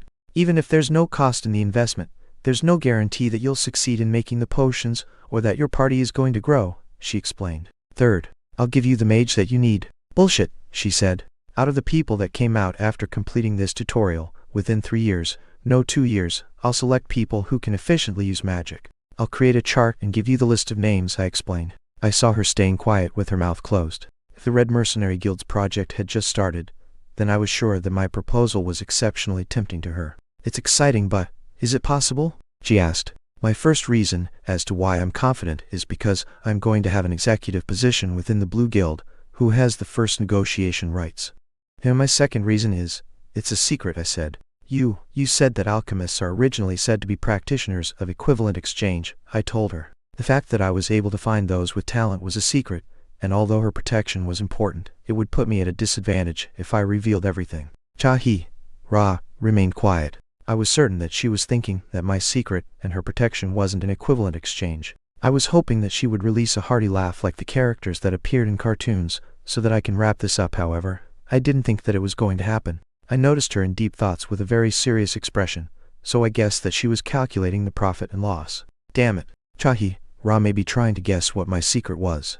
The certainty that my party was going to grow and finding mages that had the potential to grow. It may not be perfect, but she might have come to somewhat of a conclusion. Did I say too much? When I bit my lips, regarding the shares of the potion, I want 3% instead of 1%, and regarding the list of mages, I also want a list of people with close range jobs. And I'll decide on the method, she said. What? Didn't you need my protection? No one will be able to touch you, and in exchange, I'll decide on the method, Ra said. How? You'll find out at some point today. So, are you going to do it or not? She asked. Of course there wasn't a reason for me to reject it. I look forward to working with you, I said. Let's talk more about this next time, she suggested. As if she was telling me that I should leave, Ra waved her hand. She looked quite pleased, and I realized that she was satisfied with my proposal. It's done. When I turned around and left her room, I saw a group of people running towards her room. They all looked like they had close-range jobs, so when I used mind's eye and looked at them, I noticed that all of them were executives of the Red Mercenary Guild. I was assuming that they were trying to have a meeting regarding the conversation she and I had earlier. I was sure that they were going to ask her opinion about my proposal and about protecting me. The problem was how Joara was going to protect me. The moment I exited the Red Mercenary Guild happily, a message suddenly appeared in my status window, and I discovered what she thought about me. You've obtained a title. What? Title Mercenary Queen's Lover, damn it. This was the first title that I obtained after arriving on this continent. Chapter 48. Power 1. The negotiation with the Blue Guild went well. When we opened our account, the down payment was transferred in real time.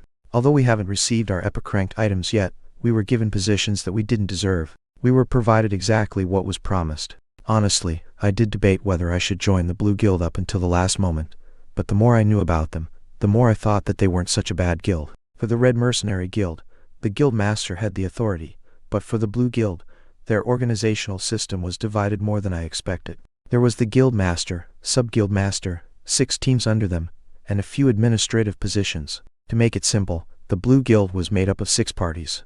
A party had a minimum of 5 people and 15 people at most. I didn't know what the organizational system of the other guilds was like, but I was starting to understand why Kim Hyun sung like the Blue Guild so much. It's nice to move together. As he expected, the moment we joined, a new party was created within the guild, and the leader of the 7th party was Kim Hyun sung. It was difficult to say that we were now official members of the guild, but I was sure that we would be able to fit in with the guild pretty soon. The things that had been mentioned until now were things that the Blue Guild originally agreed to do for us. All that was left were the epic ranked items that we hadn't received yet, and the position that would be given to me. They were probably thinking hard about where I should be placed because they had to prepare a position where I wouldn't be looked down upon by old men like Lee Seol Ho. Not long after, they prepared a position for me. Special Administrator of Non-Combatant Jobs. Anyone would be able to tell that it was a vague and improvised job.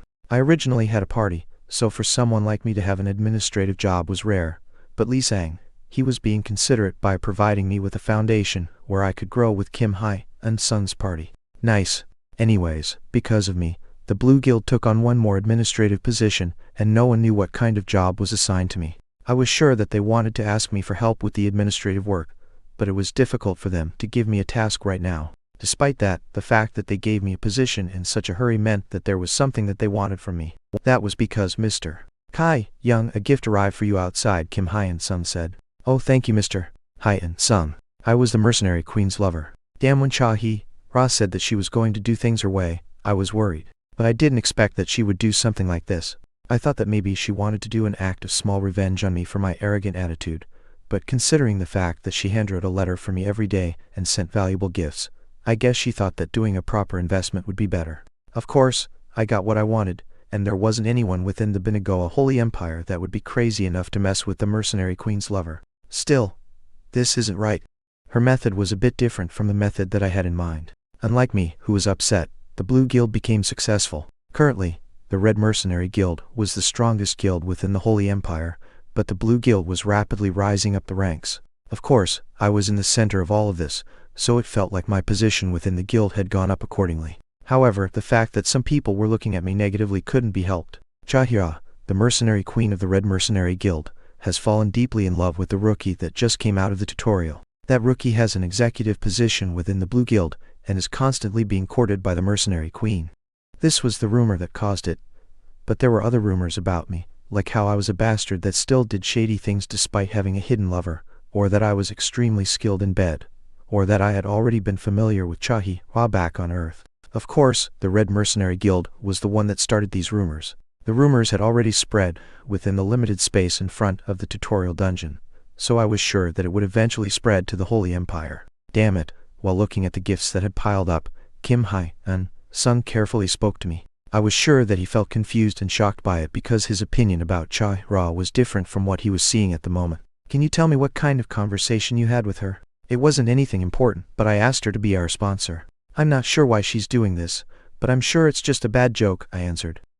Possibly. But I think you left a good impression on her because of all the gifts she's been sending, he said. After hearing what Kim Hyun Sung said, when I looked at the goods that were stacked in front of the building, I couldn't help but come to a realization that this kind of misunderstanding also added trust. Ancient Republic's Potion Making Alchemy Kit Epic Rank. This is an alchemy kit that has been passed down from the Ancient Republic. The basic equipment was discovered in an underground laboratory, and even after a long time, the equipment has maintained its original form. It may look like it is made out of a special chemical, but this equipment contains magic, and because of its excellent quality and performance, it can't be considered a simple piece of equipment. It increases the success rate of potion making and will increase the user's luck stat temporarily. This wasn't all. Minotaurs, Sinew Rare Rank Ban, She's Magic Essence Rare Rank, Trolls Blood Rare Rank, Unknown Monsters Blood Rare Rank, Holy Empires, Holy Water Rare Rank. Boxes of different types of catalysts, often used in alchemy, were stacked. There was a handwritten letter on top of the boxes, and the words written were full of affection. Thank you always. It's not much, but I hope you'll accept my gifts. To my most handsome darling in the world, with love. Tahi, Ra. That, damn it, it was obvious.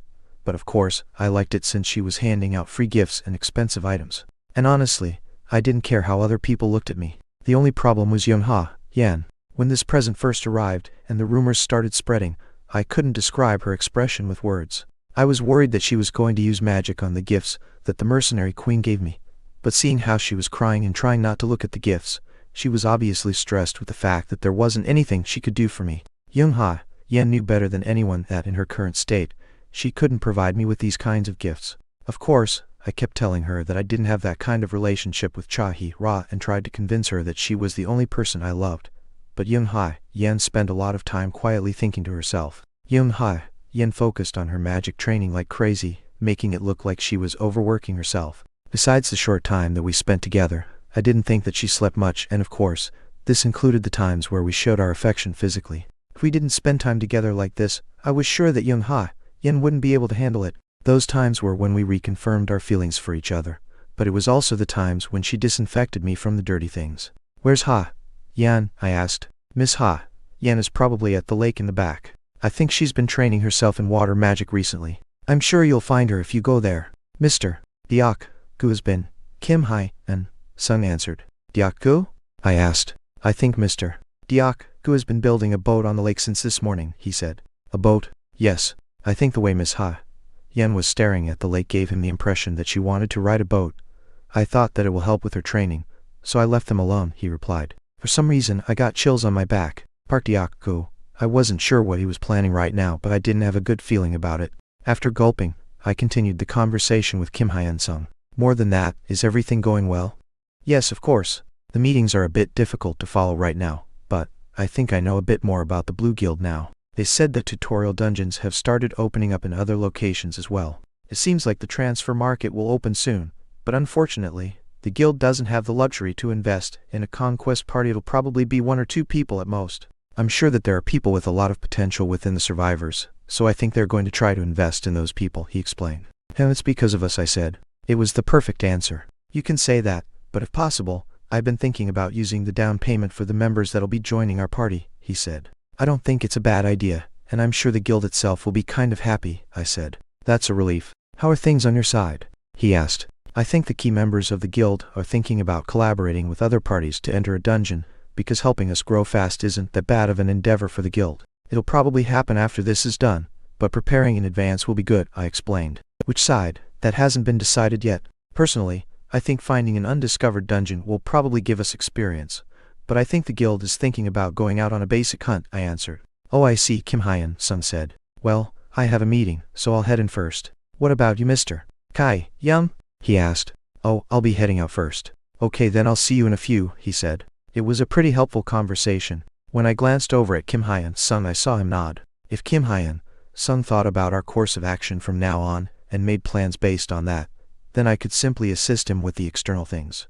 After all the tutorial dungeons were over, I could select and poach people from those that hadn't been chosen from the market, those that hadn't made a choice, and those that were done with their training. Kim Sung also looked at the survivors in order to find out if there was some sort of connection in the past, but it felt like he was just leaving it up to me. He realized that I did way better than he imagined. It was a short time, but since I provided results beyond his imagination, it was a bit funny seeing him think that his instincts were right. I need to be trusted more. It was better for people to think that I was useful in many things. I was sure that Kim Sung was thinking that he had obtained a person that was useful. As I walked, I headed towards the training center where the members were currently being trained. It was the place where the survivors from the tutorial dungeon were being taken care of. Just like my conversation with Kim Hyan-sung, the basic training had ended. Getting a head start would put me at an advantage since I had to prepare for the recruitment drive. In addition, I also had to create a list of people for Chahira. Of course, the people from the other tutorial dungeon were more important than these people, but there may be a survivor that I was not aware of, so I thought that it wouldn't be a bad idea to at least check. An executive member of the Blue Guild will be visiting us today. After completing this short, yet long training, you'll either receive offers from different guilds or you can either apply to them. I'd appreciate it if you'll act according to the procedure. Okay, the survivors answered. Inside the tourney hall of the training center, today's training was in progress. When I quietly moved, I could hear people greeting me first, and they weren't from the people that were lined up in the tourney hall. Keep up the good work, I said. Oh, thank you, team leader, one person said. I haven't been officially commissioned yet, Sergeant, I said. Haha, but you'll soon be the pillar of the Blue Guild, he said. I appreciate the compliment. More than that, what brings you? There's still some time left, he asked. Oh, I thought it would be best to take a look ahead of time. Since I received a position that I'm not worthy of, I need to show that I'm at least doing my best, I answered. As expected, the conversation only lasted for a moment, but I was sure that it was enough to reach the hearts of those that were under the hot sun. The people who didn't know me must have thought that a high-ranking person had arrived because their faces were filled with nervousness. But the people at the shelter with me had no idea what was going on. Having power is nice. I saw people that couldn't believe what they were seeing. It all depends on whose side you're on. We fell and came here together, but my position was more than 180 degrees different from theirs. In a very extreme way. Chapter 49, Power 2. I was in a situation where one side was an executive of a guild, and the other side were survivors hoping that a guild or clan would recruit them. Honestly, I didn't feel all that bad because it felt like I finally confirmed that my decision wasn't wrong. When I quietly looked around, I saw Li Jai, and the survivors from the shelter, and their condition didn't look so bad. Considering the fact that they had been through difficult training, they seemed pretty healthy. Since they were products that were going to be sold at the market, the Blue Guild worked hard in managing them, and funny enough, it was to the point that their nutritional status seemed better than mine or Young Hyan's. Considering how they had a hard time adapting at first, I thought that they had pretty much accepted reality by now, and although it was difficult to believe, they realized that they had truly crossed over into this world. Even after excluding those that were at the shelter, I guess a lot of people survived because there were many faces that I didn't recognize. It didn't take long for me to use mind eyes and look through them. Magic stat above rare, below epic, above epic. As expected, no one caught my attention. I did see some with stats above rare, but I was sure that these people weren't the ones that Chahira wanted, but of course, I did check those that had decent talent as well. Even if people were given the same ranks, it was best to put the above ranks on one side, and the below ranks on the other. So I started splitting them up in my head. This must bring back memories, the instructor said. Yes, I answered. The expression of the trainees and the instructor's attitude had put me in a really good mood. I also noticed that they were trying to leave a good impression, because they thought that it would be advantageous to them. Out of the 7 parties that were managing the Blue Guild, they were Tom, Dick, and Harry since they didn't belong to any of the parties. They seemed to have thought that if they left a good impression of me, they would be able to join the new party that was going to be created. Joining a party that the Blue Guild was officially supporting didn't simply mean an increase in salary. Not only would they receive a variety of benefits, but they would also be able to grow while receiving support from the guild. This instructor, for example, joined as an ordinary guild member and tried to join the parties within the guild, but he wasn't selected by any of them. He probably took care of small tasks or volunteered to do the guild's small errands. In the end, he ended up where he was right now. The Blue Guild invested in people that had the potential to grow. There might be people who would think that the reason why they were not able to grow thus far was that no one had invested in them. But this was a fallacy, since if one truly had outstanding talent, then any party would want to take them. When I looked at the instructor with mind eyes, I noticed that there was a limit to his growth. Even the stats, they're low overall. Ha. It hasn't been that long since I've been here, so I'm curious as to how the survivors are trained around here, I said. I see, then I'll explain to the best of my abilities. To be honest, they only receive basic training, he started. I see. First, it's our goal to help the survivors here obtain their jobs, but only a small portion of the group will obtain jobs without heading out. Only a small group of people will obtain jobs just by training and without hunting. So out of the talented people, there are many that have obtained their jobs this way, he said. It was the same for Yan. I see. For the people that survived without having any kind of combat experience, it's difficult for them to find their natural ability, so they will receive different types of training at once. For mages and priests, We do tests to see whether they're able to feel their mana, so they usually fall into the close-range jobs. Anyways, the trainees learn many different things other than those. They learn basic combat training, units of money, and those that we believe aren't able to fight will join the non-combatant group and receive their job training separately, he explained. When you say job training, like cleaning, cooking, chores, etc., some people get hired at the restaurant that's managed by the Empire or by a blacksmith, and there are others that use the talent they had back on Earth to get a job in the service industry, like a beauty salon. Oh, the reactions of those that had received an investment from the guild to start their own business wasn't that bad. Even Miss Joara of the Red Mercenary Guild hired a hairdresser specifically for the guild, he said. Ah yes, I'm aware, I said. Of course, this was my first time hearing it.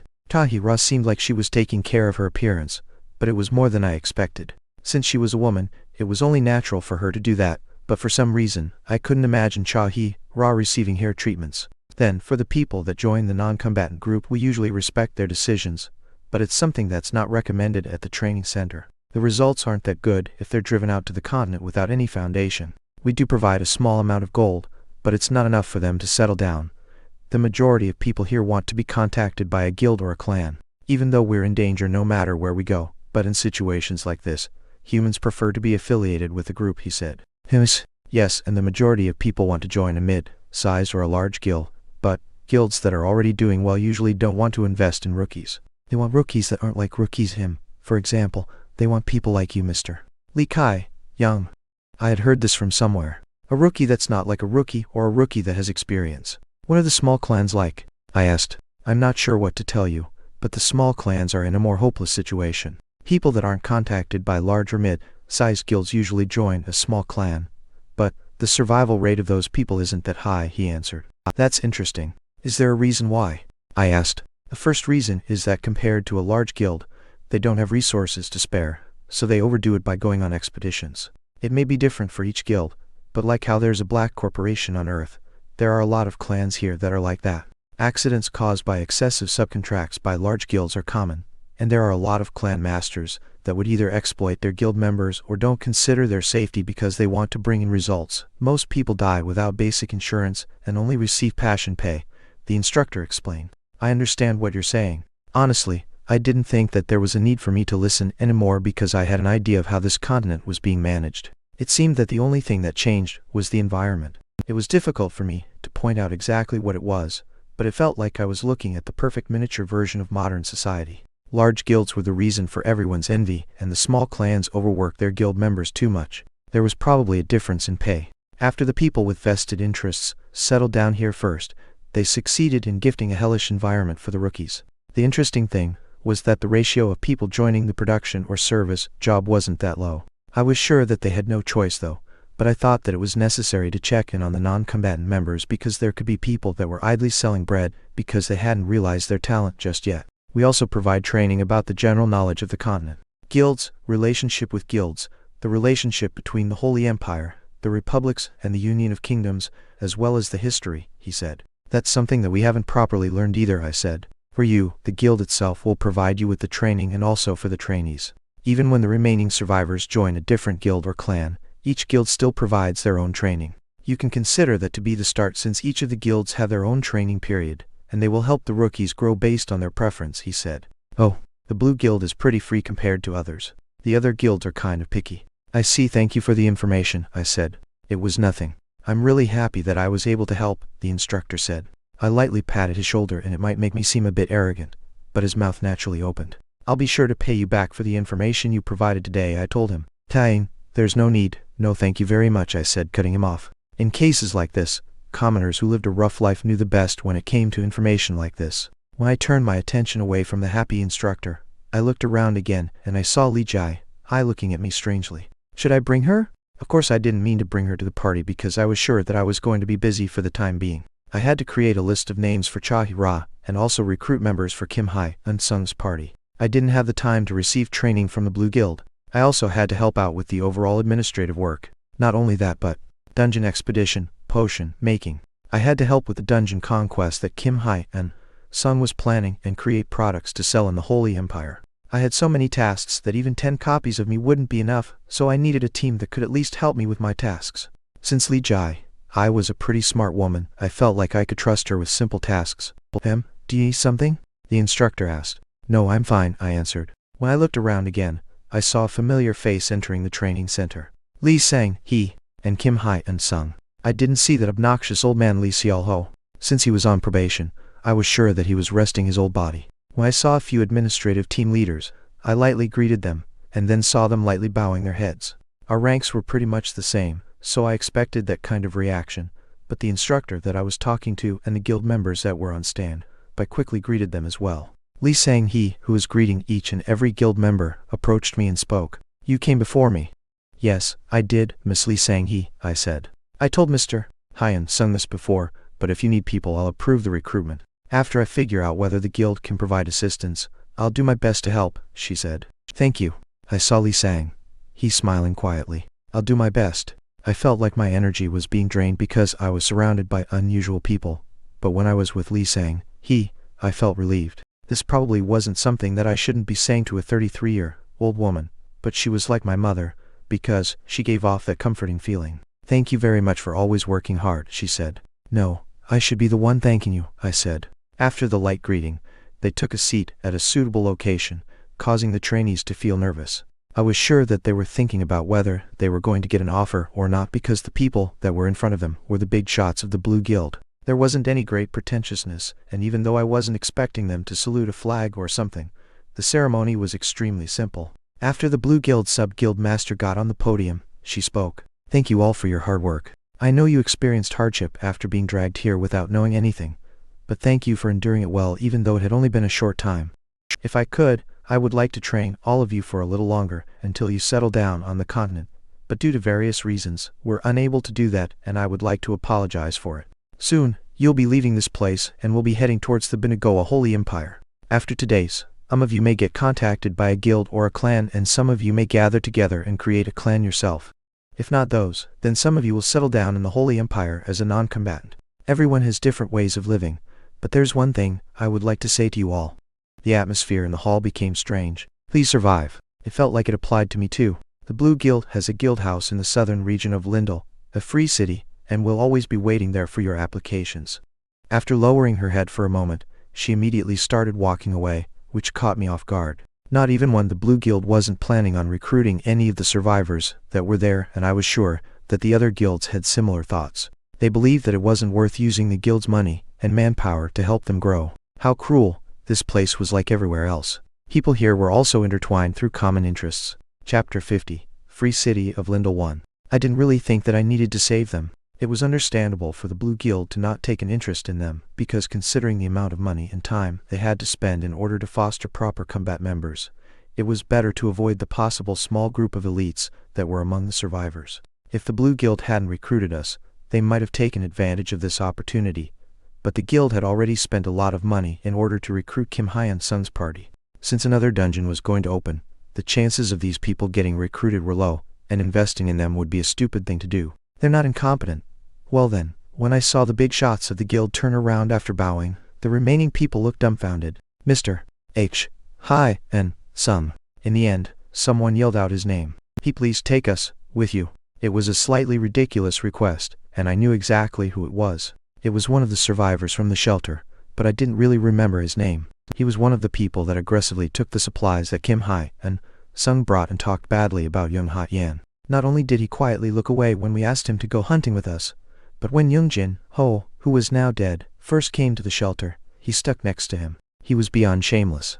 Not only did Kim Hyun Sung create a safe shelter in the tutorial so that people could rest, but he even got supplies for them. Even after having received sufficient training, he was still asking Kim Hyun Sung to take responsibility for his life. The instructors even looked confused. In some ways, he was pretty amazing because despite being the weak one, he made that kind of request, which was admirable. If I was in his place, I wouldn't be able to say what he said. I didn't bother saying anything because I wasn't the target of his request. It was solely up to Kim Hyun Sung to make the decision. I'm sure he's not that big of a pushover. Even if he was a pushover, I was sure that it wasn't to that point. No, I was actually kind of worried. After all, gathering survivors in the tutorial dungeon and setting up a shelter for them wasn't something an ordinary human could think of doing. You should take responsibility until the end, the man said. Bullshit. He probably didn't understand what he was saying, because desperation made a person stronger, but it sometimes made them dumber. Lee Sang, He quietly looked at Kim Hai and Sung and was asking whether they knew each other from the tutorial dungeon. It was too. I couldn't help but laugh because crazy people that gained courage because of him started to appear one by one. It was really shocking, because the losers who didn't make any decision back at the shelter were asking him to save them from hell. "You're not just going to abandon us, right?" he asked. "Mr. Hyen Sung. Mr.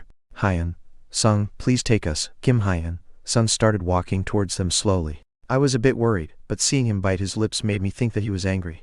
It was an obvious reaction, and even if a monk was in his situation, I was sure that he would be angry too. As expected, Kim Hyen Sung slightly lowered his head and spoke. "I'm sorry." "Sorry? I think our relationship ends here," he said. "Hupe." It was only for a moment, but I almost laughed out loud because I felt a bit more satisfied than I thought. "Rather than staying with me, it'll be better if you live your lives in a new environment." It had been a short time, but I had fun, Kim Hyen Sung said. That's I'm sure, the city is safe." "Don't talk so irresponsibly," the man said. I didn't know which part about that was irresponsible. I might have seemed arrogant for stepping up, but I couldn't help but take a step forward and say something. "We have no obligation to take responsibility for you." "Huh? The inside of the city should be safe. It may not be the comfortable life that you're expecting, but at least you won't be in danger," I said. "But," I'll say it again, "but Mr. Hyen Sung and I have no obligation to look after you. We're strangers," I said. Despite explaining it nicely, he looked as if he didn't understand, but he also looked as if he had been wronged. He was probably thinking how it was unfair that we were on this side, while they were on the other side. Idiots. You couldn't gain anything without sacrifices, and I was sure that he would never realize that. The man looked as if he was going to run to us and beg us to help him, so with a small smirk, I took out the gold coin bag that was in my pocket. "It's a bit awkward to say that this is going to be our last meeting, but here's a gift. I'm sure it'll help a little," I said. The way he hurriedly grabbed the bag that I gave him looked ridiculous. He looked as if he was betrayed, but he must have realized that the slightly heavy bag was precious because he immediately placed it in his pocket. It really wasn't that much, but despite that, the people around him instantly stared at him. "Thank you," the man said. "I hope you survive, and if we ever cross paths again." Yes, it seemed like he still hadn't realized the fact that he wouldn't be able to gain anything if he didn't sacrifice anything. I wasn't sure if he would be able to protect the gold or himself once he entered the city, but it was honestly none of my business because it was nothing more than me throwing a few coins to get rid of the leech. Hai must have realized the reason why I willingly threw the bag towards him, because she was looking at the man like an idiot. It was a bit surprising that she wasn't trying to join us, but seeing her quietly watch the situation made me think that she was thinking about something. Hai, there was a chance that another guild may contact her. Since her nature was similar to mine, she would probably grow by using her skills in talking. Such a waste. Taking her and myself was burdensome, but letting her go was a waste. It was that attitude of hers that caught my attention. Her confidence showed that she had nothing to lose, and for some reason, it was pulling me in more. "I don't have to be with you." It seemed like that was what she was saying. I already checked with mind's eye that there wasn't anything special about her stats, but I thought about how she would be better than some random person, so I spoke while looking at Hai. "I'll see you again." "Oh, okay," she said. I didn't say it to the man, but I guess my words made him happy. When our eyes met, Hai lightly nodded. I wasn't sure if she was going to apply to the Blue Guild, but I was certain that we were going to see each other again. When I immediately turned around, both he and Kim Hyen Sung nodded, and before I could start walking, I heard a voice. "Mr. Kai Young, you're a really kind-hearted person, and the basic living support fund that you gave seemed like a good amount too," the instructor said. "That was nothing. I mean, we did spend some time together in the tutorial dungeon." "So are we heading to Lindell now?" I asked. "Yes, we are somewhat done with the preparations. We actually wanted to take our time, but there were a lot of things that we needed to prepare. Oh, regarding the trainees, they'll immediately head to the Free City with us. Let's head out," the instructor said. "Okay." The instructors and the guild members started moving busily as if the life they had in the tutorial dungeon was now over. I wasn't exactly fond of the survivors, but I was looking forward to them living in a totally new city. The gifts that Ra sent were stacked high, and I saw a few of the guild members following me. "Appa, Young Ha," Yen called out. "Hi Nim," Park Diak, Gu called out. Of course, both Young Ha, Yen and Park Diak, Gu were prepared to leave. The slightly haggard-looking Young Ha, Yen stood next to me, and Park Diak, Gu spoke as if he was sad about leaving. "I didn't think that we were going to leave so soon, but I guess it's urgent." "It's unfortunate." "What is this?" There was a small boat that was tied to a rope. It didn't look incomplete, and I never imagined that he would bring with us the boat that he was building by the lake. I wasn't sure if he was good with his hands, but the quality looked pretty good. Why did he make it so nicely? If we stayed a bit longer, I was thinking about sailing at the shelter nearby. I decided to bring it with me since I put some time into building it, he said. We have a lot of baggage. We can put them in the boat so it won't be a problem, and I think it'll help with training my strength. If you get tired while walking, you and Nunim can ride it together while I pull right high on them, Partiak, Ku said. It's not that far so you don't have to force yourself to do that, I replied. For some reason, I didn't want to ride it right now. I heard that there isn't a lake near the Free City. Ugh, he commented. Let's ride it together later. Oh, Appa Young Ha, Yen said. Yeah, let's do that, I said. When I lightly patted her head, I noticed her smiling as if she was in a good mood. I felt relieved because her condition looked better than I expected. I wasn't certain, but it seemed like she talked about me whenever she was with Partiak Gu. I was then able to realize the fact that Partiak Gu played a big part in calming Young Ha Yan's mind. I think we're leaving now, Kim Hai-un, Sun said. Okay, Mr. Hai-un, Sun, I said. The blue guild that was neither big nor small started to move slowly. I was a bit annoyed by the fact that we had to walk for a long time, but it was fun as well. And so, I used a new spell today. Yes. I saw it myself, and it was really amazing. Nunim started reciting a spell, and the lake suddenly split. A long time ago, a lady that lived in the same neighborhood told me that someone named Mace or something had once split the ocean. It felt like I was really looking at that scene, Partiak Ku explained. I'm sure that the man's name was Moses, Kim Hai-un, Sun said. Ah, yes, I think Moses was the man's name. Dude, you're really smart. So anyways, Partiak Ku said. Partiak Ku was talking a lot. Kim Hai-un, Sun looked like he was in a good mood, and Young Ha Yan was walking while holding my hand tightly. I looked at her walking half asleep while holding my hand tightly. I guess she didn't really get much sleep. While walking, the executives of the Blue Guild also made time to explain a few things, and we enjoyed what could possibly be our last break time. After walking for a while, I saw a tall clock tower. When I quietly looked to the side, I saw Kim Hai-un, Sun's expression. This was the start for me, but it was also the start for him. His face looked complicated, so I couldn't guess what he was thinking, but it was only natural for him to have a lot of thoughts. The things that happened in the past, the things that were going to happen in the future, the Blue Guild, and our party. He looked as if he was calmly organizing his thoughts. Young Ha Yan looked as if she was looking at a house for newlyweds, and I guess she thought of this place like a home that we were going to live in because a smile appeared on her face. It was the location where the Earthlings settled down within the Holy Empire. Lindle, the Free City. Hello world, Partiak Ku is here, he shouted. Haha,